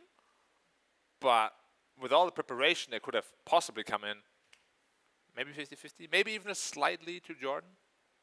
Break down this posture right here. What does it look like? It looks like he's leaning forward quite a bit. Does it feel like, do you see confidence oozing from this team at the moment, or does it look more like, let's get this over with? It looks more like, I mean, that's just SE though. He has this very like calm demeanor. Yeah, he looks a little bit worried always. Like, but nah, I think they should be in a good spot. Plenty of time to rest. Let's see. I think the first phase of the picks and bans will tell us a lot where they are at right now. Whether they're going to be targeting bans at Jordan, or is going to ban their cookie cutter Morphling Medusa, as they always have. It seems like Mongolia are very one-dimensional with their drafts at times. Yeah, and I think they are not picking the winning condition early enough, oftentimes. So they're just left with the scraps of what really shouldn't be the case. There's so many good carriers in the pool. You shouldn't have to like choose from the worst ones. Yeah, bottom of the barrel. Especially we were seeing like what, 5 carries banned in a row on one team. It's always from Mongolia though. Yeah, they're always the ones doing that. Morphling is out again. Wouldn't be surprised if we see the Medusa again as well. Pugna. Pugna's still high on the list for the Jordan team. We haven't really seen that at all today. I think we saw one Pugna ban, and then the other 2 games it wasn't even touched. Yeah. Whether or not that's to be believed that teams maybe know how to play around it now more, or just if it's not in their wheelhouse or mindset to go for a hero like that. Yeah, could be many things. Because of course, if you're not confident with Pugna, well, there's the same bans again. If you're not confident with Pugna, no point picking it. You've got the double pick for Mongolia coming out of this, though. You do, but generally you would favor having first pick just so you can pick a hero and then ban for it. Timber. That seems to have been first phase banned quite a bit, and it finally makes it through for this Jordan squad. Wow, yeah. That's the first time we see him on the main stage here. Yeah. I'm kind of looking forward to it. I love watching Timber dominate games. It's so funny. Like, he just goes Timber chain to Timber chain to Timber chain, throws those chakrams at you. They seem to be happy they got it. They should. That hero is ridiculous right now. High five there to Ila, and then Bloodseeker immediately the again. Bloodseeker. It's a good answer to the Timber Saw. Do take away his mobility with the Rupture, of course. But now what do you do for your 1-2 punch here? Because you've got a second pick and it's Silencer. We are talking about this hero a lot when it comes to conversations at the dinner table. Silencer. It's a very interesting hero. Like, his laning can be very strong depending on what he plays against, but if they have 2 run at you heroes, he can easily also just feed. Like, if they pick like a Tiny now, you get tossed back, very easy to kill you. Or Rubik with a lift off. But what I like about Bloodseeker is he can actually sustain himself against the Timbersaw lane. He doesn't get bullied out easily. Right. Which is really what you want. Because as soon as Timbersaw takes over a lane, you can't stay there anymore. That's when the tower goes down. That's when it transitions to the mid lane. Does Timber go mid though? Potentially? It can go mid as well, if you really want to pick something to dominate the Bloodseeker. Okay, Clockwork. Probably a 4 to run as a Silencer. I like it quite a bit. It could be a 4, it could be a 5, I would say. Maybe Skywrath is in the future for Jordan. Yeah, Sky Clock. They played it when they had their first series here on stage. And you know me, I love support duos that can just kill. Get it. And that is a duo that could kill without a core. Easily. There's so much damage between the 2 of them. Are we gonna see more carry bans? Are we gonna see 5 carry bans again? Maybe. Maybe. Probably. Maybe. You're at 3 for 3 right now. Yeah. Monkey King is pretty decent against Bloodseeker. But we have seen it last time where a team was left with Monkey King and it was just getting rotated on. Couldn't really get footing into the game. Started feeding. You ever play Gears of War? Oh yeah. Bloodseeker looks like a Locust. He does. A Berserker. What's up with his face anyway? Why is it like covered? No, like his mouth. Why is it open like this? Because he's like a demon or what? Smelling for blood, man. What's the lore even for him? Like, if you're smelling for blood, shouldn't your nose be wide open? I don't know. Naga, another carry ban. Offlaner is the name of the game for the Jordanian bans. Yeah. It's very interesting how certain teams just focus certain roles. Like, Mongolia really does not like carries. Yeah. Or when you play against ATF, ban all offlaners. Especially Timbersaw.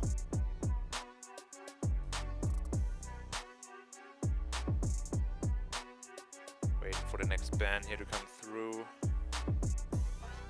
Ember Spirit. Okay. They don't have the best catch against an Ember. Makes a lot of sense. Silencer, Bloodseeker, the lane itself isn't super strong. So with Clock 4 they could put a lot of pressure onto them. But at the same time, the Clock could also just be a 5 and you pick like a... Skyroth is good, Mirana can work if you're confident with hitting your arrows. Do we see a Huskar come out? Potentially. Huskar is really good against Bloodseeker. I'd love to see it. But it's also... It's not that good against Timbersaw. But you just have all that pure damage coming through. I mean, against Bloodseeker, it's always like a double-edged sword because you want to be low health. But at the same time, he can't ever really fight you. So... It's usually a trade that you're willing to take, though. But we'll see. The most important part, of course, is going to be the matchup.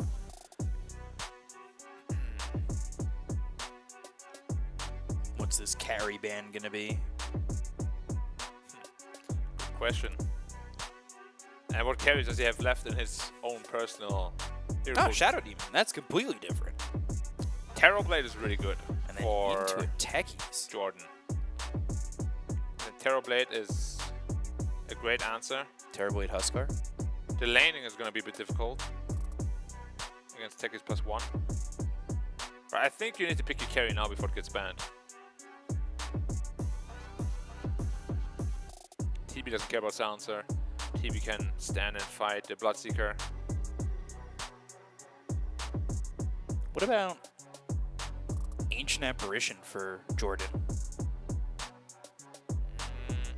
And the reason why A isn't being played is just he's quite weak in the lane. And he doesn't win. Like, he's just easily overrun. Right. Which is a big problem nowadays. Yeah, so they do pick the carry.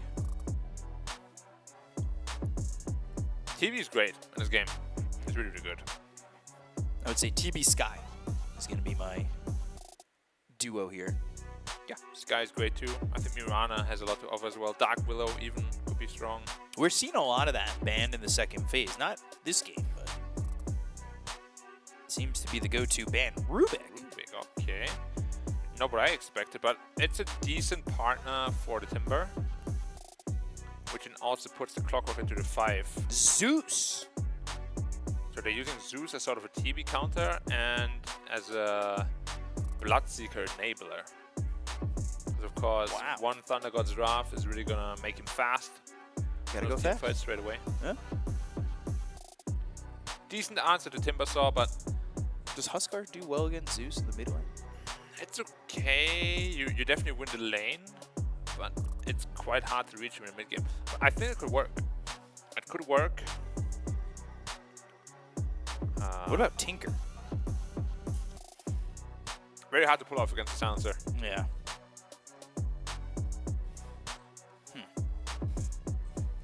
Storm, Tide, Darkseer. Offlane's gotta go. You just ban. I hope you're not an offlaner if you're facing Jordan.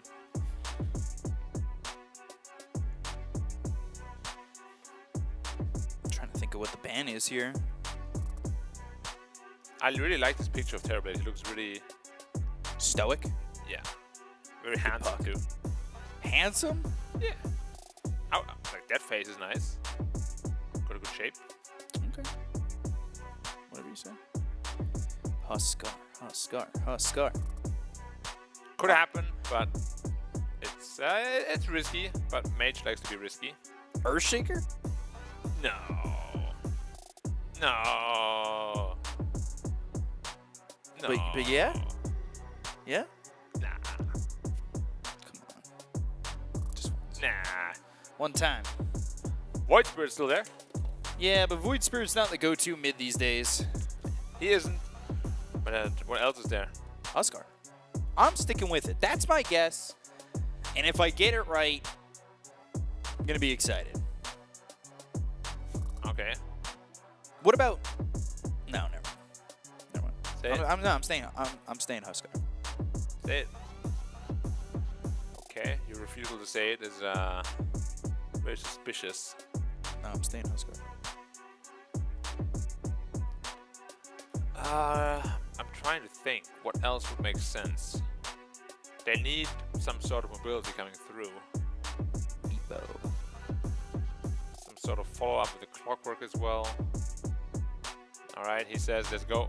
TA. Or TA and Terrorblade and Timber. That's a lot of farm to distribute between your 3 cores. Now you're very reliant on doing well in lane. But TA wins against Zeus, that's good. We don't see the TB matchup yet.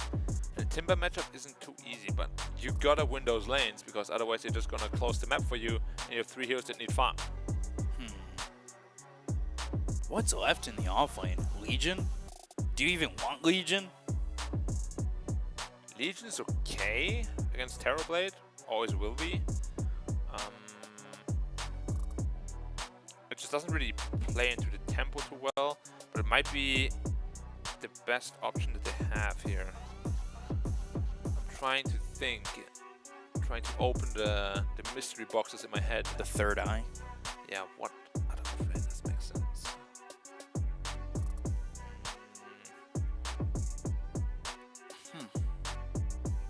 Yeah, I said Legion. And Legion is pretty good. Got the Thunder God's Wrath as well. Pick it. You need to pick a hero that can pressure Terrorblade. If you give this guy free farm, game is gonna get very, very difficult. Centaur is not gonna happen. No dead hero. 18 seconds. Thinking. Think harder. Mars. Mars was still left in the pool. My brain was saying nothing was left. But Yeah, I guess same. Primal Beast was left as well. Mars is a pretty good hero. Doesn't pressure Terrorblade too much, but if you get a spear into a blast off or blast off into a spear, yeah, there's a lot of potential. Rupture, spear. For magic damage. Yeah. I like it. Zeus ult as well. But I like the opportunity here for Rubik. There's a lot to steal. There's a lot to steal. I gotta say, Mongolia's draft feels much easier to execute. Does it? Yeah, you have like 3 heroes that need a considerable amount of farm. If they lose lanes on Jordan at all, I think it's gonna be very difficult to win. If they lose 2 lanes decisively, the comeback is almost impossible, I'd say. Let's say you win middle and you lose the side lanes. Who's gonna rotate to win? Who wins middle and loses the side lanes? The TA. And then Jordan loses the side lanes. Nobody can re-rotate. I mean, TA's still a win condition though, right? Yeah, but then you don't really have heroes to back her up. That's the problem. Because Timbersaw, when he's poor, he's gonna feed. But that's if he gets dominated in his lane, right? Same as Terrorblade. Yeah, but it can happen easily. Because there's just no rotation happening. And Zeus doesn't need to rotate. He has the newly buffed Thunder God's Wrath that deals like 300 something damage at level 6. I like Mongolia's draft. I feel the TA needed to be something more skirmishy. Something less farming. TA can fight early though. She You go the can, right but build. then If need you want to go like fast blink. or even first item Deso and go. You've got telekinesis, you have cogs. Yeah, usually you would go blink if you want to fight early. That's pretty risky, because if you blink in and die, they have to back off with global silence, then your game can fall off super quickly. I think Deso doesn't worry about global as much. Yeah, but if you have Deso first, it's kind of hard to get in. Because you don't have anyone to really follow up on the clockwork. He hooks in and then you're going to be kind of stranded on an island. Tropical Island? What is that Terrorblade hair? Did you see that? Cosmetic? No, I didn't see it. And that looks sick. Zeus Arcana. Maybe Right. we get a shot of it again later. Yeah. Do you think he has a Super Mario jump though? We'll see. Oh, he put that ward. He put that ward. Yep. Take it. He knows. Take it away. Get it out of here. No vision for them. Although, looks like we might be leaning towards fight. No, okay. Now back away. Evacuate the area. I still have this vision down. There it is. There's the... He put his own obs ward. What? He pinged that there was an obs there. No, yeah, that was actually the Bloodseeker pinging. Was it? Yeah. Maybe he didn't check his inventory. What is this terrified hair? Could be they didn't check his inventory, but now they put their own ward down. Should be an easy D ward for either team. His Terrorblade hair looks straight out of Elden Ring. Yeah. It looks cool, right? I like it. Looks like a boss. So are they going to swipe both of these, or are they going to lose 3-1 on this? It looks like, yeah, 3-1. They Okay. played that very passive. Yeah. But again, there's also the heroes. Like, TA doesn't really contribute much. Terrorblade is a reflection and you're done. Yeah, but reflection, Wow, running look at with the crab tower. running with battery assault. Crabs are lobsters. True. Look like lobsters. Look like a lobster. So how's this lane go for Sank today? You just farm. Both users farm. There shouldn't really be any either hero dying. Arc Lightning does feel pretty strong early, though. If you're going to stand in the creep wave like that. It does. Like you really want to just focus on farming and trying to get as much out of the lane as possible on your Radiant side. Like kill threat on all lanes is pretty minimal. I guess Timber Sword has always a lot of kill threat because there's so much pure damage, especially if he goes heavy into the noobs. What did Taz go for first here? Probably Reflection. Yeah, it's usually that in a meta, right? Yeah. Pretty much guaranteed. Bloodseeker sitting a little bit low in that top lane. As he's forced all the way back. Forced to salve as well. Both of them are. Yeah, I mean, Timber Sword is a universal hero now. He actually right-clicks quite hard. Gets like 4-something damage per level. He didn't skill immediately. Full duration on these salves, so back to some decent life here for the side of Mongolia. This top lane. See Fade Bolt damage just making Bloodseeker's life annoying, but there's the slow on the Bloodright with the Blood Grenade. And an Arcane Curse doing damage as well. Aframoosh is sitting here pretty low. Yeah, now we're gonna see, okay, he goes into reactive. Telekinesis, Timber Chain, but Telekinesis back at him. So he's just dead here for First Blood. First blood. That was pretty easy. Didn't really do much. Clockwork's also low. Gato gonna be killed here with the God's Rebuke. We've talked about the quick starts that you have had for Mongolia, and that's what's going on right now. Yep, and mid lane is going to be very even. The big difference, however, will be Thunder God's Wrath is a global spell that can help your team out a lot. Whereas you're going to be somewhat stuck in the mid lane as a TA, trying to farm. So top lane, just a little bit back and forth. A lot of right is very annoying.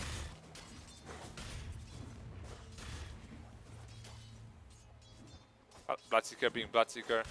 Every last hit is basically 1 or 2 auto attacks negated. Radiant's courier has been killed. Gato losing that courier, and that's going to be a Blood Grenade and a salve. So Clockwork not going to be able to play aggressively over in that bottom lane. You talked about this. You know, what happens if you win mid and the side lanes don't go well? Right now, it's looking to lean that way. Yeah. But Telekinesis, if they can get a kill here. Black Grenade thrown again. Which they can't. He's playing low though. Like there is risk that he will just die. I would say maybe, yeah. But, ooh, Bloodright, Aframoosh. Missed everybody, unfortunately. Yeah, but the Arcane Curse ticking them low, and that's a Bloodseeker's dream. He had to use 2 mangoes for that though, so now he's completely dry. And Isla still he has the Ring of Health, so he's gonna easily sustain himself here. Also some magic one charges. 11. Just looking at Taz and Nagato. Trying to pull this creep wave off to the side, and has done so. Sticky Bomb on a Taz. This will be doing some decent damage. Look at Timber Sword. He's actually dominating the CS against Bloodseeker. Blast off. Blood Grenade, but the turnaround with the reflection. Taz eating that Sticky Bomb. Spear hits onto the Clockwork to push him away with the Battery Assault. They really tried to get Taz, but they won't get him in top lane. Aframoosh is going to die here to SC again. Could be worse though. Like, yes, you're dying with your support, but Timber is getting very decent farm, and Bloodseeker is not getting the same level of farm just yet. It's going to get easier though, as levels get higher. Or is it? Because he's going to get level 6 on Timber. And then you spam him out with Soul Ring, as well as Mana Boots. How are they going to help this Terrorblade? Not sure. Maybe. Maybe Rubik comes bottom? Yeah. I wouldn't mind it at all. We have to really look out for the Zeus level 6. That's probably a third of Terrorblade's life gone. Or a third of almost anyone's life, really. He's going to hit 6 soon. So Vanguard, first item. Truthfully, you could keep the 0-2-2 build. You could keep Timber here by himself, right? Yeah. For sure. Vanguard now finished as well. So Timber is going to be extremely tanky. This Rubik's going to go back up there. He wants to do something. Blast off And lands. damage. Blood grenade. Taz in trouble. But the battery is still with cogs around him. Sticky Bomb lands. Ooh, with the right click and the Thunder God's Wrath to get the kill into the Terrorblade. Trading a Techies for that feels well worth it. Open the top lane. See trying to run. And juke through these trees. Arcane Curse. Blood right down. Blood Seeker dead. Arcane Curse will get the kill there on Aframoosh. And with the slow that's applied with it, this Timbersaw can't chase. Yeah, Bloodseeker did not expect that Timber Chain to go through and deal as much damage as it did. But that's, yeah, the power of Timbersaw. It's a lot of pure damage. Can catch you off guard very easily. Ooh. Not a punch hook. Nope. Should be. That should be the Ags upgrade. If you can hook on a hero? That you can hook with the Timber Chain. Onto your hero? Yeah. Did you meet halfway or did you just pull yourself to him? I think you pulled to him in the distance Dire are scanning. on the hook. Radiant are scanning. Makes the damage. So if it's a far Timber Chain with obviously you've got that long Timber Chain upgrade, that max range damage would be a lot. Okay. Yeah, I could see that. That might be the best idea I've ever had. Ice Frog? Look into it. Bloodseeker. Stuck on this cliff. Oh, and he's no I didn't TP. realize this. Yeah, he's got no TP. He's got no health. He's got no life. How did Timber get up there? Timber Chain. On a tree close enough where it stops him right. I actually didn't know that you can even do that from that position. Radiant's middle tower. But Bloodseeker's game is a little screwed, and just because he wanted to take the Wisdom Rune. Yeah, he got it. But Got it at least, but died. No it's TP. worth it when a 5 position does that. When your 1 position dies for the Wisdom Rune, that's when it's not worth it. Top tower is under attack. So it's not worth it. No. In this case.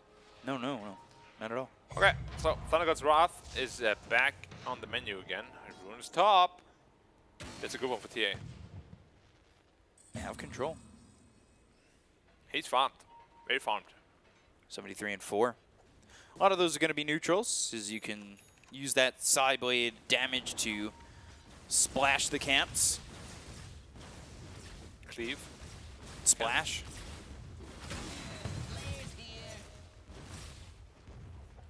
But Mars 6. Could be Arena Spear Blast off. didn't take Sunder, right? He might hold the skill point, I'm not sure. 1, 2, 2, yeah. So Spear lands though, and there's the blast off. Won't matter. They also brought 4-2-3 down here, but he's not needed. Is under attack. Elder Sunder. I feel like that is pretty expected, the way that they've been playing from Mongolia. Yeah, and now he's back up again. Ooh, Arc Lightning Steel, level 4.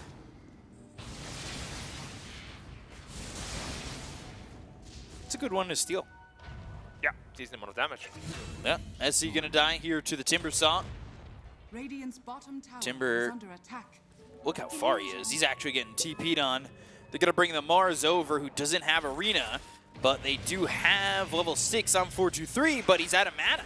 So the Timber Chain away, the Thunder God's Wrath will, well, finish that off. It's a lot of damage. They buffed it multiple times. Yeah. This Zeus ult. Stealing Thunder God's Wrath, if you're Rubik, is gonna feel really good. Yeah, but it should never happen. Should. Doesn't But mean it could. won't. Yeah. Like right now. Nope. Steal it. No, he's definitely used something since, right?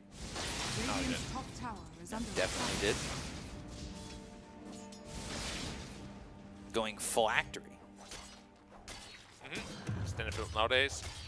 Next room is going to spawn. Maybe a nice little region arcane for him. It is arcane. Taz.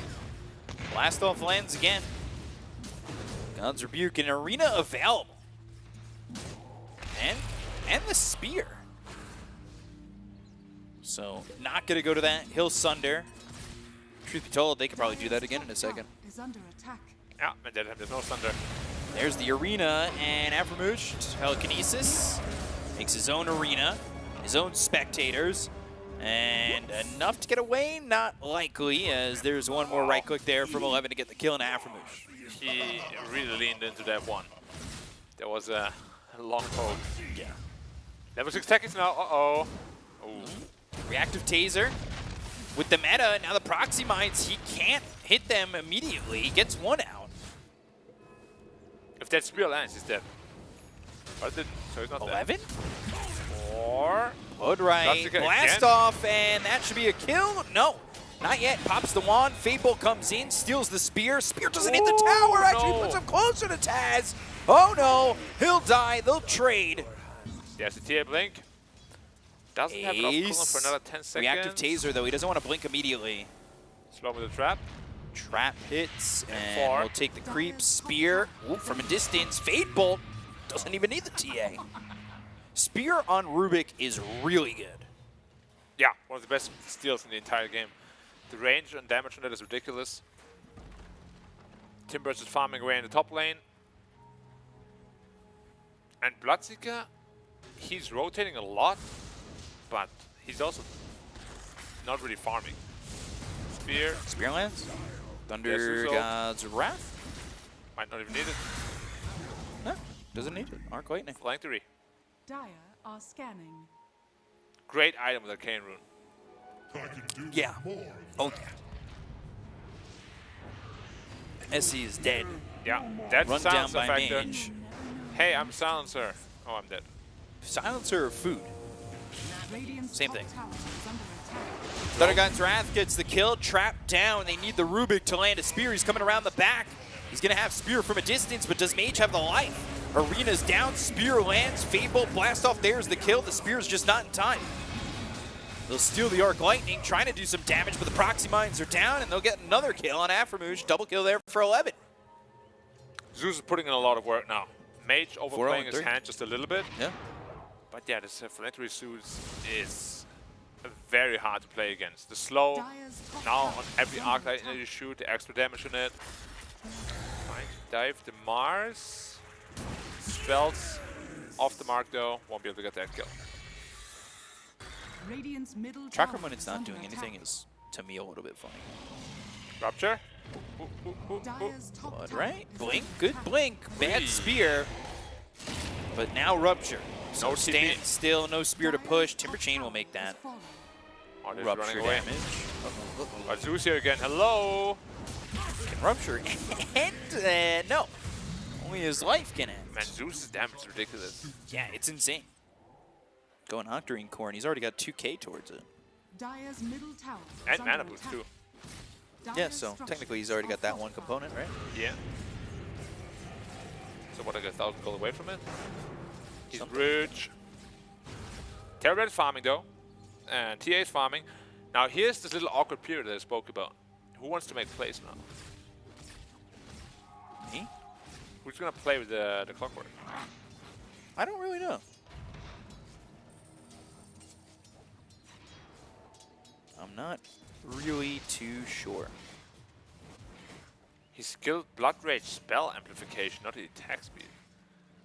Very unusual talent choice. Probably wants to buff his Zeus then? Unless he's going into that magic build again. Not nearly as good this game around.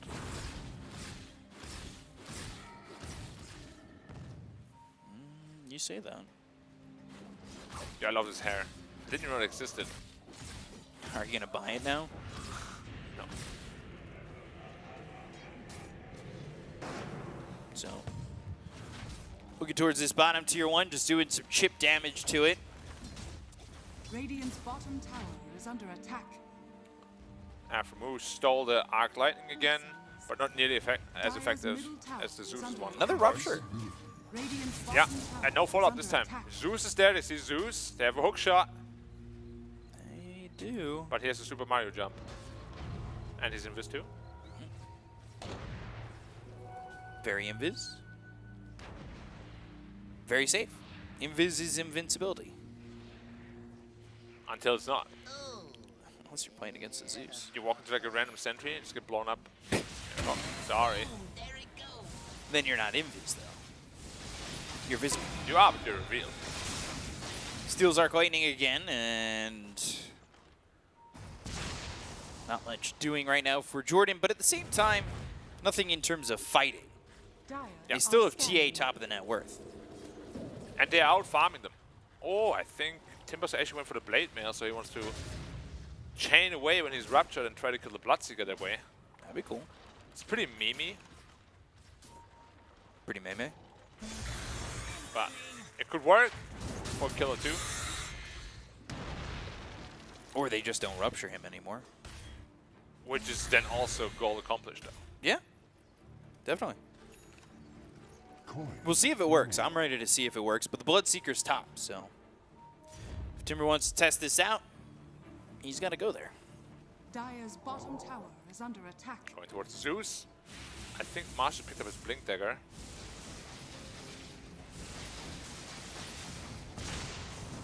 Blink in, right clicks, Global Silence, and blast off Proxy Mines all down, and Mage overplays his hand again.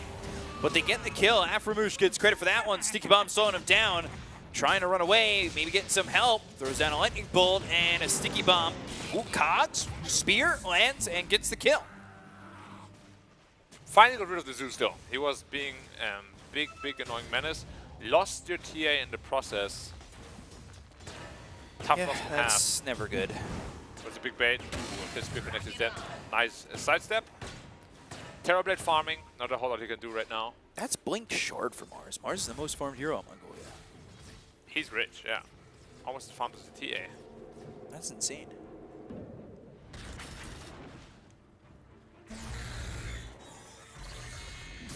That really is insane when you think about it.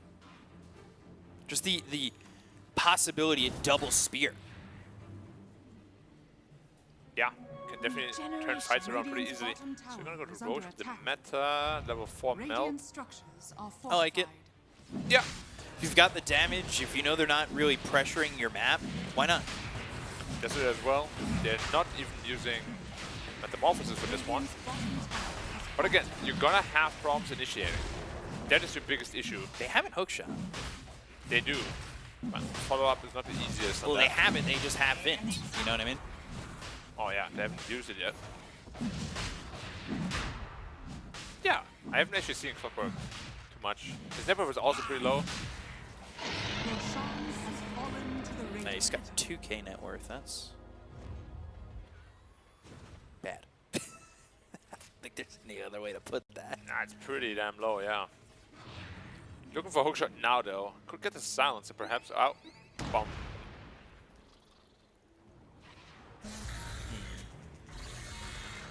With an Aegis, maybe they're more willing to go. Radiant's bottom tower is under attack. Who do they want to go to, though?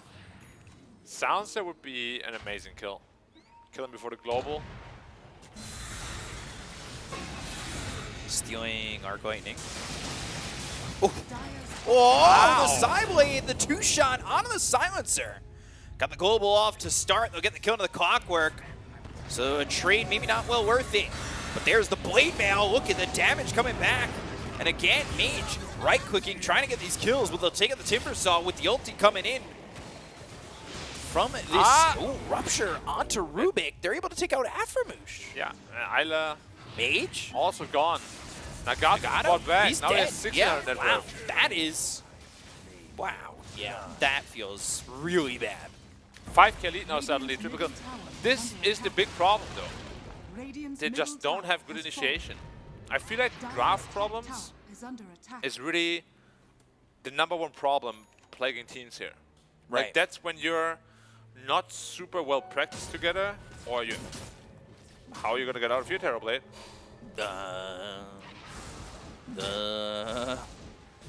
You sidestep that. Look for a Sunder. You die. Bomb. Okay. That's how you get Level out. 12 techies. What? Yeah, what? He's so over-leveled. But his proxy mines have been involved so much. Oh, sidestep. Silence. Mage is there, though. No, the blink melt strike. All right, got him. Finally, and they're going to CSC. That's going to be another kill here for Mage. Getting those Deso charges, but there's the Rupture, and you're not going to be able to survive that. Mage now in trouble and dead. losing that Aegis. Ace is here. He's looking to Can stay. he time the ball? Oh, wow. Got it perfectly.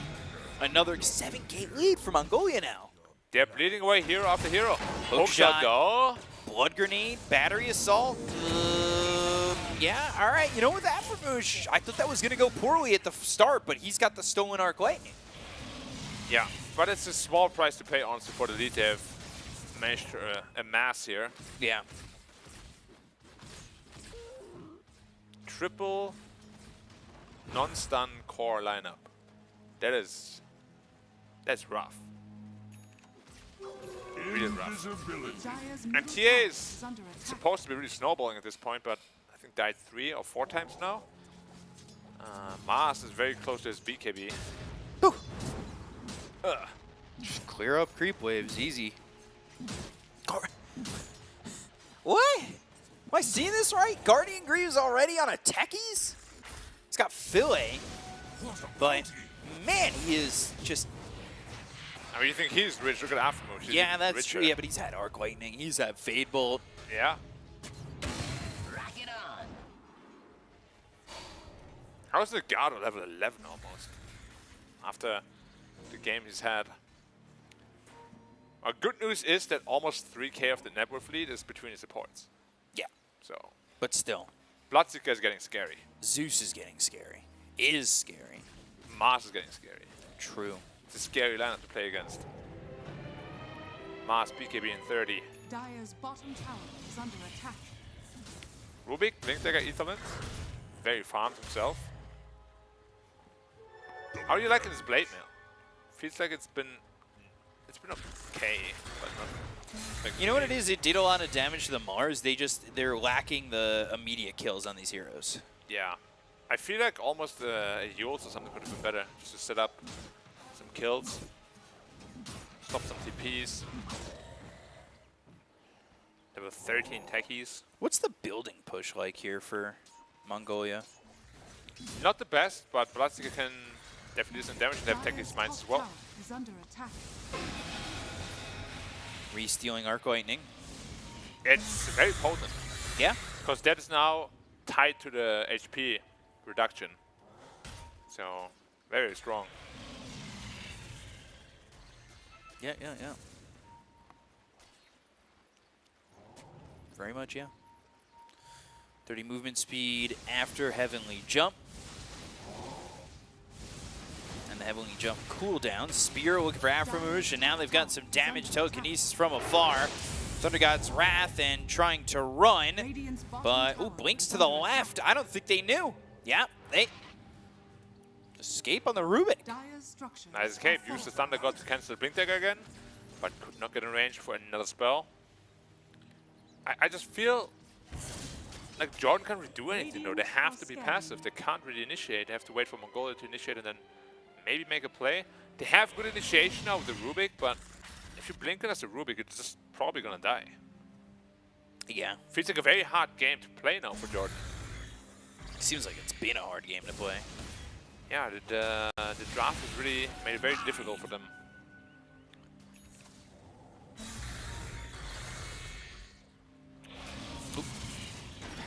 Ooh.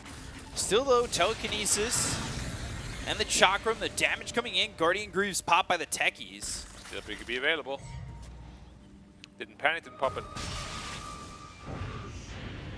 Email. Okay. Spear back. Sticky bomb. He's dead. They're making this look easy. Dire's top tower has fallen. Well, that's why Tekis is banned in a lot of games. Dire's middle tower is Just under put it that way. attack. Oh yeah. Level 14, absolute Dire's middle tower has fallen. stonker of a game. Found Aframush. Found Aframush, and Aframush says... Dead. Goodbye. Techies again. Techies is dominating. This is an insane Techies game. Yeah, he's playing really well.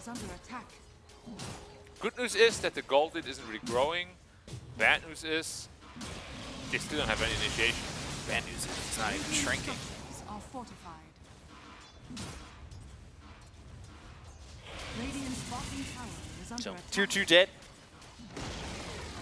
Radiant's bottom tower has fallen. Has? Not a lot. But Dyer's almost, top almost. tower is under attack. Scotty. Building into a Scotty, yeah. It's good against Bloodseeker. And the damage up with it together with the TA is not bad. But his survivability is also not there. They hadn't had a cohesive team fight yet though. On Jordanian side. Like a hookshot plus. Oh. Techies. Rupture. Timber chaining. Blade mail after. Oh, he's still Rupture. That's good. That should be something to work with. That's an amazing steal, yeah. Yeah. When you hear like Rubik, cast range is going to be insane on that one. Looking for Mage. Mage trying to survive here. They do have the clockwork, but now the global silence comes in after the refraction is gone. They've got Zeus to help out. Mage trying to fight, but eventually falls. Rupture used on a Sanctity who can't move anymore. But the spear connects. They get the kill. It's on to 2, and Sanctity's still going to survive. They come back the other way. They look over at Aframush. They'll take out this Rubik eventually, as it's bulwarking to eventual death. Very well done by the Mars player. Using Bulwark after every spell is really, really important against Rubik. You don't want to give him away any spear or rebukes. And you can just see the problem. Like, the reason they're getting picked off is because they can't make plays happen themselves. They need to farm. There's no cohesive combo. Yeah. That's why I was very worried with this tier last pick. Roach up and available. Scotty. Scotty, purchased. done. Probably would have been faster to walk there. Should be a free Roche. Maybe Clockwork can be a hero here. He's not even trying, huh? No way.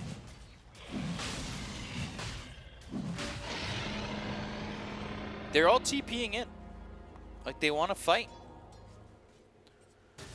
Well, what do you do about the telekinesis? Last word, stolen hookshot, I believe, blocked somewhere along the line. Yeah, I think by Aframish. Not intentionally, of course. He blinked back and hookshot happened at the same time. Unlucky. Mars is looking for more. I see for more for an actual hero. Octarine Core picked up already. Kaya got E-Blade. He's rich. Really rich as well. Timbersaw is falling off. Techie's 10k net worth. Whew. Remember when he had less gold than the Rubik?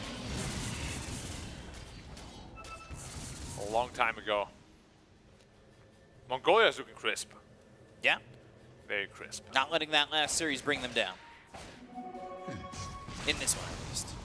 They got him trying to TP out. Timber Chain in, Whirling Death, and the Chakram BKB, though. Going in on that means he has the BKB TP. All for what? Yeah, very interesting decision to go in there. Also not entirely sure why he did that. Found Rubik for a second. They're trying to get a kill here onto Aframush. Spear connects, the damage is there. They'll take him out eventually with God's Rebuke. Continue to just get kill after kill and not really paying much of an admission.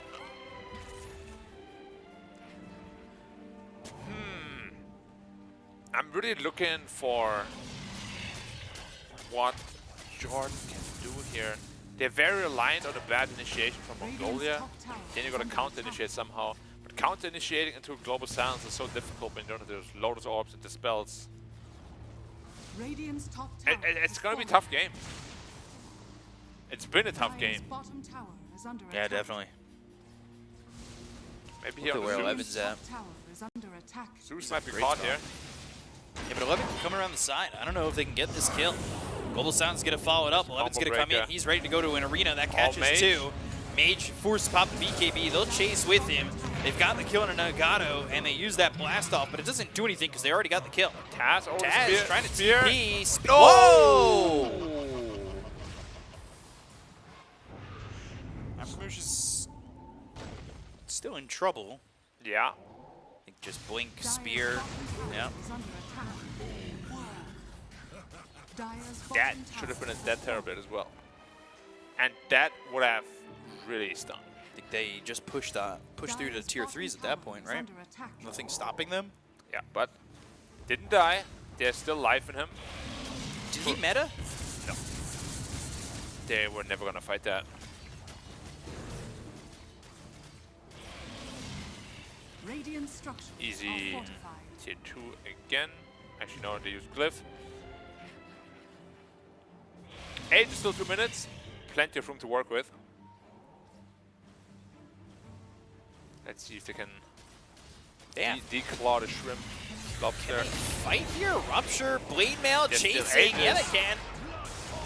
That's Aegis, but the BKB is eventually going to run out. Metamorphosis is used. It's going to be on the cogs. Now it's BKB coming out for the Bloodseeker. Spear landed on a Taz. Look at the damage coming in. He'll use that Sunder, but they already got the kill on Nagato. They're going to take out this TB again. They have the reactive taser. It was onto the Bloodseeker. They'll get the disarm onto the TB and get 3 kills. Blink in for more. Arena on a 2. Good try. Good try. Isla. But he's got to go. They're diving. Yeah, Thunder God's Wrath. Ooh, did he steal it? He did. That should not happen. But it did. Radiant's middle tower is under attack. How much is it gonna do? Not enough. Truth. Radiant's middle Alright, tier 3 down. Evacuate, no need to risk anything more. are under attack. That is a lot of damage. That is a lot of damage. Now Tech is 12k net worth, closing in onto the Timber Saw.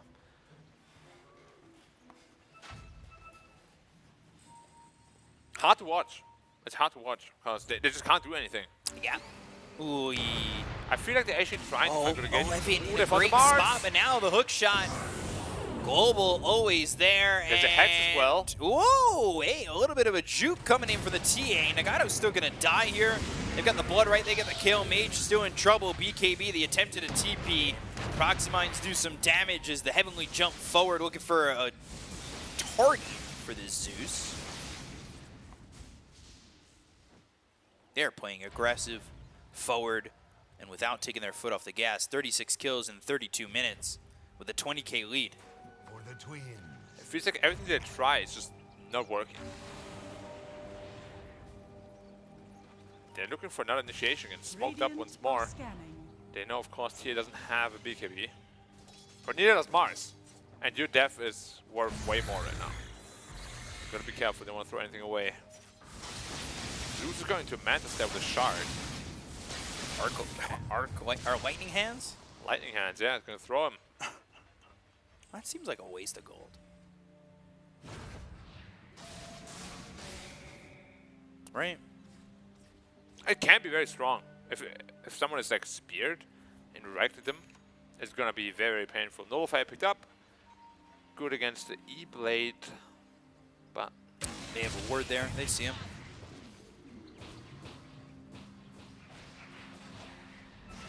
They caught that vision. They know exactly where they are. 20k lead. What a bounty! In Mobile Legends, apparently, like 2k lead is a ton. Something like that. Oh. Regen Rune trying to bait it. Picks it up, puts it into the bottle. And Sanctity just walking up on the high ground, sees Mage, and they're going to go to the Global Silence. They've got themselves the Arena as well as the Spear. That lands onto the Templar Assassin. With the Thunder God's Wrath gets him and Nagato, and they give it up again. Afromuge has to use it, but there's no damage being done to the Mongolian side, so it's just an easy triple kill for Sanctity. Games are so easy for them. Yeah. No counterplays. Radiant's middle barracks are under attack. No counterplays whatsoever. And at this point, the end seems all but inevitable.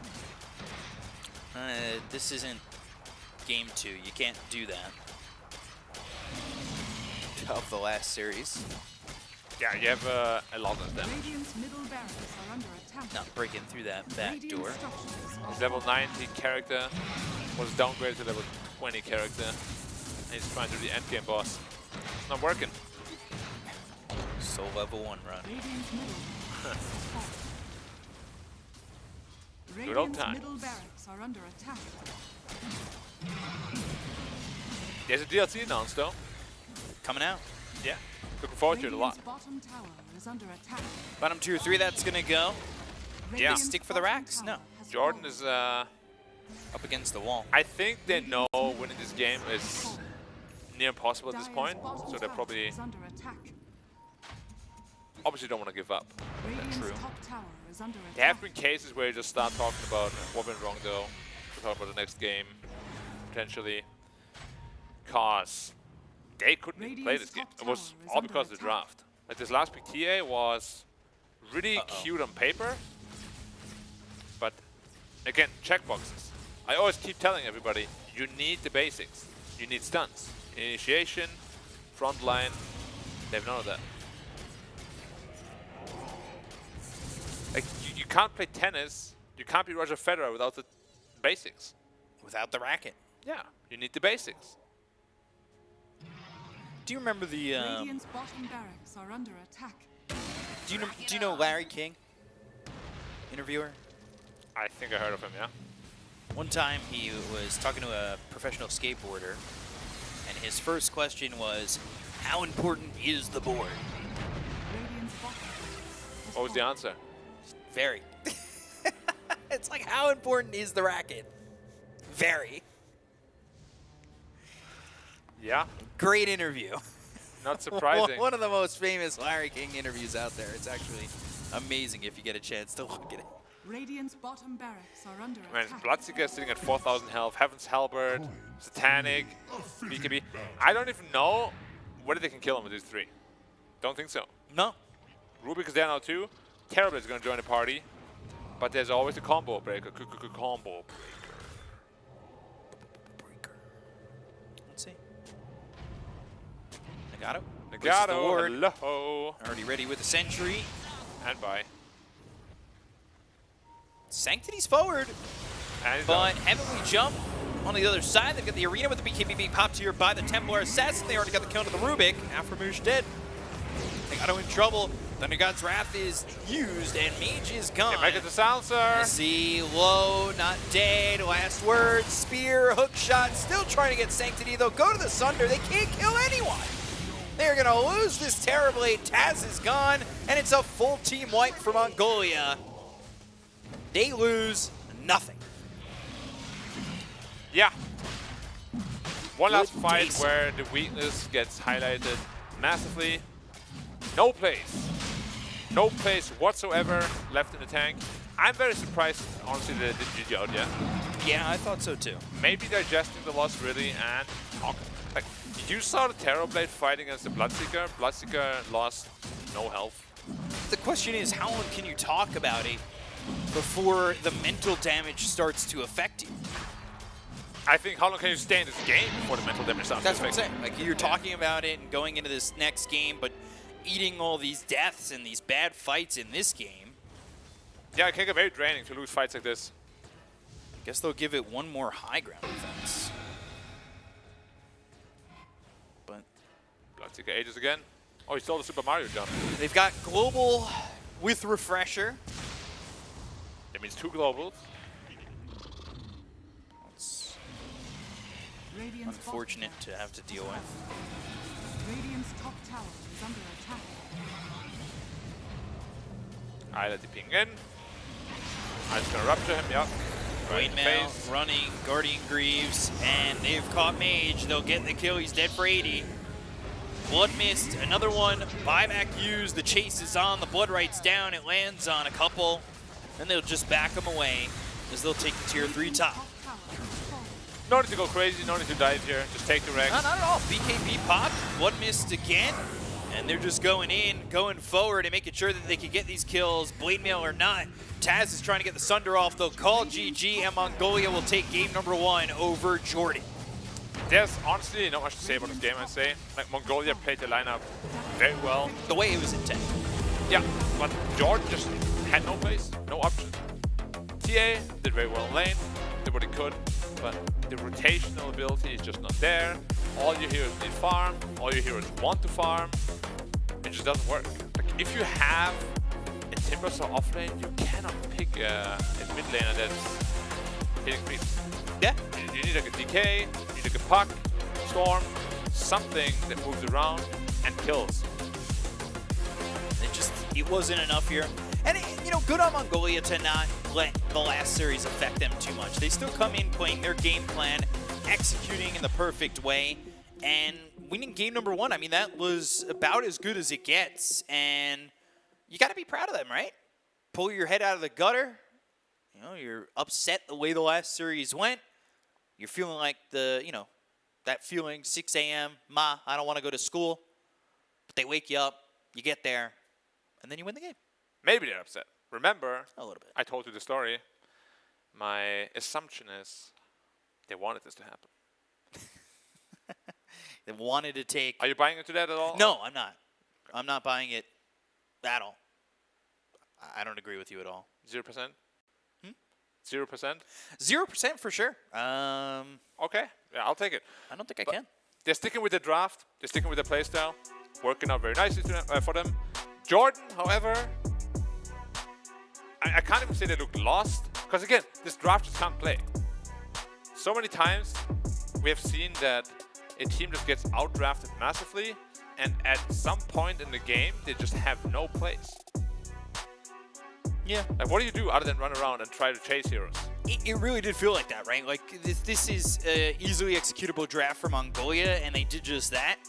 You're trying to stick in your line, trying to do what you can, but I don't think, unless you dominated the laning phase, and you kind of called it the way it went down. You'll do well mid, or you do okay mid, and then the side lanes won't go well, and that's exactly what we saw, right? Yeah, and then what does TA do? You have forced to buy Blink Dagger first, which is not something TA likes to do at all. You want to go Deso BKB Blink or Deso Blink BKB. You have to sort of cripple your own game because you need to help your other lanes to try to get back into the game. But again, you're the only hero that's doing well. What can you really do? Yeah. This is pretty much all a highlight here for Mongolia. Yeah, little Mongolian highlight reel. Very much deserved after the last series. They had a rough one. Felt like they could have won that one. Give them some time in the spotlight. Felt like they could have won the game against the Philippines. Felt like they could have won this one. Or well, the last series. And, you know, now they're kind of showing the execution to win at least this first game. Yeah. What I like the most about them is just that they stick with what they know works. They're not going away from it. Bloodseeker, yeah, they lost some games with it. They won some games with it, but they know it's their strategy, it's their identity. They stick to it. This fight's just never going well for the side of Jordan. No, because they always get picked off. Even with this Aegis, perfect timing on that blast off. And the lightning bolt. Yeah. Getting a kill here. It felt like every fight Jordan was trying to salvage.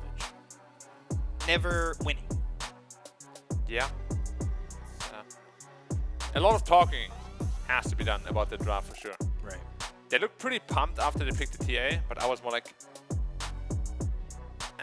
really? Because they didn't have much time left. It kind of felt like a very forced response. I mean, they were really pumped after they picked up the Timber. Oh yeah, that too. They thought that this game was going to be in the bag.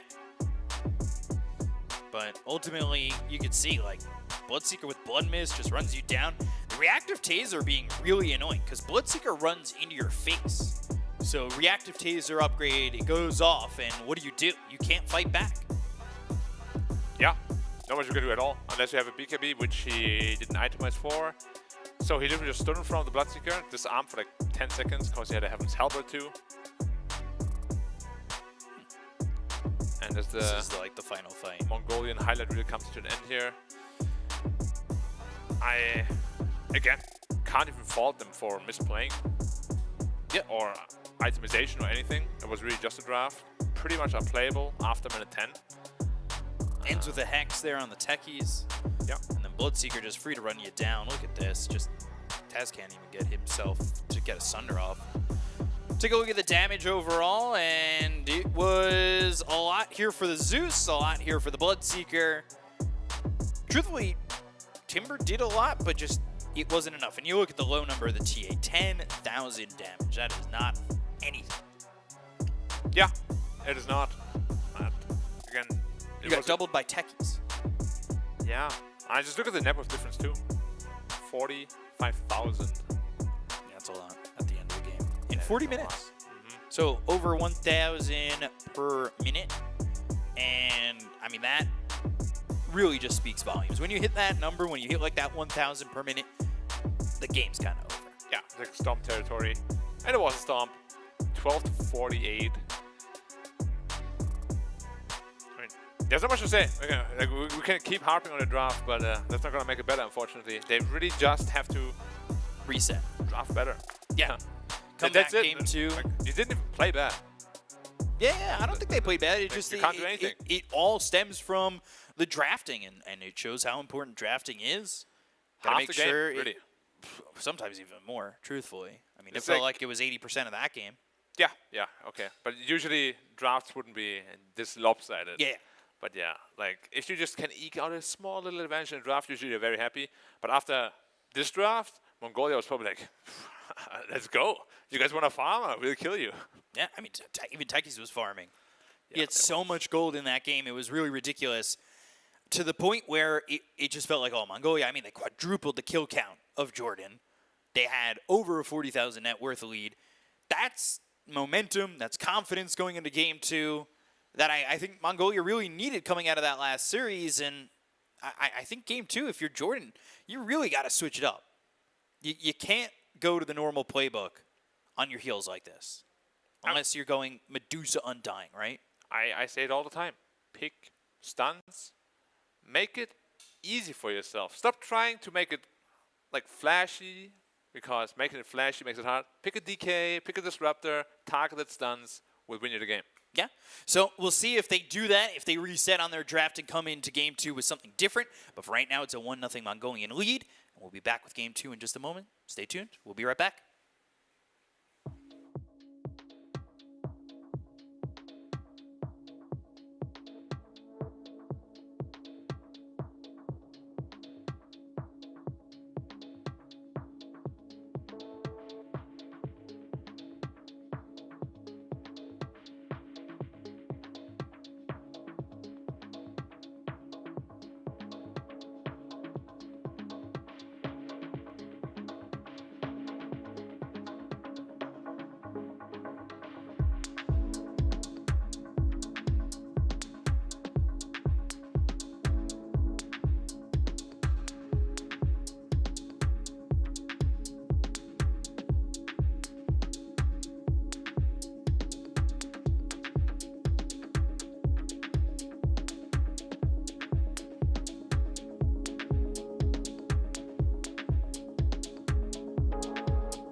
one purpose,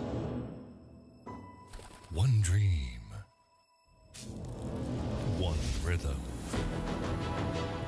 one step closer to glory. They say history remembers the winner. So who will be the ones writing the future?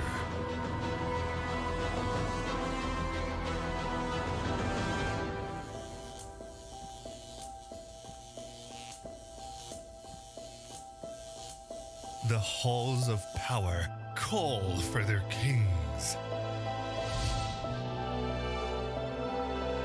The ones who won't back down. The ones who believed.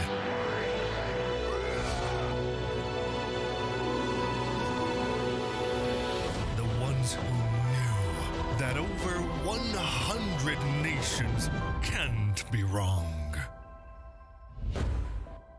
Join the fight between August 24th and September 3rd as Yash becomes the world's esports capital. Welcome back. Another game of IESF coming your way. It's the Asian Championship. It's the lower bracket round one between Jordan and Mongolia. Should be a fun one. Should be exciting. A chance at Yash, which, well, for all these teams in the finals, in the playoffs here, well, they're set. They're ready to go. They're going to be going into Yash, and now they've got to figure out the seeding. And it all starts in this playoff bracket, as we're one game in right now of the lower bracket where Mongolia took game one. Black, what are Jordan going to need to do coming into game number 2? Rethink almost everything.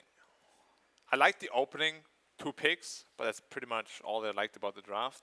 Like, especially the last pick TA was completely... Like, we should just forget about that whole draft. They should just forget about that whole draft. Never happened. Okay. This is now a BO2 where you have to win 2 games. No.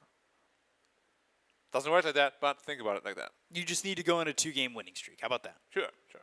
That might Whatever work. works. Okay. So we'll see if they can do that. Forget about everything we know. Yeah. Fine dining and breathing. Regain your chi, because that last game, they were hanging in there for a while. Like, right. Most teams would really tap out much earlier, and I don't know how they felt about it, mentally, whatever, but yeah. Because that can go one of 2 ways, right? Yeah. You stay in there too long, it's deteriorating, you don't want to play again, you just go into the booth like this, mouse, keyboard. Yeah, I want to see how they look like in the booths. Do they look pumped, hyped up, or a little bit downy? Is anybody ever pumped, hyped up? Like, you know, Yo, he's pumped, you can see. He's pumped, but he's casual. He's clicking the mouse button. He's playing chess.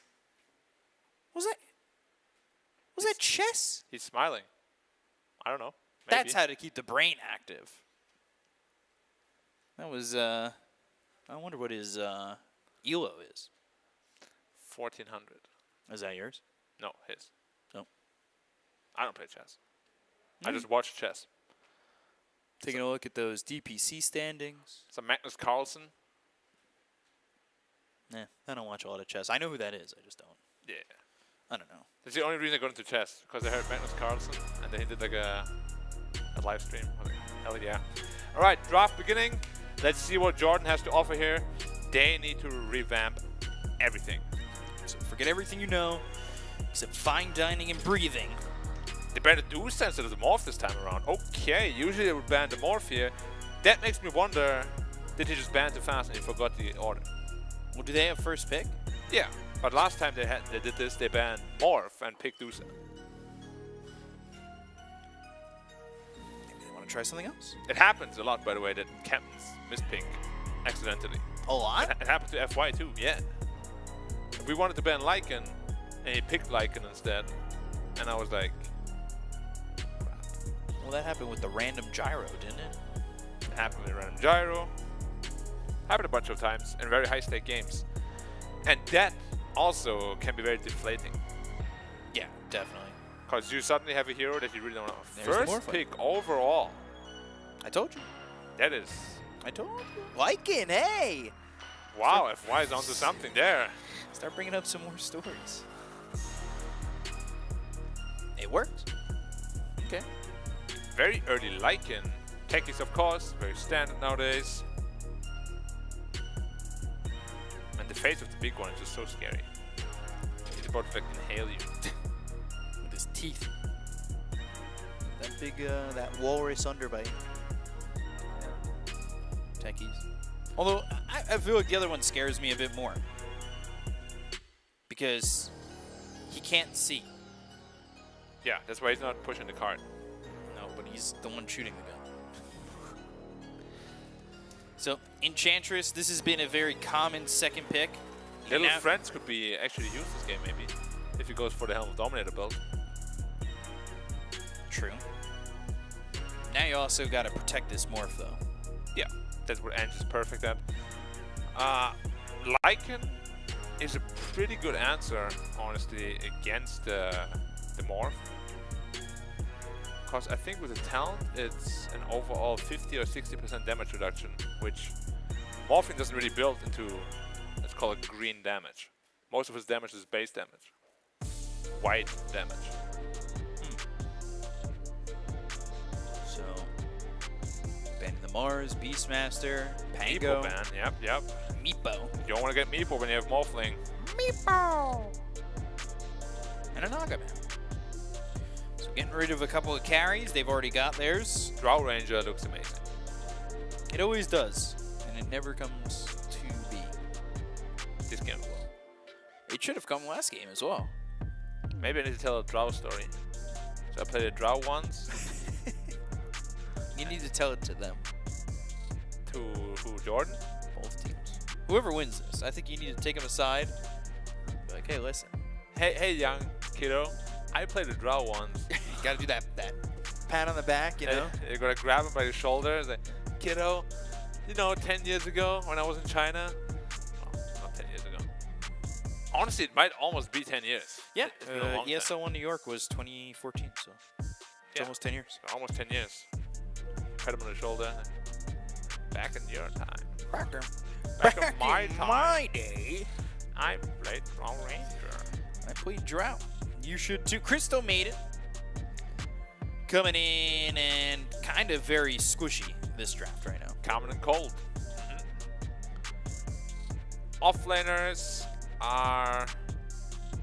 Wow, that's a lot of offlaner bans. Damn. But heroes that are good against Morphling. Offlaner bans. We have Animage. That's a good one against Morph. We got Phantom Lancer. That's a TI classic that will haunt Arme forever. We got Drow Ranger, of course. Which you already know. 10 years ago, yeah. Nobody's gonna pick that. We got Legion's still available. Spiritbreaker Enigma. Okay. Interesting. Now that makes Anti-Mage not that good. Phantom Lancer though, still very valid. Drow Ranger also, you're not actually afraid of the Spiritbreaker. You just gust him, then you kill him. I guess. I don't know how strong that really is. Spiritbreaker, to me, seems like once he gets Shadow Blade, this Crystal Maiden's not going to live. Yeah. I mean, Crystal Maiden is, unless she gets to the same level as farm as she did in the Myanmar team today. Now they go for the Bloodseeker. Again. No, Jordan this time goes for the Bloodseeker. Into the Morphling. That is very interesting, because that is considered a hard counter. You get the Axe, you morph into Bloodseeker, you lose like 100 attack speed. I would say ban the puck. Ban the puck, ban the storm. Your best bets. Unless you want it. They're still Ember though. Yeah. Puck Ember feels like two pretty high priority bans at this point in the draft. Storm is also very scary though. Just don't pick TA. Okay. No TA. This is a do or die for Jordan. What is the last pick gonna be? Another shaker? No. No. How about Tinker? Tinker Lycan is insane. Yeah, Vision with the Wolves, right? Yeah, anti-Ps with the Wolves. Imagine TPing on an invisible wolf and you just kill everyone. That's Tinker. That is Tinker for you. Overwhelming Blink Tinker honestly shouldn't be allowed in the game. Shiva's Overwhelming Blink Tinker should not be allowed. Could you Tinker for Mongolia? Yeah, you could. It's not as strong, but you definitely could. Ban Husker makes them think they want to pick Ember, but if they wanted to pick Ember, they wouldn't have banned Husker first, they would have banned the second. So now all the mind games are going on. What do they actually want to pick?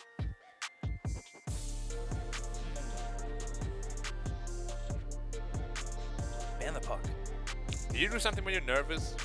Like biting your fingernails? Do you have a tick? I don't know. I'd have to think about that and get back to you. Okay. In my case, I furiously start moving my legs up and down to a point where usually my desk starts shaking and the camera starts shaking. Yeah, I know that feeling. And then Odie Pixel once said, I'm vibrating with power, the camera can't contain it. And there's that puck ban. No surprise. So there's Storm. Yep. There we go. Immediately the quap. This is not an easy quap game though. If Storm has a good lane, then he can easily die because Spirit Breaker charge, his Black Hole. I don't know about this draft for Jordan. It's way better than the first. How much better? Not that much better, but like compare. It's better than their last draft, but is it still better than Mongolia's draft? No, I don't think so. It's really contingent on the fact that, again, the lanes go really well. They have one stun, which is a blast off. I guess Frostbite too, if you want to consider that a stun. But look at how easy the game is to play for Mongolia. They have charge, they have Black Hole. Once you have BKB, that is uncancelable. They have Storm Spirit. The lane's gonna be a bit tough, but post-laning phase, how did they kill him? The Frostbite? I don't think so. Right. Morphling can run into some problems last in against the Lycan early on. But Morphling is Morphling. You're gonna get your axe eventually. You're gonna morph into the Bloodseeker. And you're gonna feel very good about yourself. I don't know what happened to Jordan and their drafting, but it looks quite off. Like they're very, very reliant now on winning lanes again. Do you think it feels nervous, their drafting? Maybe. Maybe. I just feel like there's always a case where you could be overthinking everything. Because if you overthink, then it's very easy to forget about the basics. Right. You know the saying that you're in the zone? When you're in the zone, that's when you're so focused that you will never forget about the basics. That's why you become so strong. Sanctity. That's why Kagami Tiger does the Starfall dunk or something. What? You need to watch more anime. Which anime am I missing? Kuroko no Basket. Fruit Basket? No, that's a different one. Morphling is a very... You don't want to be there more. This is a problem. Blood Right charge coming in on a Taz though. The turnaround, the blood grenade, and now Taz, he's gonna die. Sanctity gets first blood, he falls after. They'll lose the Lycan, and Morph goes down as well. 2 for 2. Wow. And maybe a third. It has to be one of the the body blocks. Yeah, it's a third. Yeah, it has to be one of the worst of one lineups. Enigma, Enchantress, Spirit Breaker, Morphling. All of these heroes do absolutely nothing level 1. Yet they got first blood and another. I'm actually surprised, and they're gonna get 3 bounties, and they denied 1 bounty because they took over the wolf. Wow. So even though they have 1 more kill, this is not a good start already for Jordan. Storm got 1 kill, 1 assist, 1 death. His bottle is already coming out. Did Quaps kill Shadow Strike, right? Yeah. That's not good. You don't think so? I usually don't want to start with Shadow Strike in a lane like this, where last is so important. Okay. I pressure under the tower. Gonna get all the last under the tower. Shifting. You're in trouble. And Just as he like gets that. the kill, he has enchant level 1, not impetus, but the damage is there. Sticky bomb, right clicks. 4-2-3 is gonna survive, and now another kill given up the way of Mongolia. So he just got right click to death. Basically. That doesn't feel good. More. Oh, he shifted. Did he just get right by Tekis, or was it a blast off? He full shifted. I think it's probably a blast off. It had to be. That's a bit of a surprise. Bloodseeker low. And getting really low. Not dying. Not death low. Ooh, and then Enigma dies to the Crystal Maiden. That can't happen. I mean, Spirit Breaker is very weak level 1. He's not level 2, so he could even kill a Bloodseeker if he gets a lucky bash on him. Trying. Oh, he got a lucky getting bash. He got a it. bash. Oh! Oh! That was really close. Yeah. He got the health back from Blood Right. But, yeah, that was really, really close. You gotta be careful. Storm right now is doing very well mid lane. Gotta be careful. Shifting, trying to shift. This is not that fun at the moment. No, it's not. And they'll finally get the kill on the Crystal Maiden in the top lane. Bloodseeker still just with half health. Yeah, and Morph is kind of griefing the top lane by being 2% health all the time. Yeah. Level 2 Shadow Strike, this is gonna start hurting, ramping up the deeps. Still, Sanctity right clicks pretty hard. He does. And he's doing very well for himself. Down, Frostbite as well, Blood Grenade. The silence is there, they Tash. need a charge, they get it. Bash maybe? And they need a bash. Oh, the right click, no, again he gets away, the Lycan dies. Nagato looking low and might fall too if the Eidolons can get a couple of right clicks. But Aframush on a killing spree with this Techies. And we know the Techies And hero. Storm, whoo-wee, he's trying to fight the Queen of Pain over mid. No Shadow Strike on him. He has a Vortex. They're both so low right now. Everybody's low. This Bloodseeker's only surviving because everybody's low. Enigma again, Blood right down, Nagato dead. Oh, the bash! One more. Can he get it again? Can he get it again? Come Trying on. to fight. Oh, if that was a bash, eventually he man. dies. 70% never in your favor. No, not at all. But Oh, he tried Aframush went in. suicide Oh, it. this is a killing spree going to him. That's a lot of gold. Morph only had 8 CS. That's worth like 2 creep waves almost. Yeah. Okay. He expected the blast off, morphed up in time, and put Tekis completely out of position. Back and forth. Oh, he's getting charged. He's getting charged. Ooh, the turnaround. Oh. Ooh, juked him a little bit. Sticky bomb. And bash. Got the blood grenade. Mage. Oh, gets doesn't need killed. the bash even. Oh, now the bash on Aframush. And one more. Would have mattered. But. Gotcha. Sticky bomb on the SC. Remember, it's all about getting to level 6 for Storm. Another Once that's bash? accomplished, Then you would just avoid the Shadow Strikes, right? yeah, super easily. Oh. Now you're dead. He's charged, and he's going to get impetus. He's going to be killed by Sanctity if he's not too careful. They're trying to save the last hit for him. But he was moving away too quickly. Lycan, meanwhile, he's dead. Solo killed by a Morphling. Jeez. That is not going too well. This is not going to feed into Jordan's confidence. Not at all. That is now extending the lead. We're looking to go into Enigma. Blood Right again. Avoids it. Charge coming through. Taz in a little bit of trouble if he gets a first hit bash, but won't. But now you see the power of Spirit Breaker really. Once the levels go a bit higher. Man, Isla really is not having a game down here.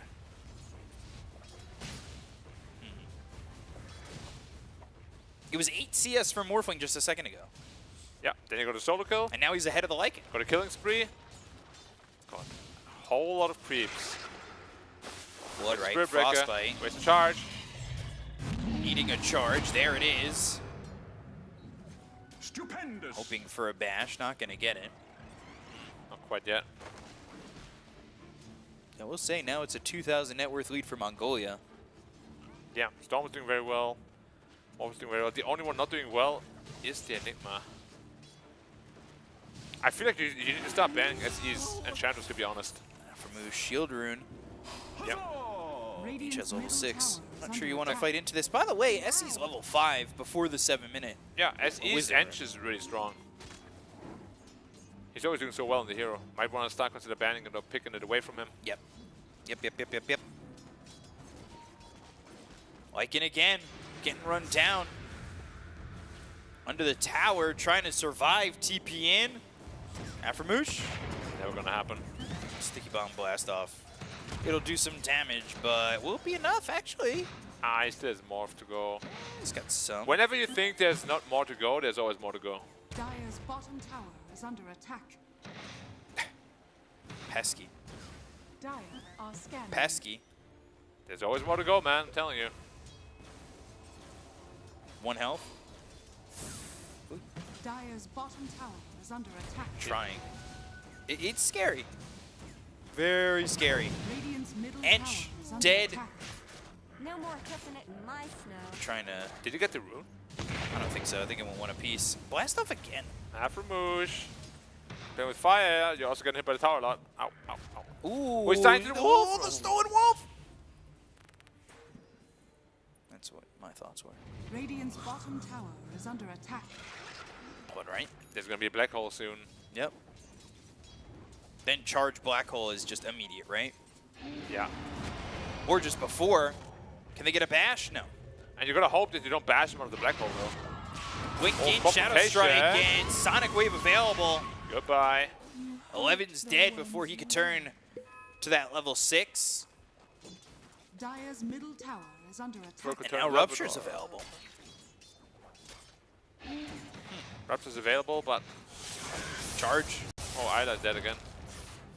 Should get there and not even needed. Actually getting chased on the other side. And then Howl. So Nagato and Mage are chasing. Trying to get a kill here on the Ace. Shadow Strike's on him if they want to get the deny. Not sure they'll need it. Ball lightning in. They've got the Vortex. It's onto the Crystal Maiden. They have a Centaur to follow. Right clicks and a kill for Sanctity. He's on a killing spree. Yeah. We spoke about this matchup. Storm, if he snowballs, can Dire's easily middle kill tower Quap. is under attack. Easily. Everbush. Proxy Mine's down. Most of them right-clicked away, and now he turns into the techies. That means he's going to have Blast Off as well as his own sticky bombs. Dire's Yeah. structures are Also has to morph over to the techies to insult the techies, of course. Lightning in. This is really aggressive. He doesn't have a lot of mana to work with. Might want to take it back and go back to base. He's going Witchblade first. I would prefer an Orchid, to be honest. Charge. This should be... They're looking for a black hole. Yeah, but he's under the tower. He's just sitting there. Bulldoze and free to leave. Gotcha. Again, what's the way back for them into the game now? I'm not too sure. That could be a good one. That's a lot of mines. Cannot be out against techies. Never gonna work. Techies 12,000, 12,000, 1.2 thousand, 1.2 thousand, 1,200 magic damage. You got there. Proud of you. Thank you. I tried. Dire's top tower is under attack. Although 1.2 thousand, people would understand that. I don't know. That sounds like not what I'm looking for. Hurricane back under the tower. They're going to need to help this Morph, trying to TP out. Charge is there to help. Yeah, I just did no damage. Pretty underfarmed on the Lycan, unfortunately. Radiant's bottom tower is under Sanctity, attack. what's his play here? Radiant structures are fortified. Going the double blade route. Falcon Dire's blade, top witch tower blade. is under attack. Radiant's Which means the bottom Quap tower isn't is under as much pressure as she could be.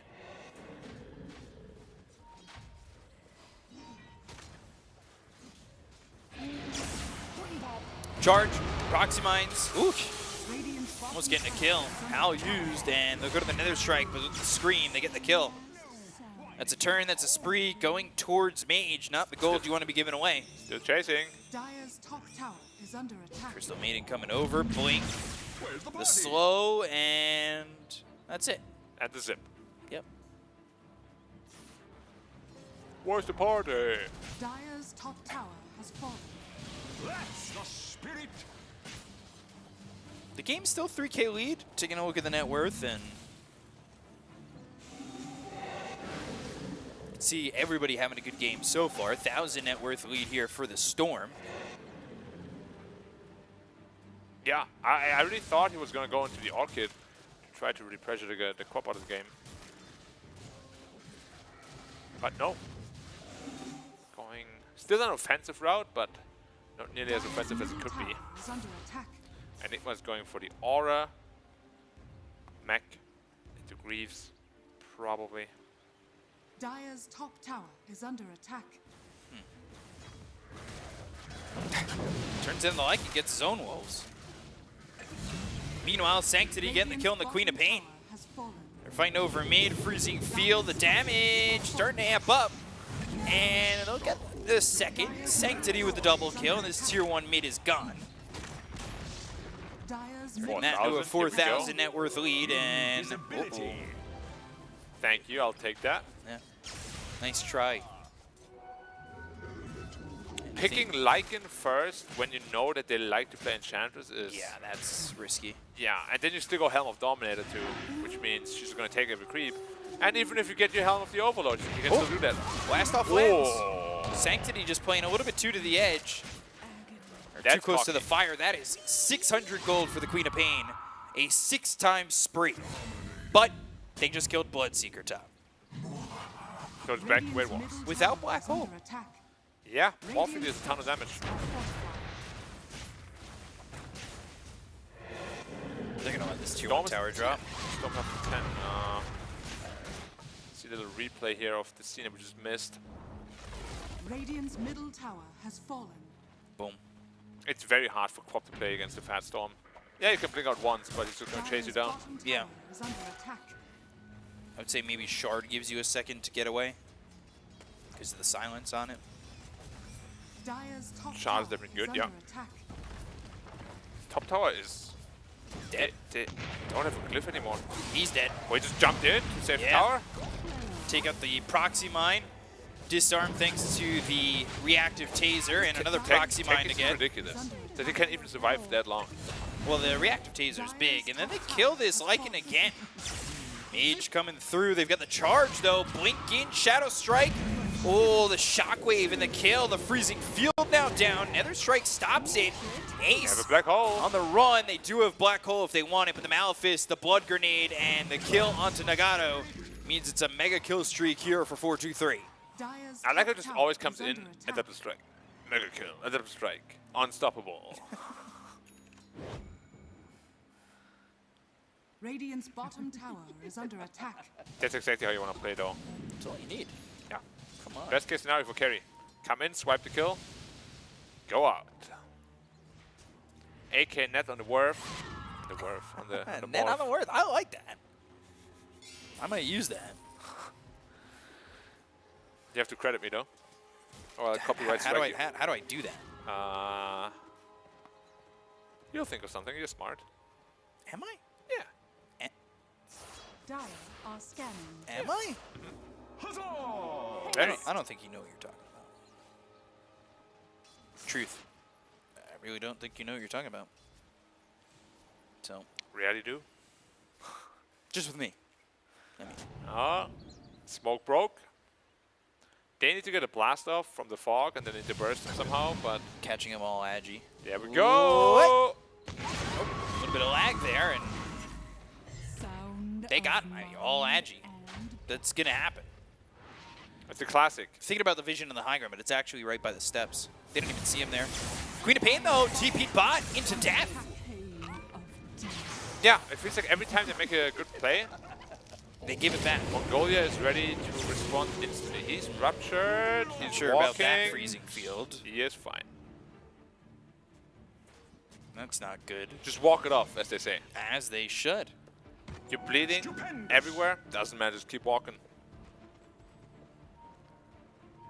Assange for Storm. Charge in. Blood Right's down, and they'll get the silence out of the Storm. That's bad news, Bears. Blast off's a little bit short, but he stays alive to die after he TPs. That TP was very optimistic. If he had more mana to get a zip a little bit further away, I think he survives. Yeah. Charge, Blood Right, Adaptive Strike. They'll walk out of the Blood Right, keep the right clicks in. They'll get the kill into the Bloodseeker. Midnight Pulse to spot Aframoosh. There are some proxy mines here, and it will turn into the techies himself, blast off onto the techies, and get the kill on Aframoosh. He put those mines down fast. I've seen players... Like in a triangle? Yeah. It's almost instant. Yeah, that's something you can really practice in demo mode, though. Yeah. I watched, there's this guy that played for Aster Aries, TK. His techies builds, and I liked it so much I talked about it to the point where Lacoste was like, all right, enough. But it was Radamitos with Yules. Okay. So blast off, Yules, proxy, Radamitos. Yeah. And it was just like instant death. Yeah, that sounds like a lot of damage. 11's just getting run down. That's insane. They have the help of the Overlord, Rupture, Waveform, and the Blood Right. He tries to dodge that, but ain't able to do so, and that's going to be a kill on the board, as well as this Spirit Breaker. Sanctity comes in, but that's a little bit troublesome. They don't get the kill into the Lycan. They're still looking for more. They don't have Rupture. That was even with a double damage. They still have not used Black Hole. That is true. They have not used Black Hole yet, and they're overstepping their welcome just a little bit. Big gold swings. The Barrow was worth like 700. Take this again. Can't kill him though. Mine. Boom, boom, boom. And a minefield.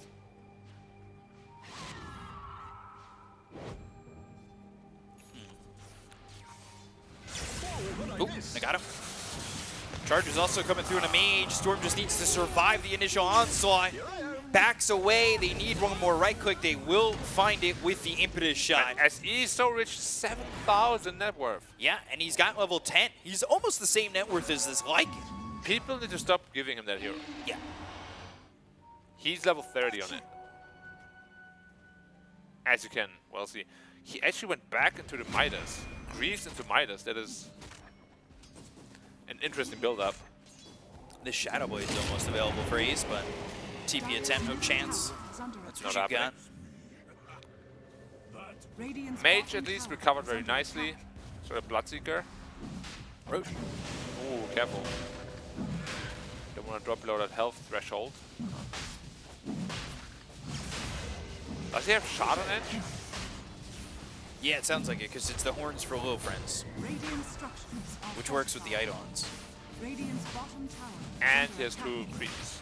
So, when I first moved into my apartment, I was hearing Little Friends, and it sounds like a buzzer on a door. Like somebody's ringing. So I kept looking at my door. Like somebody was buzzing me. I didn't know the sound initially. But it's like this cat meow, like...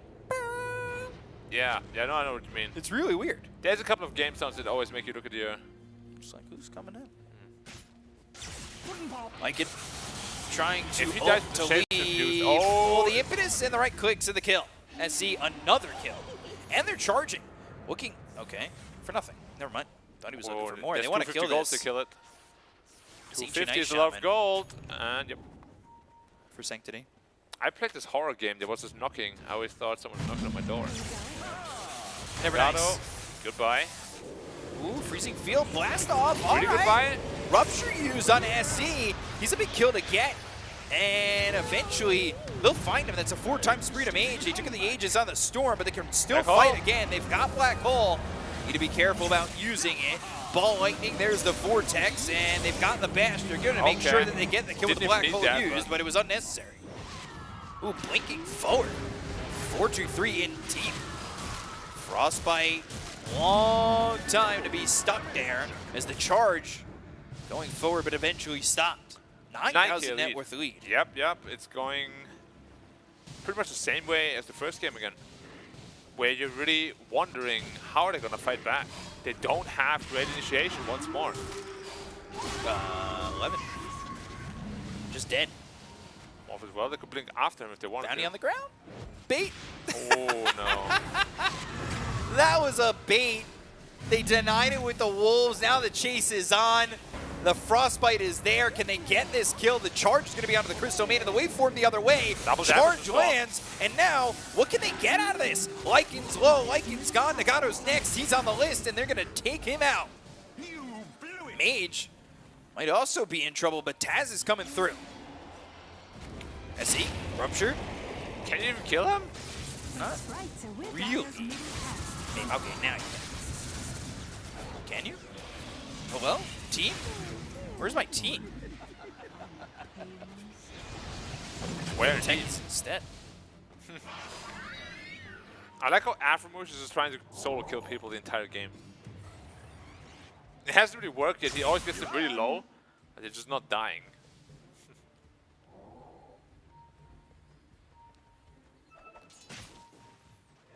Once Morph has the Agram Scepter, this game is gonna get real rough.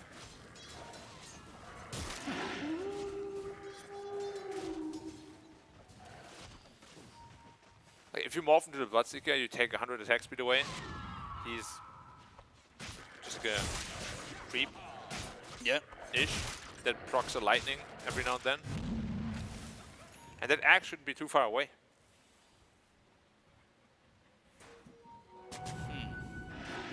Sanctity? No stuns. Yeah, that's always a big part of it. And there's a shield rune too. Man, 56 kills in 22 minutes. High octane gaming, baby. Wisdom rune. Afromush takes that. Oh, Morpheus just went straight to Tanny. Damn. Okay. Who needs Agram Scepter, I guess? Pipe for the Enigma, who doesn't have Black Hole still. That's just on the aura cooldown for another 12. If they don't kill him quick, well, never mind. Blast off lands on SE. Use little friends on the triple mines, and wow, that's a lot of damage. Freezing field expended for nothing. They don't even need it. God, the triple mine combo. Yeah, stacking magic damage reduction debuff is it's quite something. 9k down, but they still feel like they can do this. Under attack. Dire are scanning. At least they could try, right? Spirit Breaker looking for a charge potentially.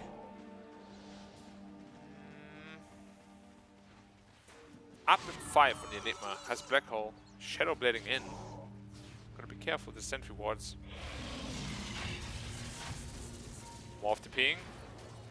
Enigma 2 has Black and Hole. Enigma TPing. If they can Black Hole Oh, oh, they know exactly where he is. If they can keep the control, they'll get the kill easy. Blast off is on to 3, but it just doesn't do enough. It's not in time to save Taz. Reactive taser, disarming 2, but still not enough. They'll get another kill. Easy peasy.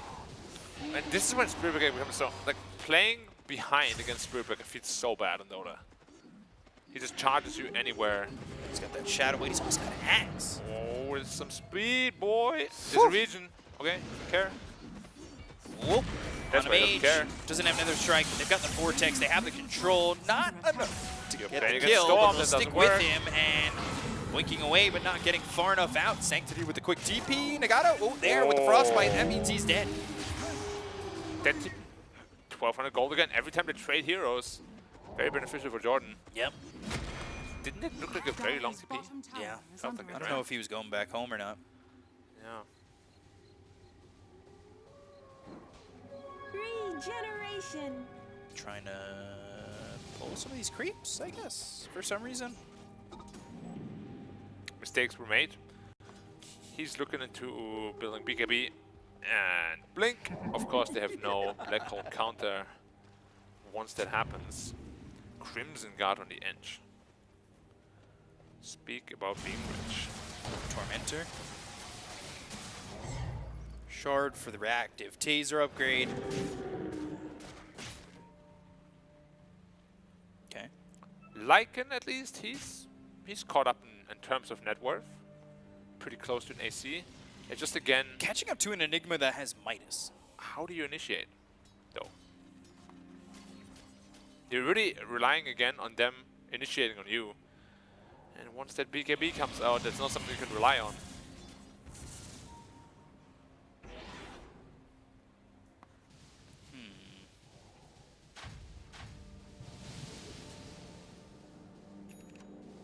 Hag's finished.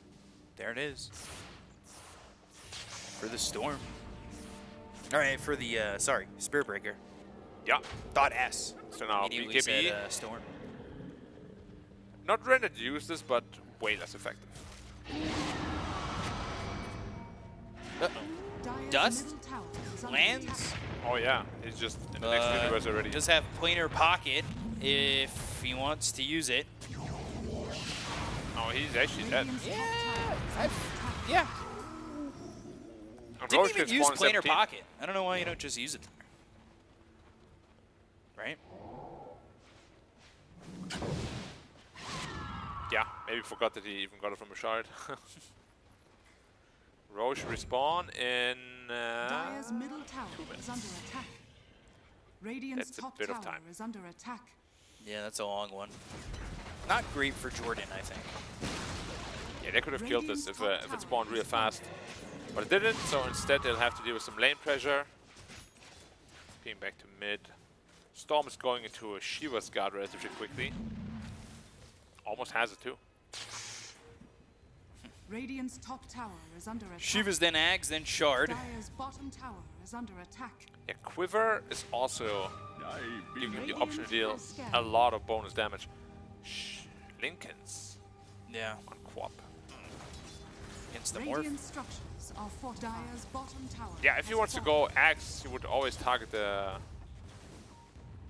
Bloodseeker though. I guess you can give it to him. Radiant's top tower is under attack. They're knocking on the base in the bot lane. Tower is under They're gonna go attack. back. Yeah, they do.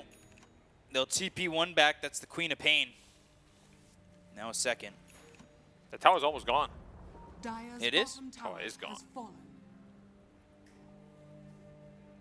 78% win chance. It's lower than I thought it would be. Lycan, he's getting destroyed by Storm. Yeah, there's a charge. It's going to be coming in quick if needed, and it's not. He just sort of killed him like that. No problem. Yeah. A little bit of a smirk on his face too. Yeah. Every time it gives you that boost towards that Ags now.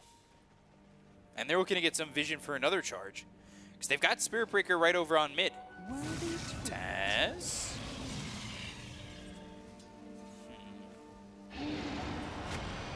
Dire's middle Butterfly tower down is to under Morphling, by attack. the way. Backdoor? Never heard of it. Doesn't quite work out yet.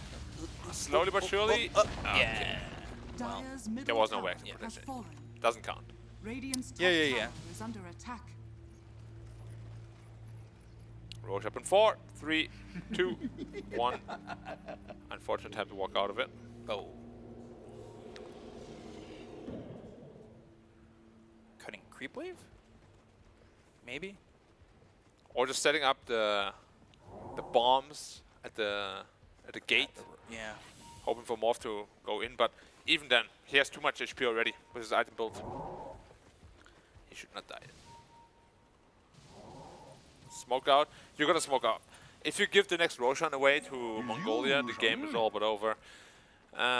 It's already looking very tough. Yeah. Yeah, it is. It's really painful, both of these games. Like, Jordan just has nothing in their hands. Isn't Roche going to Dire's explode bottom those barracks are under attack. proxy mines, though? I believe he will, yes.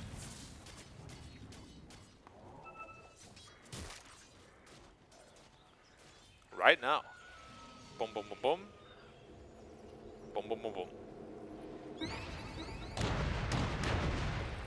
And he actually lost quite a decent chunk of HP. Yeah, but now Morphling won't. They're going into the pit. And they know that this is happening. There's Blink on Enigma. Field use, ball landing all the way in. Whoa, really trying to go for it. Black hole use, charges in. And Crystal Maiden walked into it, so that's not going to just be one. It looks like it'll be two. They've got the kill on Nagato as well as Taz. They look over the Lycan, bash up into the air. They've got the Vortex to hold him close. And with Roche low, that's going to be an Aegis in the hands of Mongolia. And a cheese as well. And you were already not winning this game. Guys. Yeah, there you go. Very problematic. Both of these drafts, as I said, there's just nothing in their hands. Like, they always need to wait for Mongolia to mess up. Yeah. You know, there was only a two-man black hole, but already they had no one to cancel it just because they have no stuns again. You know what this feels like to me? A little bit, and this is again, this Afromush is gonna die here. Do you know the, I'm just gonna show my boomer a little bit. The Hanna-Barbera cartoons. No. So that's like our old school Cartoon Network. Tom and Jerry, Looney Tunes. Oh yeah, okay. All that stuff. You know how like Roadrunner would always trick Wile E. Coyote? He'd draw a painting of a tunnel. You think you could get to the other side and slam into it because it's just a wall. It feels like that right now. There's like openings there for Jordan, but Mongolia, they slap it shut. Yeah, they do. Waveform in, Nether Strike used, Taz is dead, Sonic Wave hits all 5. But it just doesn't do enough. They're trying to chase with the Lycan. They've got the Adaptive Strike. That's going to be 3 dead with the buyback being used here by the Crystal Maiden. Techies also respawns at this point. They don't kill anybody yet. Charge is coming all the way back from base.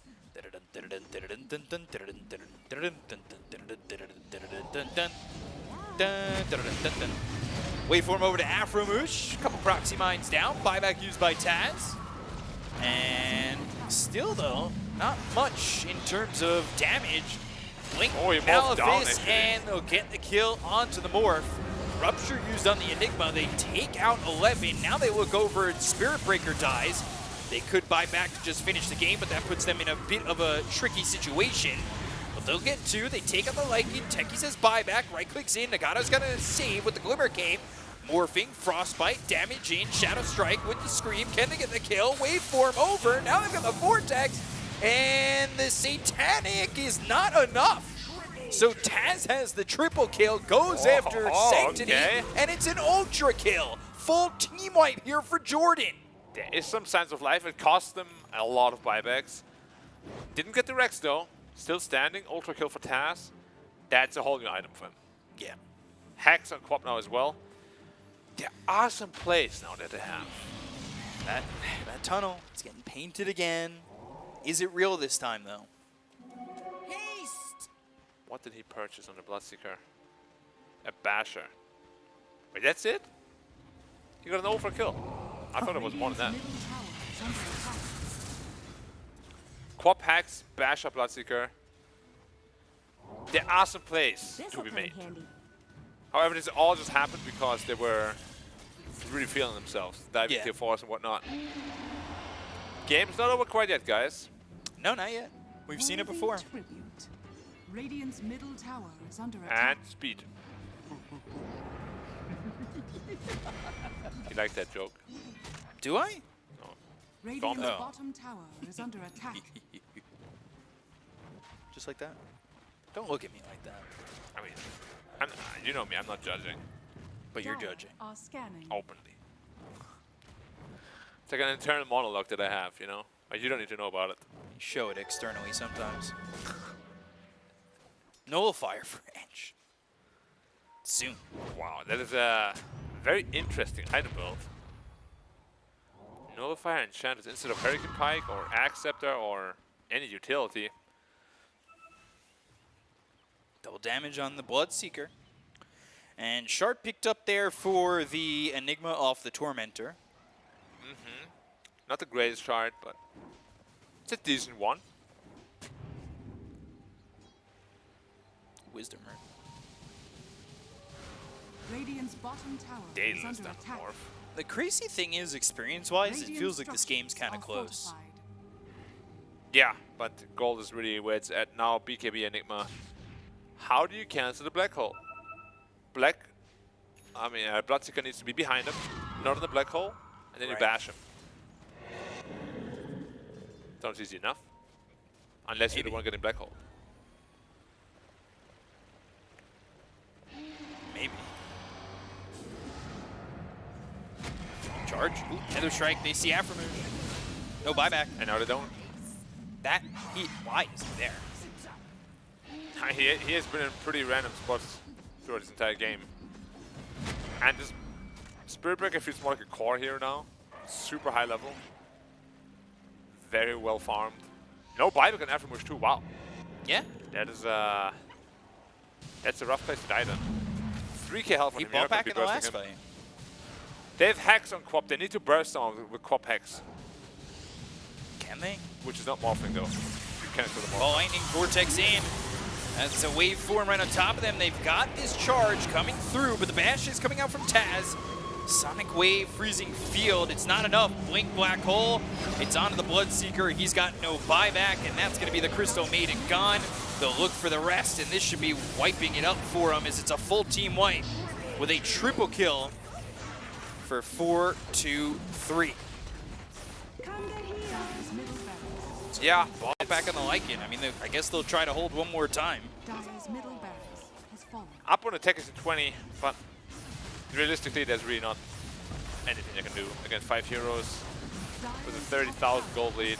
And they call GG's called. So Mongolia, they successfully finish off the 2-0, and they will eliminate Jordan.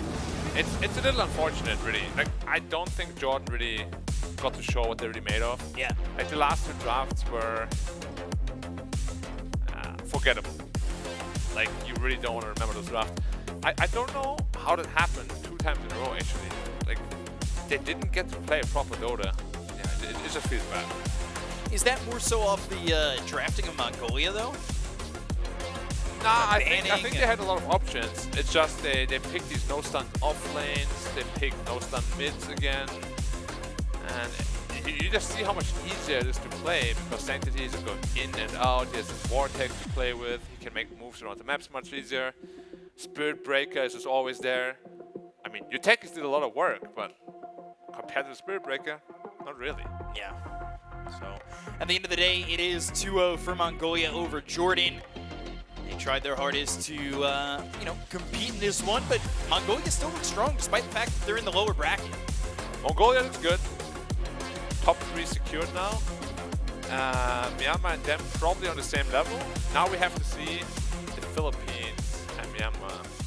How are they standing? Yeah, that's going to be a fun matchup, that one. First time they're playing as well. I would say all 3 of these remaining matchups are going to be great. You've got that upper bracket final.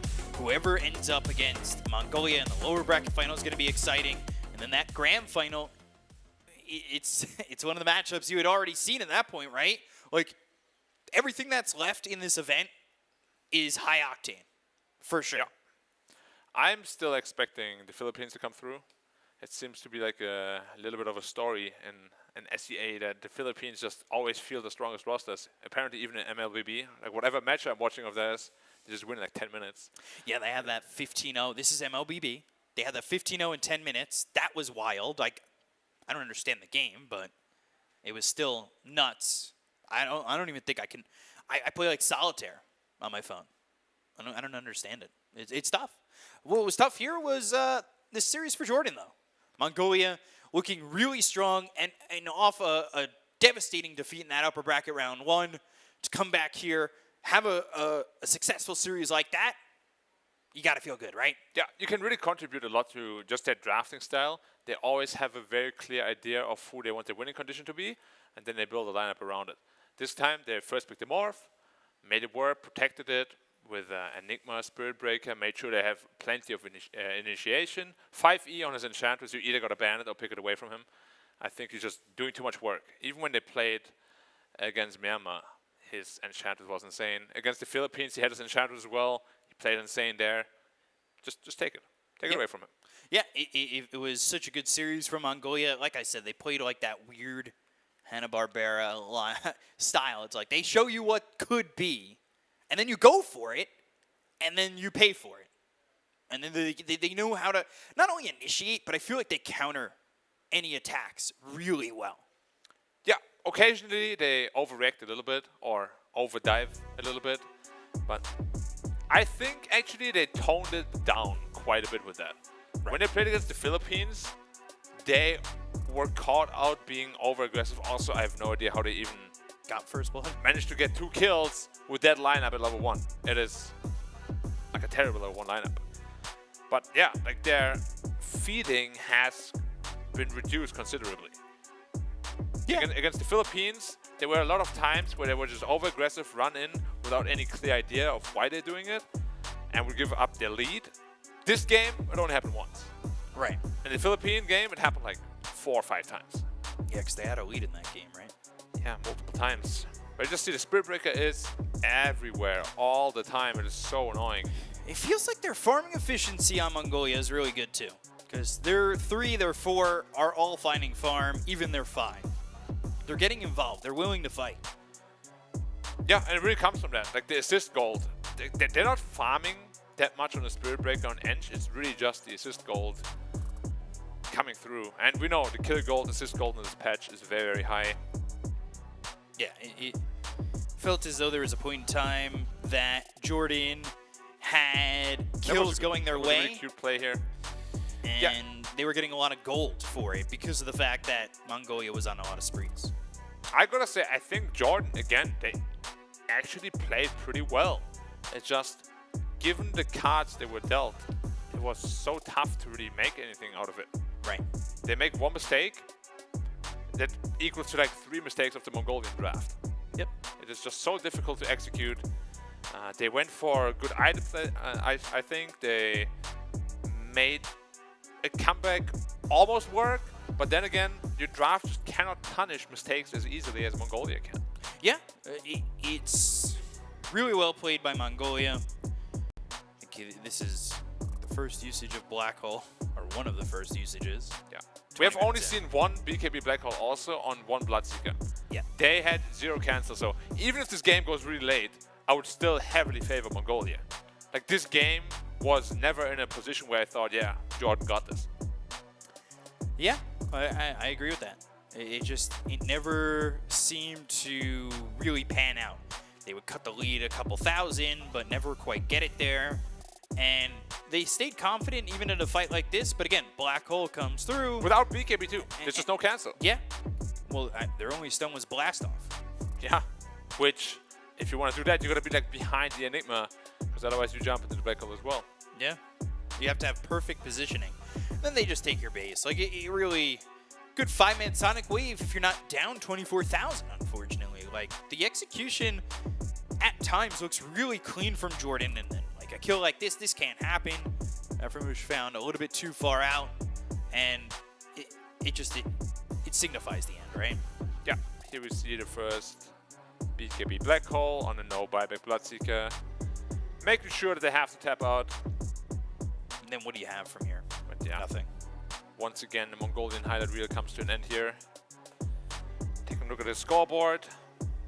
This time, 32,000 gold lead. Not as bad as the first game. I mean, the draft was better. They had better answers to what Mongolia threw at them. But overall, it's just really, you don't have enough to throw back at them. You just don't. A lot of damage being done by Techies, Bloodseeker. Yeah. I mean, the damage was close. Aframush played really well this game. He was up to an early killing spree. Yeah. He was all around the place trying to solo kill heroes, but he always survived on a 200 HP. If he gets a couple of those solo kills, maybe the game is a little bit different, but I guess the same could be said for top though too, right? Like, they almost killed the Bloodseeker 8 times. Yeah, 1 bash there maybe. It's a little bit of RNG every now and then. Yeah, it really is tough, and at the end of the day, one team has to be eliminated at this matchup, and it ends up being Jordan. So Jordan, they're going to the playoffs. It's not the end of the world. They're going to Yash. They're going to be in Romania. That's fine. you don't get the exact result you want here for seeding and every other purpose, but you do get a chance to compete even more with, under your country's banner with these guys again. And truthfully, there's not a lot in between now and then. So, like, you can really take that time and kind of maybe perfect it. Get yourself tighter knit, figure out your drafts. Maybe there's a patch. Who knows? Maybe not. I don't know. Ice Frog, come on. But figure it out. I think there's a lot of time for them to really put it together. There was a lot of positives that came from the Jordanian squad, right? Yeah, but I would love to see them at full strength with obviously Miracle. Like if they have Mage in mid and Miracle as a carry, this team is gonna shine massively. Right. So let's take a look at the bracket as we do see what the results of today end up with. And it is Mongolia moving on against the loser of that upper bracket final of Myanmar and the Philippines. And all three of those matches are going to happen tomorrow. That's including the grand final. So obviously the winners of those semifinals play each other. The grand final will happen tomorrow as well. And it's going to be exciting. I think all three of these matchups, I've already said it in this post game, are going to be high-octane powerhouse fights. For sure. I mean, even in this matchup, we had like 80 kills in 30 minutes. That's absurd. Especially considering Jordan, who was behind by so much, was still so willing to engage. Yeah, it could really be anyone's tournament at this point. Philippines were almost beat by Mongolia. Myanmar beat Mongolia. So, the three teams that are left, like it's like one of those situations where, you know how in the DPC they have those three-way tiebreakers, it's just the infinite BO1s? Yeah. I kind of want that for a grand final. These three teams just go up against each other. Infinity is long, man. I don't know if I want infinite. A couple, I would agree to, but like 2 rounds. Sure. I would be down with that. All right. Yeah. But instead, only if they agree to pick and tinker. True. We have not seen that yet on the main We have stage. only seen Tinker Brands. Yeah. So it is Myanmar against the Philippines. Like I said, loser of that plays Mongolia. And then the winner of both those matches go on to the grand finals. And, that's going to be the end of the event once we get past that, of course. But there's still so much Dota left to play, and it feels like it's going to be great. I think it's going to be great. Who do you think is going to win out of the three teams? I still got to give it to the Philippines. They are unbeaten, I think, right? 5-0 out of 5 matches. So they are definitely the favorite. Again, their lineup is solid. They can play in any sort of stage of the game. Their drafts are always solid. They can play from behind, from ahead, from the side, wherever we want to put them at. Yeah, it's the Polaris lineup for this Filipino squad, and they do look really strong. And I do feel as though they're going to be the team to beat. So we're going to have to see that and see what we get in the future. But for right now, we've got ourselves an interview on the main stage, so we're going to send it over there. Take it away. Let's hear you. حياكم الله جميعا اعزائنا الحضور ومشاهدينا الكرام، شكرا لكم اخواني المعلقين. شفنا في نهايه اليوم الثالث من المواجهات القويه بين المنتخبات سواء في لعبه موبايل ليجندز او دوتا 2، ولكن مثل ما شفنا في المباريات الاخيره انتصر منتخب من ماينمار ضد منغوليا في المباراه الاولى، ولكن في المباراه الثانيه قدرنا نشوف انتصار منتخب منغوليا ضد الاردن. ولكن أعزائي المشاهدين بكرة بتكون معانا النهائيات الكبيرة والأخيرة، وبنشوف مع بعض التتويج بين الأساطير اللي بيحصلون على المركز الأول في لعبة موبايل ليجندز ودوتا 2. فأعزائي المشاهدين خليكم بكرة متواجدين من الساعة 11:30 إلى نهاية المباريات. كنت معاكم أخوكم وجيه وأخوي براء في التقديم، ونشوفكم إن شاء الله على خير وفي أمان الله. يعطيك العافية وجيه. Thank you so much.